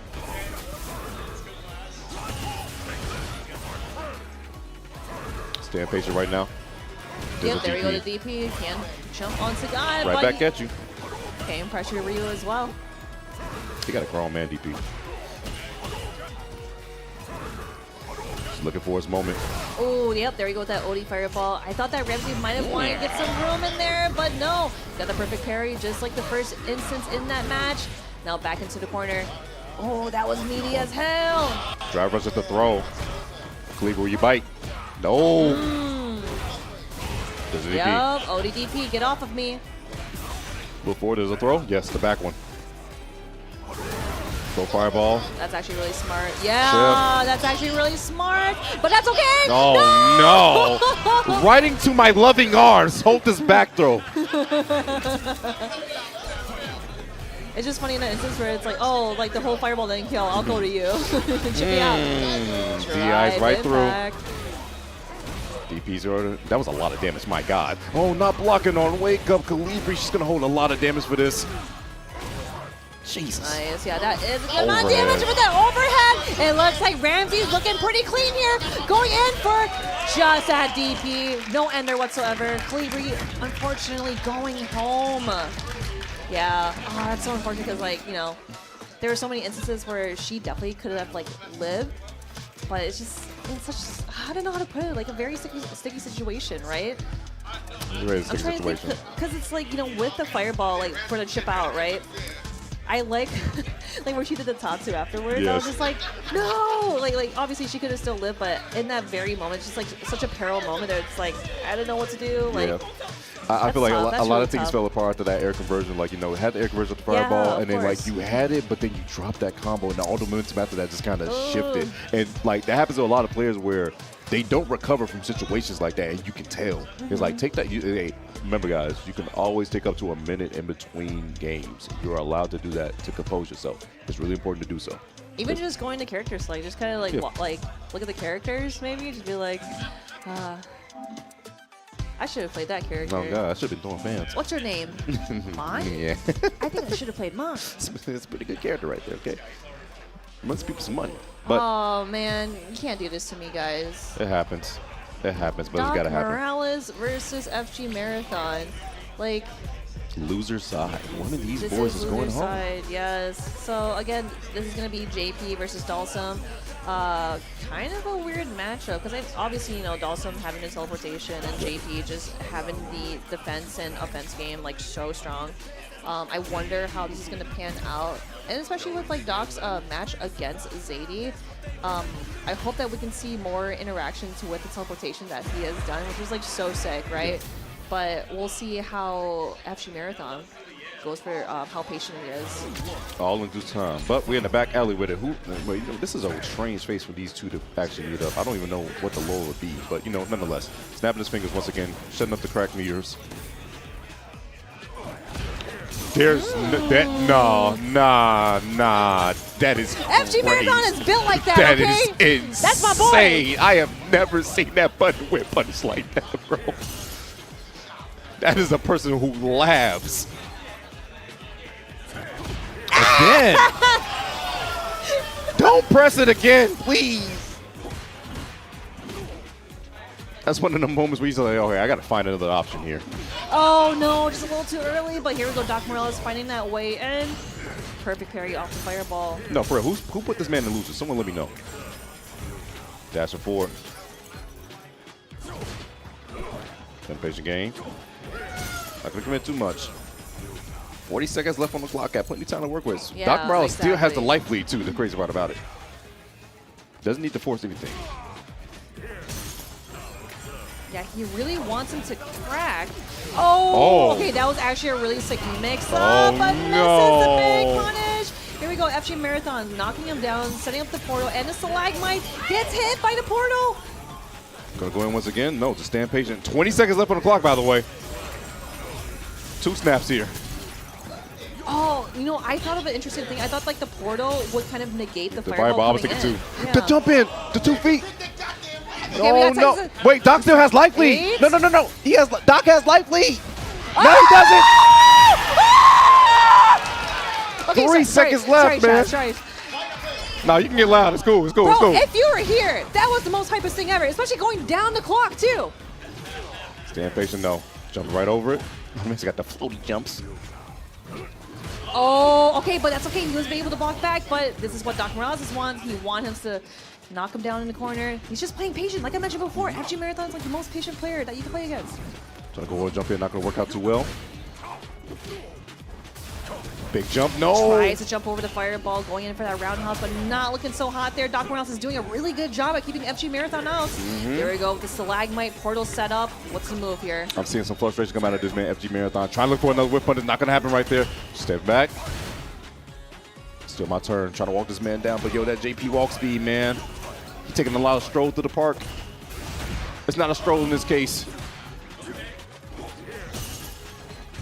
Oh my god, that could have probably been the big punish there. Oh my gosh, I like how FG Marathon is not committing to anything there, but walks up, gets hit by the jab. Doc Morales getting that 1 round up to match up with FG Marathon. All right, who's taking this first game? It's been a patient one thus far. Another EX Fireball. There's been a name of the game right there. Doc has been just throwing the EX Fireball down in the air, then this man, FG Marathon, has to deal with it. No way to quite get out. Oh man, that's also tough too. Because like I know that FG Marathon really wants to go in, but you know, let's do the Stalagmite, have them talk with the portals as well.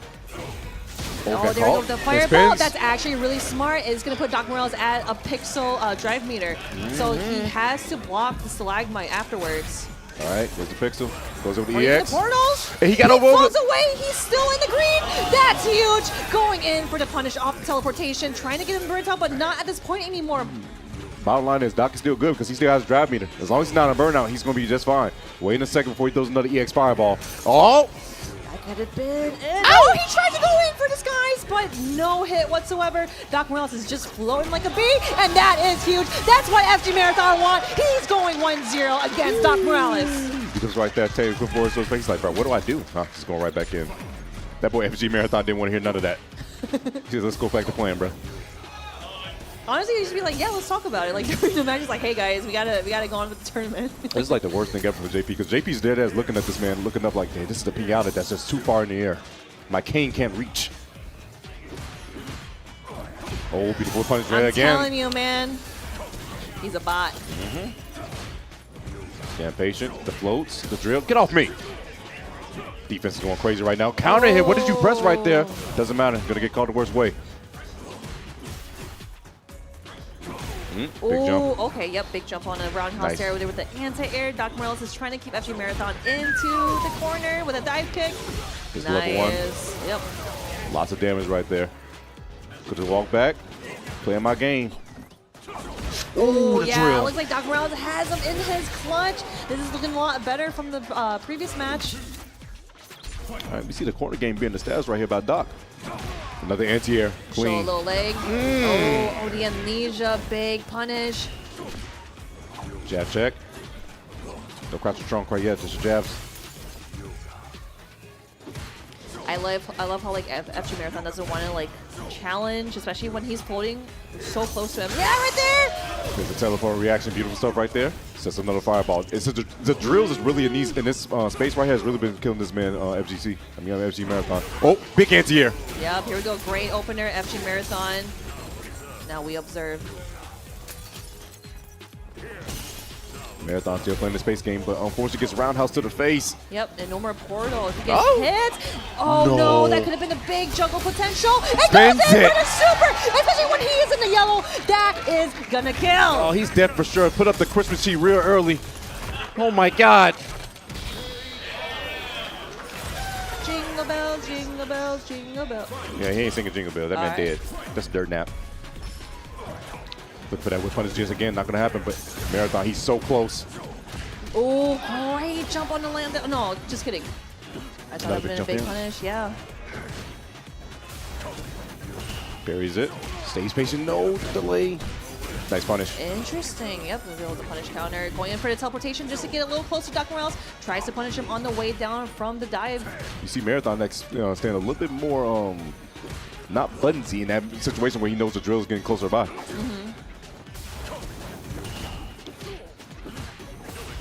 Is it going to be? Oh, he's committed to it. Definitely called it out for sure. Almost working on the bar. Big jump. Oh! Who let the dogs out? Yeah. Oh, beautiful anti conversion too. That's a lot of damage. Yeah, that's going to be super. But again, obviously this is not going to kill, so FG Marathon definitely has one more chance to hopefully diminish his health bar. Doc Morales is looking pretty healthy though. Goes on the parry. Delays us a tad. No throw quite yet. There it is. Oh, yep, just one more hit. That's a position to be in right here. Going in with a fierce again. No antis. Patience. Big jump. Big jump in. That's huge. Doesn't have level 2 quite yet. Careful, we got 30 seconds on the clock. Working on it. He just needs level 2, and that's why he's going for it. Yeah, I love how Doc Morales is not wanting to overcommit. I love the delayed OD fireball just to wait for the portal to diminish. All right, level 2 is here. He just needs one sequence. 15 seconds on the clock. Jumps. Oh, careful, 10. Oh, goes to the side. Doesn't get it. He burns himself out, though. If he just gets a level 2 out, he just might. No, the sweep. He still stays composed. couldn't get off the counter hit. The doctor showing off why he got a PhD. The calculations on the fly. He's saying be easy. Doc Morales like, okay, guys, all right, we get it. We get it.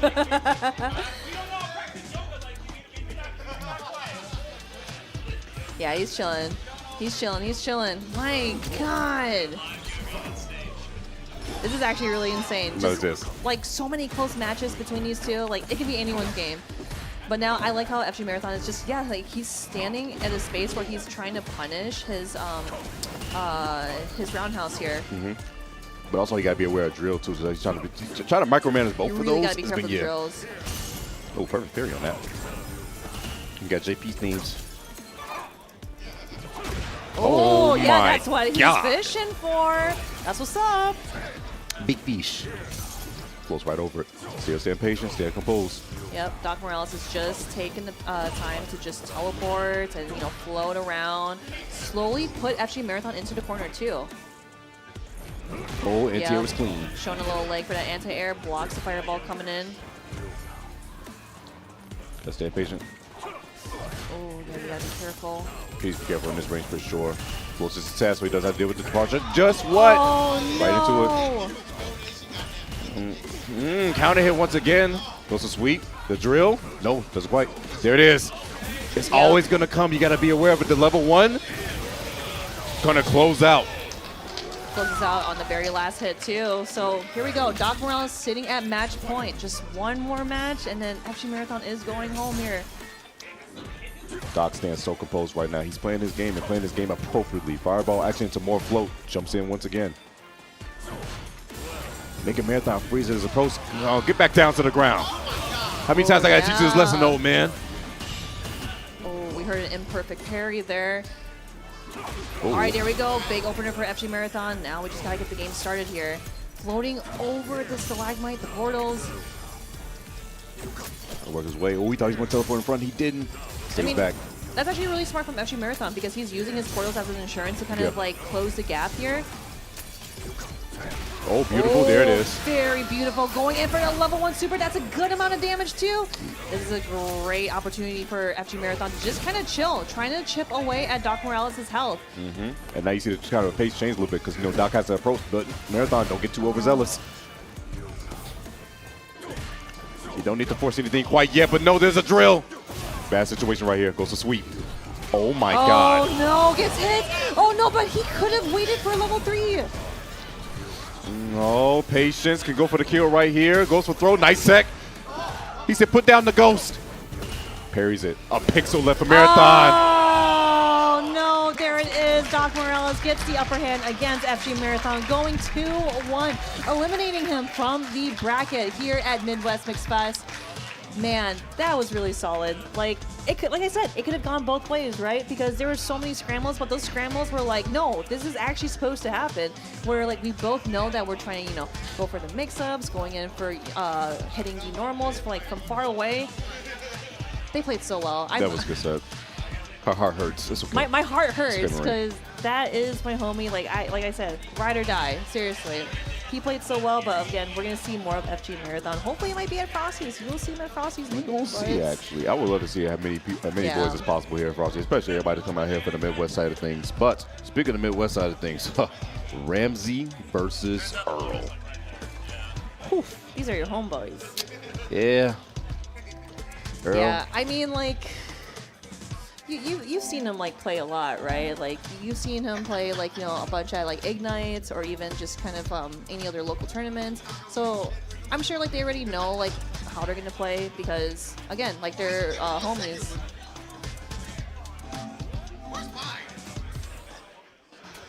What's up, Tento? You know, you're not you when you're hungry. I'm hungry. I'm hungry for some Street Fighter 6 though. Oh yeah, we'll get that real soon. Actually, Earl versus Ramsey is going to be Sagat versus. Now he could go for the Ken in this matchup. He could upper, but I don't. Ed's not bad at all in this matchup either. But the Fireball game is a little interesting because of Sagat. That's the only thing about it. that's the reason I'm saying I can see the King coming out. I actually Maybe. wouldn't be surprised if Sagat can, like, let's say use OD Fireball and, like, maybe another OD Fireball to negate Ed's level 2. Yeah. Because, like, how many hits does Ed's level 2 have, if you remember? I want to say 8. 8? 8, is it? 1, 2, 3, 4, 5. Yeah, I want to say 8. 1, 2, 3, 4, 5. Counting is hard here in the FGC. We just press buttons out here, letting you guys know. If you're not minus, you're plus. Yes. If it's not punishable, it's safe. That's what I'm going to say. I concur. But here we go. We got Earl and Ramsey on the stage here. And again, like I said, you've probably seen this match multiple times, especially like at Ignite or any other locals in Chicago. But I know that these guys know how both each other play. Ooh, looking for it, but no, not going to get it. Oh, nice going in for a low. Watching your toes. Nice jumping over to the Tiger Shot, too. You gotta be really careful because I know Sagat can recover fast enough to go for a DP. Looking for that whip punish with the flicker. Not going to happen, but guess what? Catch him on the approach. Earl. Gets some good damage here. Nice backdash. That just looks so negative. Like, can you even do anything in that? It looks weird because I think of that as like Ken's Jinrai. Okay, That's the okay, mindset sure. I have against it. So then I know how, like, because they always look awkward. I'm like, can I punish it? No, just think of it as Jinrai. Big neutral jump, but he takes the throw in time. But the trade coming in handy for Ramsey had more life to give.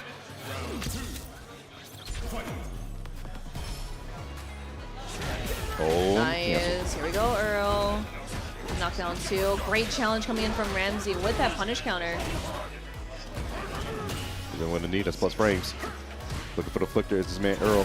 There it is. Try the perk period.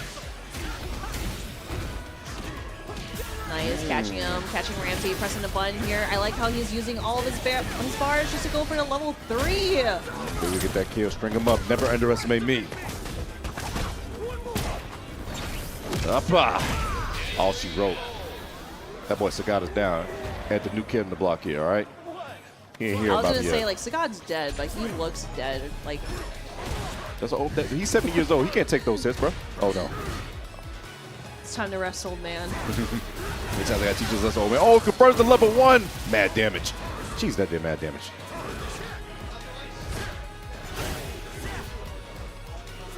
Yeah, face it. Imperfect parry, yep. though.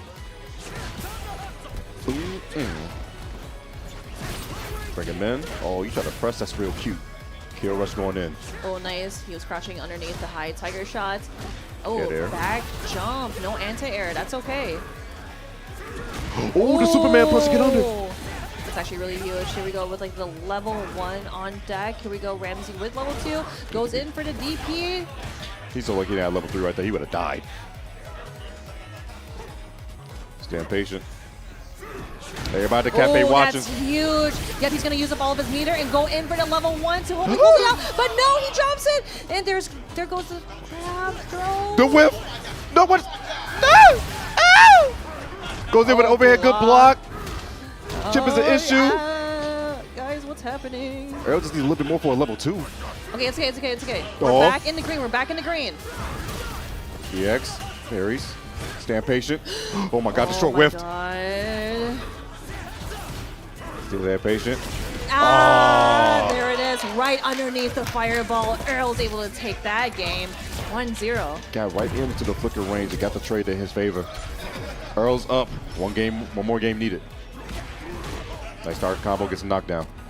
Oh, delays too much. There's a throw he has to hold.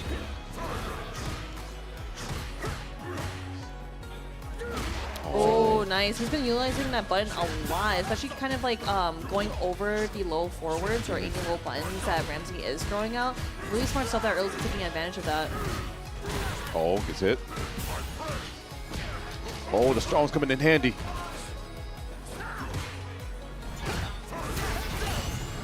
Big jump in. Oh, held it a little bit too long, buddy. No, it misses drive rush, though. Unfortunate. But very fortunate for Earl. Give him another chance.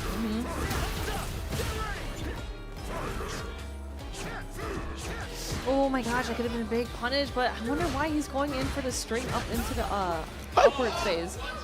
What's happening? I couldn't tell you, Marine. I think they're just trolling this right now. Yeah, honestly, I've been playing around a little bit too much.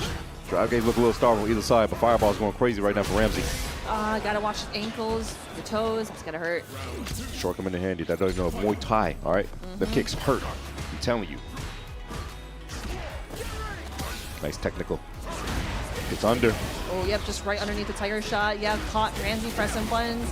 Earl getting that life lead here, too. And also building the meter, going in for level 3, hopefully. But Ramsey is now at level 3. Oh, wait a second. Got some medium punch coming in handy. Why does he need to use level 3? Going in for his super. Oh, no super Oh, whatsoever. But the trade with the counter hit, just one more hit. Earl gets hit by the sweep. Sees him coming from a mile away, going in for that overhead, but that's not going to work out for him.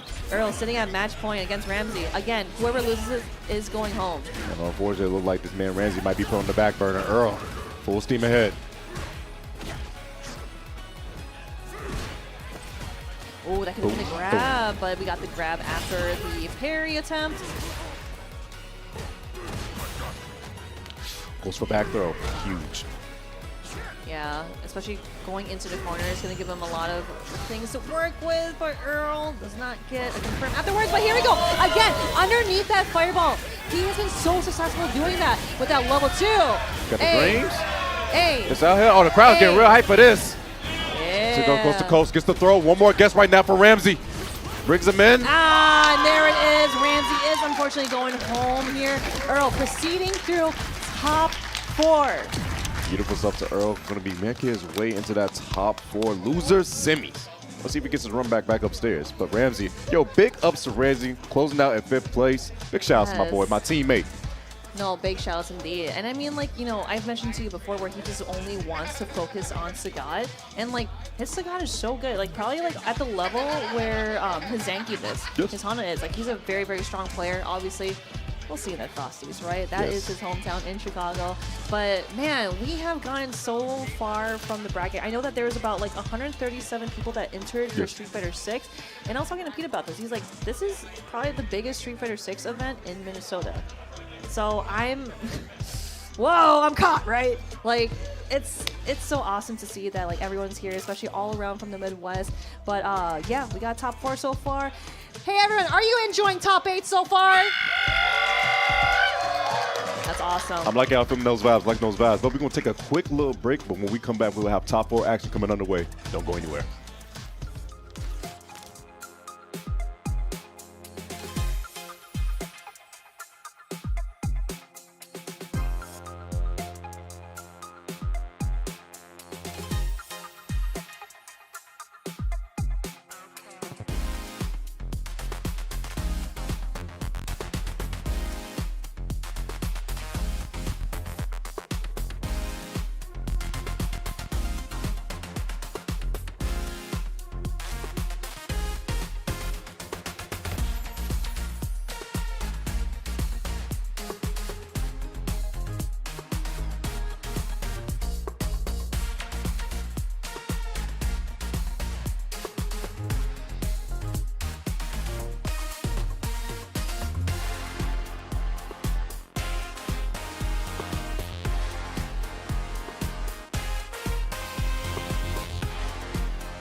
Ladies and gentlemen, what is going on? Is back with some top 4 action here for Street Fighter 6. Hey, yo, crowd, can I get a vibe check for y'all? Y'all still with us? Y'all good? All right, yeah, they come back in. That's all I like to see. But, hey, nonetheless, top 4 action is underway. We have 4 contestants left, as you guys see on the screen with a beautiful graphic. Shout out to everybody in production in the background. We got Zadie and Fat Manti in winners final, and Earl and Doc Morales in losers semi. Yo, Marine, I don't know what to expect. I'm kind of scared. What you think? I just want to cry, man. It really sucks when you see the homies out here. You're like, man, I like these guys. Yeah, I mean, somebody's gonna get their heart broke. No, 100%. And what's crazy to me too is that, like, you know, in Winter Sunrise, we got Zadie, Doc Morales, Earl, and the Fat Manatee. They are still going strong within, you know, both sides of the bracket. So Zadie versus the Fat Manatee, and then Earl versus Doc Morales. So it's consistent, right? These players are so strong. So we're gonna go into the winner's side here. We got Fat Manatee and Zadie. So obviously, your boy Zadie, hailing in from Chicago, one of the best Rashid players here. Yes, time and time again, showing how tried and true this man is. Has taken plenty of FGC meetups as well as the Dave & Buster Tuesdays. But yeah, he's been showing off. Wait, at Cream City this year, I believe he got 4th or 3rd. He got 3rd. I wouldn't be surprised, honestly. I know he got top 8 for sure. Yeah. I want to say he got 4th, but it had a strong showing up there as well. But yeah, Fat Manti has been showing off with the Zangief. The Zangief looking tried and true as well. This is going to be our first to 3 set here. First versus 3 set of the night being winners final. So more time to adjust and more SPDs to possibly be had. Yeah, I know. It's okay. I just want to say this, make sure you understand what you're getting into here. I just, it's just like, you know, watching from the audience, right, where it's like I'm internally cringing to the point where it's just like, oh, I jumped, or like, oh, I backdash, you know? Like, even though you're not playing, you're just like, I know I got no! out of that. Like, nothing's worse than you just like sitting there like, damn, I did not hold North, and now I got to hold, what, 30? Oh, that's yeah, cool. You got to hold that real quick, though. But here we go. So, again, Rashid versus Zangief. I feel like that's probably going to be like a tricky matchup just for Zangief because, you know, I always see Rashid as someone who's like a really busy game plan, right? While as like Zangief is just kind of like, I'm just going to do the same stuff over and over again, just hope it lands. Let's see how it goes. Now, on paper, a lot of people say that, you know, Rashid kind of struggles in this matchup. But, in my opinion... Oh, no, let's talk about it. Let's talk about it. Why is that? Well, a lot of people say it's because of that medium punch. Me, personally, I feel like, you know, Rashid can play his game correctly. Just needs to make sure you stay out of his game. Stay back. Yeah, see, look. Play your game appropriately. Oh, my God. That jab was crazy to throw. Yeah, that was actually sick, but we couldn't get a combo off of those jabs. We got to grab it instead. Nice challenge. Here we go, Zadie getting hit by the low forward, and the Fat Manatee goes my God. In for level 1, calls that out. Jesus! I thought he had a pixel for sure, but no, that level 1 did a chunk. Fat Manti. Anytime he gets like a big read at that, he is legit like getting hyped in the chair. You guys can't see it though. I love it. There we go with that low forward. That's huge. Zadie doing a double dash to get a setup in. Oh. Nice big punish counter on the whiff punish. Fat Manatee gets hit by a grab with the punish counter. It's a lot of damage, and Zadie gonna go maybe for another grab. Oh. Just to land just a tad. Gonna stay back. You got another magic rapid? No. Got a pixel though. No. Yeah. No. Especially that like Fat Manatee has level 1. Like it's not gonna do anything. Yeah. Holds up for that fierce. Goes in with the short. Rolls it up immediately with the OD mixer. Level 2 in his face? Oh, interesting. Piece of Torres on killing that drive gauge. No anti-air. That was a really good patience coming in from Fat Manatee. You know, he couldn't get a combo out of it, but he blocked all of that. Zadie is going to try to keep using as much resources as he has. Great hit. So got a pixel left. Another throw can do it. Oh, what the heck? What the hell? I feel like when he jumped to the other side, he actually like switches his controls. I don't think he actually wanted that SPD right there, but unless he wanted air SPD, but he didn't get to jump. Either way, first game going to Zadie.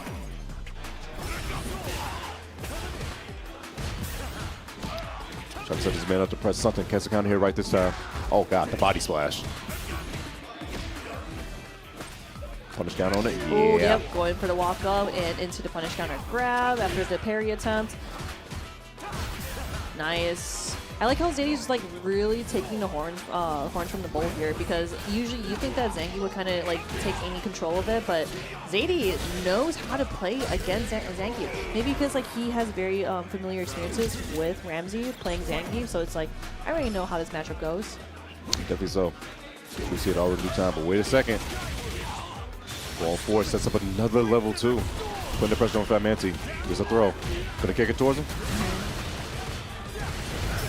Oh, Sass 30 to the chest. Oh no. Yep, we picking that up. Overhead, good block with the parry. Nice. I mean, like, the Fat Manatee is coming in with a lot of really good patience. Zadie getting that whiff punish.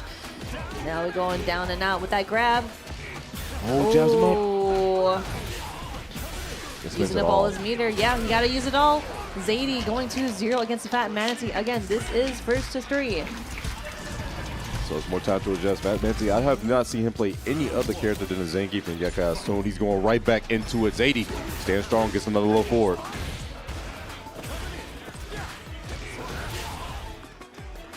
Charges up, can't contest it. Once again, still my turn. SPD. SPD indeed. The light version.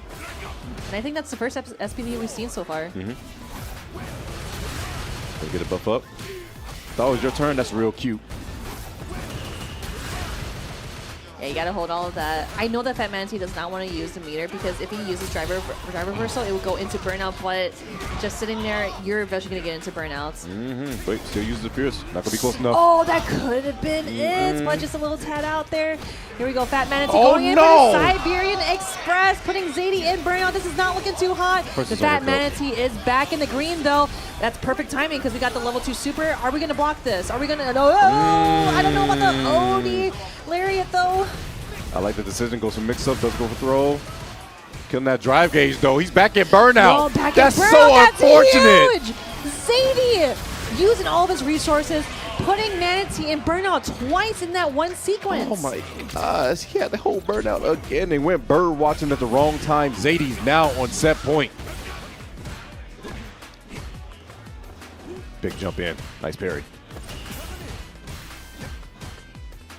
Man, I really love how the Fat Manatee is just playing so patient, because it's like, I don't know what I want to do here. I know that once I get kind of like the Siberian Express in, any SPDs, any BNBs, it's gonna look pretty good, but Zadie is just taking advantage. He just wants to breeze his way through the grand finals here. Gonna get an air burst right here.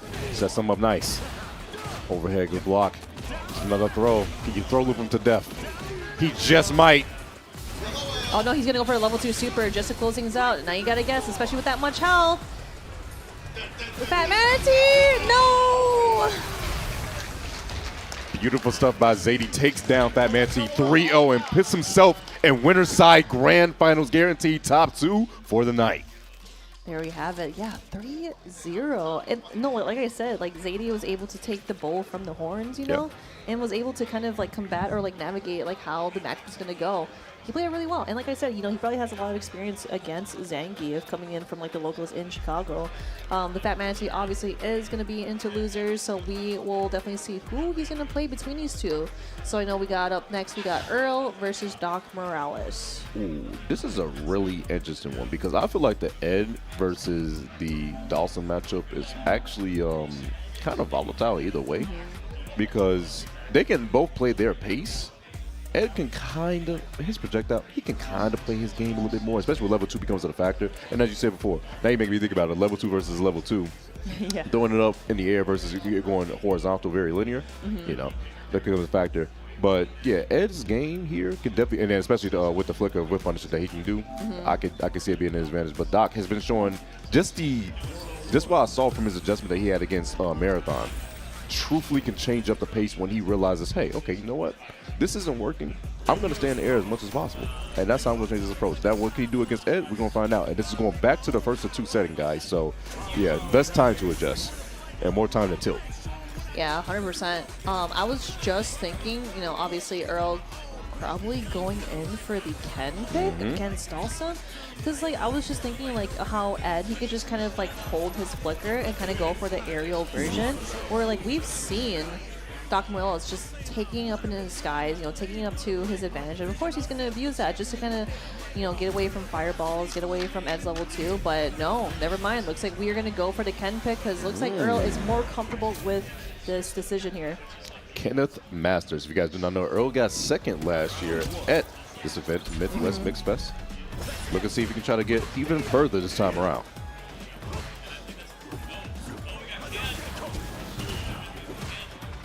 See if you can. Playing the space game. We in the Pow Pow Cafe. I love the music here.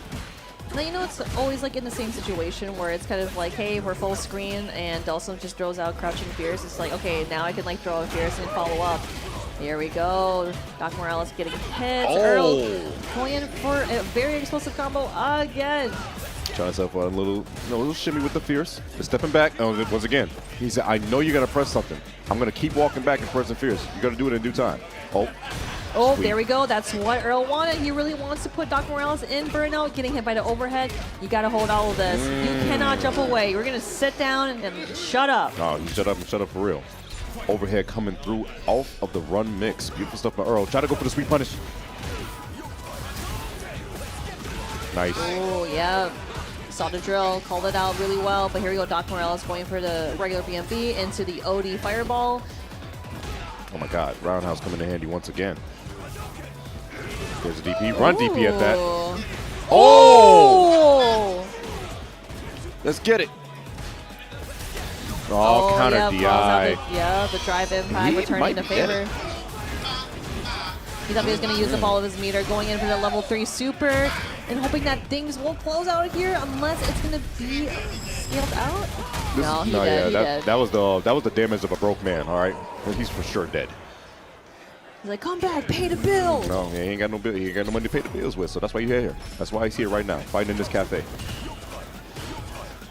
Fighting for the scraps. Oh, goes in. There's a Fierce. Oh, no!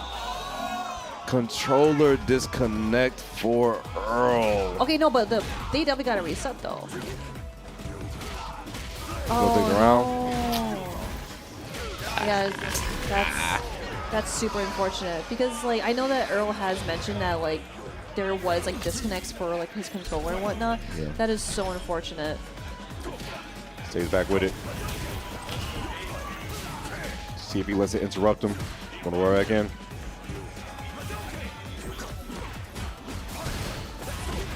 Oh, great stop. Doc Morales stopping him in his place. Here we go. Earl going in for a low forward and into the overhead. There goes Dragon Lash. Set up for that Fierce once again. Trying to see if he can get that shimmy, but this man, Doc Morales, has not been biting. There. Oh, okay. Not going in for the commitment, but we're going in for the shimmy. He's great. Throw, and here we go. No, that combos, though. Oh, jump to DPs? What? Onto the other side? Why did the jumping leg kick in? It's like, I'll walk with you, I'll walk with you. Ah! Bad to worse. Not going to get the level 3s. He's going to stay back, play the space game. Oh, no! No! What is happening? Careful. Here. Oh my God. I have no words. Like I have no words. Non-stop madness. I'm mad for Earl. Not because like not because of Doc Morales, you know, obviously taking the round there, but it's just like with the disconnect, it just kind of like messes with your mental sometimes. It does. It's like, is it anything back here? Is it gonna happen again? That's the worst one. The jump. Oh no! They're not get over it. Chucking the fireball. He got the hot breath, okay? It comes in handy. Oh, here we go. Getting the party started. Earl going in for the setup, but goes for the grab, and Doc Morales calls it. To the other side. Tech throw. Get the meter back.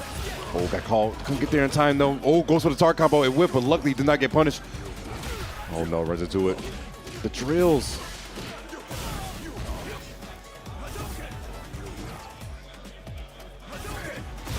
Oh, nice. Yep. Calling that out. And I really like how Earl is just not playing super crazy, just kind of like going in for the run and stop, but Doc Morales finds a way in. But he is put into burnout. Now you gotta be really careful though, but Earl doesn't have a whole lot of health. Tries to go for the DP to catch him in the air, but Doc Morales teleports onto the other side. Looking for the run DP is not gonna work out for him. Doc Morales now set point. There it is. Oh, perfect parry. Here we go. Try and Earl stop bring me. him into the corner. And again, like, I always keep forgetting that Ken has like one of the best like corner carry like routes. Puts him away, so he doesn't go full screen once again.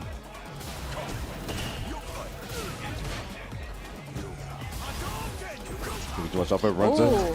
Right back in. Big jump. Parries it all. Stays in front. Oh, no. Didn't react in time to go for the DP. Oh, here we go with the perfect parry, but is in the air. He wasn't sure if he had enough time to let him land first in order for a big punish off the perfect parry. But here we go. Earl going for the overhead and into the reset. Are we going to see another reset? We're going to see another grab, though. We're going to see another grab. Nope. We're going in for the jab, and we are going to close that round out. No! No, misses it. Oh, no. Gets hit by the level 3 super. This is not looking so good, though. All he needs is a side switch. As a DI. It could be terrible for him, but Earl still does have 3 bars immediately at a CA at that. But Chip is such a big problem also. Careful. Can't stand there for so long. Oh, no, but gets hit. So unfortunate for Earl right there. The drop led to his demise off of DP, and that is going to be Doc Morales capitalizing on it. It's really painful, especially with, like we said, the control disconnect. You saw the whole shift from that point in time in general, and it's just like... Yeah, and it's just like really difficult too when you think about it, because it's like I was like kind of like in the groove, I was like working my way up, and all of a sudden like your controller disconnects, and it really breaks my heart just because I really wish that once you plug in your controller, it's not going to disconnect unless you unplug it. Yeah. So, but also, you know, it could be another thing too, where it's like, hey, make sure you guys desync your controllers off the setup. Like, I'm a huge advocate for it because I've seen so many matches had to be like either reset or like, you know, given the round to the other opponents. Like, it's not a good situation to be in. Yeah. Well, he's going to shake it off. Earl with a 4th place finish. Definitely strong out here. But now we move into our top 3. Doc Morales going against Fat Manti. That means Zangief versus Dawson. Zangief versus Dawson. I'm going to say it again. Zangief versus Dawson. This is an OG matchup. Yeah. The OG matchup. One of the most painful matchups. I mean, it's, you know, it's like in any game plan, right? Where it's like, hey, I'm just going to like wait to like go in. But with the mechanics in this game, like you can't be overly defensive or else your drive meter is just going to be gone. It's going to dwindle. It's going to dwindle slowly but surely. You're not lying about it. Oh, I see him with the double dash. He does not want to waste any times. Doc Morales back-to-back going in for the match. No breather. Oh, onto the other side. Great punish. Trying to get away from the Fat Manatee's pressure. But here we go with the drive rush. Getting in for the headbutt and the drive reversal that we've seen so many times from Doc Morales in previous matches. Away immediately. Remember, guys, this is going to be a first of 3 set because we're in losers finals. This man's going to be trying to jump his way in, but it's going to be hard. Oh, perfect Petty. Out of there. You got to chase. Wheel kick's not going to work out in your favor, Bucko. Oh, there we go with the drill. Yep, and putting him down.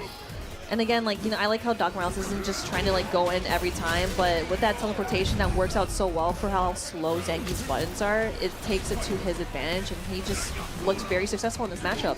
That's why it's called the OG matchup. That obviously, if you're a Zangief player, you hate playing against Dawson, and Dawson probably feels the same way because it's game.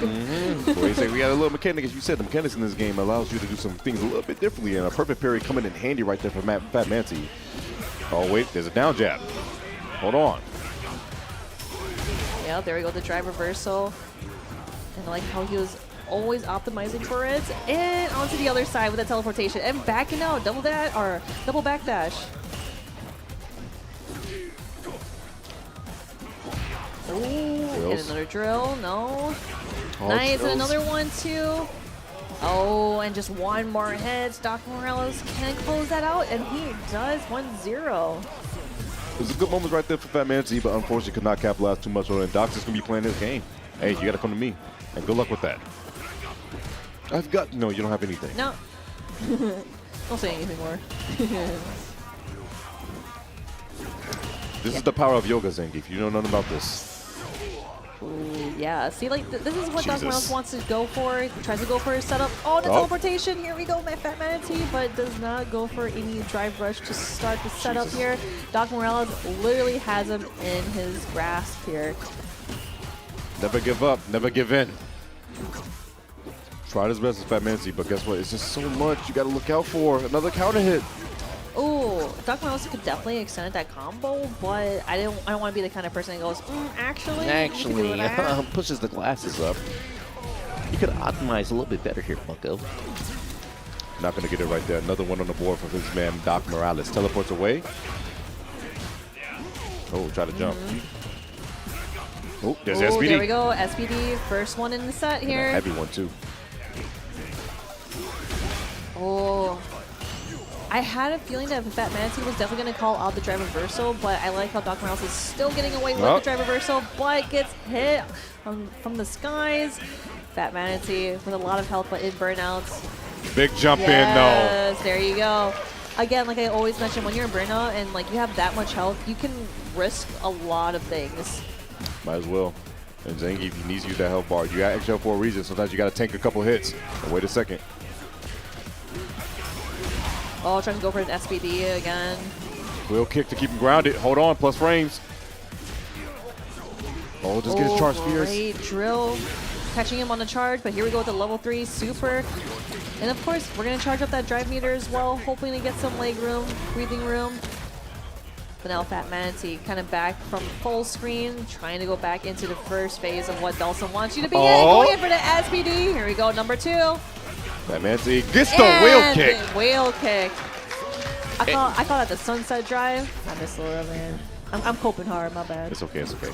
She's never coming back. Oh, wait, plus frames, plus frames, plus frames. I wish you would jump. Do it again. Yeah, and also, you gotta be careful. Calling out the drive reversal. I was gonna say that. Looking a little starving that drive gauge. You know the drive reversal gonna be coming out. You gotta have a get off me too, but unfortunately runs into a drill. Doc Morales a little starved on the drive gauge though. Oh no. It's like teleports behind you. Nothing personal, kid. Want to see me teleport? You want to see me do it again? Damn! I love Street Fighter 6. I'm pretty sure this guy's not having a good time right now, but hey, you know, for the love of the game, huh? Again, with the drive reversal, you know, it's been 100% win rate on the drive reversals here coming up from Doc Morales. But here we go with the setup from the Fat Mancy, but misses the SPD opportunity. Didn't recognize that the noggin actually connected. Trying to chase his man down, gets the drive rush once again. Oh, interrupted immediately with the jab. Oh, that could have been the grab, but that's okay. Putting Fat Mancy in burnouts. Is going in for the double dash. Oh, here we go. Get out of the skies. The Fat Mancy is here. SPD. Just one more SPD. Oh. Still staying patient, though. Hard read with a level 2? Imagine. How about we do a drop kick? A drop kick would be pretty OD. Oh, there was one. Not going to be there in time. Holds parry. Stand back. You do have the life lead, but you can't hold his life lead with 50 seconds on the clock, I don't think. Oh, no. Especially when you take your foot to the face like that. Please. You're running into buttons. Please. Yeah, as the audience says it, you know, just lame it out. You got so much time on the clock. We got 35 seconds. He's trying to be at least. Oh, anti-air. No. He still has life lead, but now he doesn't. Doc Morales is playing this so well. He has so much resources. Unfortunately, goes 2-1 against Fat Mancy. The long normals of Dawson really come in handy. Goes for wheel kick.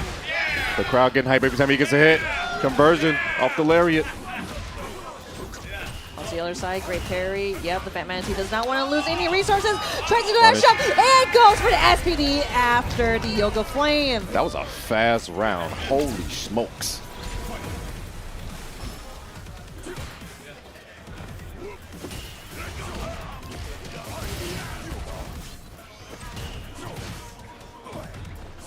Big jump. Ooh, oh yep, my that God. was a big jump in. Oh, yep. Meet me in the skies. But here we go. Doc Morales going in for the wake-up jabs to knock him down. Trades.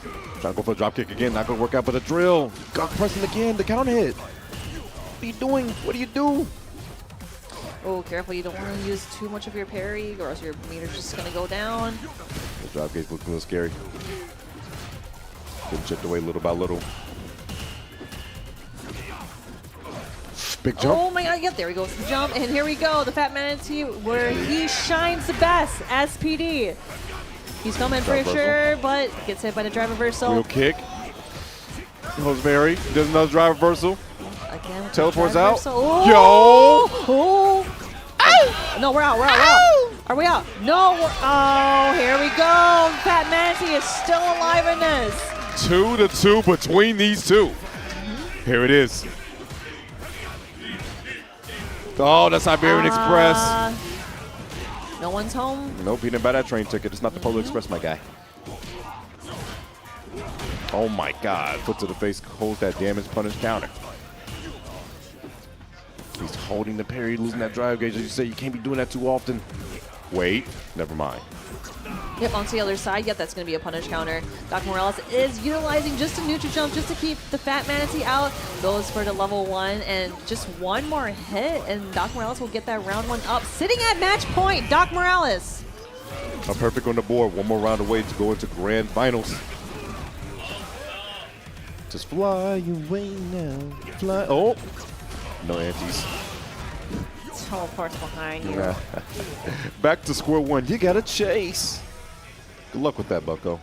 He says long walk. Heard that was a pretty good movie. Need to check it out. That was a long walk. Yeah. Mind if I eat your butt? Whoa, whoa, whoa, whoa, Wait, whoa, no, whoa, no, whoa, just- whoa, no, I'm whoa, just whoa, whoa, whoa. In Roblox, in Roblox. Whoa, whoa, whoa, whoa. All right, wait, there's SPD. Oh, no. I wonder if the Fat Manatee could have like called out another drive impact too. Don't Or know. one of that's like way too meaty.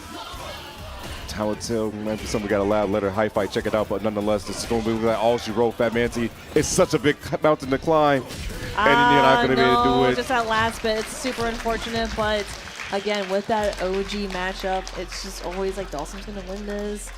But obviously Zangief can win it. It's just like a really hard, hard commitment in a way where you really got to walk through pieces of Legos to get to Dawson. Bro, and it hurts. Every step hurts. Like, man, stepping on charcoal and that. Yo, nonetheless, big shouts to Fat Manatee. Still thugging it out and trying to get through that matchup. Third place ain't nothing to slouch at. But we have our grand finale. We have Zadie versus Doc Morales. Ooh. Zadie versus Doc. This is grand finals, indeed. Yeah, so can't believe we're here. We're here, man. From 137 competitors for Street Fighter 6 here to grand finals. Now we gotta get Zadie up here. We gotta get Doc Morales up here. But it looks like they're just kind of setting things up first, guys. So hold your clapping. Hold your clapping.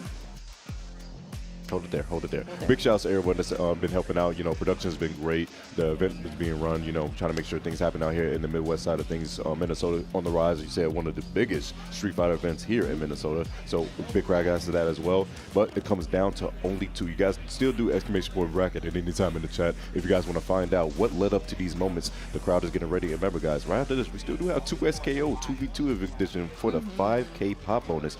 And as you can see, with this beautiful bracket that's on display right here. Oh, I love every time I see it. Yes, thank you so much for bringing up the bracket, y'all. So here we have the top 8. You know, we got Zadie, Doc Morales, Earl, the Fat Manatee, Ramsey, Calibri, FG Marathon, and Blight. And look at the way that Zadie has been able to just kind of turn things around so quick. So obviously Zadie versus Doc Morales, this is going to be the run back. So it's 2-1. It could have gone either way, right? But then Zadie versus the Fat Manatee was a clean 3-0. And then let's look at Doc Morales' run in the bottom side of the bracket. So again, you know, these back and forth matches is just no joke. It could have been anyone's game, but Doc Morales is able to keep his composure and stay vigilant. That's what I like to see. But now Doc has that big thing going on here. Like I said, it was 2-1 when But they here first we met. go. We got Zadie versus Doc Morales, guys. Let's give it up. All right. Grand finals. Here we go. At finals, Midwest bro. Mixfest 2025. We are so excited to see that these guys are going at it. It's going to be the Rashid and Dulcim pick here. I know that if you guys are tuning in just for grand finals, this is the run back. Like I said, 2-1 that first time, so now it's first to 3. More time to adjust. We're going to see what Doc brings up to the table to try to counteract that, but Zadie definitely got his ball rolling towards the end of that set the first time they met around. But times have changed. Times have changed. Remember, guys, if you guys do not know how grand finals work, let me explain to you real fast. Since Doc is on the loser side, he has to win 6 games. The first 3 games sending Zadie down to losers, and then the next 3 games eliminated him, and thus Doc wins the event. Whereas Zadie only needs to win 3 because that's the benefit of him being on the winner's side the entire time. He has a safety cushion. Yes, he definitely does, and it's just so funny because, like, you know, Zadie is also like really good at like any fighting games that he touches. You know, like I was like talking to him where he's like, oh, like I just want to like play more 2x KO, and like obviously that is the last game for the tournaments, but he's like, wait up, hold up, let me play some Street Fighter 6 real quick. He's very good at. Wait, this man took off the glasses. Let me get into grand finals with it. Oh, he's serious. He's walking by faith, not by sight. This is gonna be crazy. My God. Look at him out of glass going back on. He's like, you know, like Superman, right? Like you take off the glasses, it's like, oh gosh, he's gonna save the world. Puts it back on, like, nah. Nah, I'm regular Clark today. I'm on the clock. Back to paper business. Oh, we got the crack going, yeah? Yeah! Yeah! I don't even know the lyrics. I don't know the lyrics either, but I do know it's time. Let's go grand finals! Crowd makes some noise in the building. This is grand finals underway. Zadie and Doc Morales going at it. Loser side is Doc. Winner side is going to be Zadie. We starting off at the beach. I wish we were at the beach. It's pretty cold right now. Nah, that'd be crazy, bro. Pneumonia could definitely get you. There we go. Great opener for Zadie here, keeping Doc Morales in the ground. Oh, okay. Going for the crouching fierce, but no conversion whatsoever. Zadie with the setup, but Doc Morales returning the favor, going in for the medium kick and into the fireball. Wait for one. Oh, he ran into it. But that was actually a blessing in disguise. Unfortunately, could not get too much off that counter hit. Goes to the other side. Beautiful confirms. 80. Damn. Caught that man hand in the cookie jar right there with punish. Oh, no, that was actually really smart for Zadie to just go for a dash forward to catch Doc Morales on the way down from the teleportation. Now we're going down and out, back into the setup with that imperfect parry that we just heard. Throw once again, starting to get locked and loaded. Oh, we got loops. Please, not like this. No, jab great checks. Interruption, Hello. but onto the other side. Zadie does not need to use any meter. Gets a clean 1-0 against Doc Morales. Now Doc Morales just really needs to just kind of like chill and see what's going on. And I feel like with Dawson's kind of play style or like how he moves really sluggish. That's what Rashid wants. He's a very, very busy character with a busy road plan. But let's see what he has here. Go back into it. Try to fire on the side. We haven't talked about it too much, but there is a $1,000 pop bonus for Street Fighter 6 here, if you guys did not know. Ooh, try to stop his approach early. I like that. Try to bait something. Oh, stops him from going in for the tornado fireball.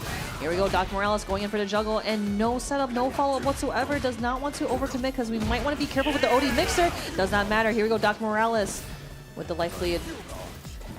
Stay patient. Doesn't want to do too much. Put that drive gauge with a little star.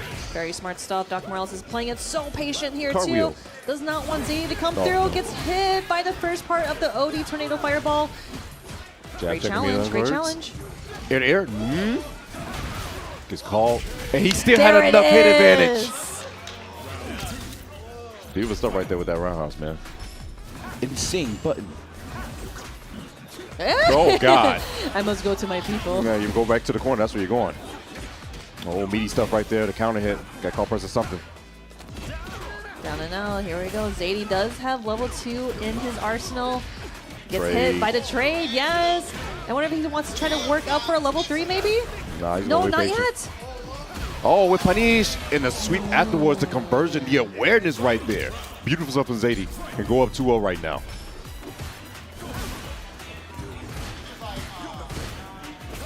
Oh, coming in. Oh, no, meets him in disguise. Okay, great challenge coming in from Doc Morales. Teleports away from the tornado fireball because in the air, he definitely would have gotten hit if he did not teleport. Tried to go for the dash under it again, but no. The jump down fierce. Gonna catch him. Oh! That could have been a big punish from the whip grab. There we go, showing a little leg for the anti-air. At that range. Oh, the low forward again. Oh no, here we go. Zadie's gonna shine here with that level 2. Drive gauge, spend it. That's actually really smart. Again, remember in the previous match, he was able to teleport out of the tornado. Here we go with that level 3. Gonna have a pixel left. The drive gauge is gonna be all out of there. Doc can set up for possible BDI in the corner, but still has a level 1 on the side of Zadie. Yep, he's in burnout. He can chip him out here. And again, level 1 is not invincible either, so if he just gets hit by the fireball, but no, he isn't burned out, does not matter. Doc Morales getting that one matchup. Sadie with the head shaking, a slight laugh. Let me take another swig of the water. Doc, stand composed. 1-1 is now the score. I didn't realize that these two guys got really great beards. Oh, yeah. They're having a beard off right now. Beard off.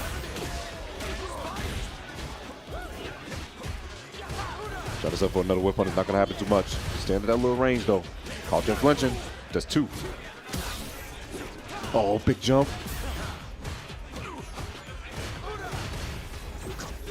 Beautiful. Beautiful. Oh, what a pick-me-up. The awareness coming at this man, Zadie. Nice check on the throw. Doc still stay composed. Oh, no connection from the jumping roundhouse there. But that's totally okay. Doc Morales is kind of back in the groove, trying to hopefully catch something from Zadie, and Zadie gets hit back into the corner and calls out the parry, gets the big punish counter throw.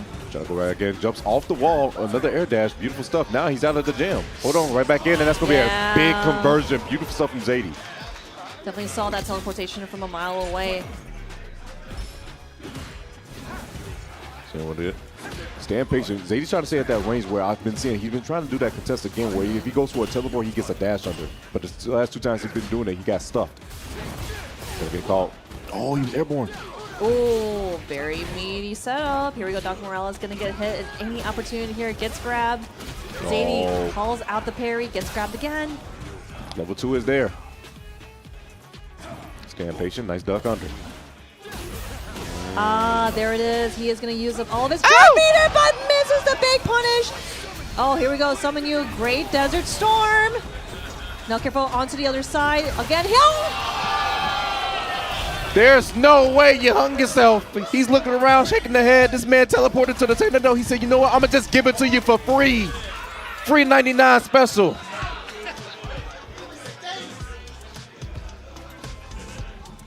honestly, I need that.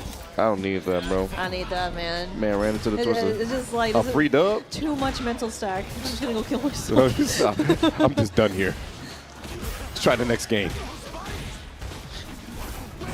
Oh, teleport's out of there, but unfortunately right into his hand. That could have been sick, but the recovery time from Zadie's end was so perfect. He was able to punish on the teleportation behind him. Here we go. Doc Morales calls out the somersault.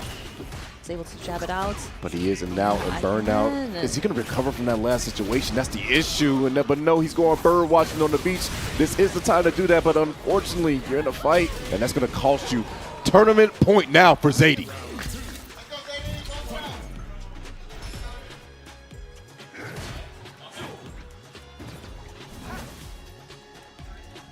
Full screen game. Stand patient.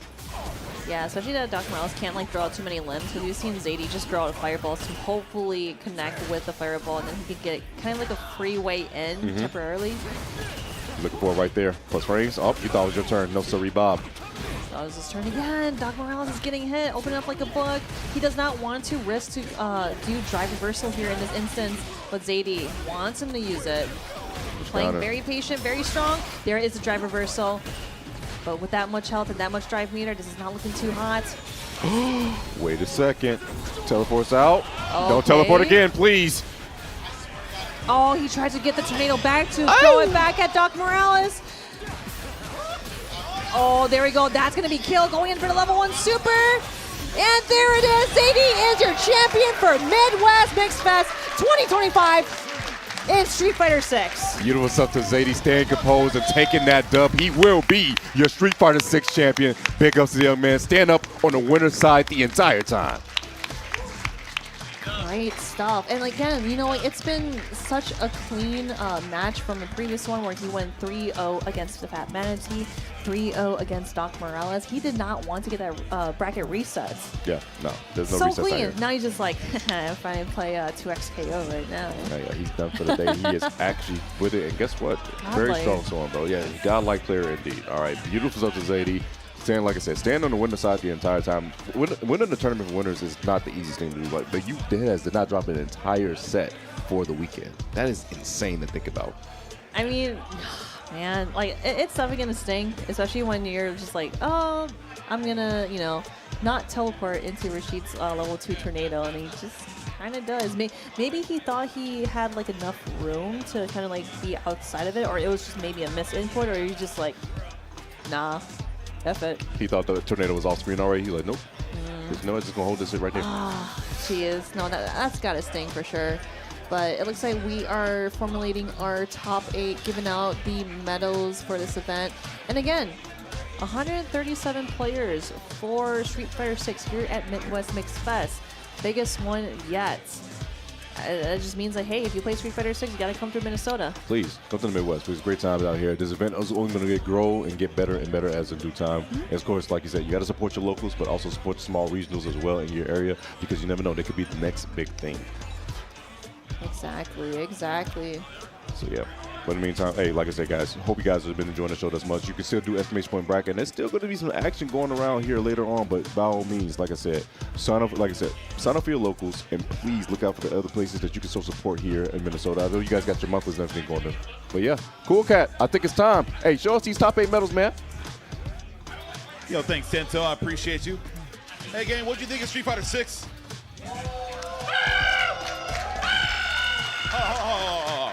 Let's try this one more time. What'd you guys think of that Street Fighter 6 top 8? That's what I'm talking about. Thank you. All right, now to kick off the awards ceremony.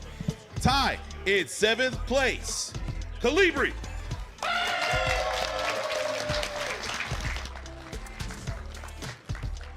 Also tied in 7th place, Plight.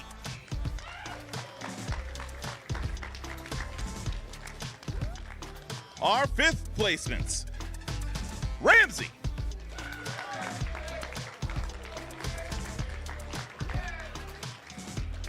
Also coming in 5th place, FG Marathon.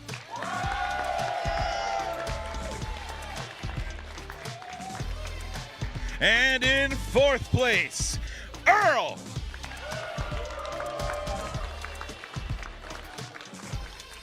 Taking home the bronze, we got the Fat Manatee.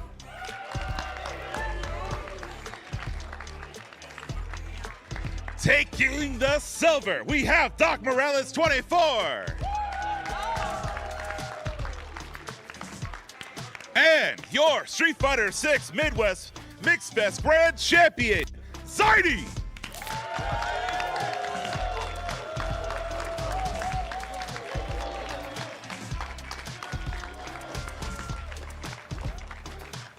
Yo, top 8, congratulations to all of you. Stick around and hang out for a second. Hey, commentary, I'm gonna pass it back over to you. Thank you.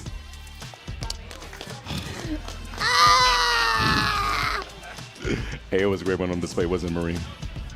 Man, I almost broke these headsets when they called out FG Marathon. I'm like, that's my boy, that's my boy. I was really trying to save you, bro, because you really almost. Hey, but that was a great Street Fighter 6 top 8. We appreciate everyone that joined, Marine. It's always a pleasure working with you. Always fun to work with you too. You know, I love coming to these events because it just shows like how many people in, like, let's say like Minnesota, right? Like there's people that don't even like travel to like bigger tournaments like CBT Stops, Combo Breaker, Evo, or CEO, but they're killers here. Like they're like secret killers, right? Where like they just don't travel, but I'm just like, travel, you're gonna do so well. You're gonna get top 96 at Evo. Like you're so good.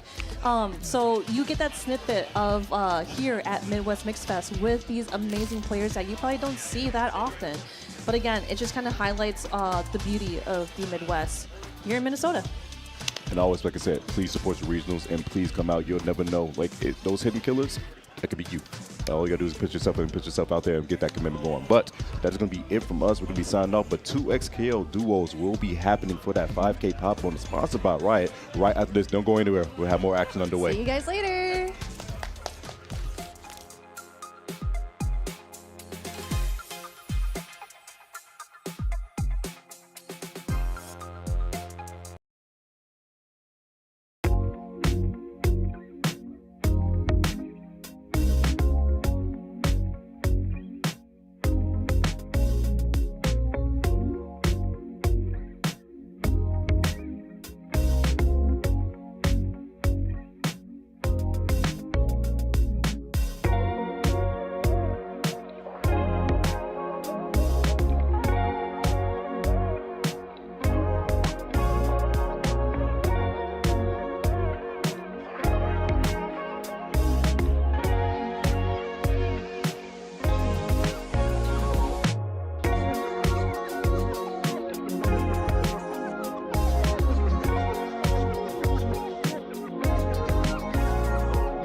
right, everybody, welcome to the final day and final block of Midwest Mixfest. It's been a sick weekend all weekend long with the 14 games we're running.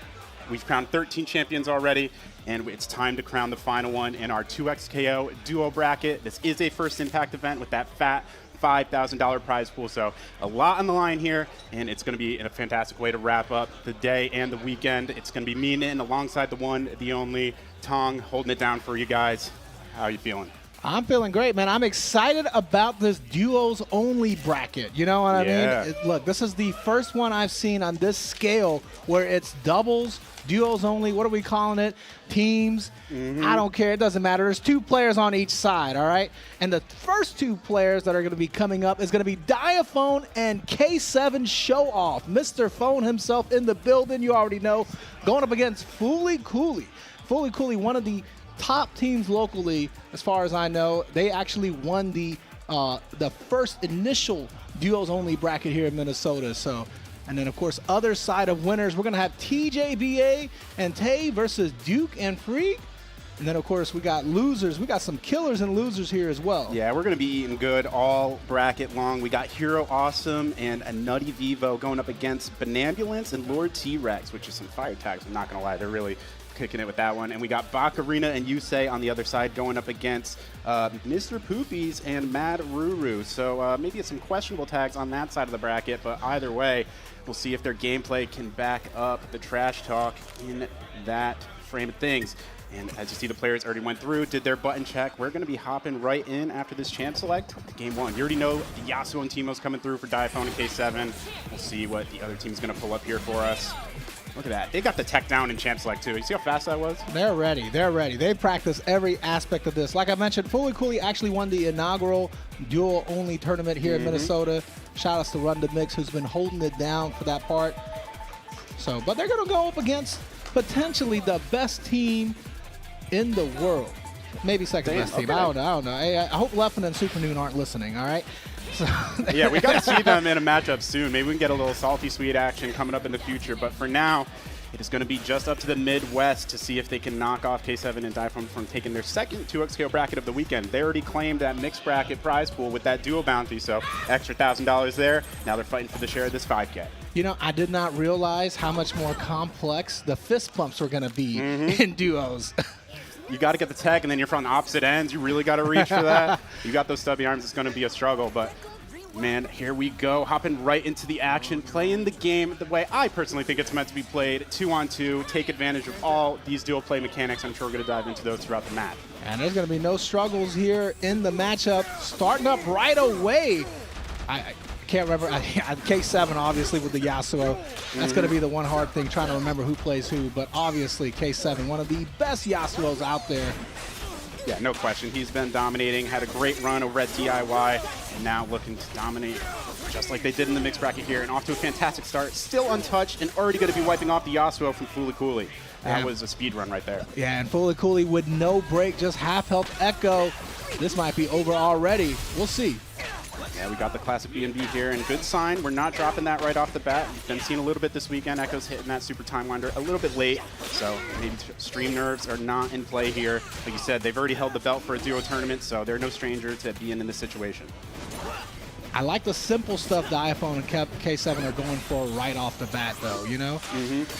I was talking to them earlier. They got upset in the mixed bracket pretty early on. I asked them, like, hey, what was going on there? And they were like, honestly, I think we were over-communicating a little bit. So we think we need to kind of trust our gameplay, what we've been grinding the past few weeks, and stop yapping a little bit during these matches and just let the gameplay talk for itself. So you're saying the strategy is going to be to shut the fuck up? Yeah, that's the strat. And it seems to be working. They're on a sick flow state already, forcing Fooly Cooley to face the wind.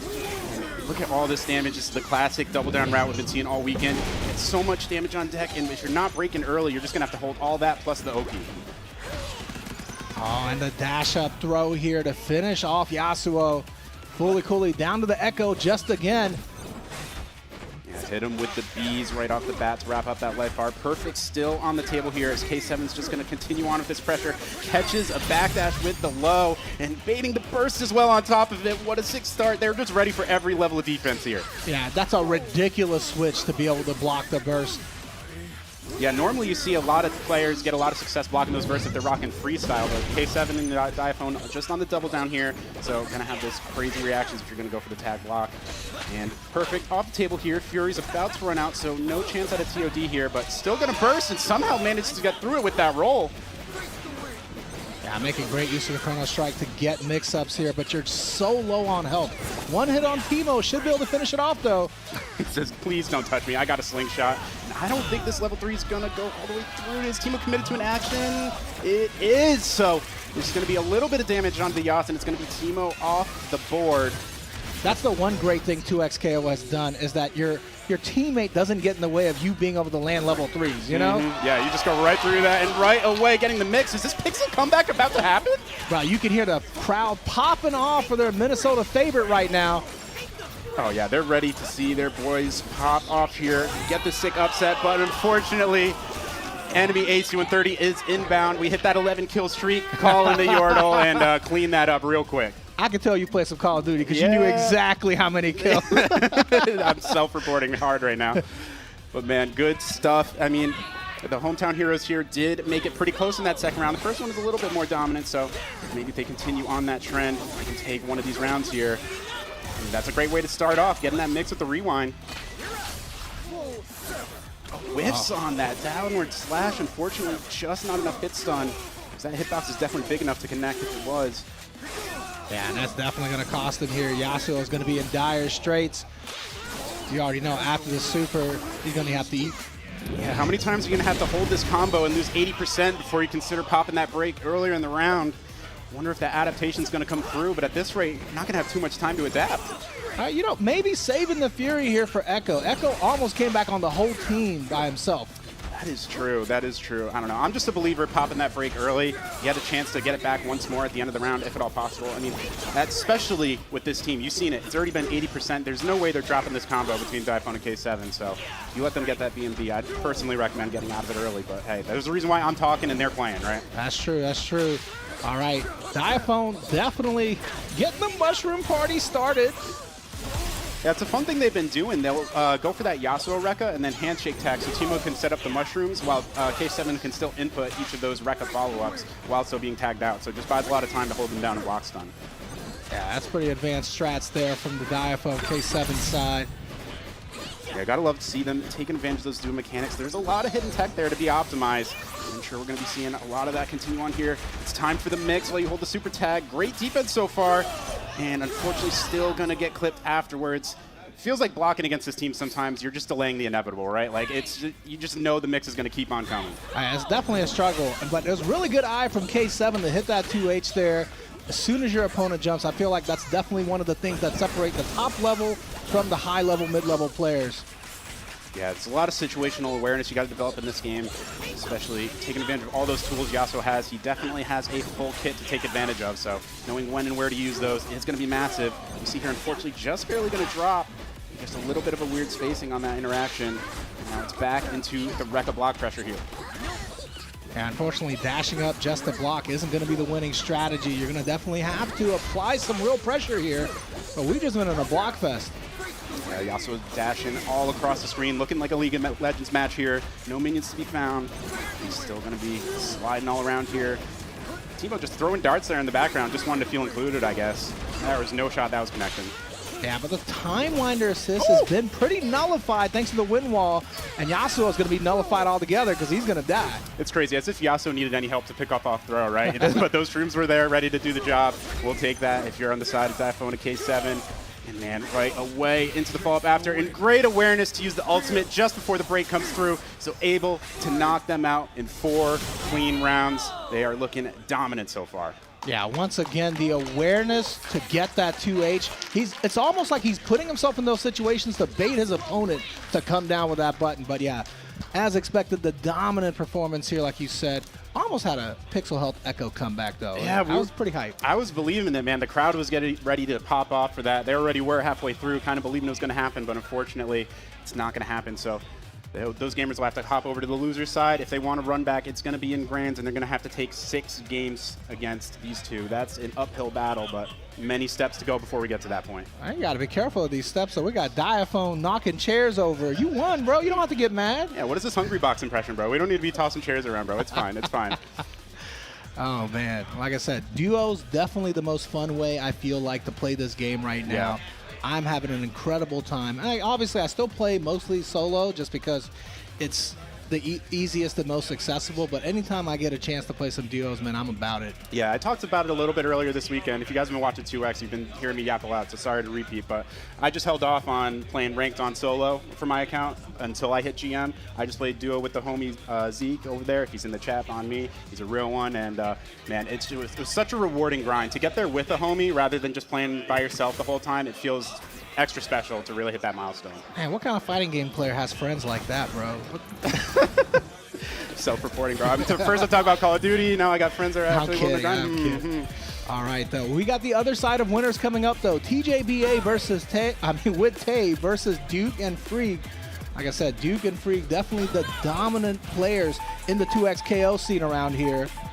Yeah, exactly right, and they're looking to represent. I'm sure the crowd will be stoked to see them secure a spot in winners finals, get one step away, and that juicy 1st to 3, so you have plenty of time to potentially download. That's a nice thing with 2X, it being a tag game with rounds. You get extra time if you're in a 1st to 3, right, to get that download, and you don't have to worry too much about getting stomped and losing both your characters once and feeling like it's all over, right?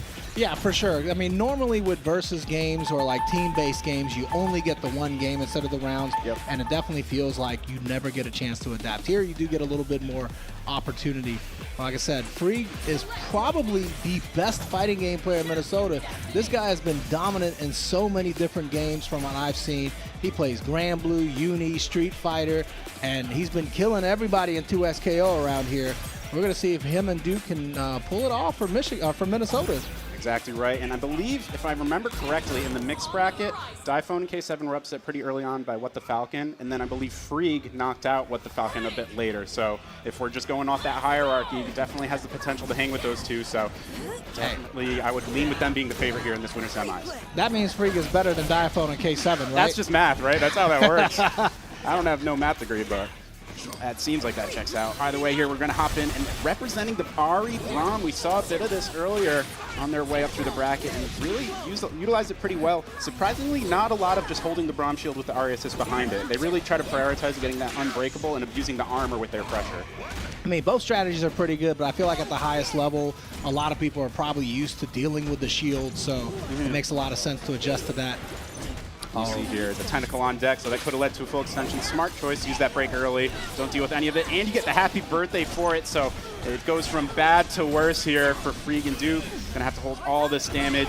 Ari is really good at maintaining this happy birthday combo and preventing any dropouts. Right after that interaction, though, it's going to be back over to Freak to get the classic Alawi corner carry into the super install. What is the guess here? Back roll will buy some space, but what do you do afterwards? Just go back and throw a projectile. It works enough, I guess. Yeah, definitely the fire blast there from the air. You know that move has no recovery frames, by the way? Is that crazy? It's messed up. And doesn't that, like, if it hits, you can always air dash after, too, even if you used it? Yeah, I mean, this character's not getting touched this weekend, by the way. So we'll see on Monday what changes are coming in. Ari seemingly will be untouched, so she will be continuing on in those ranked matches. I'm sure you've been running into a lot of them. And there we go, the first Mighty Poro of the weekend. I don't think we've seen anyone land. Actually, no, there's just one other the whole time. There's just a lot of whiffs on that front, and it's a great way to get that guaranteed unbreakable and just kind of add to the mental stack right in the corner. Yeah, for sure. Unfortunately, Alawi here taking it to Braum right now. Yeah, pushing Braum into the corner. Good jump to avoid that command grab. If that tentacle's sitting on you on wake up, they actually can act up pretty quick. So Alawi can get some strong open situations there. Here we see the shield eating all of this. The Super 1 is going to connect with the assist character, but the single hit of armor is going to be enough for Braum to power right on through it. Yeah. Somehow he didn't die. There was a magic pixel there as well. Yeah, I mean, I'm surprised that, eating the hit on armor, you didn't lose all of your health for it, but Ari's going to lose all of her health in exchange, so I guess we're going to save the break and fury here for the next round. Dude, every time there's a tentacle on screen and I get clipped by an Alawi, I just wish I had that click remote from the Adam Sandler movie. Just fast forward me to, I know I'm going to be dealing with this Oki in like 10 seconds. It's such a consistent route with the tentacles on deck. Crazy interaction to finish that round, though. Try to use the armor there. Tentacle came up and saved the day. Always got to be mindful of those tentacles. They're going to be coming up even on block. Got to keep that in mind here. Burst going to be popped already for Freakin' Duke in this final round of game 1. Yeah, and I think that might have been a little accidental burst there, unfortunately. Right. But you know what? Your opponent's already used it, so you're okay. Echo is going to connect with that 2M. No mix needed if you're just not blocking low. Now it's going to be a tag launcher here. Get Alawi set up. We know what's coming here. It's time to go gambling. Forward roll did almost work for a second. Tentacle's going to send it back in, but wins out on the scramble afterwards. Is there going to be enough distance here? No. Hit with just the tiptoes of that sweep, so not going to be able to connect with the power throw after. And they have to hold all this, and a happy birthday combo as well. And unfortunately for them, they're going to lose the assist character first, so it keeps on going. Yeah, and for one bad tag can definitely ruin your whole round. And that's exactly what happened here. We're going to see if Ari has enough to be able to make this comeback on her own. That's definitely one of those synergy checks for duos, right? Because even on solo, it can be hard to know when exactly to use the tags or push blocks properly, but it's even more difficult on duo because you have to assume what your teammate wants to be doing, otherwise they can get punished for it. All right, great assist super there to try to keep Echo locked down, and it does work out. And the block string from Ari just never ends, bro. You got to hold that. You got to hold that. Maybe if they go for that classic overhead, you can get a 2H, but other than that, you really just got to kind of wait for your turn here. And now with Fury activated, don't have to worry about chip, and when you get this hit into super, that's going to be plenty. Freak finding a way to get that first up. They're looking calm, cool, and collected after that one as well. You got to stay calm in this game, man. You cannot be frantic at all. One mistake will cost you the entire round.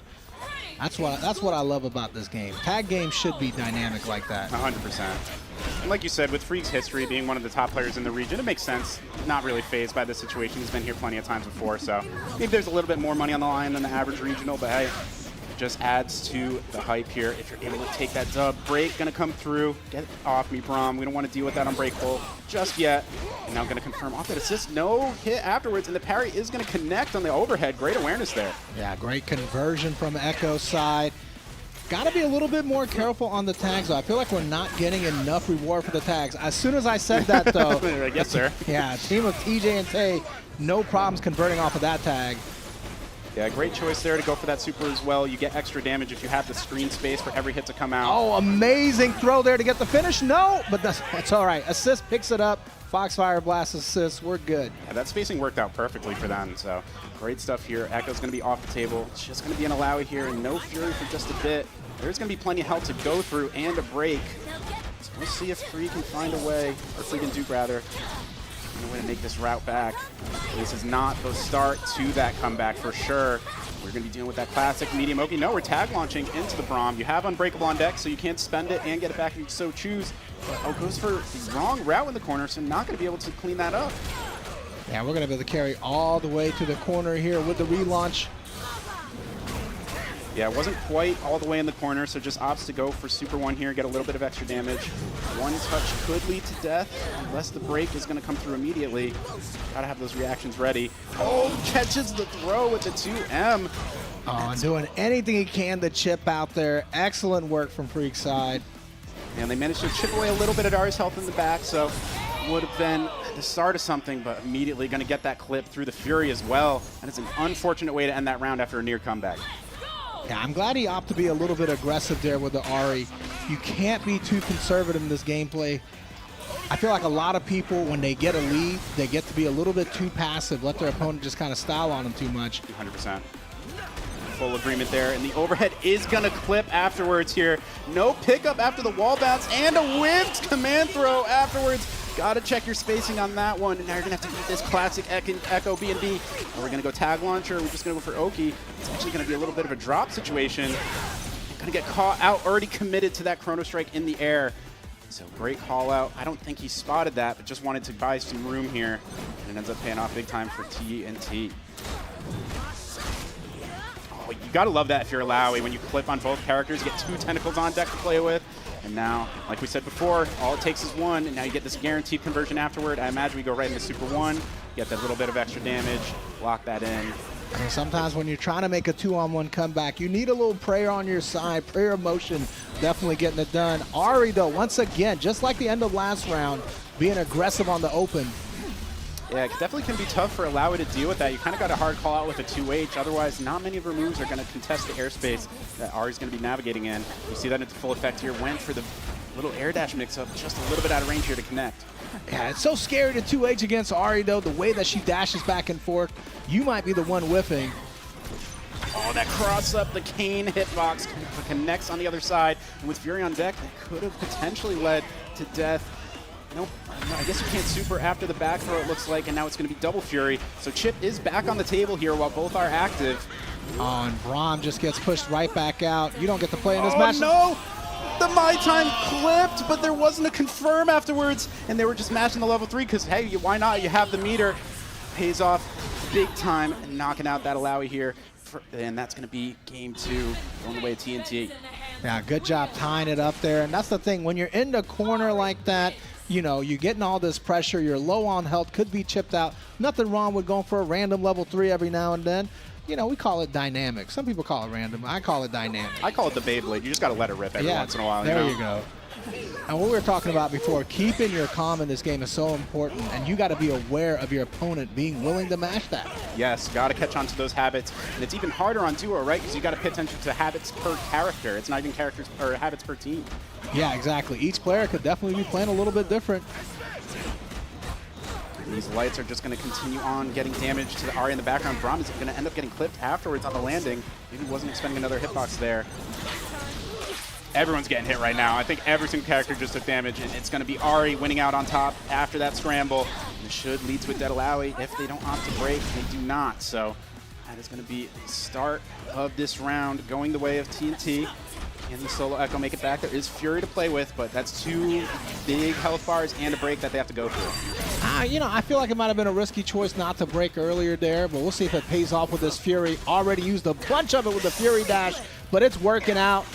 Yeah, I don't know if I love that second Fury dash. I don't think that was needed, but sometimes you can get that accidentally too if you're just tapping forward a little bit too much. Yeah, but TJ and TNT using the break there early, saving Braum, and that works out perfectly. Braum says right behind you. Gotta always be ready with that other character. Homie, it looks like he's churning butter in a game without motion inputs, but hey, gotta signal the command grab in some way, and now it's snack time. Fluffaporo's coming through, cleaning this up. It's basically the raging demon of this game, right? This is why you get the 50 million Poros in the first month of early access. The super counts for at least 11 million of them. That's good math right there. That's every single one counted up for sure. Now double, not double my time, double time winder assist. Interesting choice there. I wonder what the decision was behind that. Either way, after the double Braum assist, handshake tag, was looking to potentially confirm it's going to be Alawi winning out here with that Super 1, moving the tentacle forward as well, sitting on top of that Braum. Now, Braum definitely not having much luck blocking the overhead there from Alawi. That's too many characters. Yeah, you got to watch your dome for sure in this matchup. It's really going to be that overhead low mix-up in her block strings. Now, just a little bit late. The jump just came out just a touch late here to not able to fully confirm. That would have been a dead Alawi.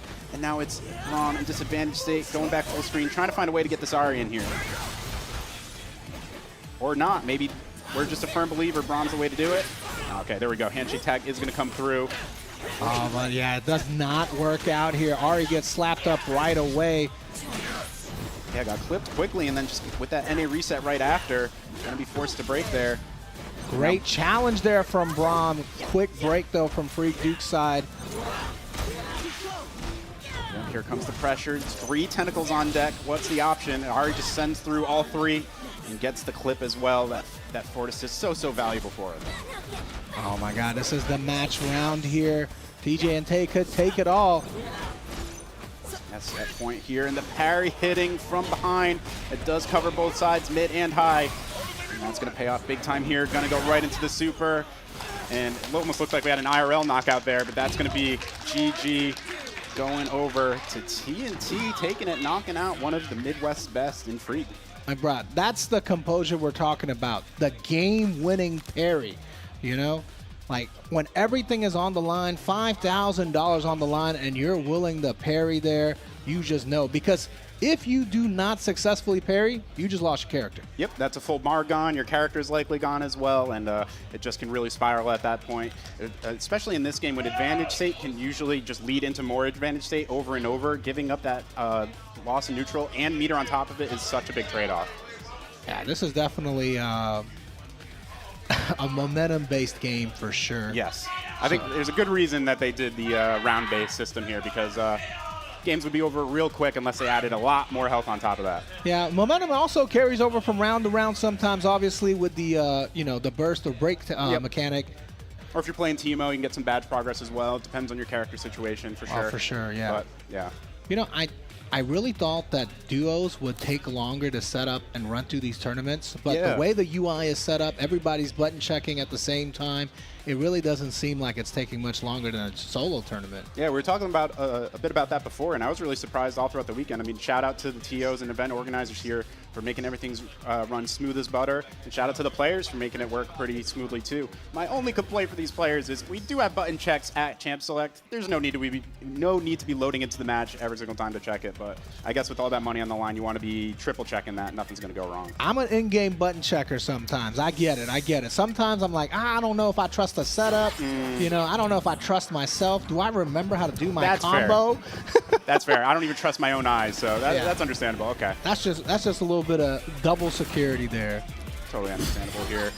We'll see how these duos lock in these teams. It's always fun to see what we have on deck here. I'm sure we'll get a decent bit of character variety. Surprisingly, not too many Teemos in the bracket throughout the weekend. So it's been predominantly the Echoes, Yasuo's, Aries, and then we're sprinkling in some Bronze action, sprinkling in a couple Teemos here and there.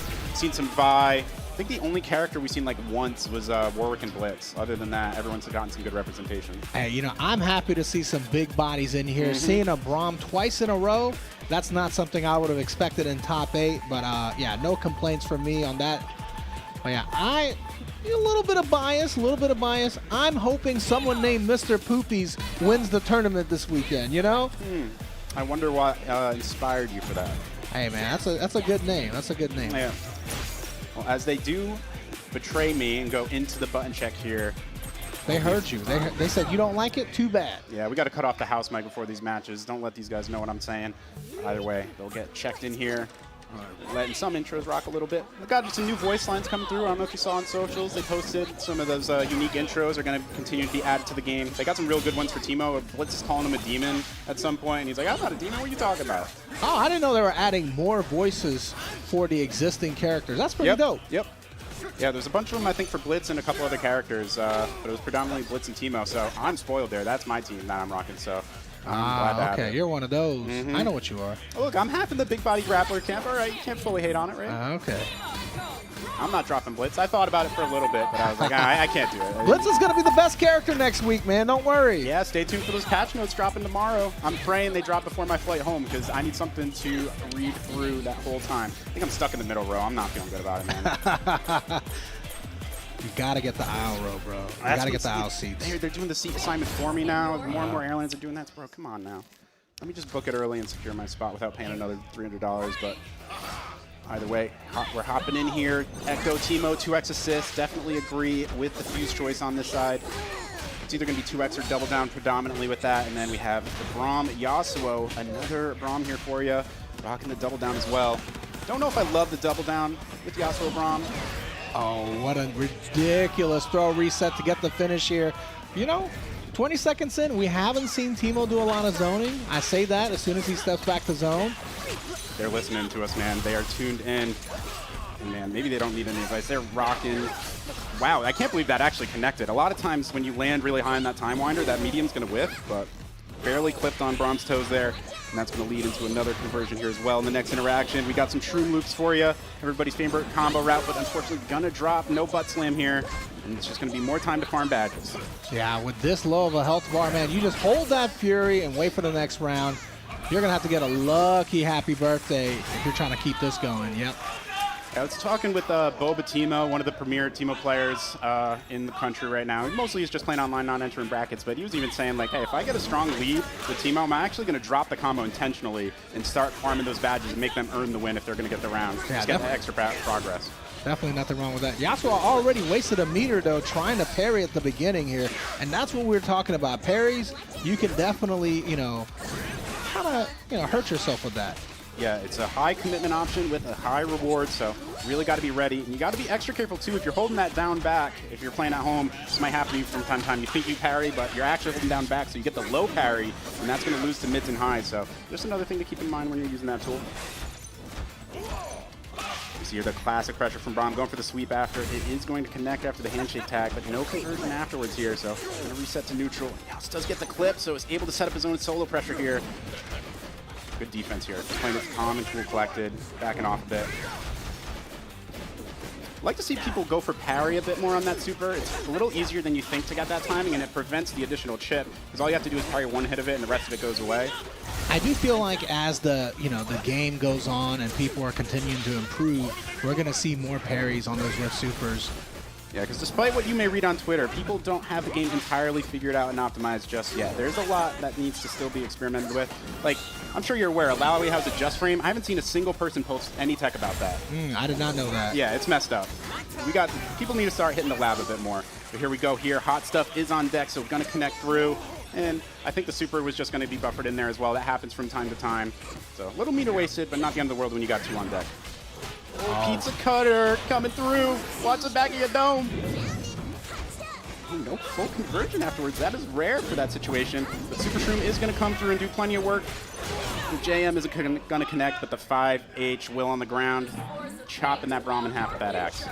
The fun thing about 5H is it's actually pretty minus until you do the second 5H, and then it's less minus. That's how it works. It's crazy. And then you can, oftentimes, Teemos are generally going to go for that 6S1 right because it's even on block. So exactly. It holds on lockdown as well. It allows for a lot of assist pressure. So Teemo definitely loves keeping you in that lock stun. Oh, we're just going to let Yasuo tech, though. That's just a raw reaction check right there. He did roll in his face into a light, and it won on interrupt. That's some aura farming tech right there. Good block too. Just jumping back, playing it safe. No shield needed. Brought it out just to show it's there. This is exactly what you need, though. You need that wind wall. Unfortunately, alongside that wind wall, your teammate is going to be Braum, so it's going to be hard for him to get in. Exactly right. The Unk check does pass here. The cross through on the dash is going to connect. Let Braum set up his pressure in the corner with this Unbreakable. It's a scary spot to be in. The Bud Slam does connect on the other side at first as a block. It's going to get opened up right after. All right, Teemo by himself, still more than capable. He opts to go in right away, gets the break out of them. That's step one. You think the Teemo's always going to want to back up and set up shop, but sometimes the simple jump in with the pizza cutter is going to be enough. I know, especially my time online, that third hit is going to catch a lot of people as well. I'm sure these gamers in the top 8 are prepped for it. Are they going to be prepped for this Shroom Loop route? It's going to be a lot of damage on deck here. Level 3 could come into effect once meter dump. No, it's just going to be short, so opting to go for Super 1 here. And he techs forward and gets hit by it. Yeah, that's unfortunate. Doesn't matter, though. We're okay. It'd be hard to thread that needle sometimes, but like you said, totally fine here getting this next interaction. And smart to tag out with that double down, so maintains the Unbreakable buff on the Braum here. Oh, that's so hard to deal with. Teemo, when he floats sometimes, you forget about everything else. You saw that assist super come in and just kind of body Yasuo. It's okay, though. We killed the demon. Exactly right. The crowd seems like they might have a favorite here as well. Big pop off there for that round. And we'll see Mr. Poopies and Maduru can come through and continue on with this comeback. It's one round at a time in this game. Wow, the mushroom into the slingshot, not fully going to go into a connection afterwards. A nice little starter here. This is that classic route. Potential double take a break, or no, opts to go for the rewind after the Super 1. It adds up damage so quickly here. And the double assist, getting those double shrooms, just keeps on going.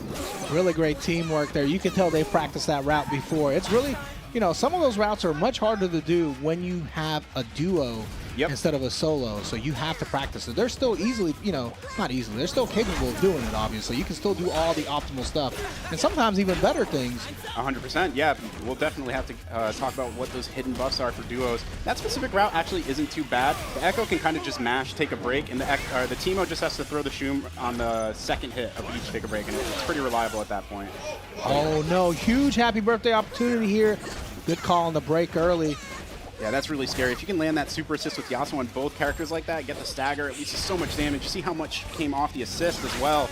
We'll slowly be regenning that gray health. It opts to bring the Echo in, so no regen on deck. We're just going to try to confirm here. Could set up some Oki as well. Oh, just a bit too high, so not able to connect with the tag launcher. Oh, and the throw is going to take care of it. No problems, yeah. Yeah, good call out there. I think if he did get to kill Echo, though, we would have seen that Fury in action. I agree. They were believing in that comeback for sure. Got the crowd behind them as well. Brahms definitely got to keep an eye out on the defense. Echo's not confirming all of these tag combos, but he is still getting reset afterwards. Nice parry. You see there, it does stop after that first hit, so buys you a lot of time. Keeps you nice up and close. Now we got the mushroom badge on deck, so you got to be careful if you're popping those. You're going to be eating that damage over time. You see a little bit of there on the Yasuo. Oh, great choice to do the side switch there. Now you got Teemo in the corner. Unfortunately, Teemo is mashing his way out of the corner. We're going to loop all the way to the other side of the screen. I'm not going to lie, Teemo wins the match fest on you, and he's not point blank hitting with the 2L. That's his only 6 frame. It's actually kind of on you, because his next best button is going to be a 9 framer, and most characters should be able to beat that. Yeah, but it's hard to always kind of account for somebody mashing on wake up. That's fair. Feel like. That's fair. That's fair. You just assume they're not going to let it rock, especially with those weaker normals, and sometimes it does pay off for sure. You see, going through these raw overheads, normally it's not going to link into anything, but if you do catch on the counter hit, that will lead to a full conversion, and so will just that raw jump in, heavy to the dome, and this looks like this should be GG here. No, we're dropping those. Take a break, going to drop here as well, so Fury's on deck. This is how it starts, one command grab at a time. Not able to convert anything afterwards. Still applying the pressure. And there's the level 3 there. Good choice to wake up with it. Hit him with the attempt, 37. Great awareness in that situation. Time to let it rip. And even if he did get clipped by that medium, obviously, that's just going to go right on through it, trigger that counter effect. Just a great set all around here.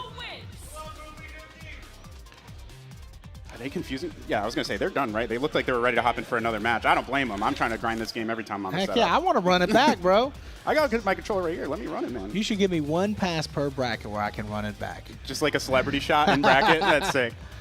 I call on Tong to win this match for me, please. Thank you. All right, but we're going to have more losers bracket coming up here.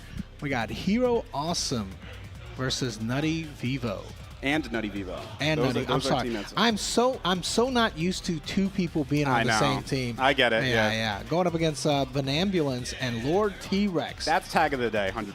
Vanambulance is crazy. That sounds like one of those automatic tags Xbox 360 just gave you when you started your account. Vanambulance. It's always like those 2 words, camel case, with like 3 letters afterwards. I know what you're talking about. I was on the Halo 3 days. I get it. There you go. Lord T-Rex is a baller name here as well. These guys, so this is, I believe, Hero Not Awesome and Nutty Vivo on this side. I imagine he has a certain piece of art he's going to be showing the camera. He's been doing it all weekend long. I don't know if he hears me here, but he has a little headshot of a certain commentator he's been sharing. If it's a commentator headshot, I assume it's going to be Sage. Wow, how did you know? What a guess. Who could have predicted? Out of all the commentators in the world, there's one guy's picture that is just synonymous with FGC. Transcends history and time. That is damn true. We'll see here. They're going to get locked in, set up these buttons, and head into another match. And this is probably a good opportunity to mention, we've brought it up a couple times, there's a lot of these duo mechanics that are really unique to duo and allows a lot of room for optimization down the line and could potentially make duo a little bit better than solo if you get rid of all human error there, right? So you have accessibility to input directions, like let's say you're Teemo doing your Super 1 on a Super Tag, and you tag out, you can independently control the direction you want to go while the other character does whatever they want. If you are doing anything, you're charging a button or doing a Rekka input that has like predetermined follow-ups. It's not every move with predetermined follow-ups, only some work in the game, but if it does, the after the handshake tag, you can still input those, so the point character can still have access to those buttons. So we saw Yasuo earlier do those S1 rekkas. That would allow the Teemo to continue on with using the S1 meanwhile. So you don't have to worry about that button overlap. And if you take advantage of that, that could lead to some juicy stuff.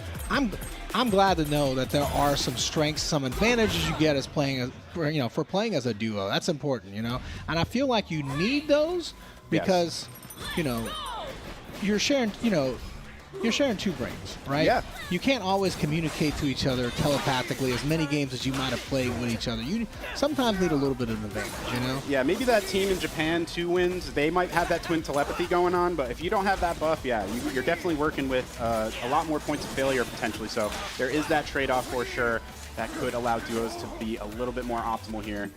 That's kind of ridiculous, though. You know what I mean? Like, the best duos out there are twins. Isn't that messed up? Yeah. That's esports teams now, they're going to start going out and start finding twins and being like, hey, you want to play a video game That's what I'm saying. professionally? Like, when Riot made this game, I'm sure they were like, man, I really hope we get a couple or twins that are both going to make a deep run, right? And we actually had a couple earlier in the bracket, just barely didn't make it to top 8, but often getting top 3 in the duo brackets in this region here. I believe their team name was Doot, the Victory Bugle, and they do not play Teemo, so I'm a little upset about that. But they are some real ones here showing up for the region. And this is going to be a real match here. We're hopping in. Hero Awesome, Nutty Vivo, against Benevolence, Lord T-Rex. Getting a little Jinx action here on the Benevolence side. Yeah, you don't see too much Yasuo Jinx in this combo. At least not since the Super Tag era, before that Super was tweaked a little bit for Jinx. And you see they're not even opting for double down here. They're going to go with the 2x assist, which I don't know if I love for the Yasuo assist, but for Jinx it's definitely going to be really valuable. Yeah, the assist is great, but then you lose the ability to just super tag. Right. And, regardless of what people may think about it or how they feel about it, it is a good mechanic to use. Yes. So if it's in the game, you should use it. 100%. If you got the tools, let it rock. I just think, with the Yasuo, like, generally, the main benefit from his forward assist is creating that sandwich, right? So if you're going to use another assist right after, you're giving up that sandwich potential. You do get a potential hit, but I don't think the value's quite there. So I assume they see a lot more value with the Jinx here.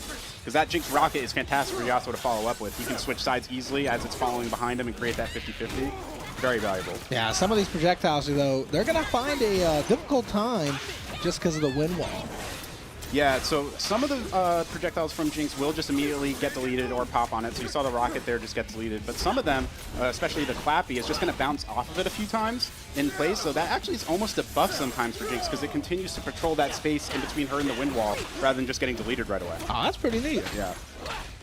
Sure, you'll see some of that, especially if you get the enhanced Clappy. It's very, very valuable. Creates a lot of hits done on hit. You see the zap come through. You always got to pay attention to that meter. Slowly building up here on the lower right-hand part of your screen. You got to respect that. Projectile comes out real quick and has enough hits done to confirm from anywhere on screen. Time Winder's going to clip on the assist Yasuo, and then the 2x KO comes through on the other side. 3 characters just died in like 2 moves. Damn. How is that even possible? Yeah, Hero Awesome and Nutty are definitely finding it a little bit difficult to deal with these Jinx projectiles.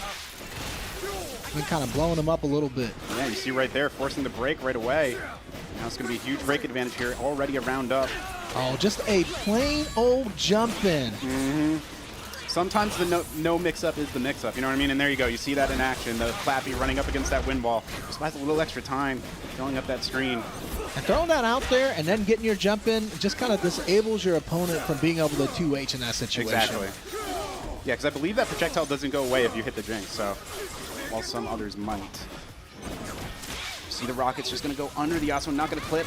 It's totally fine. Handshake tag's going to come after. Zap is on deck, so able to fully confirm after the minigun here. I imagine we'll see some fireworks, but no, just barely going to drop it. Hit stun might have been a little funky.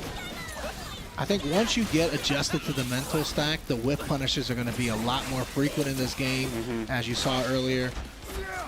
Yeah, there are a lot of strong mediums in this game that cover a good amount of distance, especially with Echo, Yasuo, a lot of these stronger characters as well. It's going to be a very valuable tool in the future. Oh, we just ran right in there, man. It said, I'm sick of getting shot at. I'm holding forward. I'm tired of backing up here, and sure enough, as soon as I say it, they opt to back up out of there. I'm lucky enough that they're going to be getting that Yasuo swap in, so don't have to deal with that Jinx just yet. Just got to watch out for those assists. Yeah, there's one here. Just going to handshake tag off it. Buy a little bit of space here. You also just get a little bit of that gray health back on deck. Let Jinx control full screen here. So maybe that's part of the value for the 2x with Yasuo, because you expect to play a lot more full screen with Jinx. That first assist isn't quite going to make it to the other side, so I'm starting to see the value here. Nice break to get out of pressure here. Fortunately, you don't want to give up that resource when you're already down around, but got to keep your character alive. And all 3 characters have full meter on deck, so you better keep this block pressure safe, as we're running up on time here. This is going to be close. Yeah, it feels like Team 2. Yeah. Yeah, they're definitely going to take it. I do like the fact that Hero Awesome and Nutty Vivo are starting to adjust, starting to find the timing where Echo can jump over their team's win wall and get in on Jinx. You know, it's like, oh, Jinx shoots one here, win wall takes it, you jump over, this is your chance. You got to be able to take advantage. Yeah, you can't autopilot when that wind wall gets put down. A lot of times you're just going to want to immediately jump over it, but you got to wait for that Yasuo to either commit to an action or handshake out of that situation. Otherwise, he's just going to clip you right on the way up. That stance 2H is at the perfect angle to clip you if you try to jump over. We're just styling here. A little bit of a missile cancel after the rocket jump. For my melee heads out there, if you know the Samus missile cancel, it works very similar to how Jinx is. And there's that Clappy getting 3 bounces there, buying a little extra time here, but smart the Yasuo not to run right into that. Yeah, unfortunately, Hero and Nutty just kind of having to hold down back there. This is the chance, though. Big punish there on the super, but you got to drop. Can't afford those. No, can't at all, and you can't get your base birded. Oh God, your burst baited. Yeah, this has got me all weekend long, man. I still call it burst. I know it's called break, but I mean, you know what I'm saying when I say burst. Yeah, exactly. They know what they're doing. They started with the same letter and everything. It's going to happen either way here. Double projectile come through. You just got to hold that. Like you said, find your way through. Wind wall coming up just in time to stomp that chomper. Great positioning on that. And now Jinx is going to get the connection. Like you said before, they're just deciding to run in a little bit here. And they're not paying off on that attempt.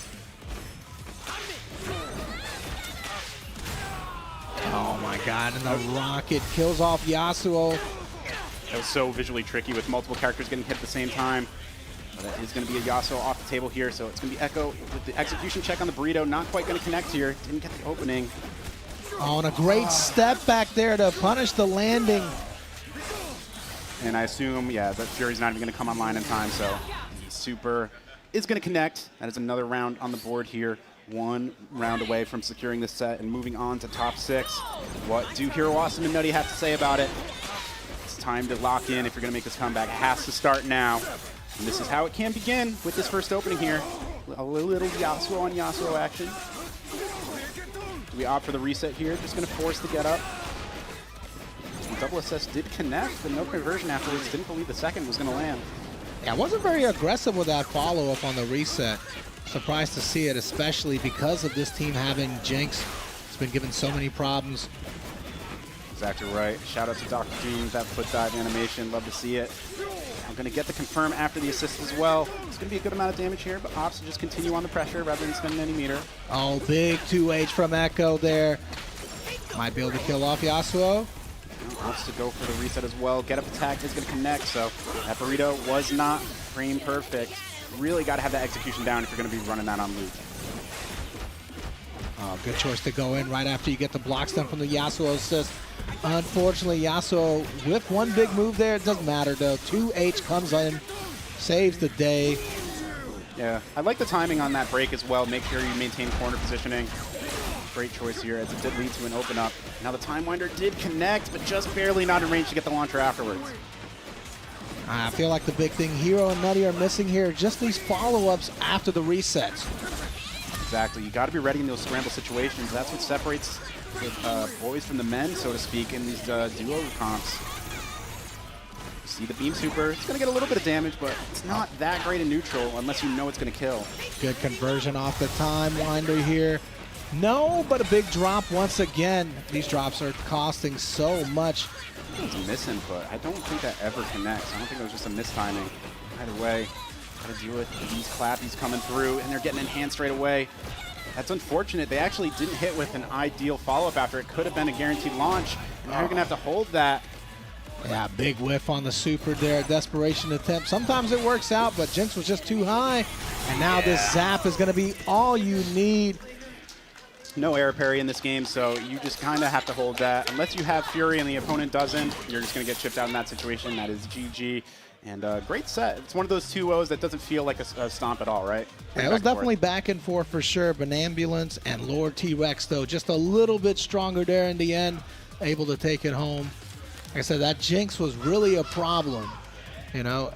And I feel like if you're not used to playing that matchup, sometimes, you know, you can struggle a little bit, run into a few too many projectiles. You got to know the block string. But I also feel like the Jinx was doing a great job mixing up that block string as well. Yeah, mixing up the projectile patterns as well. Wasn't falling into any of the same routines. I know a lot of times early on when the Jinxes figured it out, they could enhance the clappy, hit it with the hammer once in the air, and then again afterwards and follow up behind it. I feel like everyone was just going for that same brainless, not brainless, but like brain off situation where they're just kind of autopiloting and running the same thing. None of that here, and made it definitely really challenging to find a way through.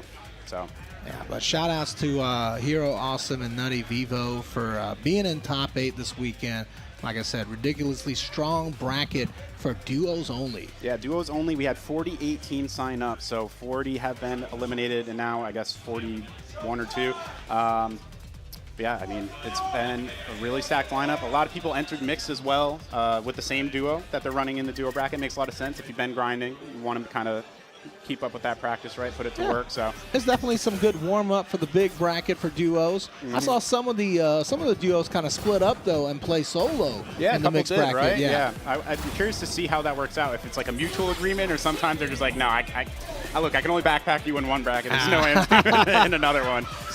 There's got to be some trash talk, I'm sure, behind the scenes on that front. Yeah, you know, sometimes you want to test what you can do on your own as well. I feel like a lot of people are going to end up playing both solo and duo in the lifespan of this game. For sure. So it's not going to. I don't think people are just going to be like, I only play duo or I only play solo. I think a lot of people are going to end up playing both, even if they don't just yet. Yeah, I do like that so far. It seems like a lot of tournaments are running. If they're having multiple brackets, it's going to be mixed in duo. There's no solo-only brackets I've seen, which is good. I think that's the way the game should be played. You have the option to run 2 versus 1 if you want, so let that run in tourney mode as well. And while these gamers get the fucking check in, we are going to be having Cooley and Cooley coming up against Bakarina and Yusei. This should be a fun one. I believe mostly local players here. And some clean leverless action. You don't see it in this current shot, but I believe it's Bakarina has this cool pink leverless that I haven't really seen before. But we got a good close-up of it the other day. You know, my favorite thing about going to regional events is seeing the players from that region pop off and get top 8s, huge performances. Yeah. You know, that's what I want to see. And I want to see them knock out top players that come to invade, like K7 and Diaphone, wherever they are. Exactly right. Shout out What the Falcon, the only player so far to be able to pull it off, I believe is from the area. So hopefully we'll be able to see some more competitive matches for them. Man, we're already yawning right now. It's not that late. Think it's going to be that much of a light work here? Man, he said, I'm bored. Get me in the game, sir. And if these are the teams we are rocking, it's going to be more of the top 3. I think the community generally agrees. 4 characters right now are on the higher end, and there might be a little bit of a gap between them and the others. Damn, they're getting crazy out here. Talking shit to the crowd and each other. Getting baited out of the daps there. But I think it's all in good fun here.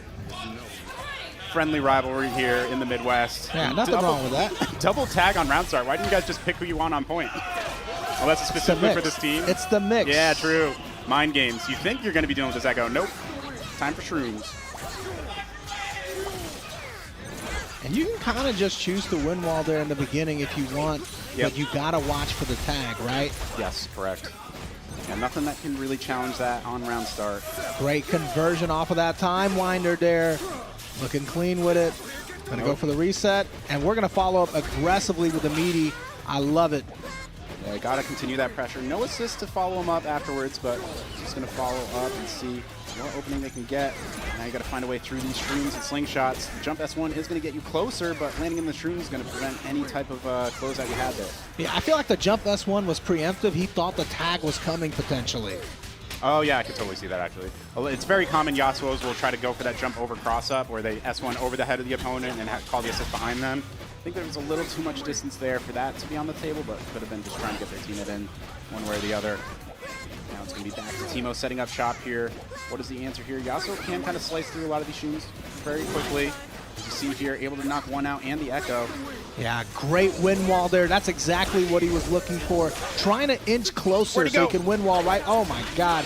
Invisible, man? Chat, you got hit. Let's be real. You got all these powers and you're invisible? The crazy thing too is like they actually kind of like make him self-report. A lot of the times that you want to go for invisible mix, you're going to generally want your assist character in the mix, right? So you either bring them out or you're going handshake tag back and forth if you have freestyle. But it's actually a debuff because the player indicator shows up over Teemo if your teammate is on screen. So you actually will always want to do solo mix if you can to stay truly invisible.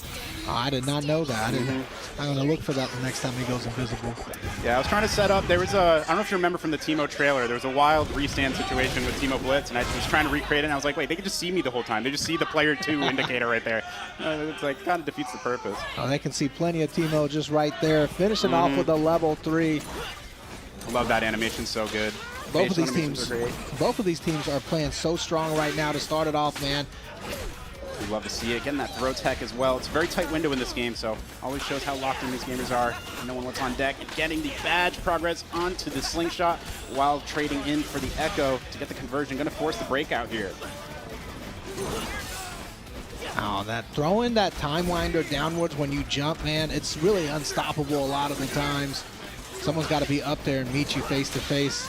Yeah, it's a real insane execution check. We saw once yesterday someone managed to get the parry on reaction, but I mean, it comes out so quick, and depending on the spacing, it could decelerate before it makes it to your parry. So you really have to have strong awareness of the positioning if you're going to go for that option. Oh my God, Yasuo getting chased down by all these mushrooms. Wow, ends up on the other side of the pizza cutter, but no full conversion afterwards. We got 1-2M. Was looking to try to find a way for a butt slam for sure, but not able to, and just going to back off here and reset up shop. All right, we're going to let the mushrooms do the work again. Wind wall not stopping? Oh, it does stop it. Okay. I'm surprised I haven't seen anyone place that super shoot and go for that messed up tech. I don't know if you've seen the bug. You can shovel it once to activate it, and then if you shovel it again while it's in the air, it like sets it to a new height. So it'll start bouncing like mid-air and cover it, so you literally can't jump over it whatsoever. I thought that was some kind of weird bug for sure. That couldn't have been intentional. Right? No, it's not intentional, I'm pretty sure, but it's very easily replicatable, so curious to see if people use that in match here. Bro, having all of these badges. Tick down, but you have the mushroom badge. They just let so much health on both characters sitting in that cloud. It's crazy. Yeah, poison damage is so strong in this game right here. It adds up so quick. And if you are labbing stuff in training mode back at home, the poison damage does not count in the combo damage in training mode. You have to watch the health bar to see how much it actually does.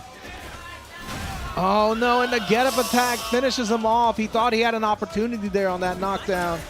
Yeah, great call out. I think that might have even just chipped out even. Here comes the super one from Echo. Gonna get the pickup after. Time is gonna come into play here. So you're just looking to kill time if at all possible. Oh, just 4 seconds left. He has to know the time is up now. Oh, running away. He backed up just a bit. Popped the Fury to try to cause a little bit of chaos, but it didn't work. You see some apologies from the duo there. I think he was trying to sell him on whatever idea he had. Well, the thing is, if he had popped the Fury a little bit earlier, I think he would have regained some of that health back. That's true. You would regain the health. That's probably the move because you get the speed buff too. So if you want to close that gap from an Echo backdashing all the way across the screen, probably the move. Probably just yelling Fury, Fury. You know Romola burst.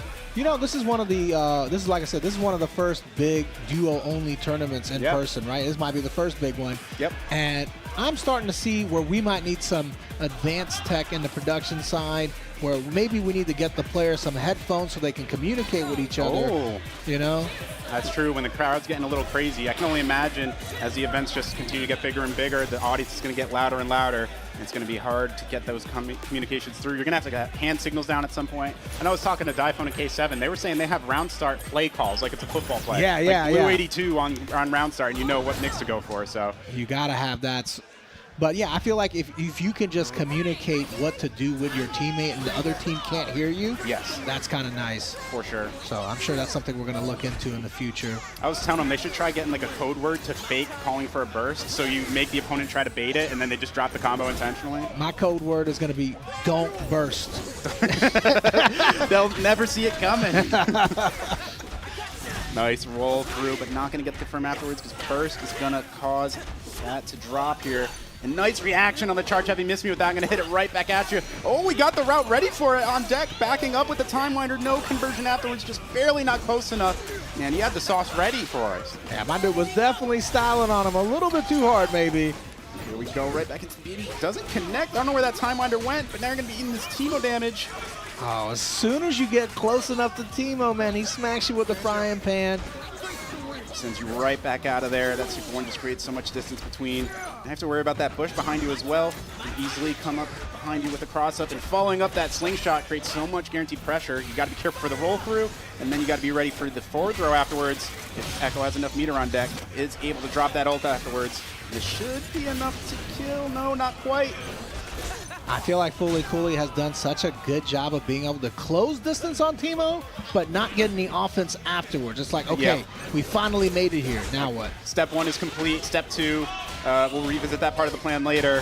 As we see Teemo again get the launcher, carry over to the corner. Badge progress looking pretty solid. Halfway through on 2 of them. Dart badge untouched right now. All right, Bakarina and Yusei definitely on match point here. Let's see if Fooly Cooley can turn it around. Like I said, they've been doing a great job of closing the distance. Oh, the distance was just not enough. He went for the parry afterwards, and it would have been so free, but I believe it was like the last active frame ran out. That is unfortunate. Oh, my goodness. Great bait on the tech. Huge, good burst to waste that super meter, and another parry attempt, but that's not going to pan out either. That was just a soul read. Now you got to hold all this. It's going to be another chrono break into a tag launcher situation. Let Yasuo do his thing. He can go for the reset here if he opts. No, forces the early get up. Tries to just continue pressure that way. All right, now we're just playing the slingshot mushroom game. Yasuo once again able to work his way into no problems. Just swing that 5M, baby. Happy birthday. No, it drops. Yasuo is so free at picking that up, but it's not going to come through. He ends up bursting right after. Great choice to not force a 2H there and just kind of wait for Teemo to get low enough. Oh, that's so devious. He had the right call out on the handshake tag, but Teemo rolling S1 is able to clip on the other side. That's so unfortunate. What a turn of events here, but still able to get the pickup afterwards. It's just going to be up to the Teemo here in this round. It's a long road ahead. I think you just want to build up a little bad progress, if at all possible. That's what we're opting for here. I'm just going to get dropped for it. Does this? Sometimes that Super Shroom will pop and count towards the badge. It doesn't there, not out long enough, so. Great choice from the Fooly Cooley team, though, to go for that. Getting the stinger all the way across the screen, finishing off Teemo. Yeah, I'm surprised they went for that. He had the super meter, so could have gone for the projectile invuln super, but I guess 6 in one, half dozen to the other. You're going to end up with the same result either way. And now, while on set point here for Bakarina and Yusei, Fooly Cooley trying to bring this to a game 3. This is not how you want to start it, though. Yeah, easy air-to-air conversion there from Teemo. No problems with that. Yeah, super drop side, it's all right, though. You do enough chip there, keep your opponent in the corner. You just back away, keep throwing these shrooms out. Yeah, especially if you don't have the dart badge, that's when super is not going to be the most damaging thing anyway. So if you're going to drop a super, that's one that you're okay with. And there you saw the bush come into play, able to teleport onto the other side and get an opening off of it. A ton of value for Teemo. You always got to keep that in the back of your mind. You can really tell. I feel like Fooly Cooley has definitely labbed out the Teemo matchup, though. They really seem to know what they're doing, know how to approach this character. Yeah, they seem very well prepared. I'm sure you're running into a lot of Teemo if you're grinding online these days. So definitely makes sense. Great character lab out here. Yeah, it's definitely a different strategy than I normally go for because I just complain about the character, but these guys went to the lab. Look, Twitter's got that on deck too, so there's plenty of complaints out there. These guys, it seems like they are just locked and loaded on improving every day. There's a reason why they're in top 8 here. There's a reason why they are going to be moving on to top 6 as Bakarina and Yusei. What a great set, and it's all love across everybody here. Yeah, Bakarina and Yusei was able to make it work with that Teemo Echo team. Fooly Cooley came up just a little bit short, but it wasn't because of the Teemo matchup. Right. I think it was just straight up better play from Bakarina and Yusei, but I don't think the annoying factor of Teemo zoning came into play there really at all. No, it can be hard with the wind wall too. Like, you can get the slingshot art to go perfectly over it, but it's really not that threatening, right? If all you're doing is chucking one slingshot every few seconds over, so. Yeah, we saw them plant shrooms a bunch and the bush, but can only get so much value out of that if the opponent isn't going to jump in and approach on top of them. So great stuff, top to bottom. As our next match is going to be coming through, it's going to be Duke and Freak coming back in, to challenge Benevolence and Lord T-Rex. Freak trying to get that redemption, trying to demonstrate that resume you were mentioning earlier in this region. Definitely one of the stronger players around here. And trying to show he deserves a spot higher in this bracket to try to take some of that Fat 5 bands. Yeah, I mean, Duke and Freak might be one of those teams that's capable of taking down the K7 phone. So we'll see. But Benevolence and Lord T-Rex might surprise us all, you know? 100%. They were putting on a good show before. I believe their set was pretty close back and forth, so it'll be very interesting to see how this plays out here. Got to get a little refresher on who everybody's playing here, but they'll be going through those buttons real quick. And it's just been a great start to this. You love to see the duo action start to get a little bit of that synergy built up from these players. You get seeing people get more composed as the matches go on, and it's really going to be showing.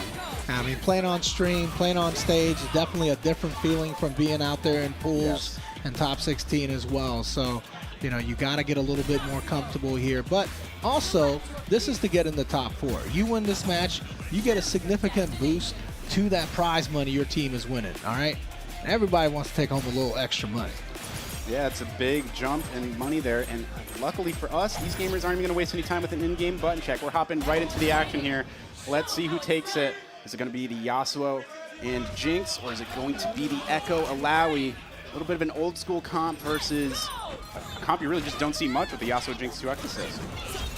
Yeah, for sure. But we've seen Jinx give people some problems in the last match the Benevolence and Lord T-Rex played in. Yeah, for sure. Definitely controlling the screen well at full screen, if at all possible. Now it's just going to be Yasuo coming in here, trying to maintain some pressure. Gets the wind wall down, trying to buy some time until that assist comes back online. Only one assist coming through with the Alawi. Didn't want to overcommit there and get punished. And that raw 5M is just going to connect in neutral, so forcing the break early on and still going to get a little follow-up after here. Some extra damage on the Yasuo in the background.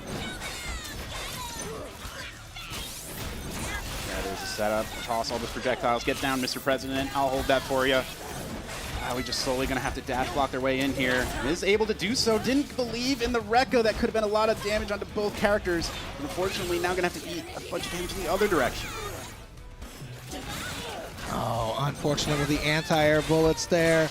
Keeping him back full screen once again. Great tag to Yasuo. They've been using that 2-time assist pretty consistently. Yep. Duke and Freak are ready for it. They know they have to block it, but unfortunately it just keeps you further back away from that Jinx. That's exactly right.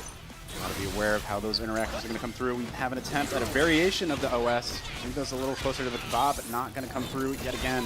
Really haven't seen any Echo players this weekend really dominate that option select. That is so, so valuable. Oh, and Echo does find his way in here. Great assist from the Alawi, but no conversion off of that. We still got 2 tentacles in play. Unfortunate. He went for the air hop, could have potentially continued with some block pressure, but went for the cross-up button, so ends up whipping point blank. Now Fury on deck, going to hopefully try to chip on through this Jinx. Going to force her to potentially pop their own Fury. We do have to respect the ult that is on the table, but not even going to be needed. We're just going to let the beam super go. Shoot him if you got him. She's always got him.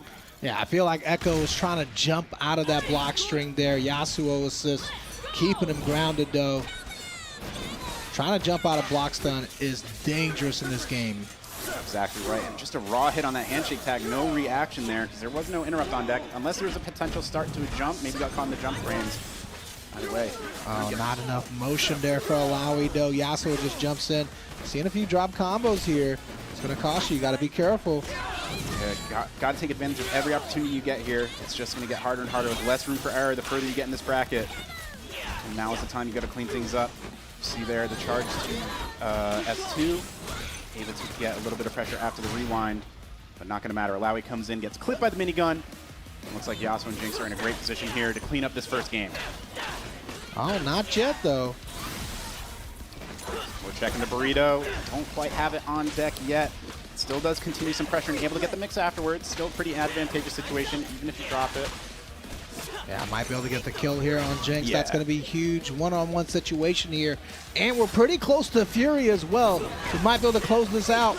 That was great timing for that combo to kill as well. You saw the break bonus pop up on the final hit, so not going to generate that extra break that could have come into play to keep Benevolence and Lord T-Rex alive here. But they're going to have to watch Echo, Chrono Break, or not even. We're just going to Super 1 in their face and clean up this round and bring us to a round 3. You got to watch out for those whiff parries there, man. Parry can get you in trouble if you don't time it right. Can't just throw them out willy-nilly. High risk, high reward. You love to see it. Let's see what these guys are up to here. They're going to continue the pressure. Every time that Jinx is running in, you got to watch your toes. The running M is definitely going to be the most common choice there. And now you saw the tentacle did come online, so we're going to get the full conversion in the corner here. No opt for super. Oh, they did it at the great time. So you're going to interrupt that super, waste the meter, and reset back to neutral. Love to see that break timing. Now, that's a really good strategy a lot of people are starting to use. You know, if you've already lost a lot of damage there, you don't really suffer from losing too much more. Big parry, though. Yeah, miss me with that Unk check. I got those on lock. It's going to be a nice little bit of damage, and the side switch allows for corner pressure, and we saw the 2x assist with that Jinx rocket just allow Yasuo to create that free left-right mix. Man, but Ambulance and Lord T-Rex are working so well together using that rocket assist. Exactly right, and that whip parry did come through here, but no punish on deck for the Echo on the side of Duke and Free. Now you're getting zapped across the screen. Just going to go for the nice, reliable damage here, nothing too crazy. You have a strong health lead here, so you don't want to overinvest. Gonna shoot him one more time here. We got Fury on deck. We're gonna have to pop it at some point. Yeah. We can't wait to get hit because it's gonna be too late. Yeah, unless you got those godlike reactions, you kind of just got to pop it at that point. Some hits, even just one hit, depending on whether it's a throw or whatever it may be, could just wipe you out. And those 2 hits are just going to be so quick that unless you're ready on the first one, you're just going to get wiped out. You got so much gray health there. It's just better to pop it in neutral in that situation. Had a chance to win it all. I'm sure if he could have it back, he would have popped the Fury. But you know what? I mean, it's a pressure situation. You don't know.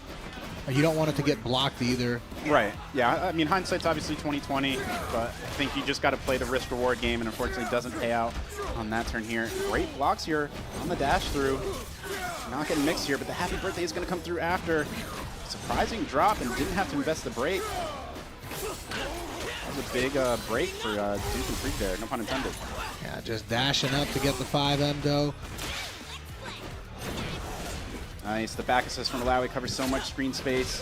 Nice little knockdown, lets Echo get his offense set up here. Oh, and they're just gonna clip with that, gonna have to force the break here. Yasuo's gonna come in and see what he can do. Again, clipped by the first Alawi assist, so there's a tentacle to work with as well.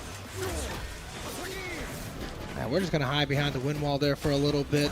Yeah, get rid of that tentacle. You don't want any problems later. Great choice there, and gonna follow up after the rocket. No confirm again. You've got to make the most of these situations. Luckily for the whip parry, is gonna be enough not to get a direct punish, but getting mixed right after. It could have even been a situation where you could have gone for chip there if you really wanted to. Yep. Alawi all by herself though. Pops the Fury, doesn't break away your opponent though. Yeah, that was risky to do it so high up. You could fall in and get punished afterwards. There's no way to tag out in the situation, but with the Fury, this simple B&B is going to be more than enough to wipe out the Yasuo. You still have plenty of Fury on deck here. You cannot get touched once if you're Jinx for the next 2 seconds. Yeah, try to go for the overhead right away. Didn't work out. It's okay. Yeah, that's it. Such an easy confirm for Alawi. Any normal in the air, or at least any medium or heavy. I'm not sure if light always confirms. It goes right into that S2. Then you get the S1 super right after. So, especially with Fury, that's going to wipe out plenty of HP. Gonna opt to be a little bit more defensive at the start here with Echo. There's that running 2H, or 2 medium. You gotta be watching for it. Whenever that Jinx is running in, you see it again, clipping at the toes. That's classic zoner strategy there. Feel like you just wanna, shoot projectiles all day and then dash right in to surprise your opponent. Yeah, exactly right. The 4th throw is gonna come through here because the tentacle does not enact, so it's gonna have to try to continue that pressure. That scramble ends up leading to an advantage here for the side of the Ambulance and Lord T-Rex. Just taking your time. Launch those projectiles full screen, set up Yasuo over there. I like the attempt on Yasuo there just so that he can't tag. Exactly right. Went to try to potentially tag in after that rocket. Got interrupted, so wasn't able to do so. And now I assume you would try to get this Alawi in while you have just a pixel on the Echo. Who needs it when you can just jump low, get the pickup? But the trade on the projectile is going to get... Oh, I actually think it's just a raw interrupt, to be honest. So Rocket is going to wipe out that Echo clean. It's just going to be up to the Alawi here. Perfect timing with the Rekka. That's going to go right through those projectiles. Yeah, take your damage. Yeah, take your damage when you can, because you get an air throw like this one here. Yasuo is going to come in with very low health. It's going to be 1 hit away. Oh, and the parry does connect. There's going to be a bit of scaling here. Even if you had level 3, it's not going to lead to a TOD. But not even going to get a decent combo afterwards. That drop is going to be pretty painful here as the Alawi just comes right back in, takes that game. Now, it's hard to tell here sometimes on the duos, but I believe that's Freak playing the Alawi, right? That's a good question. I'm going to go with yes, because it seems like that's getting the most work done, and just based on the resume we were talking about earlier, yeah, I'm going to lean that way, but I'm not 100% positive. I mean, from what I've seen, Duke is a pretty strong player as well, so I wouldn't say one's better than the other, but yeah. Yeah, I don't mean to demean Duke at all, but the Alawi's definitely been cooking here. And unfortunately for the Echo, going to get a lot of damage on deck here and get mixed right after. Do we opt for the break or do we just hold it? Yeah, I think at this point we're no. I think we were waiting for the break. Never came. Try to bait it out. Still just able to clean it up right after with that Jinx assist. So it is up to the Alawi once again. Does have the Fury to potentially work with here. Once again, drops the Yasuo combo. Working our way in, but no. Big whiff here and an assist call. Gets you almost lost both your characters. And unfortunately for Alawi, it can be a little challenging to get those happy birthday routes with the tentacles. You saw it drop there. Now going to eat a big bit of damage here as well. And I was just taking a look at the hands as well. It is Alawi on Freak. Makes sense, makes sense. Let's see here. Gets the super assist to connect. Nice little pickup after with the super install. Back roll is going to buy plenty of space. That tentacle's drunk, going the wrong direction for some reason. And hitting the bar a little too much. And that is not a projectile, so it's not going to go through, but it is going to trade and lead to the stagger. That works out so great for Banambulance and Lord T-Rex here as they move on to set point, trying to find their way into top 4. Yeah, I don't know who's playing who on the Banambulance and Lord T-Rex side, but both players are rushing it right now. The Yasuo has been ridiculously on point with the parries.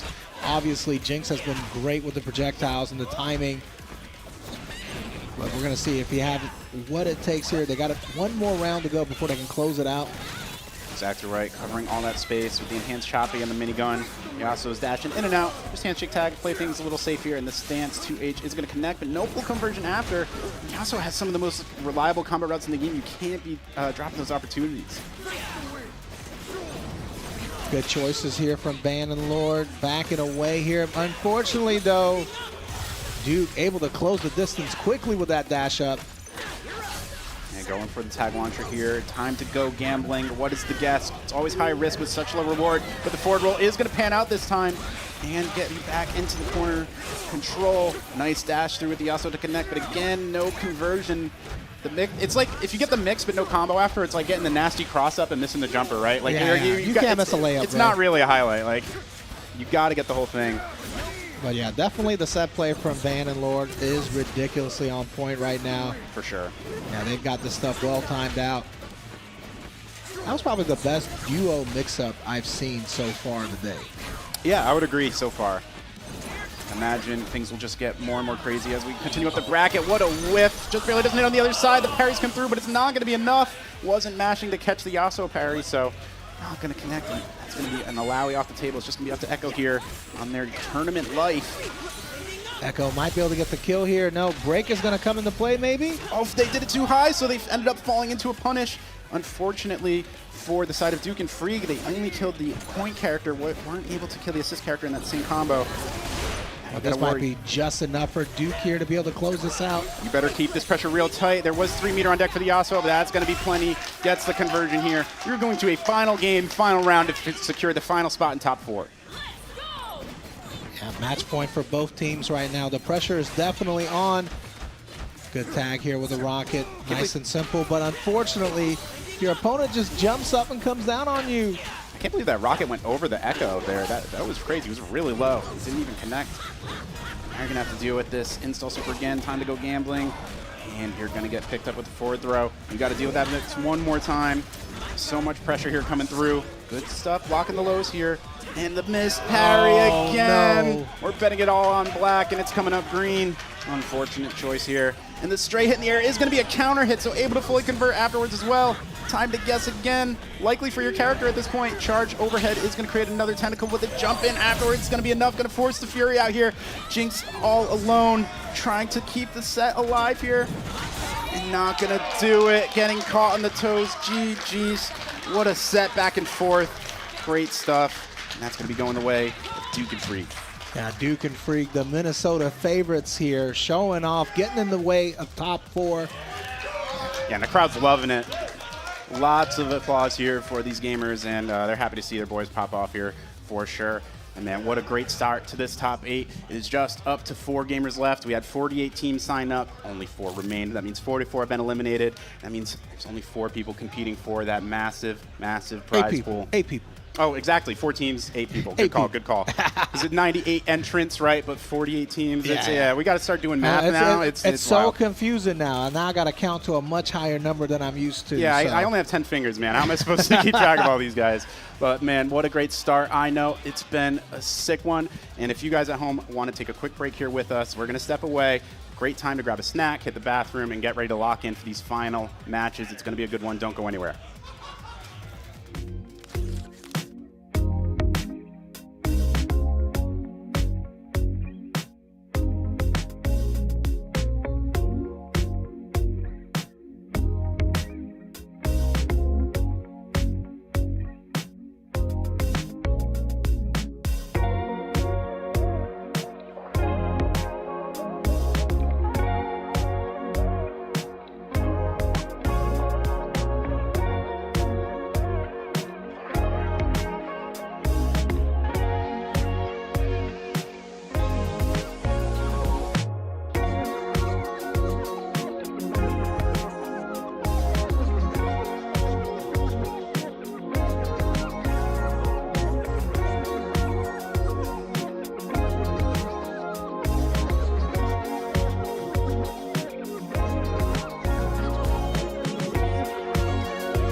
All right, guys, welcome back. Hope you got your snacks, hit the bathroom, and now it is time to hit this top 4. Who's ready to see who's going to take this in the 2XKO duo bracket for first impact of Midwest Mixfest?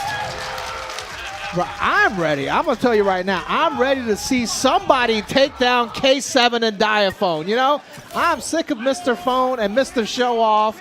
All right, I know they're the favorites to win this, but, you know, I want somebody from the Midwest to take this home today. Yeah, someone's got to defend their home turf. They already took one bracket. Diaphone took the run the gauntlet on Friday night as well.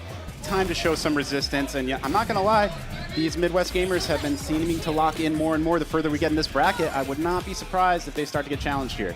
Look, putting my hater aside, I will admit Diaphone may be the greatest gamer to have ever lived. Damn. All right? But I'm rooting for TJBA and Tay in this bracket right now. All right? I want to see them in grands. I want to see these K7 Diaphone. I want to see these top players go to the losers bracket right now. All right? All bias. Look, Justin Wong, if you're somehow watching this, you just hit your 40th birthday. I can't believe Tong just hit you with that, bro. That's crazy that we're giving Diaphone the title just like that. But hey, maybe he's going to prove it here. 3 tournament wins in 1 weekend, cleaning house in dominant fashion could be a great way to build up that resume. Sorry, Justin knows. Justin knows. Yeah, he doesn't have to be told at all. Yeah. They're going to test these buttons here real quick. Everyone's real excited for button checks out here. I totally get it. I am too. And got to make sure those shrooms work. Every teamo tests them. Look, if you're going to button check, at least you could tease us with some different characters. You know, show me your Blitzcrank. Yeah, K7. Where's the Blitzcrank rep? Where's the Warwick? Show some new characters for the people. Just a little tease, right? Just a little something, something. I am excited as a Blitzcrank main myself. I'm excited for next week's patch. Oh, I'm not going to lie. Look, nothing wrong with the game right now, but I'm excited for next week's patch. 100%. Right? I think a lot of people are. There's a lot of good stuff coming. As a fellow Blitzcrank main, I'm equally excited both for the patch, and I just want to see what's coming tomorrow, man. I'm so curious. I've been waiting for so long. This character needs, or I don't even know if he needs that much love, really. He's in a pretty good spot, but if he's getting buffs, I know I'm going to be eating real good. All right, the crowd is ready. The players are ready. Let's get it popping here. Let's go. We love to see it. Midwest is ready for some sick fighting game action. I hope you are all at home, too. Let's see who takes this prize pool home. We're kicking off winners finals here. This is going to be top 4, or not top 4. Winners finals right now, yeah. First to 3 action as well. For sure. And I think Braum might be the difference maker.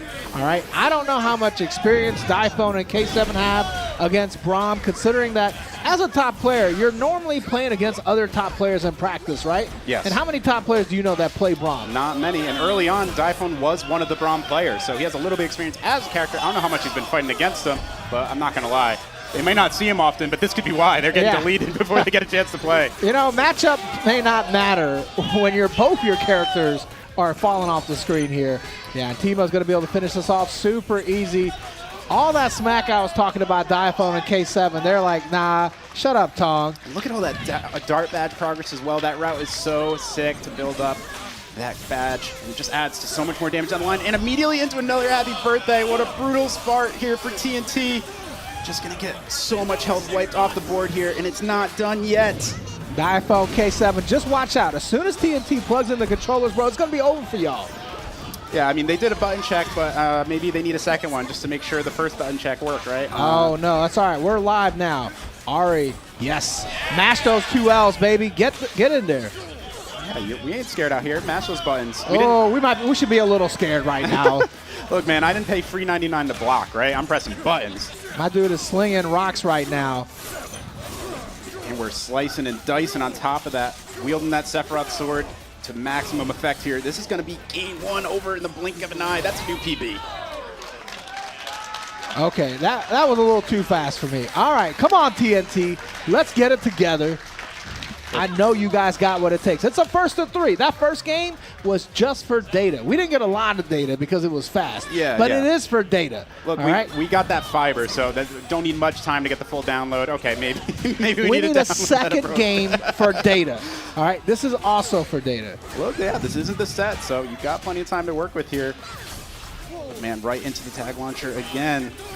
This is just going to be the classic situation here. So much damage on deck. And again, if you don't opt to use that break early on, look how much you're holding. That's all right, though. We still got enough life to play with.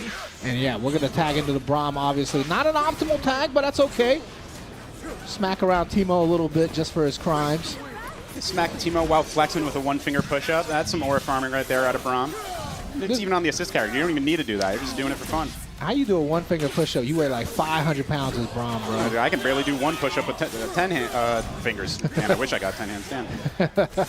It's all right, though. Ari, unfortunately, meets an early end right now. Braum's going to come in solo. I believe in the Braum, man. Show me what Braum can do. Look, I'm not going to lie. You believed in the Braum after game one, and it's not looking much different right now. I am no longer a believer.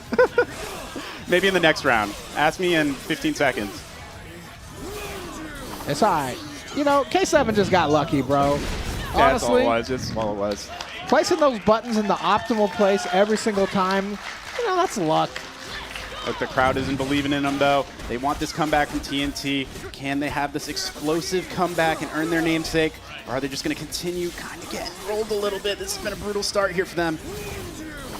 Look at all this damage on deck. Super Shroom coming through. Yeah, we're just going to hold all this damage, though. We're going to wait for the reset here. Yeah, and peck forward works out perfectly. Oh, we don't get the tag. Great offense from Diaphone to prevent that. Air throw going to come through and punish that Ari for throwing out a projectile, freezing her momentum in air, and no break either. So it's just going to be the Fury on deck for the Braum to bring this round back to have a chance at taking game two. Hype machine aside, obviously, I don't think Braum is a great comeback character, right? Right. I think he's a great momentum character. Leaving the Fury to Braum instead of breaking to save Ari might cost him here. It's looking like that's going to be the case. It just takes so much time for him to even find a way in here. It can be a little bit predictable with that approach if you're just going for that charge S1. And the mix there, that crazy side swap is going to pick up after the Sonic Ball coming out of Teemo. And 3 meter on deck. You could just dump this for a lot of damage. You so choose. Oh, just barely didn't pick it up, actually.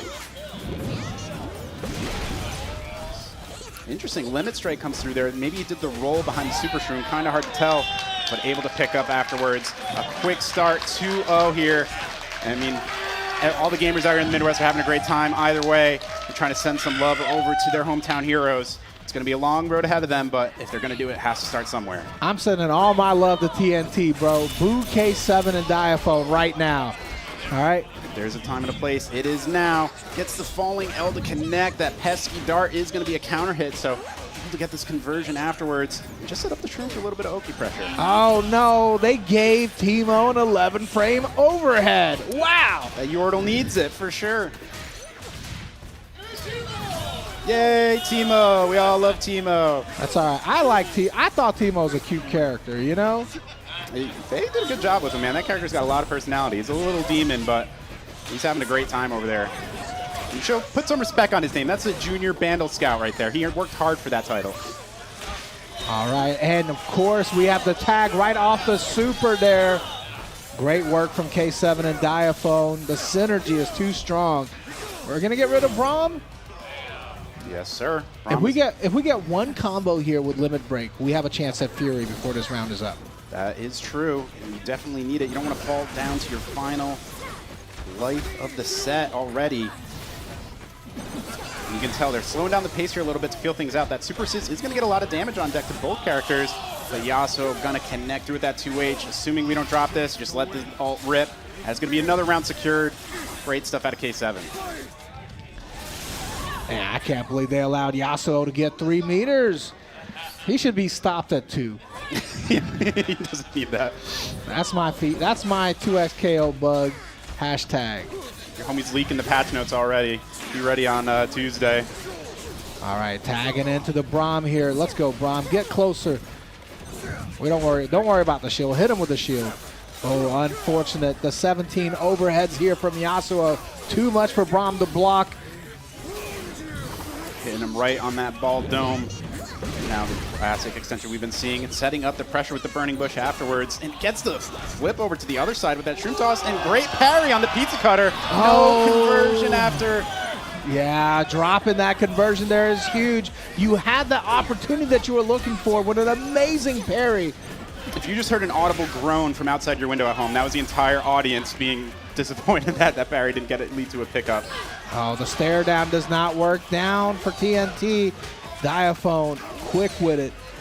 Looks like they were taking your advice. They're going to donate Braum first, so Ari has a chance to use that Fury later on to potentially make this comeback. But yeah, Ari's basically guaranteed this Fury now. We'll see. yeah, I'm pretty sure. Just any amount of damage or time it would take to end up this round, she will get access to it at least once. Yeah, the TNT Ari here. I believe in the comeback. Make it happen. You believe in a lot in this set, and I don't know how much that's paying off. I'm a believer, bro. I'm not with you non-believers, all right? Oh, I stopped believing just before that happened, so I don't be wrong. I was going to say, a broken clock could be right twice a day, but it's right 0 times in that set. Great stuff from K7, demonstrating those shots to the posterior, we'll call it, and wrapping up the set real clean. They're looking dominant. It's going to be an uphill battle for whoever sees these guys in grands. They got to take 6 games against this team, and I don't know. That's a big ask. I mean, all joking aside, obviously, Mr. Phone and Mr. Show Off are the favorites to win the day, But that doesn't mean I can't root against them, right? 100%. Someone's got to do it. Yeah. And I bet a lot of the crowd will be doing that as well here. But they have some time here to chill out, talk over things, see if there's anything they even want to tweak. I mean, if it ain't broke, don't fix it at this point. They might just not say a single word until grands. Yeah, but big shouts to TNT, man. Going to be waiting losers finals for the winner of this match. I feel like having Diaphone as a villain is kind of like having John Cena as a heel. You wanted it, but it doesn't feel right. Yeah, it can be a little bit forced, so I don't know. Diaphone, you're going to have to work on that, see if you can talk some shit before the next match. That's all right. Your time is now. All right. Speaking of time, we got loser semifinals coming up here. Duke and Freak versus Bacarina and Yusei. All right, Freak has been kind of ridiculous, and Duke's Echo has been kind of crazy as well. These guys have